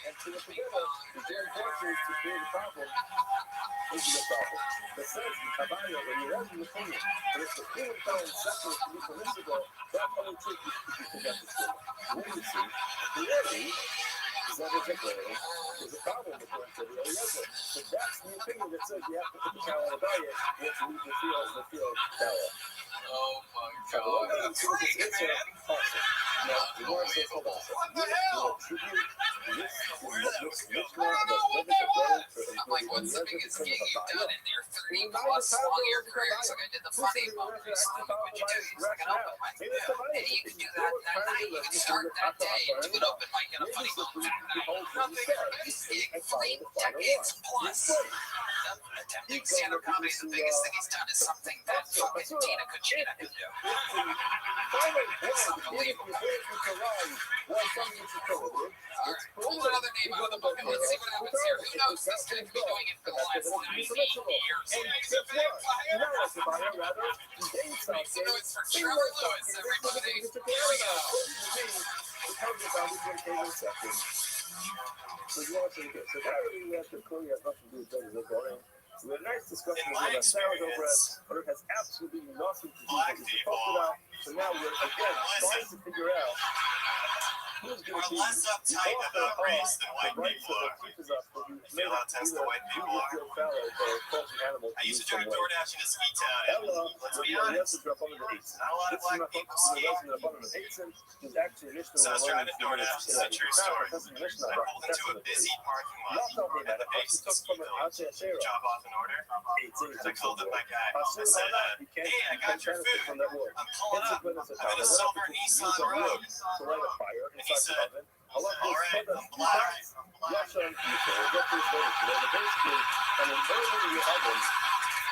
The very first time that he was fire it up, it's not only firing up compared to using it, but it's critical for He was being helpful. the survival of the oven, which causes everything to He was more helpful than I was because there were more silver Nissan Rogues and black people in that parking lot. The way it works is you have to fire up to get you the first time.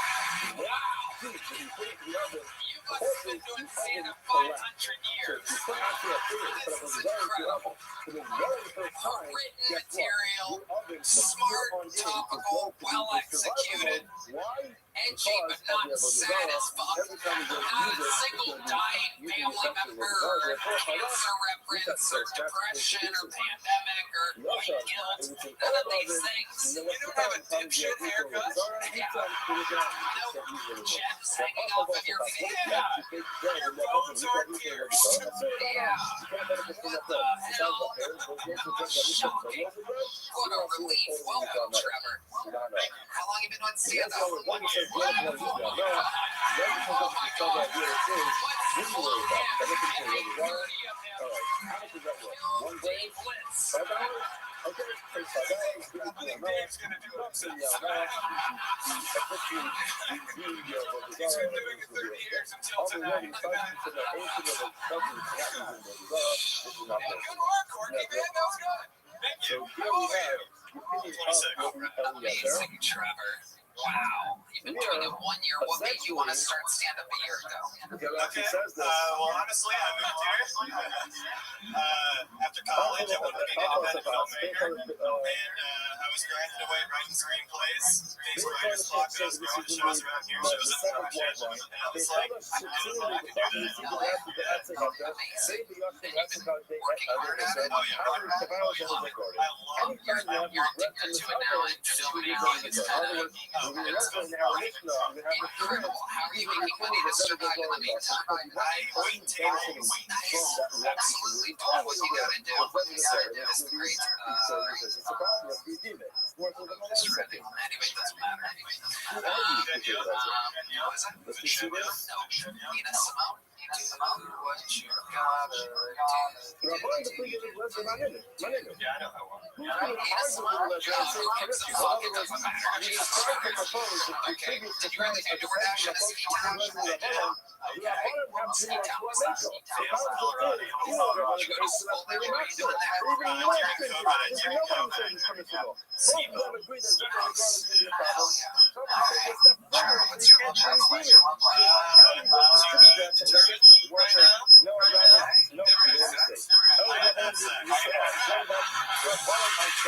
That's a good question. I didn't want to ask you. I don't want to be disrespectful. You'd be my son. You've been on the road a long time. You have a regular girl that you hang out with? My restaurant you came in. Oh, yeah. I got a couple times. You were shooting lasers at her or something like that.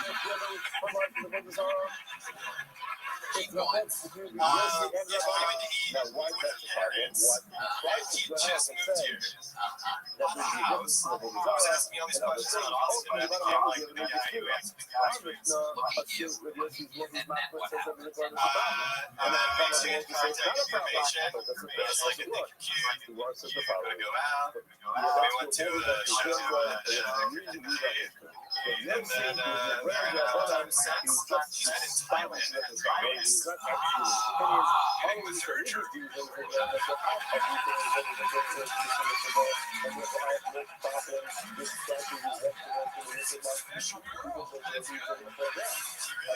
Yeah, you met her parents already. That's cool. You're never gonna see her again. It's possible. You don't need her now. You were funny here for a minute. Do you have any hobbies, anything serious you like watching? Play craft. I like to read. Yeah, of course he does. Clearly just summarize what we learned this morning so far. Frederick Jameson right now. Like Tells he's us modernism. that if you plant vegetables under a tree, if the tree to the texture of the vegetable is permissible. This is all I want. This is something that says, really? Is that really your opinion? And they say, yes, that's our opinion. And yet, this is good. You have a problem with building a garden, you can get your problem with your garden. So then why are you allowing these countries to plant these vegetables under the tree? They say, well, some of these things are bad for it. But don't we use for that? Set her up. Set her up. Yeah, I had a daughter. I'd also want her to marry a king or a church. Because the dressing is of the stage is so bad that the advantage of the fertilizer can possibly make it up. That's not the thing that is good. You walk through the door just like that. Like, you don't even have a penis. Welcome here. Other than reading, other than reading Trevor, other than reading, what else are you doing? Peeling your hair now. You want to get a little wild. What does a guy like Trevor Lewis do? Yes, I was an athlete, so I grew up playing football. I was really good at it. Where did you grow up? What town? Yeah, it's NBC. Wow. You're a football player. I wasn't. Was it a town of little people or something? Was it like Detroit, Lee from myself? What position did you go to quarterback? Wow. Look at you. Absolutely. So the fantastic record, middle earth. One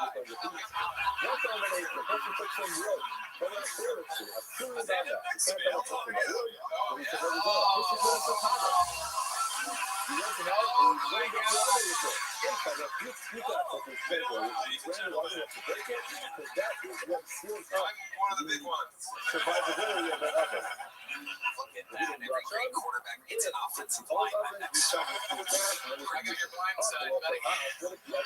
Absolutely. I don't know how comfortable I feel, honestly. No one asked. Show business, bitch. Sweet, did you have a lot of black players on the team? There were a lot of black, and you would throw the ball to them because they're good at running and catching, correct? Yeah. Was there a backup quarterback or I was the backup.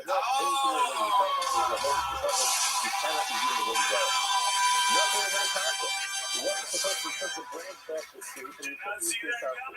Now, Rocky said the character, he was a good unit there. It's some type of beauty to it. You know, it's some type of music. I don't want to go through it. You like that? If you had to describe what the starting quarterback looked like, how would you describe him? Caleb Williams. Okay, can you use some more? Like his name was Caleb Williams. It was Caleb Williams. The actual Caleb Williams was the starting quarterback. The quarterback of the Chicago Bears. The quarterback of Chicago Bears. Was the quarterback ahead of you? He was a freshman. Right. When he started over you. Welcome to the team. Wait, one moment he's a super athlete from Virginia, the next you realize fucking nothing. Absolutely nothing. You have the same sports history as Dave Wentz and his face gem. Wow. It's okay. I was never it's okay. Bad rep. Bad rep in what way? Give me some Twitter? No. Tell us about it. We're not looking. We're not searching. We're not searching our high school bullies on Twitter. Or our crush on now you keep your upset. Totally straightforward. He is such a great guy. Man, a really high character. But people on Twitter give him a hard time for the pain and nails. I think that's okay. Well, pain and nails ain't nothing when your girl's in Thailand for 3 weeks. Trevor, very, very, very great set. Very great interview. You're present. You're aware. You're funny. Keep it up. Nothing can stop Trevor Lewis, ladies and gentlemen. Hell yeah. That's how it's done. He wrote, he took his time, he performed, he executed. Hello there. This podcast is sponsored by ZipRecruiter. You may need people to help you reach your goals in 2026. If you want to eat healthier, you need a dietitian. If you want to stick to a workout, it's hard to find people who are good at what they do. It's like if you're hiring, how can you find the best people for all the different roles on your team? Easy. ZipRecruiter right now. You can try ZipRecruiter for free at ZipRecruiter.com/countdown. ZipRecruiter, it's so easy to find the best talent for your business. ZipRecruiter is matching technology works fast to find the top talent so you don't waste time or money. You can find out right away how many job seekers are in your area and who are qualified for your role. No wonder ZipRecruiter is the #1 rated hiring site in the nation. ZipRecruiter helping you find the best people for all your roles. Verified employers will start to prepare your quality candidate for the first time seekers. So just call the solutions web address right now and join ZipRecruiter for free. ZipRecruiter.com/Kentucky. Again, that's ZipRecruiter.com/Kentucky. ZipRecruiter. Sports. Wait. Here we go. We have one of our regulars, ladies and gentlemen. It is that time. He's known as the nerd for the man that makes the noise. Pictures, plan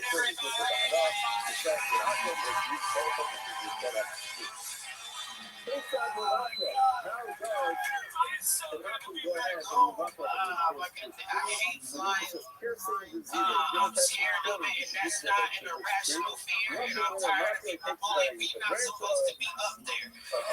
We're not supposed to be up there. And if we were supposed to be up there, then why have they gotta be grabbing? God put us on this ground, not in the air. On this air, he would have made us angels, but we're not supposed to be up there or defy God. We are defying God being up there. And I'm not religious, but when that plane start turbulizing, nigga, I believe in God. When the plane got tuberculosis, nigga, give me Father, who art in heaven, hallowed be thy name. I took my first private jet, right? And I didn't pay for it till he did it. Took my flight. What's going on up with Tony? And I can tell y'all this, fuck little planes, all right? Fuck little plane. We not supposed to see the captain. Alright, that's right. We not supposed to see the captain the whole time. And I'm supposed to be in 30th, nigga. I'm not supposed to be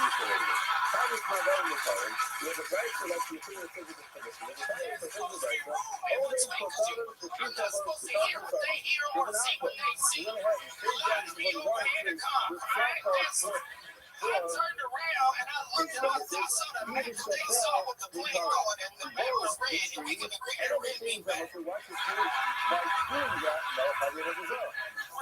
bad. And then I conversation with Shay, he actually leaned over to us. He was like, "Hey guys, we're gonna get some turbulent weather. It's gonna be really inclement." Which, if you think people say that, you know that. You know what I'm saying? When you start using big words, somebody about to die. And he was like, "Put big shingles up on the little bit in my head. We're taking off my seatbelts." And he was like, "Y'all, we're gonna be fine." But the whole time he was talking, I didn't say nothing because I was scared and I was crying. But I really wanted to say, "Nigga, get back up there." There's plenty to take two people. I turned around and started doing this. Over here,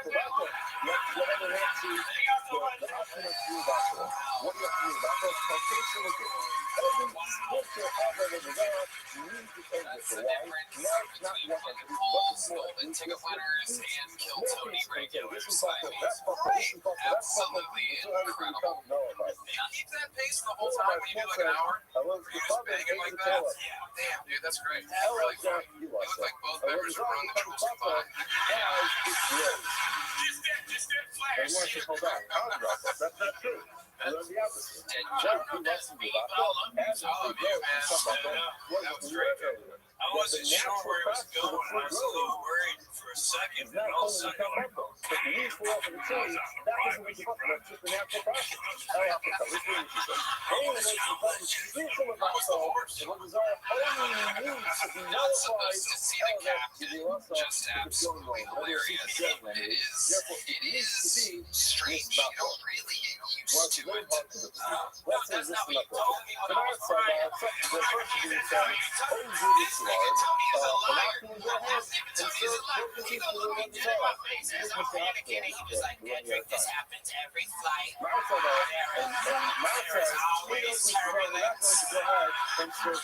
You swinging right? He's telling me that Ari Maddie is sitting behind that nigga, eyes like this, gripping his skirt.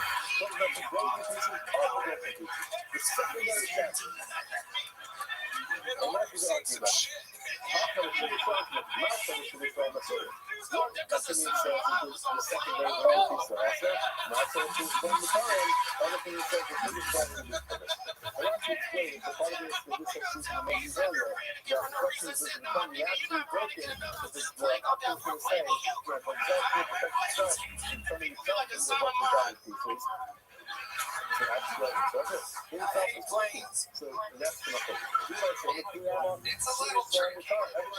It's a little tricky. You can feel the turbulence on a smaller plane a little bit better than a big one.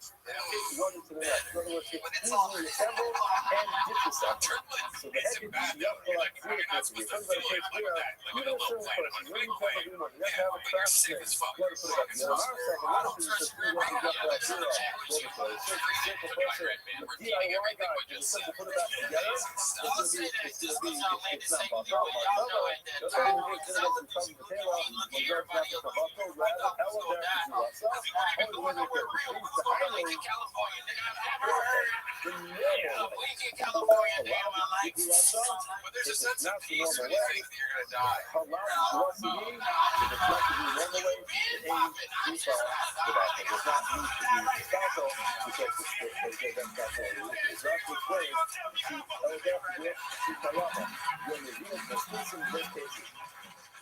I was on a private plane with Tim Dillon one time in Europe, and we thought we were going to die. And I just kept thinking about the headline the next day, Tim Dillon and fat prostitute dead. I didn't even make the headline, and that is even Tony and Cliff and, you know, three more guys dead. That's what they would have done to your memory. They couldn't even hold me, man. Yeah. Because Brandman, what the did somebody die on the flight back from I had to fly next to a dead person next to me. Morning, let us begin by thanking all of our sponsors for this morning's trip to Spain. Our annual Common sponsor for those who sell our to sell. We're dedicating all the student Rothschilds this year. Profesores Balanza and Sell. Our Common sponsors for the month of Av, Abba Arena, with all the Stephen Henry and Anna Parents. His motivation, he was pleased and he loves his wife, and then we understand he loves his wife more than well. And that when we start to today, Sa'id and Sinavisa for the Jewish of Greece, the Hama Das Aya Tega, who is undergoing lifting of his surgery today, and the Jewish development here, hopefully Israel. Which was the nation Hashem, and our house is the home of Shalom and the car of our Holy Spirit is successful to call Nasi. Thus with that, let us move a lot to the table of Hashem. Today's daf is Memphis 48. We are picking up on the Zayin on the base of the second Mishnah, or the first Mishnah on the base. About Parak 12 lines down. Shosha Batim. There's three different types of homes. There was obviously Sefo Zara. Yes, the topic is all the Zara access, right? Although it's not always that way, but it happens to be in this Sefta. They're pretty consistent. All of them are all the time. So the Mishnah says as follows. There are three types of homes when it comes to Avodah Zarah. What does that mean? The Gemara says as follows. Why should not be still Avodah Zarah or exhausted? If a home was built from the beginning for Avodah Zarah, in other words, you have a home that literally again was built for Avodah Zarah purposes, again, that home is awesome. Asubanda, good. Now you remember, as you've seen already, if it was both lines happening, then what you can do Navat on it. You can do that, don't try it. You can't do Navat on it, okay. Side over, try to allow us to come. Let's get regular home. The home was built for regular mundane purposes. But then you have to along and you plastic it or you decorated it for a bonus of oven. The Yiddish, you added something to the home. The cover, a bonus of oven. No tomato in the Haddish. Also, if you remove any of the old color additions, then the home becomes permitted. Category 3. It goes to the house, but it tells you that the Akum brought his idol into the house. So one idol is in the house, ultimately the house is also why? Because the house is considered to be serving Avodah Zarah, right? It's depending to Avodah Zarah. Once the Avodah Zarah is removed, ultimately again the house becomes permitted. So therefore, three categories. Category 1, you build the house for the sake of Avodah Zarah, the house is awesome. Category 2, you build the house for regular mundane purposes, but then you add on something for Avodah Zarah. You plaster it, you paint it, you decorate it. Remove the plaster, remove the decorations, remove the additions. House is mutter. Piece number 3, regular house. You just Akum brought his Avodah Zarah into it. When the Avodah Zarah is there, house is unfit for use. Once the Avodah Zarah ultimately is removed, house is mutter. Says the Gemara, Amar Raj, Amishkach Rabbi is awesome. Raj says if one bows down to a house, ultimately it's awesome. It was very interesting. Right, so again, in this case over here, it sounds like you have a regular house, and then an operator came along and bowed down to his house. What's halakha? Awesome. Halakha, kasava, talosh, ulavasot, yibru, kitalosh, down. So what do you see here? See the thing that was detached and then attached, retains its detached state status. Think about this, a home is made of materials. The materials were originally detached. Now you attach them to the ground, right? And you worship them. So remember, up until now, we've always been focused on the idea that anything that is mukuber, anything that's attached to the ground, can't become usher. So you see from the fact that Rav says that you can bow down to ourselves and make it usher, indicates to us that as long as it was initially detached, even if you now attached it, it is mutter. I'm sorry. It is usher. It is like it's detached, and therefore can be into Avodah Zarah. I think what's 1 second. Varnan, below. But ultimately, again, what we learned, the only way that it's usher is if you originally go ahead and build it for the sake of Avodah Zarah, which sounds like, again, the only way a home becomes usher is only from the beginning, from its inception, that it was worshipped. So you want to know, the way it works is both, actually. Whether you went ahead and built it for the sake of Avodah Zarah, even if you never actually worshipped it, or you bowed to it, even though you didn't build it for the sake of Avodah Zarah, either way, halacha l'maisa, that house becomes Avodah Zarah.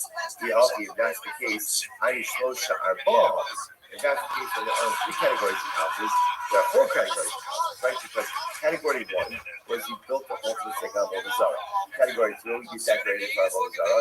Category 3, you housed Avodah Zarah inside of it. Now there's a 4th category. What's the 4th category? The 4th category is it was built for mundane purposes, and then you bowed down to it.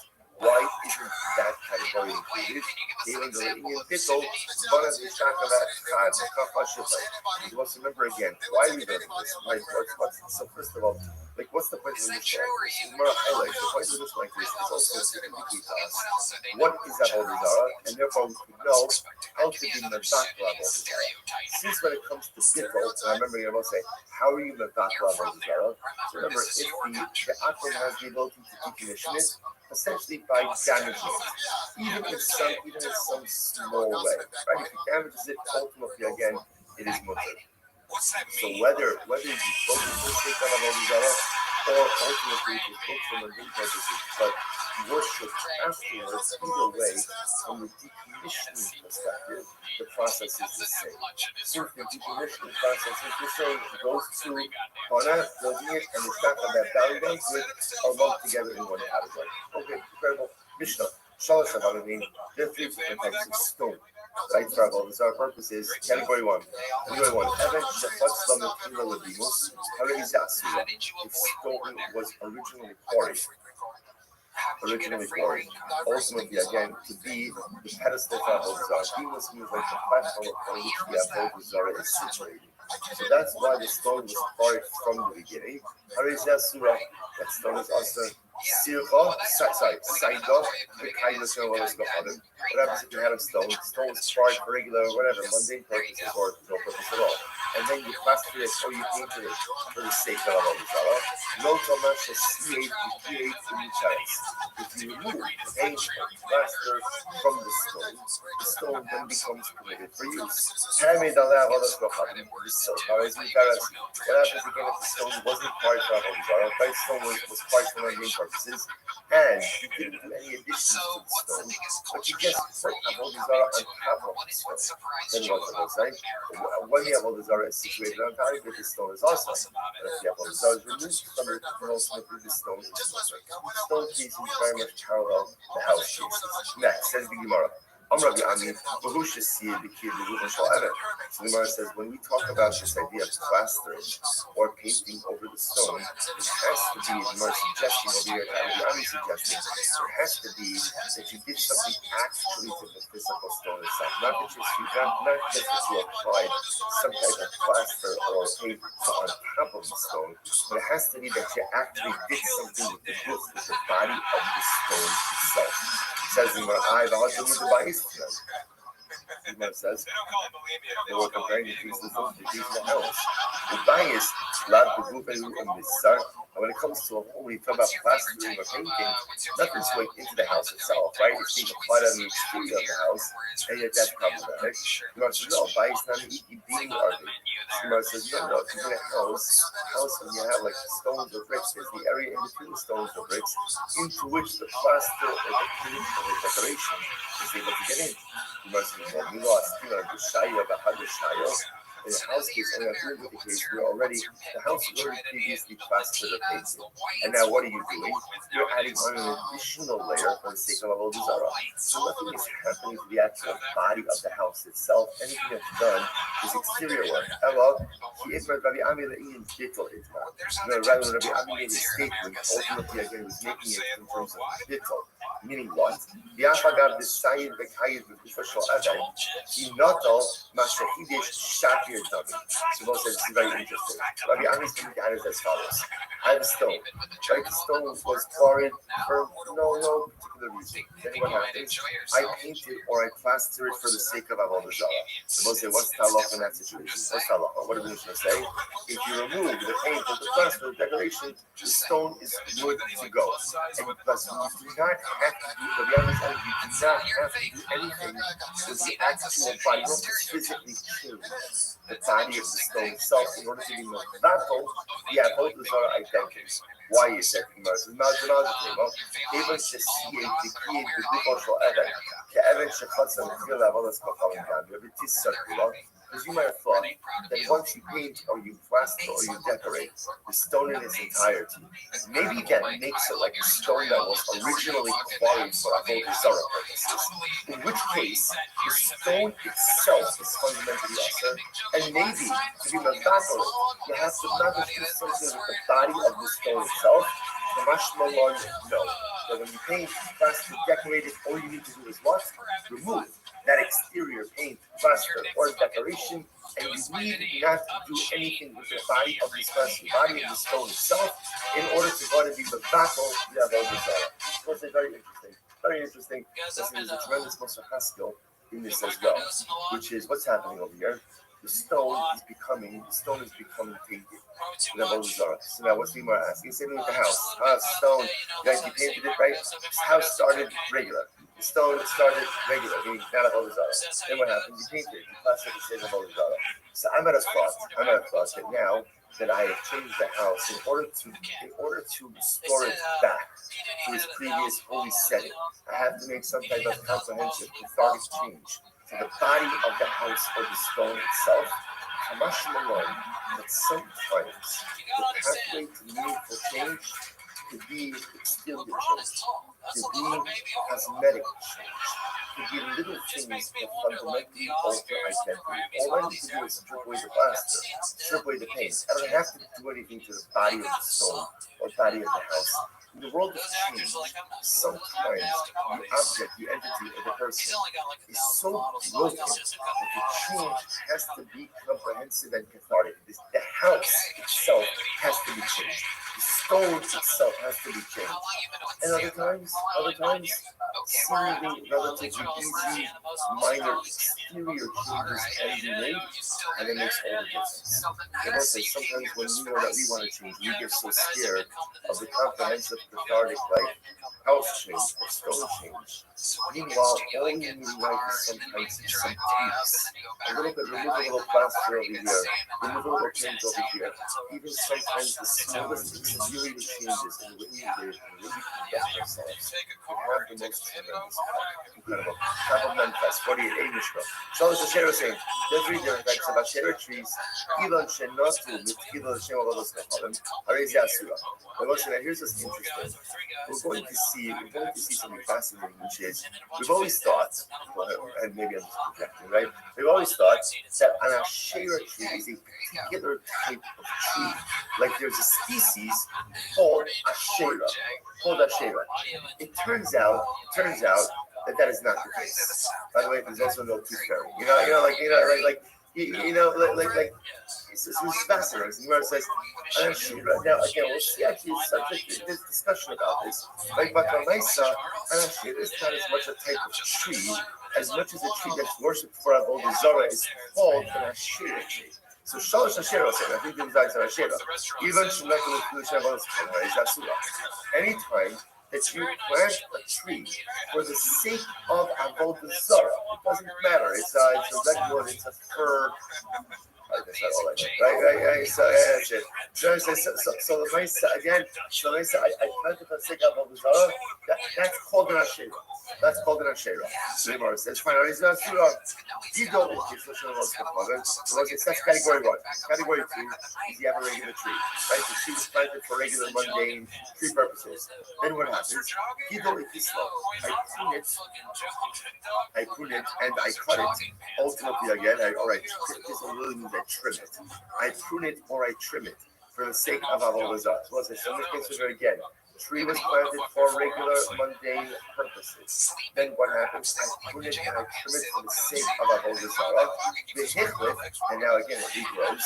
No tell mashim hiklet. So ultimately again, then I would say in this case, that which regrows is aser al Avodah Zarah, right? Because in this case, the tree was planted for mundane purposes. I prune it and I trim it for the sake of Avodah Zarah. The new growths, therefore, are Avodah Zarah. So how do you go ahead and restore this tree back to its permitted status? Take away or cut off the new growths.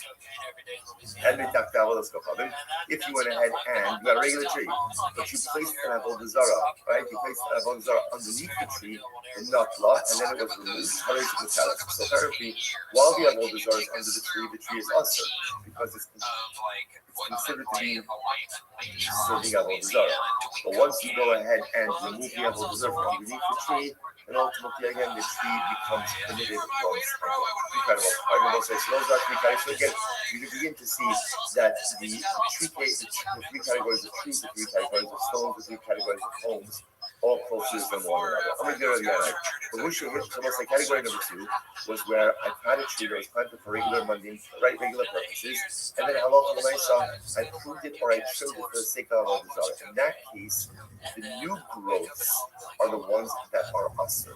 So I'm going to go to the other. The Rusha hit, and this is assuming, of course, that you pruned or you trimmed the actual body of the tree. The Gemara says, you don't with this place, man.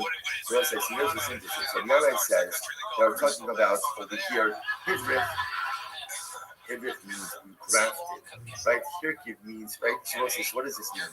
Rabbi is coming along, Rabbi is coming along and saying, what's the case?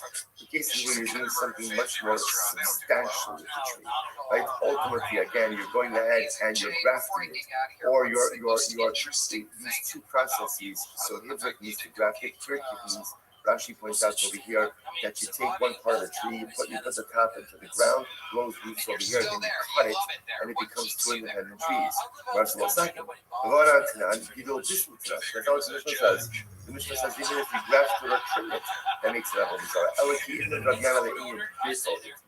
The Rabbi Nana's statement is rather relevant when it comes to bittul, negating avodah zarah. Decommissioning. How so?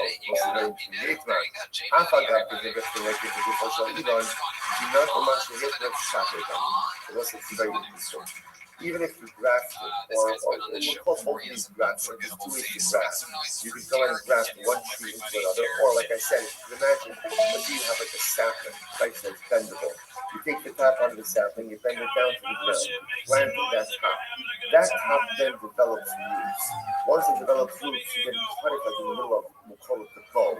And now effectively you have two trees. So the Gemara says, you might have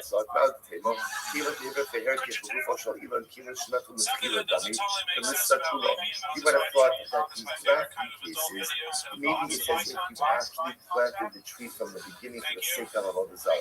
Now, obviously, as we've seen, once you're creating something for the sake of avodah zarah from the beginning, that takes on a much greater severity. I might have thought that grafting is the equivalent to planting something from the beginning for avodah zarah purposes. Kamash Malon, that is not the case. Okay, it's incredible. Amr Shmuel says as follows: a person bows down to a tree, anything that grows on the tree after the moment that he bowed down to it is also. Obviously, it sounds like this is the case of where the tree was planted for regular purposes. Then the Akum came along and bowed down to it. So anything that grows post bowing is going to have the status of avodah zarah. Okay, Master of avodah zarah, you know this avodah zarah. So we'll say the ultimately again. So the Lord raised the cash, right? It doesn't make any sense. The Mishnah says if you prune or if you trim the tree for the sake of avodah zarah, and then there are new growths. The new growths were usher. So you go with this whole age. Sounds like you have to do a myself. You have to prune it or trim it for the sake of avodah zarah. Then the new growths are usher. But again, low you don't get so low. But if you didn't prune it, you didn't trim it, and you just chow down to it, it sounds like that would not create a problem. So therefore, again, Rabbi Rothschild raised this question on Shmuel. So the Gemara says, Shmuel says, Hamani Rabbi Shmuel says, whose opinion is reflected in Mishnah? That's the opinion of the Rabbanim. It goes back to Shabbos stuff. Shmuel don't have Yossi Bali Buddha. Shmuel himself holds like a Yossi Bali Buddha. The Amar, who says, Even Shenat Lo myself, I'll do it myself.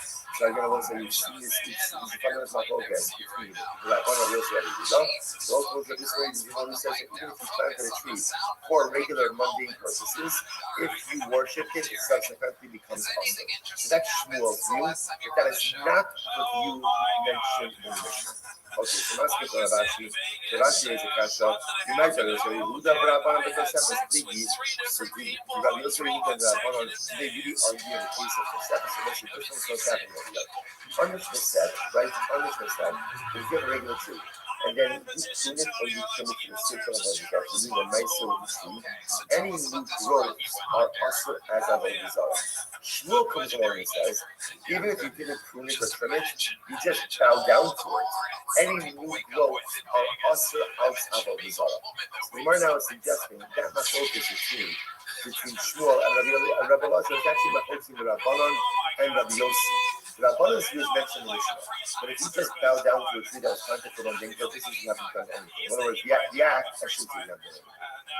or obviously it's not double Zara, but you don't fundamentally change the tree. Rabbi Yehuda holds that even if something was planted for mundane purposes, if you bow to it, if you worship it, from that point of bowing forward, the items endowed with the Zara identity. That's my whole Maskil Rashi. Reminds Rabbi Yossi by Yehuda, but I want him to step speaking. How do you know that Rabbi Yossi and I want to arguing with new growth? Dilma, because that was a big alcohol. So maybe everyone agrees that when you bow down to a tree, the new growth of certainly us. Everyone will agree to that. I watch them at focus.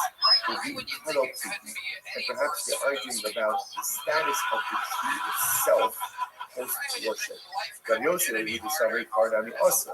Yossi will hold that when you bow down to the tree itself becomes Asa, Yitzid, Nashrei, and Kisrafun, Barish. Because the Pasuk says you have to destroy the Asheros, and therefore again, once you worship it, by definition, you're endowed with the Avodah Zarah identity. Rabbanan holds, no, Iker Elon Shari. Ultimately, again, the Iker Elon, the primary tree, remains permitted. Why? It says, Vasharei Tika De'ulim. You shall uproot the Asheros. Now, let's say, now, what Rabbanan upon the here is, once it says the Asherei,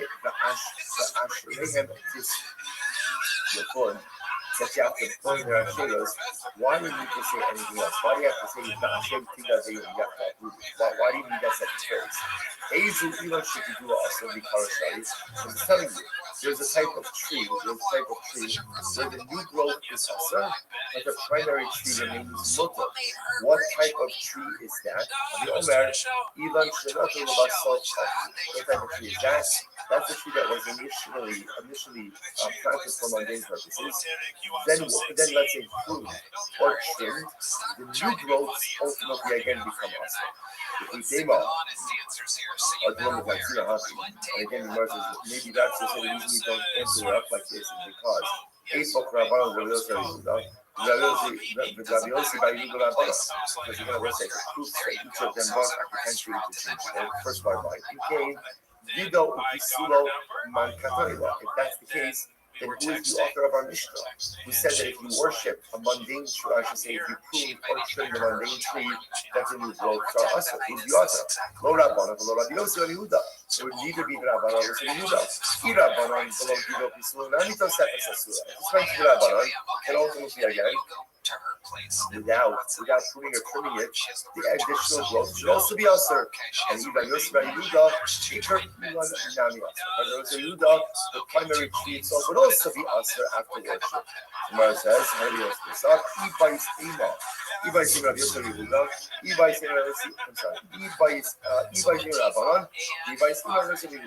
you're right, the Jews here could be reflective of either Rabbanon or Rabbi Yossi by Yehuda. How so? When ultimately again Rabbi Yossi by Yehuda say that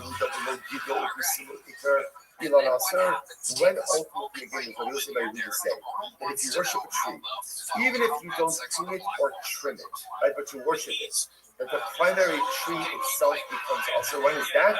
The stomach. The stomach means you just worship the tree as a whole without specifying any particular part of the tree that you are worshiping. Whereas I guess when it comes to tree worship, a person can say like I'm a trunk guy, or I'm a branch guy, But again, let's say you just stem worship, according to the Yehuda, ultimately again, that makes the entire tree ultimately also about Gido Pisulo, well, a guy takes it to Sesta Nechole. They can even know they but if you trim or you trim a tree for Avodah purposes, what are you saying? That usually what I'm worshiping is what? The new growth. Interesting. The Gemara says, how so? The Gemara says, ultimately, you're going to be the case, ultimately, you're pruning and trimming. Why? I'm going to thought like this. Things by pruning and trimming, you are doing something with the actual tree itself. Therefore, I might have thought that the actual tree itself becomes usher. Kamash Shalom, that is not the case. Kamash Shalom, the Halacha myself, the Ikar tree remains mutter, and ultimately again the new growths remain and become usher. Okay, so let's say, Halacha myself, what do we do with this? What do we do with this? And therefore, again, remember, 2 out of the 3 categories are pretty straightforward. Category 1 is that I plant the tree for the sake of Avodah Zarah. What is that called? What is that called? What is that called? Asherah. Right? So now again, remember, suddenly there's not a type of tree Asherah, but rather again, any tree that is worshipped, right, that is planted for the sake of Avodah Zarah is called Asherah. That's category 1. Category 3, I put Avodah Zarah. Again, I keep saying opposite, but again, remember, we're talking about Akum doing these things, because remember, I say every day, if a Jew does it, it changes the math on all of this stuff in a bad way. So I say again, Akum puts Avodah Zarah under the tree. What's the halacha? While the Avodah Zarah is under the tree itself, the tree is usher, because the tree is considered to be an attendant, right? It's attending to Avodah Zarah. But once the Avodah Zarah moves under the tree, she is totally mutter. What about case 2? Case 2 is the one that we spent this entire sugya on. Akum pruned or trimmed the tree for the sake of Avodah Zarah. So what is that? What does the Mishnah say? The Mishnah says ultimately again that is the new growth. Ultimately again on usher of Avodah Zarah, but the tree itself remains permitted. The tree itself remains permitted. And I both say that is how the Rambam passes as well. Now whether that reflects the view of the Rabbanan, Rabbi Yosef, we don't get such a much focus. But bottom line, just also to clarify, the way we pass it is, if an akum goes there, there's a tree, and the tree was planted for regular mundane purposes, and the akum bows down to it, we pass it like the Rabbanan, that tree does not become usher. That tree is like the mountain that does not become usher. Remember again, this circles back.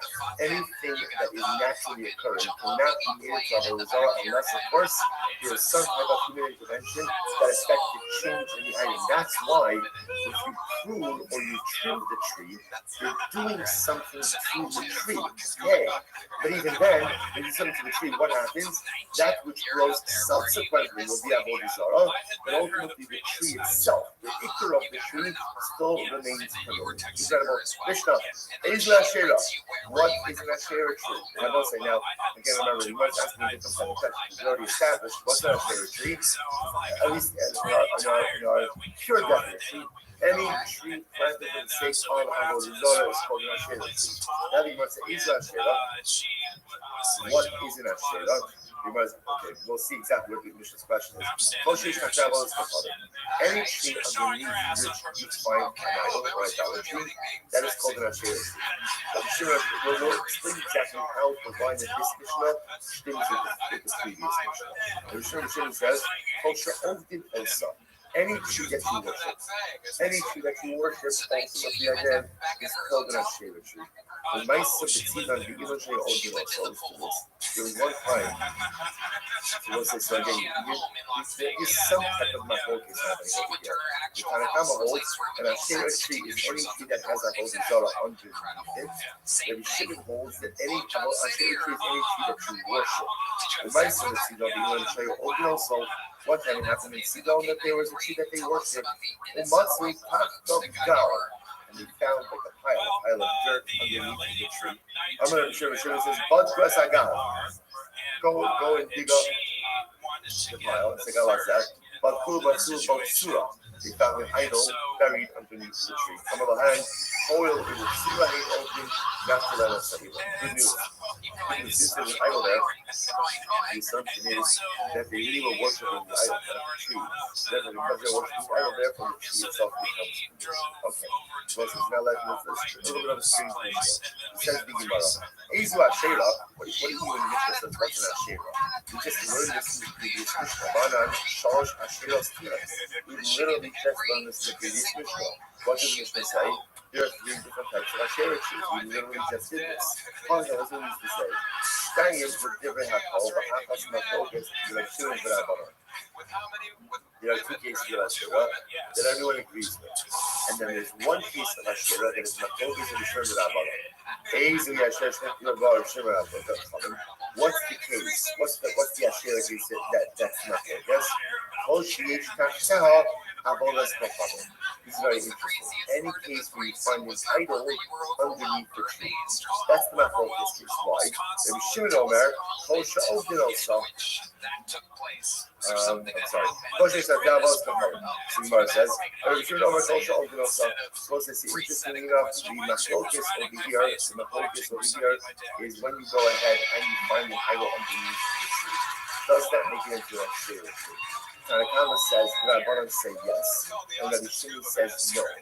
Rabbi Shimon says if there's an idol underneath the tree, then what? They're worshiping the idol, not the tree. That's the message. Okay, now listen, now by the way, now the rest of the explanation makes sense because when Moshe tells the story, what was the story? There was a tree in Sidon that everybody was worshiping. There was a pile of dirt underneath the tree. Rabbi Shimon says, hey, dig up the pile. They dug it up. They found an idol. They said, oh, good news. They were never really worshiping the tree. They were worshiping the idol. Therefore, the tree is permitted. Okay. Easily have Shira stuff. So the Gemara says, what's like stam in a Shira?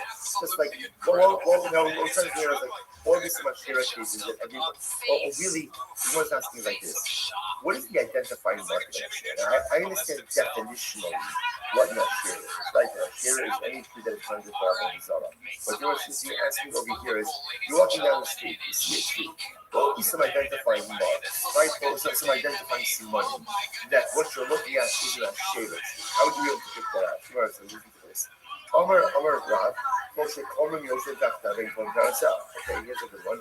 Anytime you see a bunch of idolatrous priests sitting underneath a tree that bears fruit and no one touches the fruit. Good. So if you happen to see that, I'm pretty sure that is an Evel Dezorah. That's not Sheva. Shmuel says, Afilu Amri Hani Tamri Lebei Nesarfi Aser Zarebo Ship of Shasle B'Yom Yidon. Even if you hear people saying, oh, the dates of this tree, we're going to save them for Beit Netzarfi. That's the name of the temple, right? Because again, it was common for idolaters to make beer. Remember, again, most times we drink date beer. To make date beer for the Avodah Zarah on their young. Okay, so again, we'll say, see what's happening over here.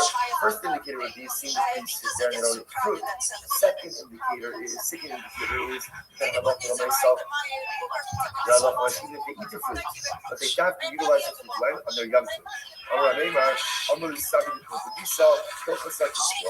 Ultimately, again, and Neymar said the elders of Puntavisa told me that the halacha follows Shmuel. In other words, I will say. So again, remember, my focus over to Rav and Shmuel. Rav says that if it's a Shira tree, no one touches the fruit. Shmuel says that's not true. They'll eat the fruit, not for quote-unquote mundane purposes, only for ritualistic purposes, but the Moshe they would still eat the fruit. And again, halacha is Shmuel. So again, if you see a tree and the fruit is only utilized for Avodah Zarah purposes, that is an Ashera. Incredible. Amud Beis, let's go. Call Lo Yeshe B'tzila. So as I say now, again, if we are dealing over here with an Avodah Zarah tree, an Ashera tree, the Mishnah says you cannot sit in its shade. We're going to see. This is not talking about the actual shade of the branches. That's obvious. Right? Because sitting in the shade of an Ashera is mamish getting benefit from the Ashera. So of course, that is going to be awesome. That's not what we're talking about. And if you sat in the shade, ultimately again you're tired. We'll see the meaning of all this in just a little bit. Similarly again, you really should not even walk underneath the Ashera tree. And if you did so, you are Tameh. Then to clarify everything in the Gemara. What happens if the Ashera tree extended into the Shasarabim? So literally again, I was like, can you imagine that this could be a real problem? You have an overgrown Ashera tree, right? Very inconsiderate, idolatrous neighbors, right? So the Ashera tree is growing into the Shasarabim. The problem over here is that what? Here's what we read from this Mishnah. That if you go ahead and you walk literally underneath the branches of an Ashera tree, you are Tameh. Now, what type of Tameh we'll have to see? But you are Tameh. The problem is if that tree extends into the Shasarabim, what am I supposed to do? The Gemara says, halacha l'maisa, if it extends into the Shasarabim and you walk underneath it, ultimately, tar. You are tar. Incredible. So now, obviously, if you look at Rashi says over here, let's just look at this Rashi, even though what will make a little bit more sense in the Gemara. The half towards Rabbanani, who crud the Ma'asina the Gemara Skashima Amma. We're going to see. Apparently, now, when you're going to be a branch of Avodah Zarah, what does it sound like? From the Torah perspective, what does it sound like? What does it sound like? What type of Shema? Shema Ohel. Now, again, it actually comes down to here. So, what you can tell you is, if you walk underneath the branch of an Asherah tree, you are coming out to Shema Ohel. Now, what type of Tumah does Avodah Zarah convey? Rashi is already telling us this is Tumah Rabba. It's Rabba. Now, what the source, even of that rabbinic Tumah is also Shema. It's rabbinic Tumah. Now, obviously, the good news is that since it's rabbinic Tumah, what Chazal have the ability to do what? To legislate when the Tumah applies and when the Tumah doesn't apply. They have that ability. Because they have that ability, therefore, Allah they have the ability to say, if you're walking under it of your own volition, okay, then you're going to become a. But if it's extending to Rosh Hashanah, and therefore, again, that's inappropriate enough. I'm minding my own business. I'm just going to your son, which I'm allowed to do. Chazal said the Tumah doesn't apply in that case. All right, so let's analyze. A lot of time over here. Says the Gemara. Let's go through the first case of Mishnah. First case of Mishnah was you cannot sit in the shade of Avodah Zarah. So you have an Asherah tree. Let's just go most base level. Right, tree is planted for the sake of Avodah Zarah. Therefore, it is not shaded. Now it has nice big branches. It has ugly big branches, right? But that provide a lot of shade. So I can't sit underneath. He says that's obvious. That is almost like sitting underneath the shade of the branches is what? What do we call that? Hana. That's medicine. So first camera is you're not Tumah, right? You're not Tumah right now. Right? That's obvious I can't do that. That was like that would be Sidon stuff. I can't get Hana from so what's the shack over there? Or it's a Chita. I'm gonna be open to sell Siva. Notice it's very interesting. It's not the shadow of the shadow. And it also very often, if you have a tree, right? So the tree casts a primary shadow, and then there's a secondary shadow. I might have thought, and this is from the height of the tree, I might have thought that the prohibition to benefit ultimately again from the primary shadow, but from the secondary shadow, there is secondary shadow, like a safety shadow, there would not be a problem.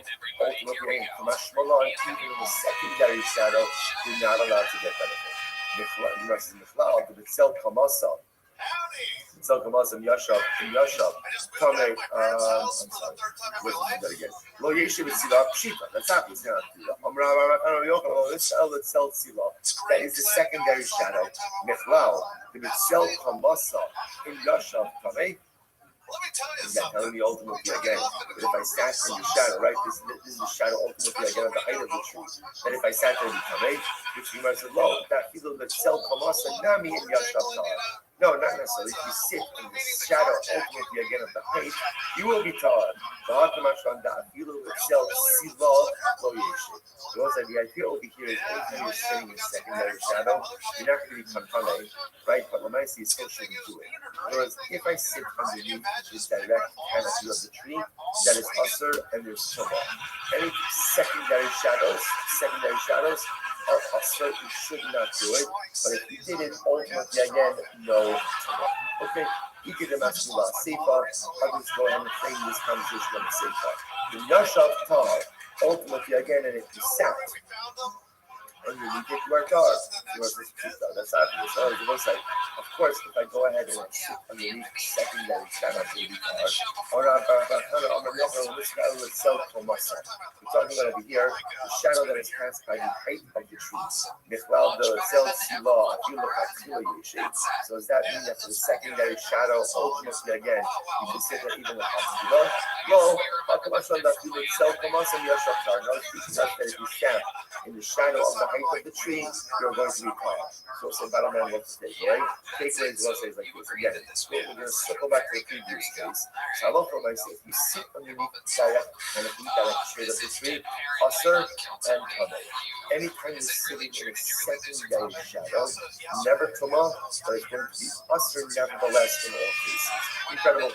Although Yavar Takavin Avar Kameh, this was the next result is like this. So now, okay, so here's what we know. When you go underneath the shade of, you go under the canopy canopy, because remember again, as the Tumas Ohel case. So when you go under the canopy, ultimately again, ultimately again, there is going to be Tuma, rabbinic Tuma. So says the Gemara, therefore, you should not pass underneath the canopy of Avodah Zarah, the Shir Avodah Zarah, and if you did so, ultimately again, you're Tameh. Okay? Says the Gemara, my time, let's do this. E-F-Shar, the Leka Takubas Avodah Zarah, money. So maybe you say like this, because at the end of the day, Rashi says over here, E-F-Shar, the Leka Takubas Avodah Zarah, the Mitzah Ilan Mayel Al Takubas V'Allah. So we'll say, maybe the din is like this. Anytime you find an Asherah, chances are that what? There is an idol beneath it or buried beneath it. In which case then, the tree, the Asherah tree itself, serves as an ohel, like I'm under the same roof as me and the Avodah Zarah.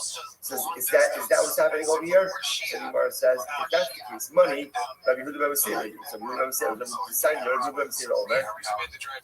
Minayin, the Takora Savodas will come share coming to ohel. We'll say, how do I know that Avodah Zarah itself conveys Tumah, the ohel, underneath the same roof, underneath the same roof. As Avodah Zarah, that literally again becomes a Mishnah. Shayitzmitu lebal par, ayochlu zikri nisi. They literally worship the Baal Par and they eat corpses of the dead. So the Gemara says, or offerings to the dead. So more you see from this pasuk. Pasuk comparing Avodah Zarah ultimately again to a mace. Ma mace mitame ba'ohel, af taklovis avodas v'chavim mitame ba'ohel. Just as ultimately again corpse conveys to us oil, so Avodah Zarah conveys to us oil. So this is very important. This is very important. So the concept ultimately again is the source for a corpse conveying tumah.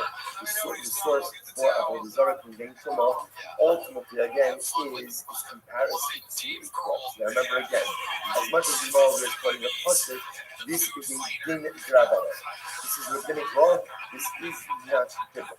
This is not biblical. So therefore, again, the juxtaposition, or I should say, the comparison to Avodah Zarah to a mace tells us that just like the mace conveys to us oil, so to Avodah Zarah. Therefore, back to the Mishnah, do not go ahead and walk underneath the canopy of Avodah Zarah, of an Asherah, because again, we assume that if there's a tree, at some point either is Avodah Zarah there, was Avodah Zarah buried there, and therefore you are coming with Rabbanon to Mashaw. Says the Gemara, Haisa goes out as a Sarah. So we'll say now, what about the last case? Now what's the last case?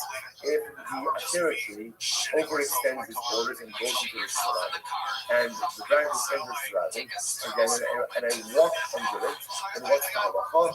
I am tall. I'm not tall. Says the Gemara. Very interesting case. Avar or over. My question is, Isaac goes out to Saladin. If the Asherah tree extended into the Saladin, the upper tar, and you go underneath it, you pass underneath it, your tar. The rabbis don't let stay there. The Gemara asks, how do you read that word? Is the word avar or over? Let's listen to the word avar. Over means if you went through, ex post facto. Over means you can go through. What's the feeling? What is Mishnah saying? Is Mishnah saying, I'm allowed to walk underneath that tree because the rabbis are not going there or not? You really should still try to avoid walking underneath it even if it's rabbit. But if you walk underneath it ex post facto, you're still tall. So we have to, the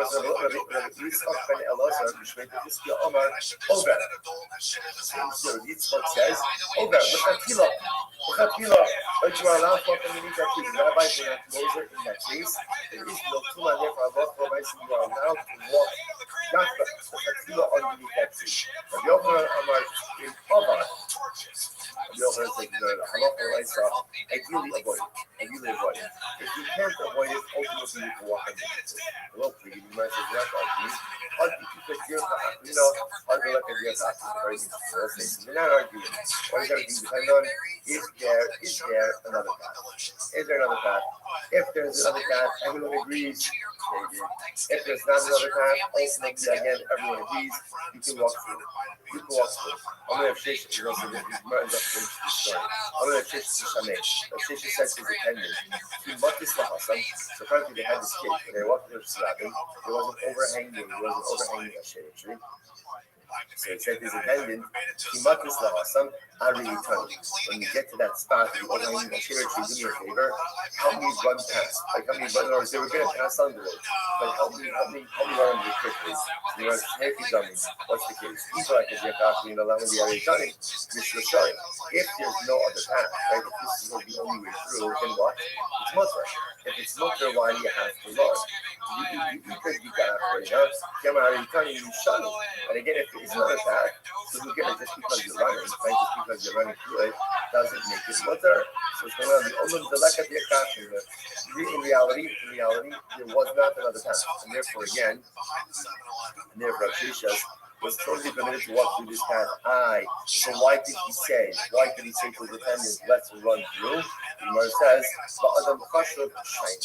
ultimately again, because the Shishas I'm always concerned about.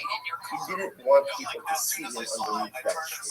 Because of course, remember, people are not that people are knowledgeable about all of these circumstances. He was concerned that people see through that thing, don't understand context, then it means from that halacha l'maisa, you're allowed to go ahead and walk underneath a tree like this in general.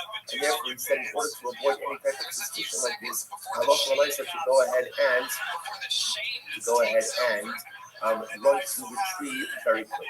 So therefore, again, what we see from here, just the takeaways, is number one, the idea that if the tree is planted for the sake of a result, of course, it's going to be also. Walking underneath the canopy ultimately conveys tumah. It is a tumah to that bottom. If it extends into the Rabbi, you're allowed to do it, assuming the what, there's not another path. If there is another pathway through, ultimately, again, it takes that other pathway. Allah for myself, even if there is another pathway, so let's be conscious about one's actions with them. I will say that last story is also very, sometimes in life, that we have to take compromised pathways. Like there are times in life where I have to do things that are far from ideal. Like once you have all your life, get it done as quickly as possible. In other words, don't linger in the less than ideal circumstances in life. Sometimes you don't have a choice, but do what has to get done and move yourself forward to that. Hey, Rothschild, wow, what a run. So yeah, great job. So start with today. Okay, everyone. In the second car I ever owned, I was like, this is fucked. And then I had to like, Morning, let's begin by thanking all of our sponsors for this morning's trip today. Our annual sponsor for Christmas Milk of Eretz Yisrael. We're dedicating all the children's Rothschilds this year. And so is the Rothschild of Yisrael. From the first sponsors for the month of Av, that's all I'll be able to receive one education in honor of their parents. Israel Day, Venus reason, and he rose his wife in memory of scaring those who fight for the Rothschild. The main sponsors for today it's like taking off your shoes in a hotel room. Mama Bas Aya Teza, who is undergoing lifting of the Tuck your pants today. into your socks so it doesn't fall out. Good question from a professional. You made a trip. From your pants legend, Brian Redman. Let's look at what else we need to watch. Today's daf is Memphis 48. We are picking up on Monday on the days at the second Mishnah, or the first Mishnah on the page. About 12 lines down. 12 back. That means to protect the homes. And listen, obviously, that's all the Zara. That's one thing. Yes, our topic is right? Although it's not always that way, just but it happens to be this is we're pretty consistent. All of them are all the time. So the Mishnah says as follows: that we types of homes when it comes to Avodah Zarah. What is that? The Gemara says as follows: by similar material Avodah Zarah, or is awesome. If a home was built from the beginning for Avodah Zarah, in other words, you have a home that literally again was built for Avodah Zarah purposes. Again, that home is Asr Banda. Good. Now you remember, as you've seen already, if it was built by a couple, then what? You can do the back. Can do that. So by a Jew. You can't be Mavatal. Okay. Side over Kai no level is go home. Let's say regular home. The home is built for regular mundane purposes. But then after you no longer you plastered it or you decorated it for Avodas Kohavim. If you added something to the home to cover Avodas Kohavim, no Kamash Machadish. Ultimately, if you remove any of the old Avodah additions, then the home becomes permitted. Category 3. Decorates with silk Avodas Kohavim go. See how it is in the regular house. But in terms of the Akum brought his idols into the house, so one idol is in the house, ultimately the house is also wise, because the house is considered to be serving Avodah Zarah, right? It's attending to Avodah Zarah. Once the Avodah Zarah is removed, ultimately again the house becomes permitted. So therefore, 3 categories. Category 1, you build the house for the sake of Avodah Zarah, the house is awesome. Category 2, you build the house for regular mundane purposes, but then you add on something for Avodah Zarah. You plaster it, you paint it, you decorate it. Remove the plaster, remove the decorations, remove the additions. House is mutter. Piece number 3, regular house. You just Akum brought his Avodah Zarah into it. When the Avodah Zarah is there, house is unfit for use. Once the Avodah Zarah ultimately is removed, house is mutter. And the stack on the bias, awesome. God says if one bows down to a house, ultimately it's awesome. So that's very interesting. Right, so again, in this case over here, it sounds like you have a regular house, and then an Akum can belong and bow down to his house. What's halacha? Awesome. Alma, Kasava, Kalish, and the Masot Kibru, Kitalish Dami, that's what he sees here. See saying that was detached and then attached, which means it's detached state status. Think about it. Home is made of materials. The materials were originally detached. Now you attach them to the ground, right? And you worship them. Remember, up until now we've always been focused on the idea that Abraham is Mechuber, anything that's attached to the ground can't become usher. So you see from the fact that Rab says this is about down to what else will make it usher indicates to us that as long as it was initially detached, even if you now attached it, so it is not I'm sorry. It is usher. It is like it's detached. And they pretend named Avodah Zarah. I don't know for a second. Barnan, right? But ultimately, again, what we learned halacha the only way that it's usher is if you originally go ahead and build it for the sake of Avodah Zarah, which sounds like, again, the only way a home becomes usher is only if from the beginning, from the conception, that it was worship. So you want you to know,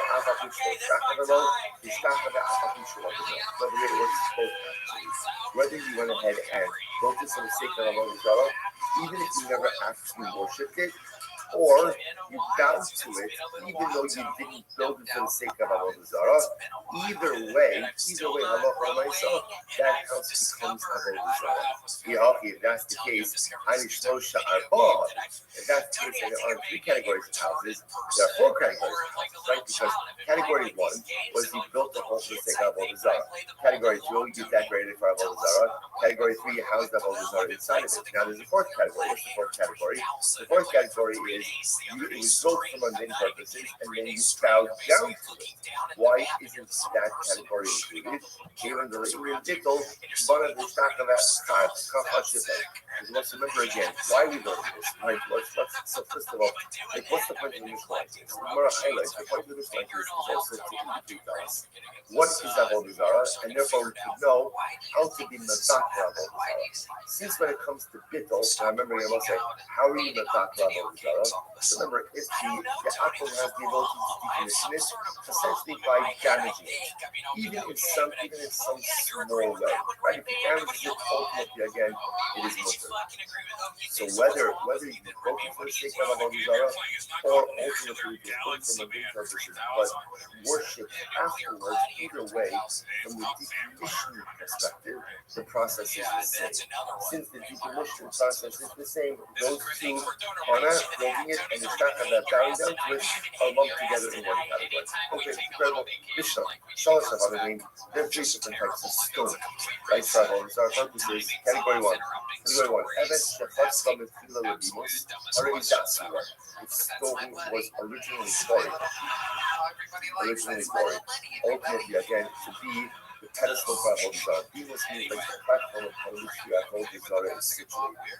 So that's why the stone was quarried from the beginning. Harizah Surah, that stone is also Silcha, Saida, the kind of all of stuff on it. What happens if you have a stone? Stone's part for regular, whatever, mundane purposes or no purpose at all. And then you plaster it or you painted it for the sake of Avodah Zarah. No Tamasha C8, the P8, Uteres. If you remove paint or plaster from the stone then becomes permitted for use. Hamid Allah Avodah Zarah, the Silcha, is Uteres. What happens again if the stone wasn't part for Avodah Zarah? If the stone was part for mundane purposes, and you didn't do any additions to the stone, but you just put Avodah Zarah on top of the stone. Then what the Lord saying? When the Avodah Zarah is situated on top, the stone is also. And if the Avodah Zarah is removed from it, then ultimately the stone is mutter. Stone piece is very much parallel to the house piece. Next, says the Gemara. Rabbi Ami, Baruch see the kid who shall ever. The Gemara says when we talk about this idea of plastering or painting over the stone, it has to be, you know, suggesting over here, how the Ami suggesting, it has to be that you did something actually to the physical stone itself, not that you not just that you applied some type of plaster or paint on top of the stone, but it has to be that you actually did something with the roof, with the body of the stone itself. It says in my eye, the odds on you to buy it. It says, or it's a tiny piece of something to the house. The bias, love the group in the sun. When it comes to a home, when you talk about plastering or painting, nothing's going into the house itself, right? It's being applied on the exterior of the house, and yet that's problematic. You must know, bias not eating garbage. You must know, even a house, when you have like stones or bricks, there's the area in between the stones or bricks into which the plaster or the paint or the decoration is able to get in. You must know, you lost, the shire of a hundred shire. In the house case, or in the case, the house is already previously plastered or painted. And now what are you doing? You're adding on an additional layer for the sake of Avodah Zarah. So nothing is happening to the actual body of the house itself. Anything that's done is exterior work. Hello, Rabbi Ami made his statement, ultimately again, is making it in terms of detail. Meaning what? Yafagav decided the Kayyid to keep forever. Noto Mashafidish Shafi of Dasa. So Paul said this is very interesting. Rabbi Ami is looking at it as follows. I have a stone. Right? The stone was buried for no particular reason. Then what happens? I paint it or I plaster it for the sake of Avodah Zarah. People say, what's the halacha in that situation? What's the halacha? What did the Mishnah say? If you remove the paint or the plaster, the decoration, the stone is good to go. And thus, you do not have to do, for the understanding, you do not have to do anything with the actual body. You don't have to physically change the body of the stone itself in order to be mevatel the Avodah Zarah identity. Why is that? Because not allowed to say, no.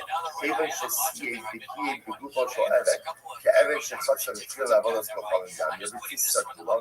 Because you might have thought that once you paint or you plaster or you decorate the stone in its entirety, maybe that makes it like a stone that was originally quarried for Avodah Zarah purposes.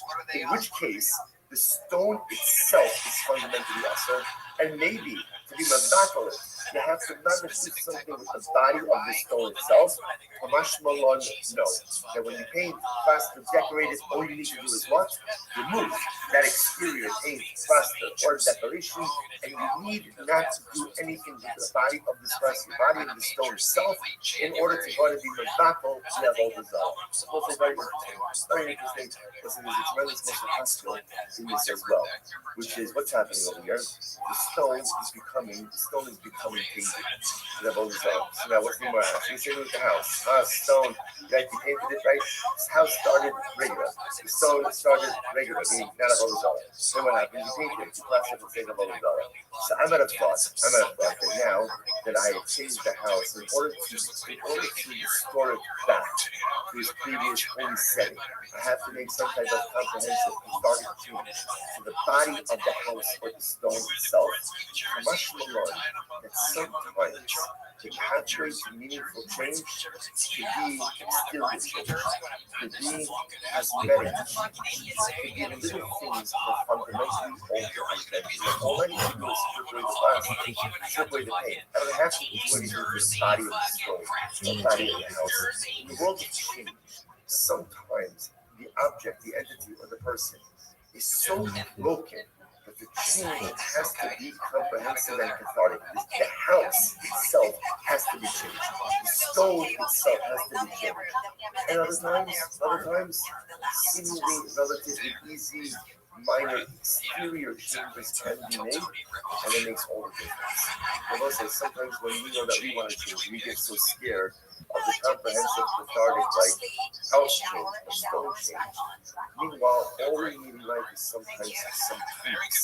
A little bit, remove a little plaster over here, remove a little paint over here. Even sometimes the smallest exterior changes in the way we live, the way we conduct ourselves, can have the most tremendous effect. Incredible. Top of Memphis, 48 Mishnah. Shalosh Asher is saying, there are three different types of Asher trees. Elon Shenatu, which people are saying all of us know, Ariz Yasura. And what's going here's just interesting. We're going to see something fascinating, which is we've always thought, and maybe I'm projecting, right? We've always thought that an Asherah tree is a particular type of tree. Like there's a species called Asherah. It turns out that is not the case. By the way, there's also no truth telling. This is fascinating. Where it says, now again, we'll see actually there's a discussion about this. Like, but the Maisa, Ashira is not as much a type of tree as much as a tree that's worshipped for Avodah Zarah is called an Ashira tree. So Shalosh Ashera say, this is Ashera. Even Shalatam is anytime that you plant a tree for the sake of Avodah Zarah, it doesn't matter. It's a redwood, it's a fir. That's not all I know. Right. So that's it. So the nice again. So nice. I planted for the sake of Avodah Zarah. That's called an Ashera. That's called an Ashera. So the Gemara says, fine. The Gemara says category 1. Category 2 is you have a regular tree. Right? The tree is planted for regular mundane tree purposes. Then what happens? Gido is this slope. I prune it and I cut it. Ultimately, again, this is means I trim it. I prune it or I trim it for the sake of Avodah Zarah. So let's say some cases are again, tree was planted for regular mundane purposes. Then what happens? I prune it and I trim it for the sake of Avodah Zarah. V'hichlet, and now again it regrows. No tell mashing. So ultimately, again, then it will say in this case, that which regrows is osir al Avodah Zarah. Right? Because in this case, the tree is planted for mundane purposes. I prune it and I trim it for the sake of Avodah Zarah. The new growths, therefore, are Avodah Zarah. Now, how do you go ahead and restore this tree back to its permitted status? Take away or cut off the new growths. If you went ahead and you have a regular tree, but you placed an Avodah Zarah, right? You placed an Avodah Zarah underneath the tree in Nachla, and then it was removed. So apparently, while the Avodah Zarah is under the tree is also because it's considered to be serving Avodah Zarah. But once you go ahead and remove the Avodah Zarah from underneath the tree, then ultimately, again, the tree becomes permitted once again. Incredible. So those are 3 categories. So again, you can begin to see that the three categories of trees, the 3 categories of stones, the 3 categories of homes, all closely resemble one another.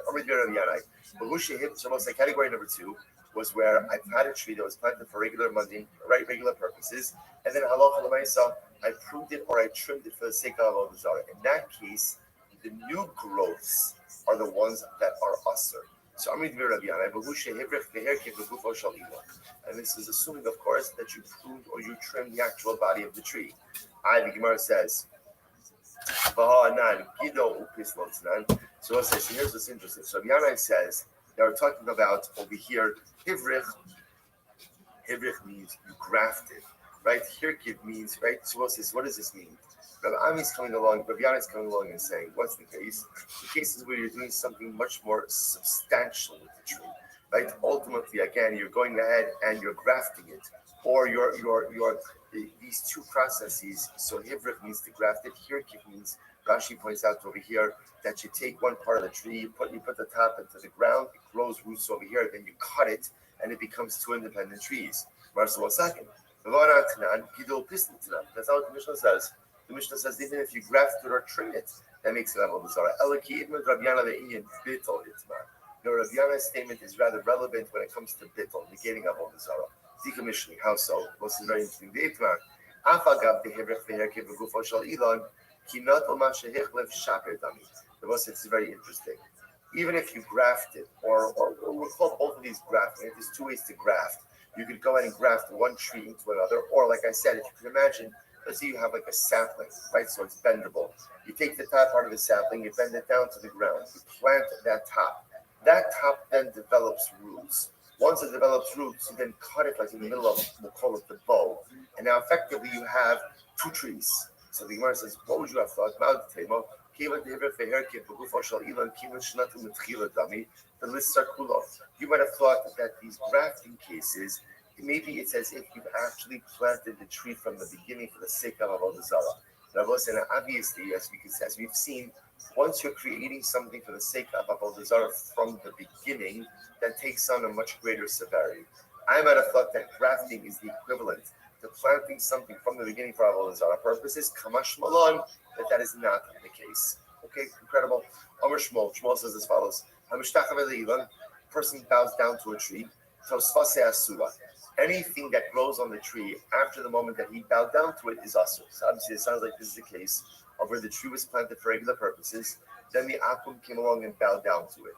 So anything that grows post bowing is going to have the status of avodah zarah. Okay. Master of Elazar, Gido Upis Labos Kochavim Vechlef Venotoma Shechlef. So it says the ultimately again. So Rabbi Elazar raised the kasha to Shmuel. He says it doesn't make any sense. The Mishnah says if you pruned or if you trimmed the tree for the sake of avodah zarah, and then there were new growths, the new growths were asur. So Gido Upis Lo in. So it sounds like you have to do a ma'isa.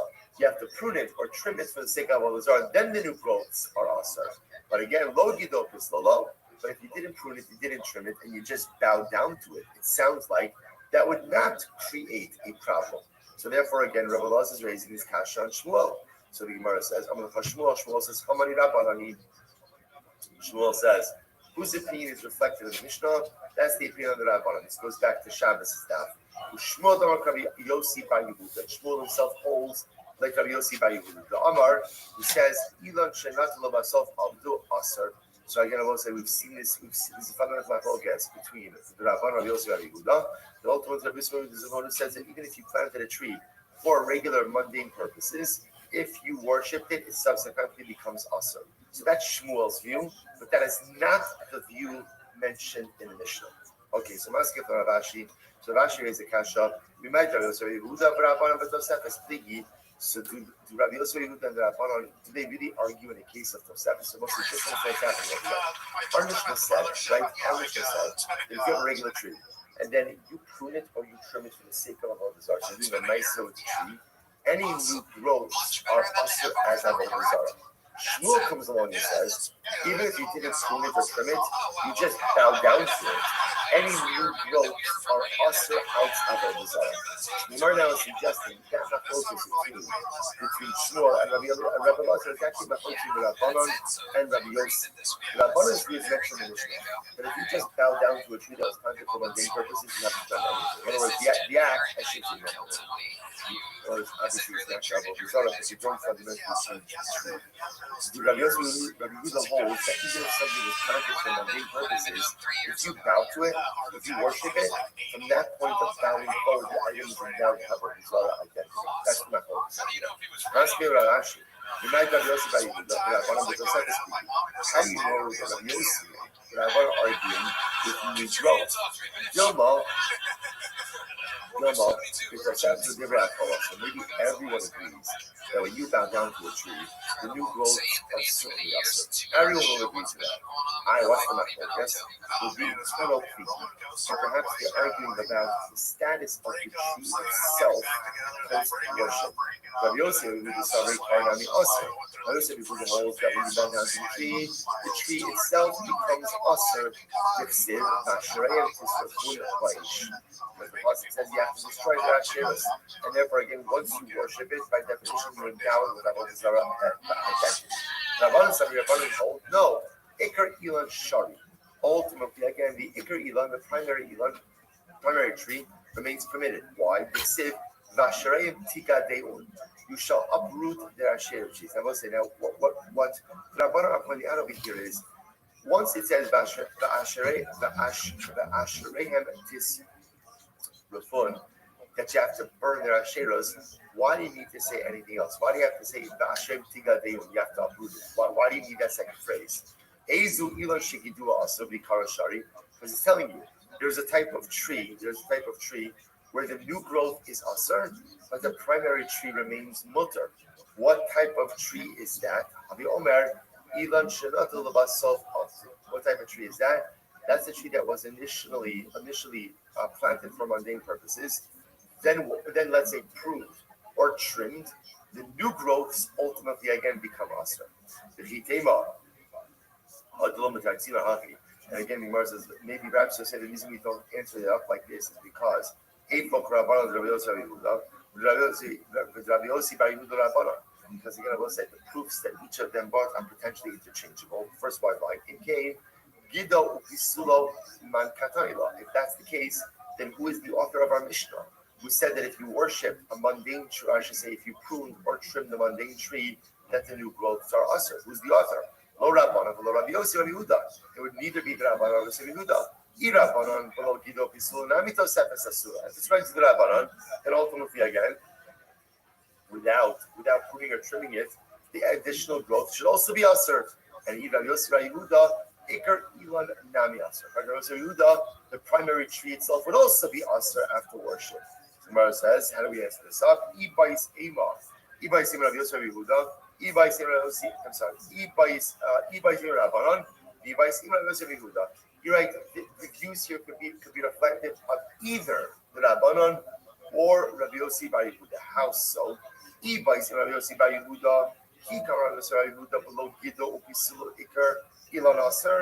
When ultimately again does Rabbi Yossi Bar Yehuda say that if you worship a tree, even if you don't prune it or trim it, right, but you worship it, that the primary tree itself becomes asur. When is that? The stama. What says it? Stama means you just worship the tree as a whole without specifying any particular part of the tree that you are worshiping. Whereas I guess when it comes to tree worship, a person can say like I'm a trunk guy, or I'm a branch guy, But again, let's say you just stam worship, According to what we say, ultimately again, that makes the entire tree ultimately also. About Gido Pisulo, Goli Adaite Gido even no Lechole. But if you prune or you trim a tree for all these other purposes, what are you saying? That really what I'm worshiping is what? The new growth. Interesting. The Gemara says, another possibility is the flexibility of the Rabbanan. How so? The Gemara says, ultimately, again, we need the case, ultimately, of tuning and trimming. Why? Even the other late nights of the buffet. I'm going to talk like this. Since by tuning and trimming, you are doing something with the actual tree itself. Therefore, I might have thought that the actual tree itself becomes asur. Kamash Malon, that is not the case.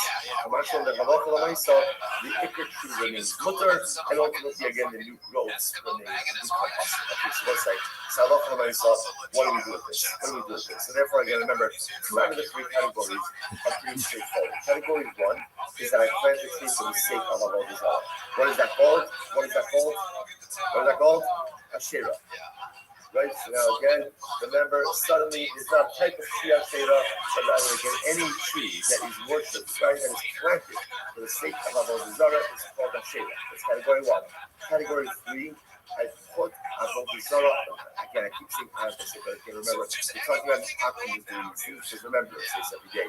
If the Jews does it, it changes the math on all of this stuff in a bad way. So nice again, Akum put Avodah Zarah under the tree. What's the halacha? While the Avodah Zarah is under the tree itself, the tree is asur, because the tree is considered to be an attendant, right? It's attending to Avodah Zarah. So once the Avodah Zarah is under the tree, it's totally mutter. What about case two? Case two is the one that we spent this entire study on. Akum tuned or trimmed the tree for the sake of Avodah Zarah. So what is that? What does the Mishnah say? The Mishnah says ultimately again that is the new growth. Ultimately again are asur outside Avodah Zarah, but the tree itself remains permitted. The tree itself remains permitted. And I was like, that is how the Rambam asking as well. Now whether that affects the deal of the Rabbanan, okay, so that's how much focus. But bottom line is also to clarify, the way we pass it is, if an Akum considers there's a tree, and the tree was planted for regular migrant purposes, and the Akum bows down to it, we pass it like Rabbanan, that tree does not become us. That tree is like the mountain that does not become us. Remember, again, this circles back. Anything that is naturally occurring cannot be made into Avodah Zarah unless, of course, there is some type of human intervention that affects the change in the item. That's why if you prune or you trim the tree, you're doing something to the tree. Hey, but even then, when you do something to the tree, what happens? That which grows subsequently will be Avodah Zarah, but ultimately the tree itself, the ikar of the tree, still remains permanent. Incredible. Mishnah, Ezra Shera. What is an Asherah tree? And I must say now, again, remember, we must ask me different kinds of questions. We already established what's an Asherah tree. At least in our pure definition, any tree planted for the sake of Avodah Zarah is called an Asherah tree. Now we must say, Ezra Shera. What is an Asherah? We must, okay, we'll see exactly what the initial question is. We'll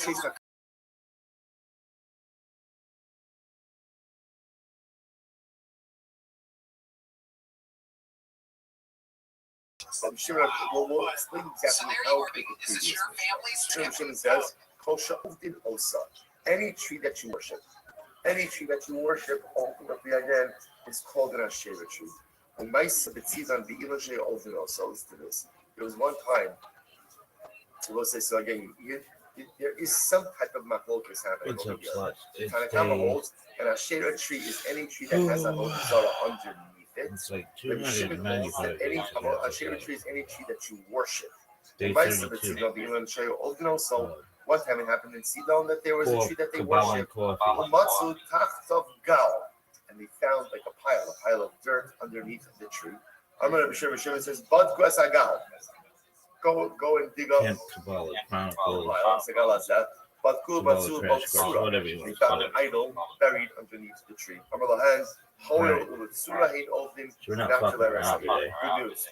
Good news. Since there's an idol there, right into the assumption is that they really were worshiping the idol, not the tree. So therefore, because they're worshiping the idol, therefore the tree itself becomes. I was up till okay. So 5 o'clock in the morning discussing miniature golf. Says the Gemara, Ezu Asherah. What do you mean when the Mishnah says what's an Asherah? We just learned this in the previous Mishnah. What the fuck? A great conversation about being the Jewish one. The feminist bullshit. Someone said Trumpish fuck. We literally just did this. No one. Okay, February 9th. That's tight. What would you say about being a Jewish woman? I mean, there are two technically. cases of Asherah that everyone agrees with. And then there's one case of Asherah that is Machlokas of Yishon Rabbah. What's the case? What's the Asherah case that's Machlokas? I had something that's so pleasurable that it gives joy.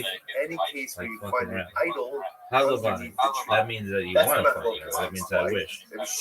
Jewish cup. That means Jewish head. Taxes, that's brass tacks, motherfucker. Nah, she means to eat just like I do pussy. Basher, that's your soulmate, baby. Mishmash. Does that make it into an Asherah tree? Oh, who doesn't know what mishmash means? Yes. And Rabbi Shimon says Mishmash or mishmash is a Yiddish word that means mixture or medley or jumble. It comes from the Yiddish word mish, which means mix, and is related to the German mish. Classic use of mishmash would be from teaching the fourth grade Aro, which, according to the most common Jewish teaching, is a mixture of mishmash of wild and dangerous animals. In Jewish law, it is especially pertinent on Shabbat when one of the 39 melchot is not a short mixed item, a mishmash.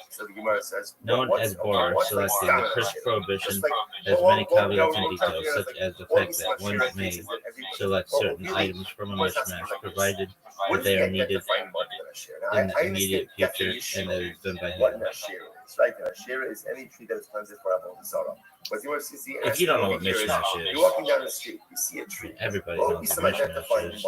Right? Or some Who taught you mishmash? I don't know. Probably my mother or my grandmother. How would you be able to really? Yeah. Even my grandfather might have told me that. My father might have. Mishmash? Yeah, everybody. Anytime you see a bunch of well, that was a cool story about mishmash. underneath a tree that bears fruit. Now what? And no one touches the fruit. Good. So if you happen to see that, it's a pretty sure bet that that is Just an stop Avodah us. Zarah. Now, remember we said there's a lot to do today. Afilu Omri Hani Tamri Lebei. All right. This is Sarfi, spot. Asr, Darebo Shir, These are Shasi, not teach. Yom Yom.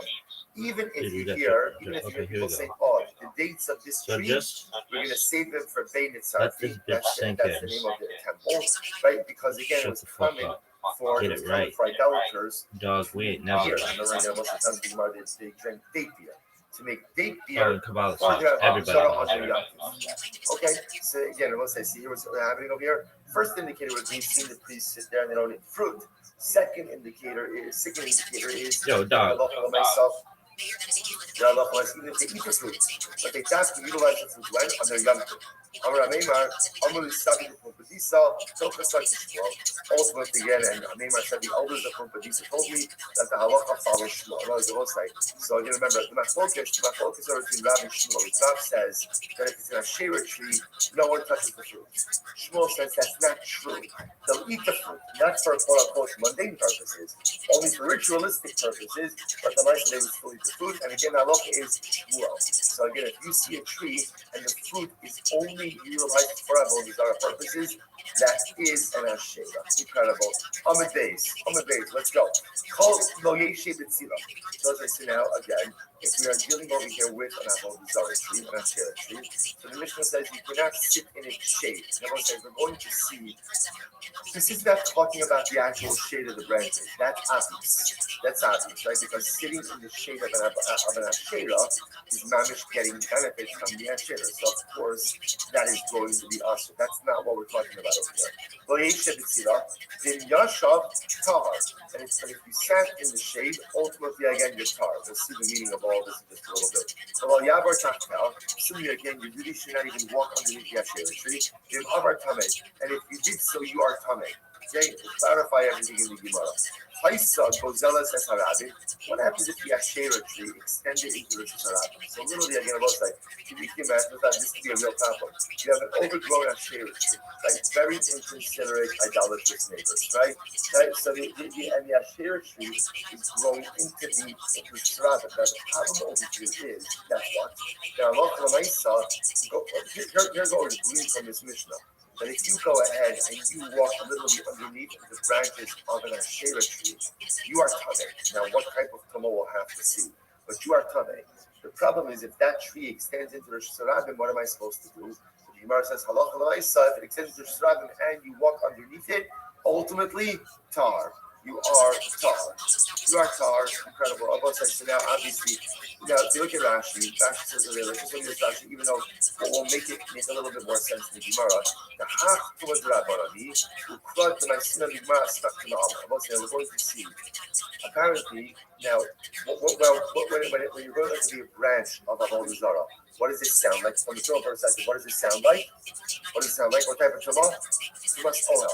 Now, again, Rashi points out over here. So, what the Mishnah is telling you is, if you walk underneath the branch of an Ashera tree, you are tamei al tumas ohel. Now, what type of tumah does Avodah Zarah convey? Masters are telling us this is tumas d'Rabbanan. It's d'Rabbanan. Now, what the source, speaking of that rabbinic tumah, is going to see it's rabbinic tumah.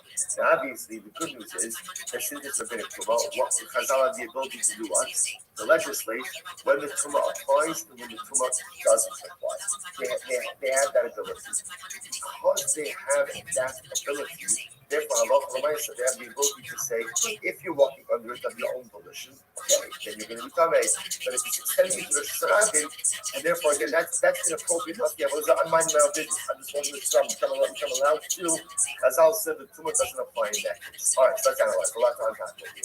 Says the Gemara. Well, Yeshe, the Sila Pshita. Let's go through the first case of the Mishnah. First case of the Mishnah was, you cannot sit in the shade of Avodah Zarah. You have an Ashera tree. Let's just go. Most base level. Right? Tree was planted for the sake of Avodah Zarah. Therefore, it is an Ashera. Now, it has nice big branches. You can't count it. It has ugly big branches, right? But that provide a lot of shade. So I can't sit underneath. The Gemara says that's obvious. That's almost like sitting underneath the shade of the branches is what? What do we call that? I know. That's better thing. So of course, you're not tumor, right? You're on tumor right now, right? That's obvious. I can't do that. That was like that will be so. I can't get hand off from a multi-star. So what's the shine over there? Where's the cheetah? I'm Rabbi Barchano. I'm Rabbi Yochanan. Let's sell Tzilah. Notice the shadow of the shadow. And I will say very often, right? If you have a tree, right? So the tree casts a primary shadow, and then there's a secondary shadow. I might have thought, and this is talking about from the height of the tree in this next moment. I might have thought that the prohibition to benefit ultimately again is only from the primary shadow, but from the secondary shadow, there's secondary shadow like a fainter shadow. There would not be a problem. Ultimately, even in the secondary shadow, you're not allowed to get benefit. The cloud, but itself from us. So Tomas and Yashav, Tame, I'm sorry, let's do that again. Lo Yeshiv Sila, Shita, that's not the that is the secondary shadow. Mechlal, in itself, Tomasa, in Yashav, Tame, that already ultimately again, that if I sat in the shadow, right, this is the shadow ultimately again of the height of the tree, that if I sat there, Tame, which we must know, that people that sell Tomasa, Nami, and Yashav, no, not necessarily. If you sit in the shadow, ultimately again of the height, you will be tar. The heart of my das, you will sell sila lo yeshiv. The idea over here is anytime you're sitting in secondary shadow, you're not going to be contaminated, right? But Lamaisi, you still shouldn't do it. In other words, if I sit underneath the direct canopy of the tree, that is usher and there's tumah. Any secondary shadows of usher, you should not do it. But if you did it, ultimately again, no tumah. Okay, you get them asking about Seifa. Others go ahead and frame this conversation on the Seifa. In Yashav Tar, ultimately again, and if you sat underneath it, we're tar. That's obvious. I was supposed to say, of course, if I go ahead and I sit underneath the secondary shadow, I'm going to be tar. We're talking about over here the shadow that is cast by the height of the tree. So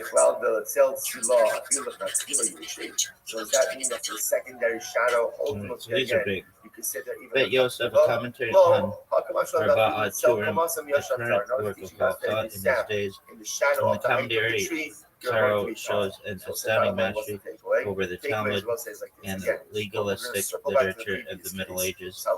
He felt called upon to systematize the laws and customs of Judaism in the face of disintegration caused by the expulsion of Jews from Spain. The condensation of his decisions in Bet Yosef finished in 1555. The code was published in 4 parts in 1565. Kesef Mishnah, written in Nikopol, published in Venice, 1574 to 1575. A commentary on Mishnah Torah by Maimonides. In the introduction, Karl writes that his goal was to quote the source of each law in the Mishnah Torah and defend the work from criticisms of the Abraham ben David. After his death, there appeared Bedek Chabayit, supplements and corrections in the Bet Yosef, Kilale Hatamid, Salonika, 1598, on the methodology of the Talmud. Avkath Rothschild, Salonika, 1791, Responsa, Magid Misharim, Lublin, 1646, and Supplements, Venice, 1646. Dereshov, Salonika, 1799, speeches in the collection of Oz Zadok. The tree, the Asherah tree itself, serves as an ohel. I'm under the same roof as me and the Avodah Zarah. So is that what's happening over here? So the Gemara says, if that's the case, money, Rabbi Yehuda ben Basili, the son, Rabbi Yehuda ben Basili, Omer, Minayim, So Isaac Luria is there, Moshe Osich is there, Salmon and Akabetz is there, Moses ben Jacob. So where do you want to be buried? Baby, I don't want to die. So where do you want to be buried? If you had to be buried in one place right now, put me right where the bed of Big Dash should be. Why? Why the fuck not? If I want to be anywhere, why not be right smack in the middle of everything? People fighting over my body. Why? Because it's sensitive. Or you see All right, where else did you want to be buried? That's it. That's the only place. Again, to a mace. Where else? I don't know. Maybe the 50-yard line, some amazing stadium, and Hollywood Boulevard. Who knows? Just as ultimately again, Throw my ass in the conveys to us. ocean. So to have all Zara That's a conveys to Jewish us burial. also. So we'll say this is very Hey, well, important. whatever, This is very dog. important. Dude, Concept ultimately again, the source. Joseph Carroll had shit For signature. Sorry. All right, The source. it's time to learn about Beit Yosef. This means House of Yosef. Does it? Oh, for sure, everybody knows that. Just like everybody knows what mishmash means. If you don't know what mishmash means, get the fuck out of here. This is rabbinic law. This is not biblical. This is not biblical. So therefore, again, the juxtaposition, or to say the comparison to have a mace tells us that just like a mace conveys to us oil, so to have a therefore, back to the Mishnah, do not go ahead and walk underneath the canopy of a holy Zara, of an Asherah. Because again, we assume that if there's a tree, at some point either is a holy Zara there, was a holy Zara buried there, and therefore you are coming to Rabbanon to Matzah. Incredible. Says the Gemara, Haisa, Gozara Sasarat. And so we'll say now, what about the last case? Right, so now what's the last case? If the Asherah tree overextends its borders and goes into the Sasarat, and the branches enter the Sasarat, and I walk under it, then what's the halacha? I am Tar. I'm Tar, not coming. Says the Gemara.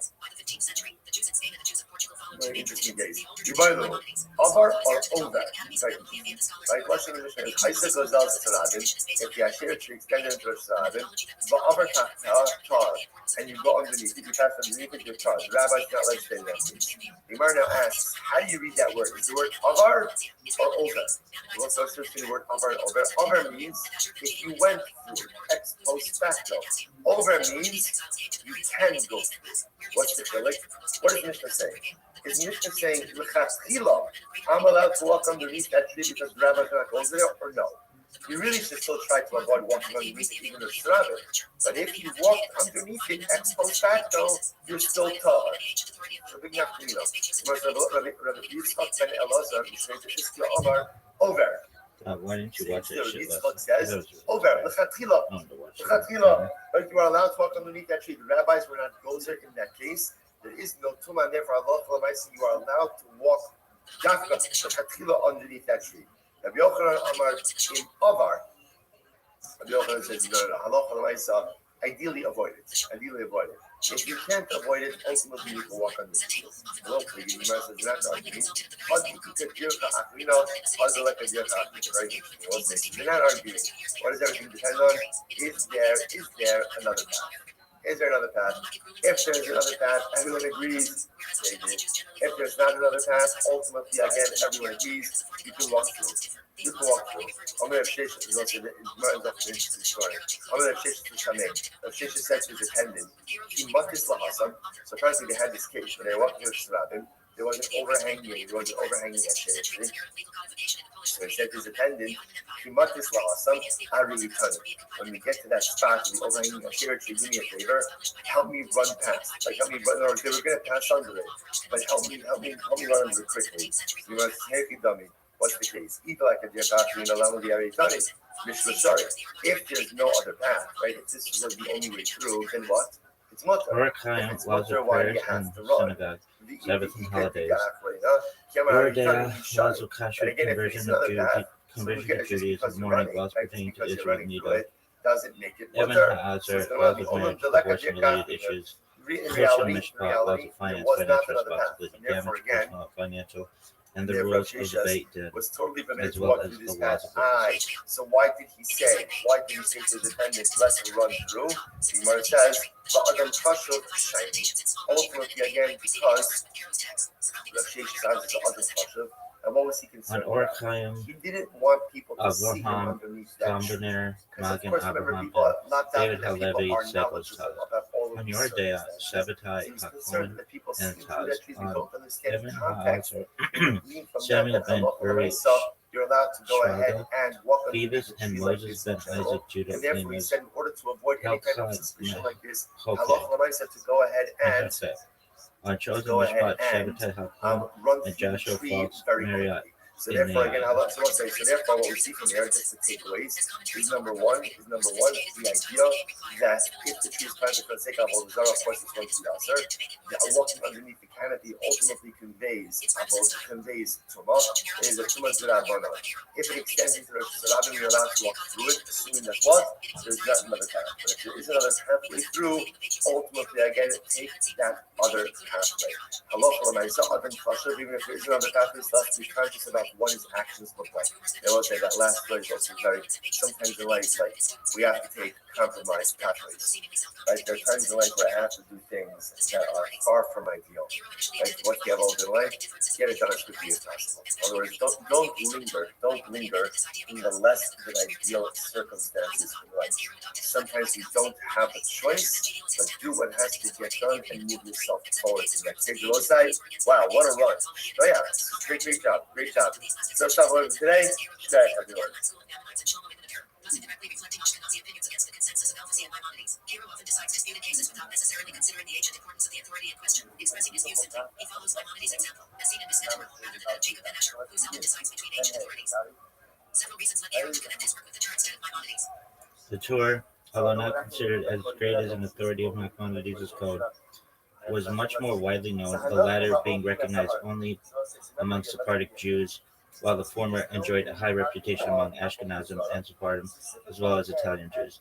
Caro intended to give not merely the results of his investigations, like Maimonides did, but also the investigations themselves. He wished not only to aid the officiating rabbi in the performance of his duties, but also to trace for the student the development of particular laws from the Talmud through later rabbinical literature. Unlike the Torah, Maimonides' code encompasses all fields of halakha, including both those of present-day relevance and those dealing with past and future times, such as laws of sacrifices, Mashiach in Judaism, kings, etc. For Karl, whose interest lay in ruling on the practical issues, the Torah seemed a better choice.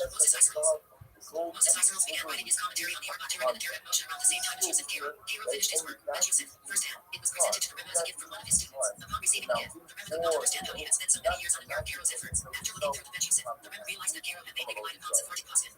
In place of Karo's three standard authorities, Isserles cites the later authorities chiefly based on the works of Yaakov Nolan, Israel Isserling and Israel Bruno, together with the Franco-German Tosafists, as criteria of opinion. One that G.D. on many occasions based his decision on these sources. Isserles gave more prominence in developing practical legal rulings. By incorporating these other opinions, Isserles addressed some major criticisms regarding how many views the arbitrary selection of the three authorities upon whose opinions Karo based his work.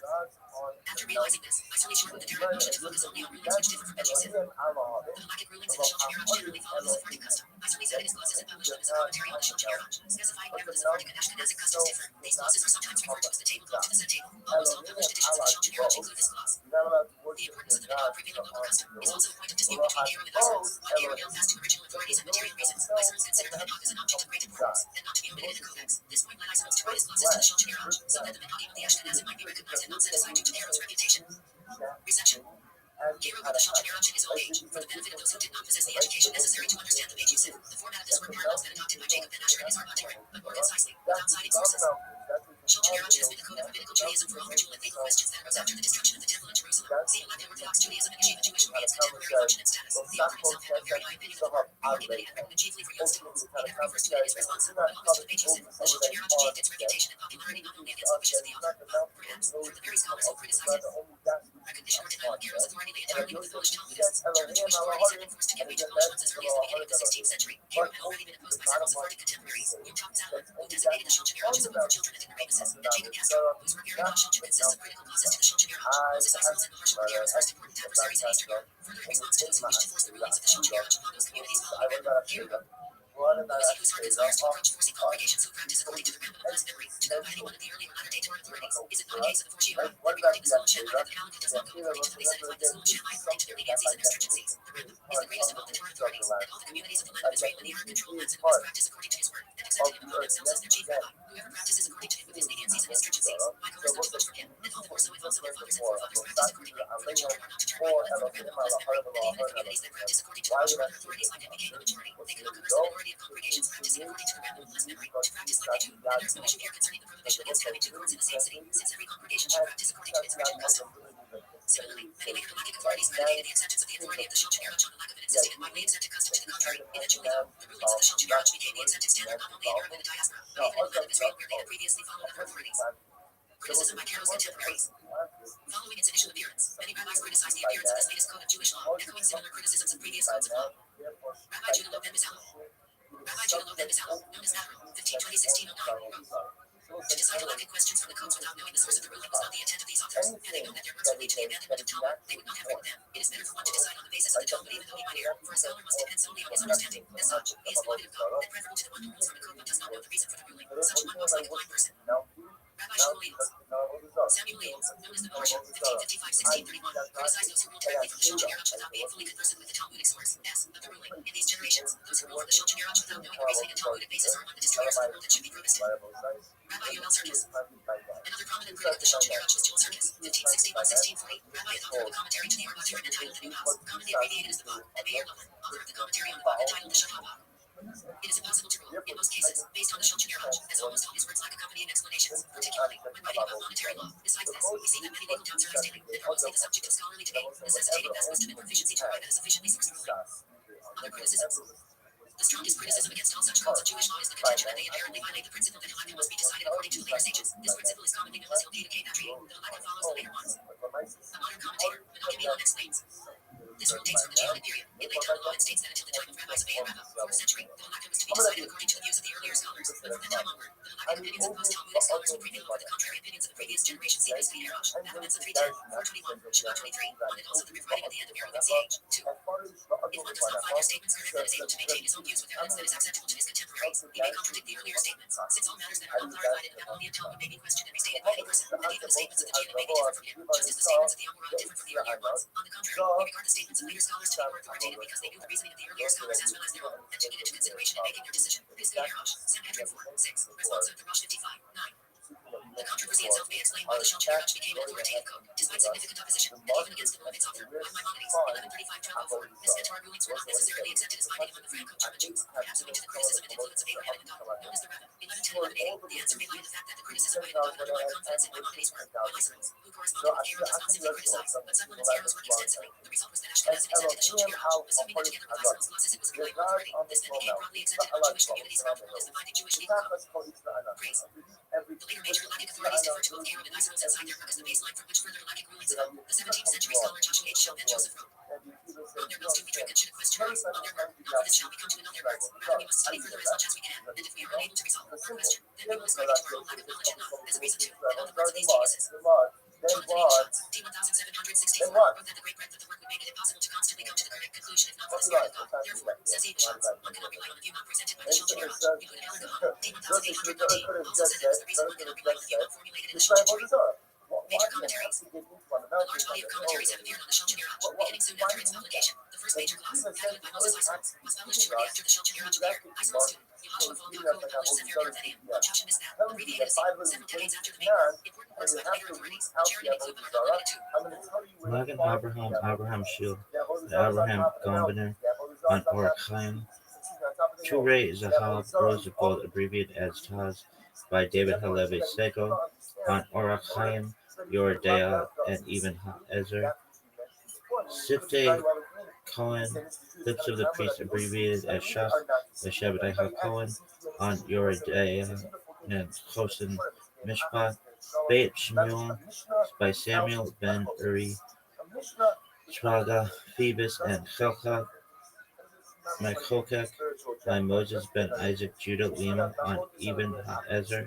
Ba'ar Hetev, well explained by Judah Ashkenazi and Zechariah Mendel ben Aryeh. Lieb, Peri Chadash, New Fruit by Hezekiah de Silva.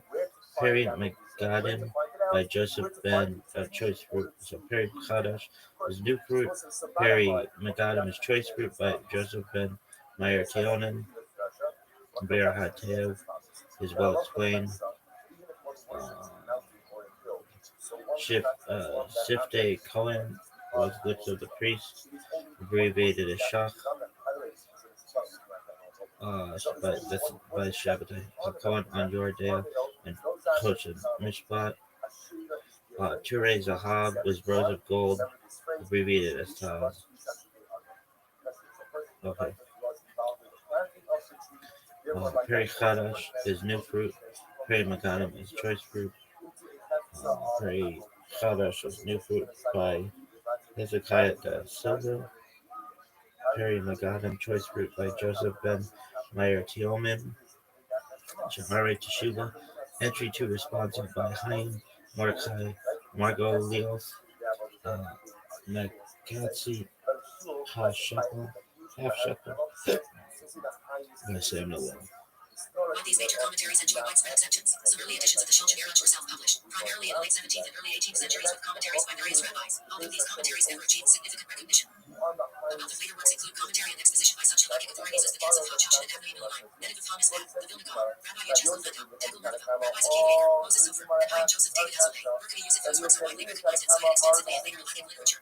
In particular, Mishnah Berurah, which summarizes and decides amongst the later authorities on the Aruch Chaim section of Shulchan Aruch, has achieved widespread acceptance. It is frequently even studied as a standalone commentary, since it is assumed to discuss almost of the views of the major commentaries on the topics that it covers. Yet Chaim is a similar supporting work. See further below these types of works. Several commentaries are printed on each page. Bir Hagala by Rabbi Moshe Ribkash provides cross-references to the Talmud, other law codes, commentaries, and responsa, and thereby indicates the various sources for halachic decisions. Bir Hagala by the Vilna Gaon is mentioned, traces the underlying mathematical deliberation, including how it eventually plays out, and evaluates this practice in light of the various opinions expressed in the air. Later relations. In the late 18th century, there were several attempts to recompile the major halachic opinions into a simpler, more accessible form. Rabbi Shir Zalman applied Hebrew the Shulchan Aruch at the behest of the Hasidic leader, Rabbi Dovber of Mizrach, to distinguish this work from Keros. It is generally referred to the Shulchan Aruch Harad. Rabbi Abraham Danzig was the first in the Lithuanian Jewish community to attempt a summary of the opinions in the above-mentioned works in his Jei Adam and Shulchan Adam. Similar works are Badi and Shari Teshuva Pitchei Teshuva, usually published as commentaries in most editions of the Shulchan Aruch, as well as the Inser Shulchan Aruch, by Rabbi Shlomo Gansfried of Hungary. Danzig's and Gansfried's works do not follow the structure of the Shulchan Aruch, but given their single-voiced approach, are considered easier to follow for those with less background in Halakha.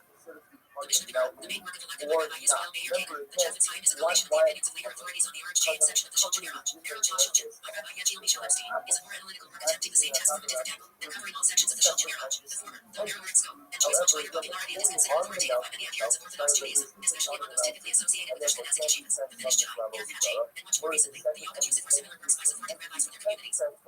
Elegy Yomin. Sections of the Shulchan Aruch are studied at many Jewish schools throughout the world on a daily basis. There is also a daily study program known as the Elegy Yomin. That the covering of the mountain is not like the mountain, and therefore will miss. Inser Shulchan Aruch is covered.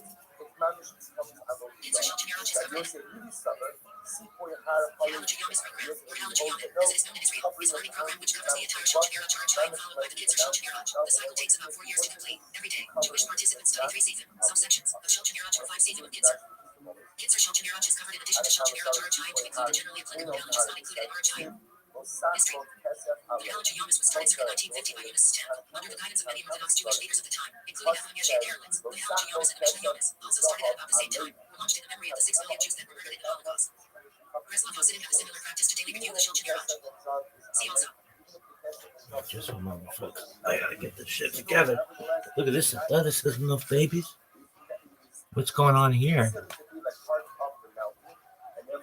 Oh, shit happens. Everybody knows shit happens when you party naked.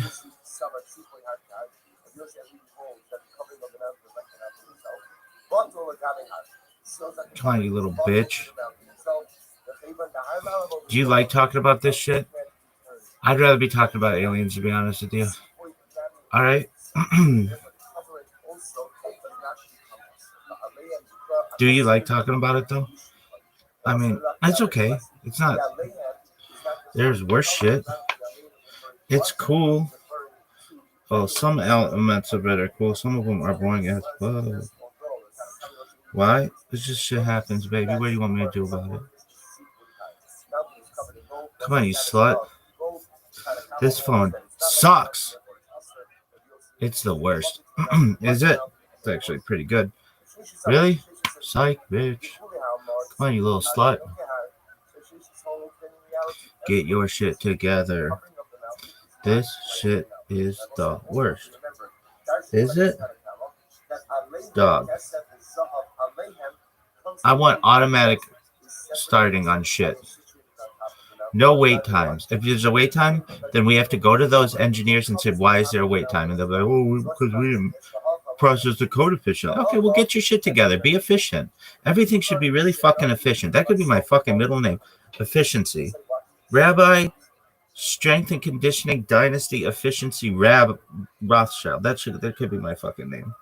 Why? Because I'm sick as fuck and I kind of have to maybe make a poop. Really? No, no one knows. Just making shit up. Come on, you little bitch.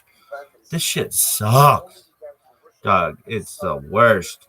Dog, just start up. What are you doing? Like, what is it? It doesn't give me a timer. I don't have any progress. Dog, give me a fucking progress. I need a progress bar. Progress bars are really fucking important. This shit is the worst. In the history of humankind, this might be the most bullshittiest shit ever. Come on. Go. Go, you little bitch. Oh, this is the worst. This shit's the worst. Dog. What's taking so long? Dog.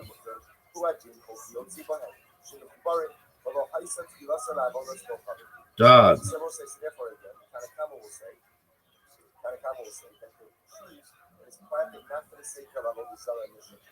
Are you fucking serious? Come on, you bitch. Come on, you little slut. Dog, are you serious? Dog. Dog. We're going to give this thing 15 seconds, 14 seconds, 13 seconds, 12 seconds, 11 seconds, 10 seconds, 9 seconds, 8 seconds, 7 seconds, 6 seconds, 5 seconds, 4 seconds. Come on, you little bitch.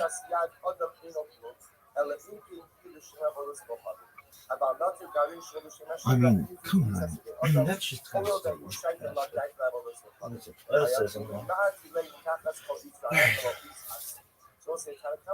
next one. And later on, is worshipped as a holy Zarab, so that tree cannot be transformed into a festival of holy Zarab. Why? Because he knows that at that point in time, that tree is like what? Is like a mountain oracle. And what about Trisas Yad Adam? What about the fact that a person was involved in this? Trisas Yad Adam only plays a role when the tree is initially planted for the sake of holy Zarab. Shlomo Alphabet. Sucks. Other arboreal intentions.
Here we go, folks.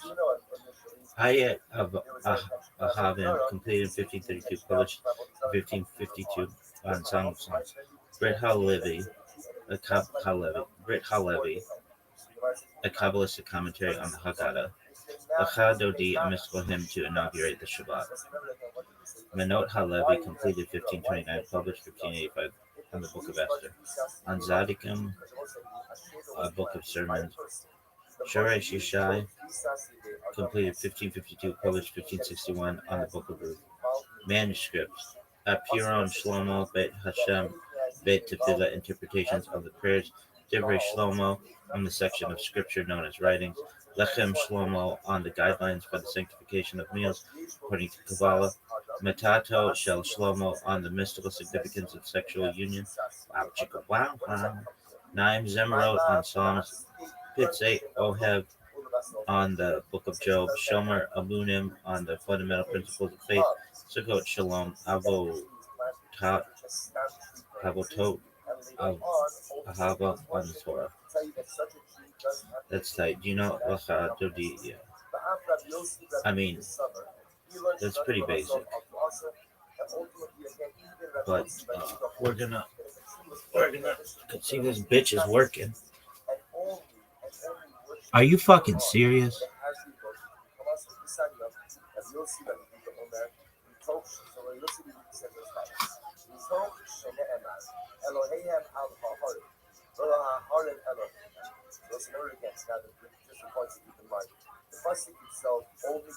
Dog, this shit sucks.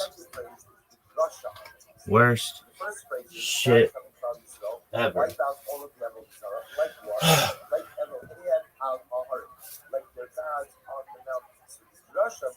Hebrew is a Hebrew language Jewish liturgical song recited Friday at dusk, usually at sundown, in synagogue to welcome the Sabbath prior to the evening services. It is part of Kabbalah Shabbat.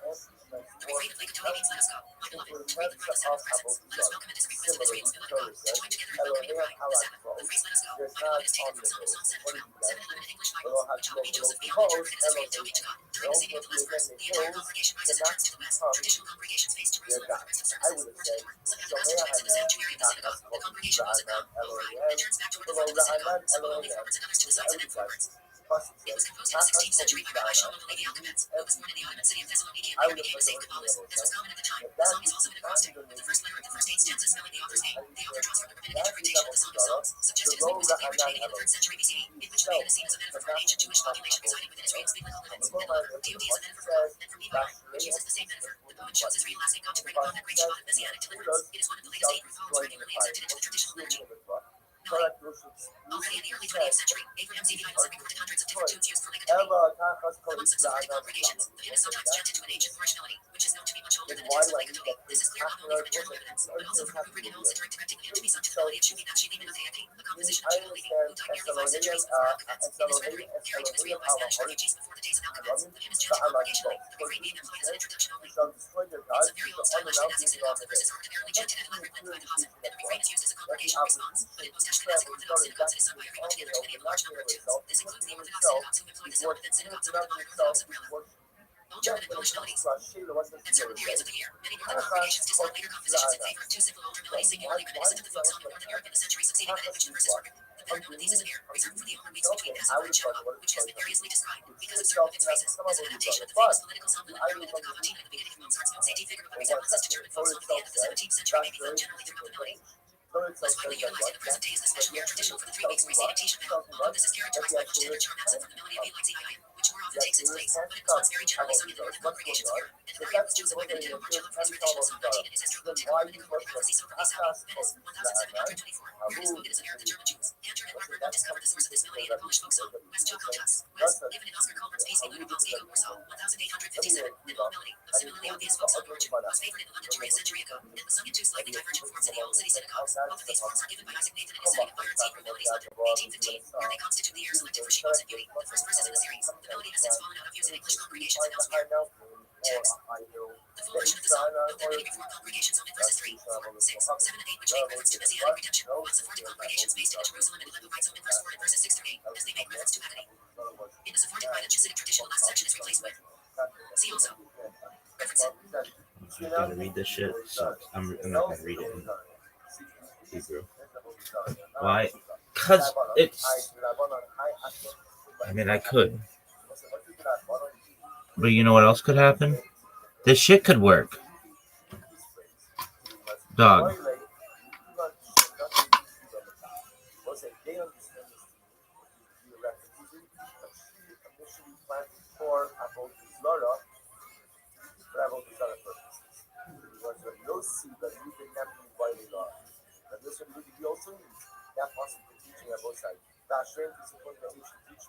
Come on, you little bitch.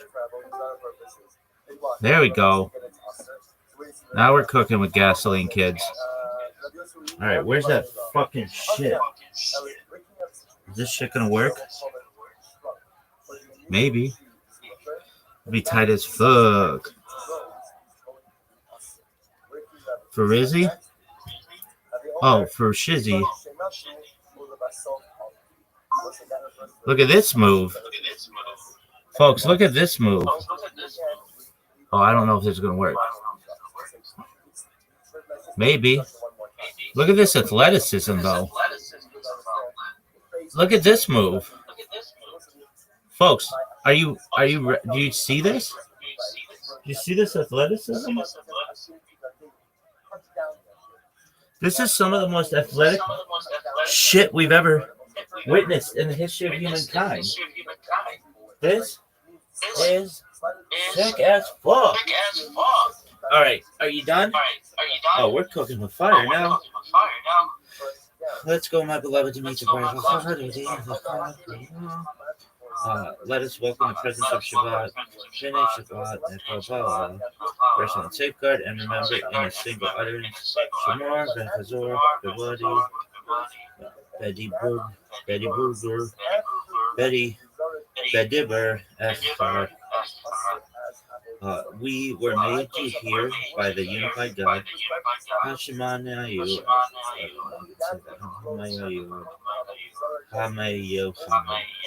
God is one and God's name is one.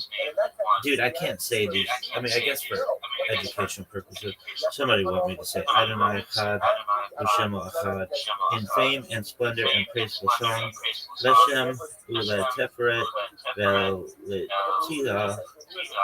Verse 2, to greet the Shabbat, let's go, let's be gone, Likwat Shabbat, Lechu, Benekela, for she is the wellspring of blessing. Kihi Mekor Haber from the start, from ancient times she was chosen. Rosh Mekedem Nesuka, last made but first planned. Sof Maase Ben but no, Bema Hashava, Tehillah, verse 3, sanctuary of the king, royal city, Mikdash, Melech, Ir, Meluka, arise, leave from the midst of this turmoil. Kimi, Tizay, Mitok, Ha-Fekta. No, Ha-Fekta. Long enough have you sat in the valley of tears. Ravlach Shavat, Ravlach Shavet Be Emek Habaka, and he will take great pity upon you compassionately.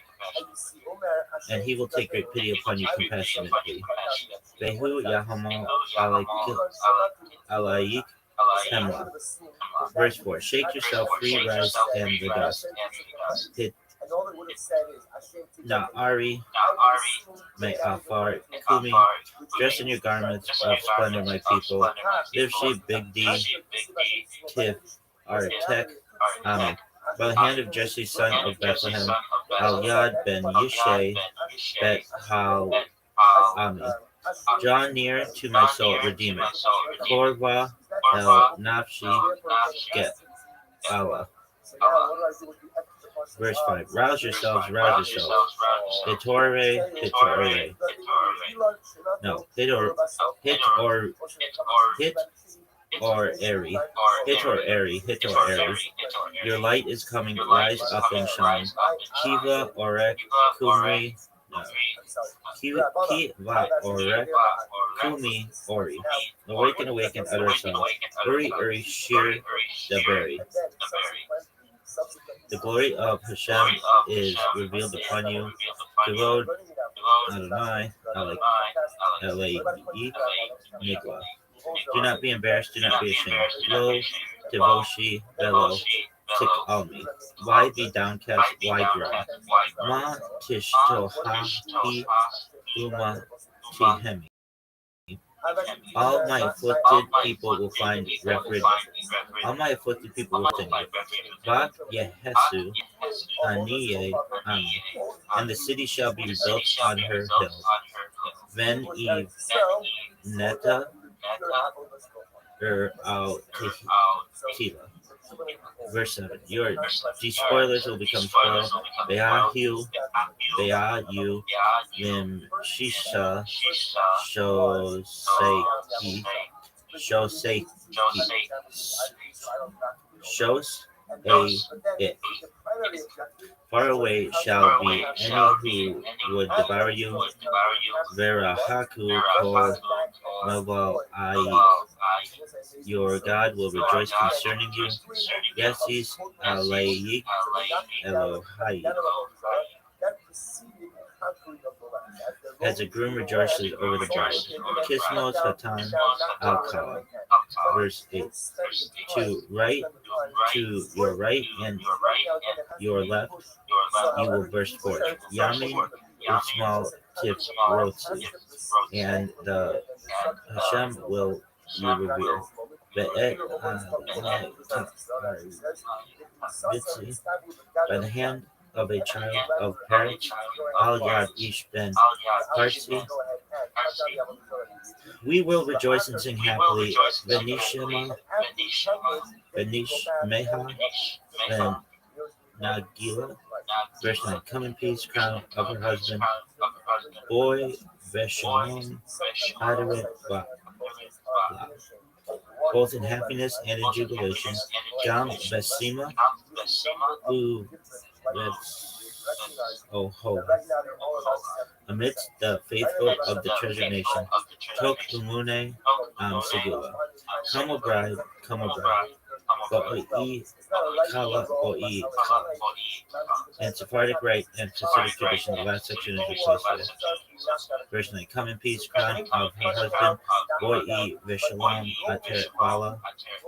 Both in song and jubilation. Both in song and in jubilation. Come, Arena, Hola, amidst the faithful of the treasured nation, Tok Amune Segula, come, O bride, Shabbat, Queen, Boy Kala, Shabbat, Malketa. Well, that was a bunch of bullshit. Really? No, I was tight. I know that one. Really? How's it go? Well, come on, honey. Yeah, it just goes like that. Everybody knows that. Really? Yeah, it sucks. Everybody knows that. Everybody knows everything sucks. Really? Oh, for sure, dog. Does it? Everything's the worst. Moshe Alsich Hakadosh. What does that mean? It means something. Bullshit. Out of the water bullshit. Also spelled out Shet, 1508-1593, known as the Alshet Hakadosh. Was a prominent rabbi, preacher, and biblical commentator in the latter part of the 16th century. Life. The Alshet was born in 1508 in the Ottoman city of Adrianople. This was the son of Levi Alshet. He studied at Saloniki under the Exile of Joseph Tatas and Joseph Zeri, author of the Shulchan Aruch. Following Kiruk State, in modern-day Israel, where he taught Biblical students including Rabbi Haibai and Rabbi Yutam Zeppelin, although the Alshet belonged to the Syrian group of Muslims in the city, his first early training traces Israel. He is also a teacher, preacher, and evangelist. Muslim is known as God. In his works, he often mentioned himself, telling only of his courses taught while his works to his military mentioned he says, I've never hated things too high or hated things. Rabbi states, to be the 20th century occupation, and I essentially intended the issues where I made myself familiar with quotations of the Bible, and I began to research and debate the author. In learning, I read the Talmud and the Hebrew Bible, and read passages. Only in Fridays, when I find time, reading scripture and devotion, the information from lectures on the Saturday week considered topics, which I deliver every Sabbath for large audiences, even to Muslim Chinese church. Alshet traveled to Syria on a journey. His version of the legend has it that his son David as a child became Muslim, and the Arizal offered a special prayer for the son's return. He died in Safed in 1593. Significance. Only a few rabbis were granted the title Gadash throughout Jewish history. Alongside the Alshet stood the Shalom Gadash, the Arabic Gadash, and the Abrahamic Gadash, all with distinctive personalities and designs. Various reasons have been suggested as to why the Alshet received the Gadash. His homiletical commentaries on the Torah and the prophets enjoy much popularity and are still studied today, largely because of their powerful influence as practical exhortations to virtuous life. Do you think you'll be known as Hakadosh Pimp someday? Oh, for sure. These lectures were after published as commentaries, Cherishim, books of the Holy Scriptures, and Alshet gives included copies of the publication. Many have also listened to the lectures repeated and repeatedly in other ways. These events will be prevented by publication. These lectures, though somewhat lengthy, monotonous to his ears, he often repeatedly declares but in effective form. These commentaries, they bring contained within everything which is left, even necessary, which he has already mentioned in many places. Like a prophet and some other commentators, Alshet changed each section of his comments with reference to which he anticipated on further prayer, and then proceeded to give a summary of his view, and concluded with answering all the questions therein. His commentaries often present us to Talmud, questions of Torah, and contain standard references to other commentaries, such as the works of Rabbinel, Jerusalem's on Maimonides. His explanations are all detailed and in character. His sole object being to find in each sentence or in each word the scriptures of one lesson. This is more virtuous and cause, encourage observation and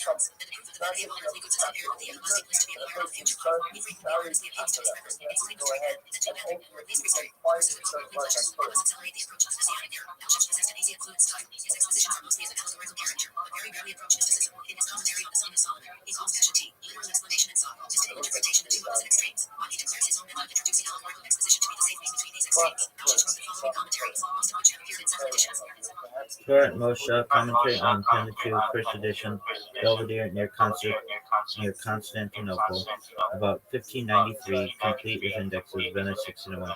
An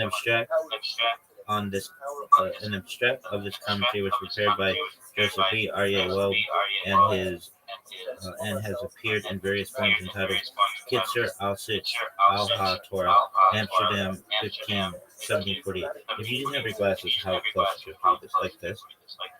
Marot HaTesvot Collected Vision. Can you read it from here? Really? Marot HaTesvot Collected Visions on the Prophets and the Prophecies, Venice 1803 to 7. Extracts from the commentary are included in Mishnah Katana, a commentary on the earlier prophets published by Biblia Rabbinica Kohelet Moshe, Amsterdam 1724. Romer wrote the thing E and then the letter O. Praises of God on the Book of Psalms, Venice 1605. Rab Paninian, Multitude of Pearls on Proverbs, Venice 1601. Hokad Mahokek, the Logger's portion on Job, Venice 1603. Shoshana HaMakim, Lily of the Valleys. That's cute. On the Song of Solomon. This commentary was the first to appear in print and was edited by Alsich himself in 1591. According to his commentary, the song is allegory and represents a dialogue between God and exiled Israel on the latter's mission. Ina Moshe, Eyes of Moses on Ruth. Alsich says the Book of Ruth, surely from it might take a lesson how to serve God, and illustrates the statement throughout his commentary, Venice 1601. Devarim Nehumim, comforting words on the Lamentations of Jeremiah. The title is not merely a euphemism from Lamentations. The author repeatedly attempts to show that there is no cause for despair. God, being with Israel and through the temple, is destroyed. The Shekinah was not departed from the western wall, Venice 1601. Devarim Tovim, good words on Ecclesiastes. Alsich calls Ecclesiastes on account of its deep thoughts, waters without end, oceans. He endeavors in the commentary to illustrate as the central idea of the book, the dictum, all is vain except for the fear of Hashem, which is the essential condition of man's real existence, Venice 1601. The commentaries of Alsich on these last named 5 books, Megillah Scrolls, appeared in an abridged form edited by Eliezer ben Hananiah, Tanigrad, Amsterdam 1697. Habat Salet HaSharon, the Rose of Sharon, on the Book of David. Habit Salet HaSharon, the Rose of Sharon, on the Book of Daniel, Spot 1563 and Venice 1592. A commentary on the Haftarah called Likut Man, Gatherings of Mana, was compiled chiefly from Marot HaSobeot by E.M. Markbrad, Amsterdam 1704. Yaram Moshe is the title of a commentary on Abbat, gathered from the works of Alsich by Joseph B.M. Schlenker for 1764. A commentary of Alsich on the Haggadah appears in the edition of Haggadah called Beit Horim, House of Freemen. The commentary is full of interesting remarks and earnest exhortations, 1767. Even in the introduction, the laws of Passover and the order for the evening are treated allegorically and made the vehicle for religious meditation. It is, however, not likely that Alsich wrote these notes for the Haggadah. They were probably gathered from his works long after his death, as otherwise the Haggadah would have been published with his commentary much earlier. Responsa, as a casuist, he was frequently consulted by other rabbis, and his decisions were collected in a volume of Responsa. Venice, 1605, Berlin, 1766. His contemporaries frequently quote his opinions. During his lifetime, the Azariah de Rossi produced his Mayor in Nyaim, Light for the Eyes, in which the author rejected some beliefs generally received as traditional. Alsuch, as a request of his teacher, Rabbi Joseph Caro, wrote a declaration against the Mayor and Nyaim as being contrary and dangerous to the Jewish religion. Kerem Hamad, volume 141. Alsuch wrote a poem, Dirge on the Exile of Israel, in a very simple style in 10 rhyming verses. It has been introduced into various earlier morning rituals such as Ayoet HaShachar, the morning dawn. It is also contained in the collection of prayers and hymns called Sha'arei Zion.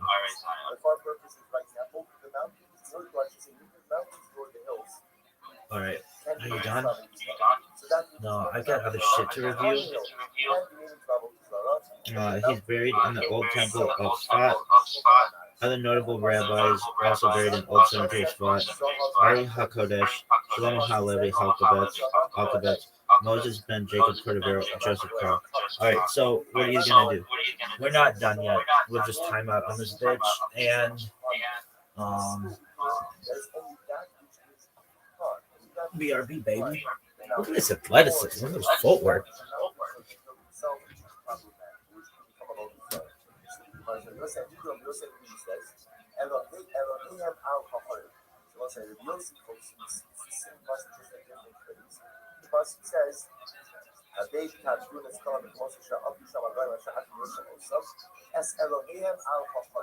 Go ahead and destroy your gods on the mountains.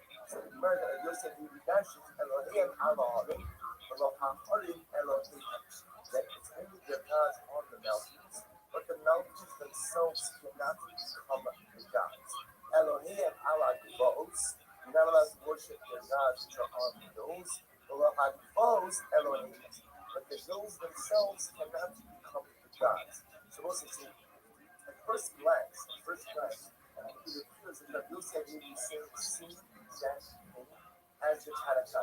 Right? So there's no difference between the two. The nice they both say the same thing, which is that the mountains, the hills cannot come out of each other. That which is on the mountains, that which is on the hills can, but the mountains and hills themselves cannot. You just see the darshan from different places. The Tanakama says, Losakmo Kesach Zahab Aleihem. Ultimately, the Tanakama says, do not covet the golden silver that is on them, which indicates to us that it is not the mountain or the hill which could become us, but rather only that which is upon them. And Rabbi Yosef really says, Elohim Alaharim, and again, that is Alaharim Elohim. But ultimately, the bottom line should be the same, that it's only that which is on the mountain which becomes Asadam or Zara, not the mountain itself.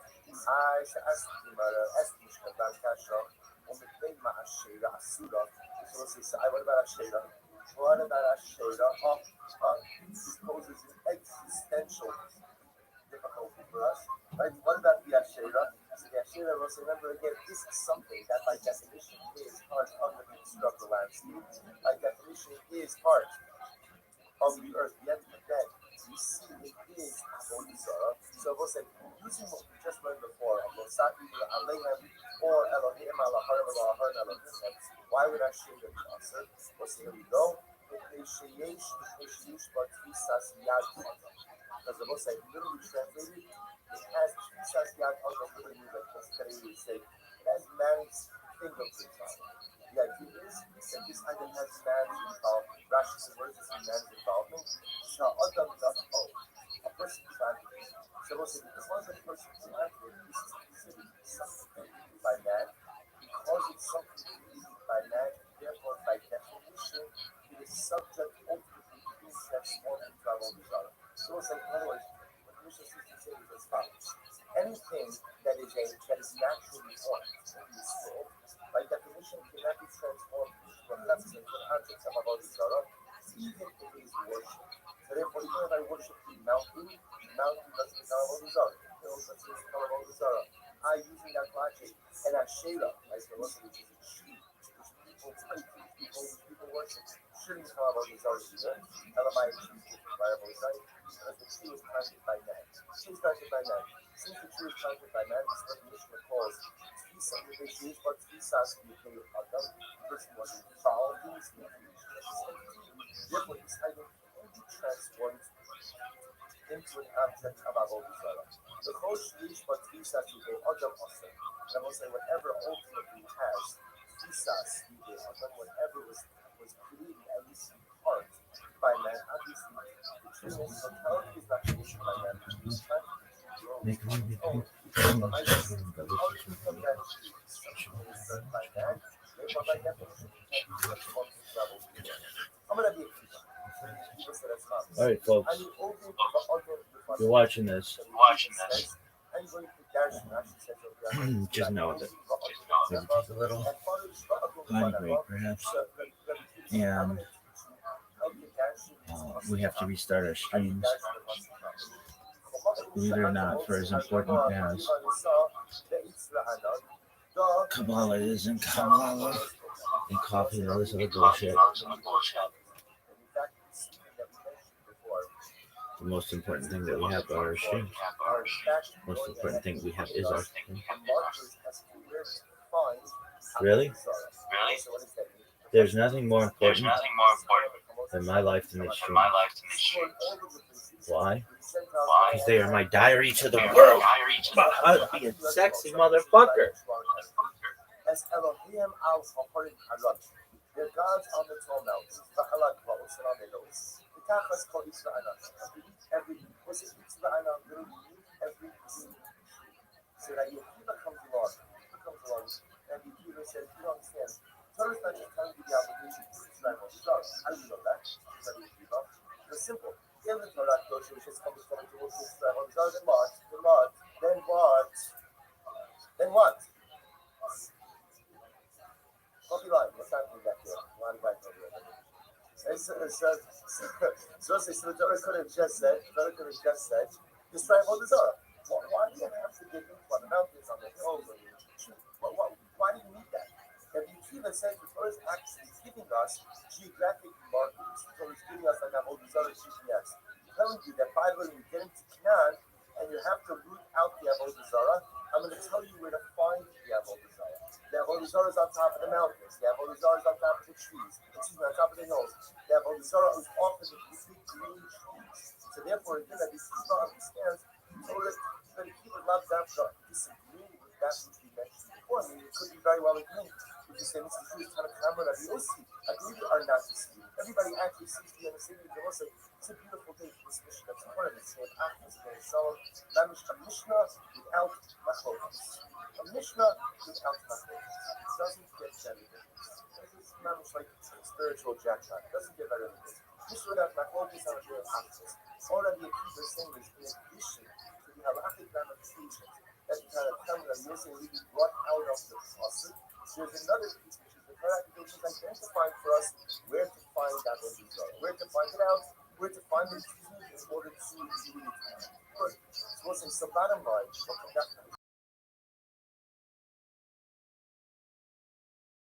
leaving aside that the Akiva Sasha, so one does not transform that object That bitch. Oh, I gotta hear about these fucking eagles.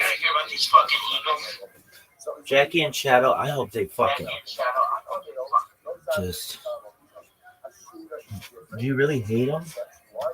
Dog, no, but I hate that bitch who comes on every 2 weeks to talk about him. Oh, well, one of them took a shit in the nest. Oh, okay, well, let's fucking put it in the front page of the Los Angeles Times. Dog. This shit is the worst. Is it? Yeah. I mean, it pretty much sucks. Why? Because everything sucks, kids. Don't you understand that?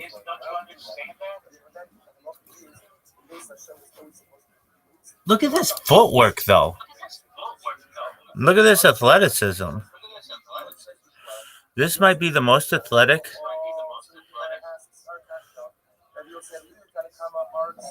How would we describe it to the people at home? Okay, imagine if the Summer Olympics had sex with the Winter Olympics on the 50-yard line of Lambeau Field, and everybody just started slanging dick like it was going out of style. Why? Why not? I'll wait. Look at this athleticism, though. Do you really think this is the most athletic thing that you've ever seen in the history of humankind? I mean, it's close. It's close. I mean, I don't know what would be more athletic. Maybe Rabbi Joseph Caro fucking did backflips for 6 years straight. That would be pretty fucking athletic. But still, it wouldn't have the agility that this stream has. I mean, I think everybody can see that, can recognize that. If you're watching at home, folks, I mean, you're just witnessing greatness. There's nothing. I mean, what were we saying? That motherfucker named HaKodesh? They're going to call me HaKodesh Pimp. And I'm going to be like, yeah, baby, that's right. Why? Because I'm the sexiest motherfucker ever. Do you really think you're the sexiest motherfucker of all time? Dog, name somebody else who is even in the same league. We're not even same leagues. All the other people on Earth are just... They're at best playing AAA, and I'm the major leagues, baby. I'm a first ballot unanimous Hall of Famer. I'm the Mariano Rivera, this bitch. It would be like if Mariano Rivera mated with Derek Jeter.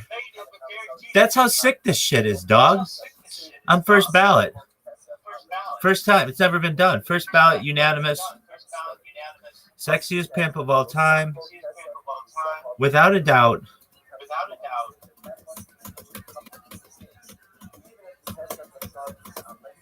Do you really think that you're the sexiest pimp of all time? Dog. There isn't a doubt. There's no doubt.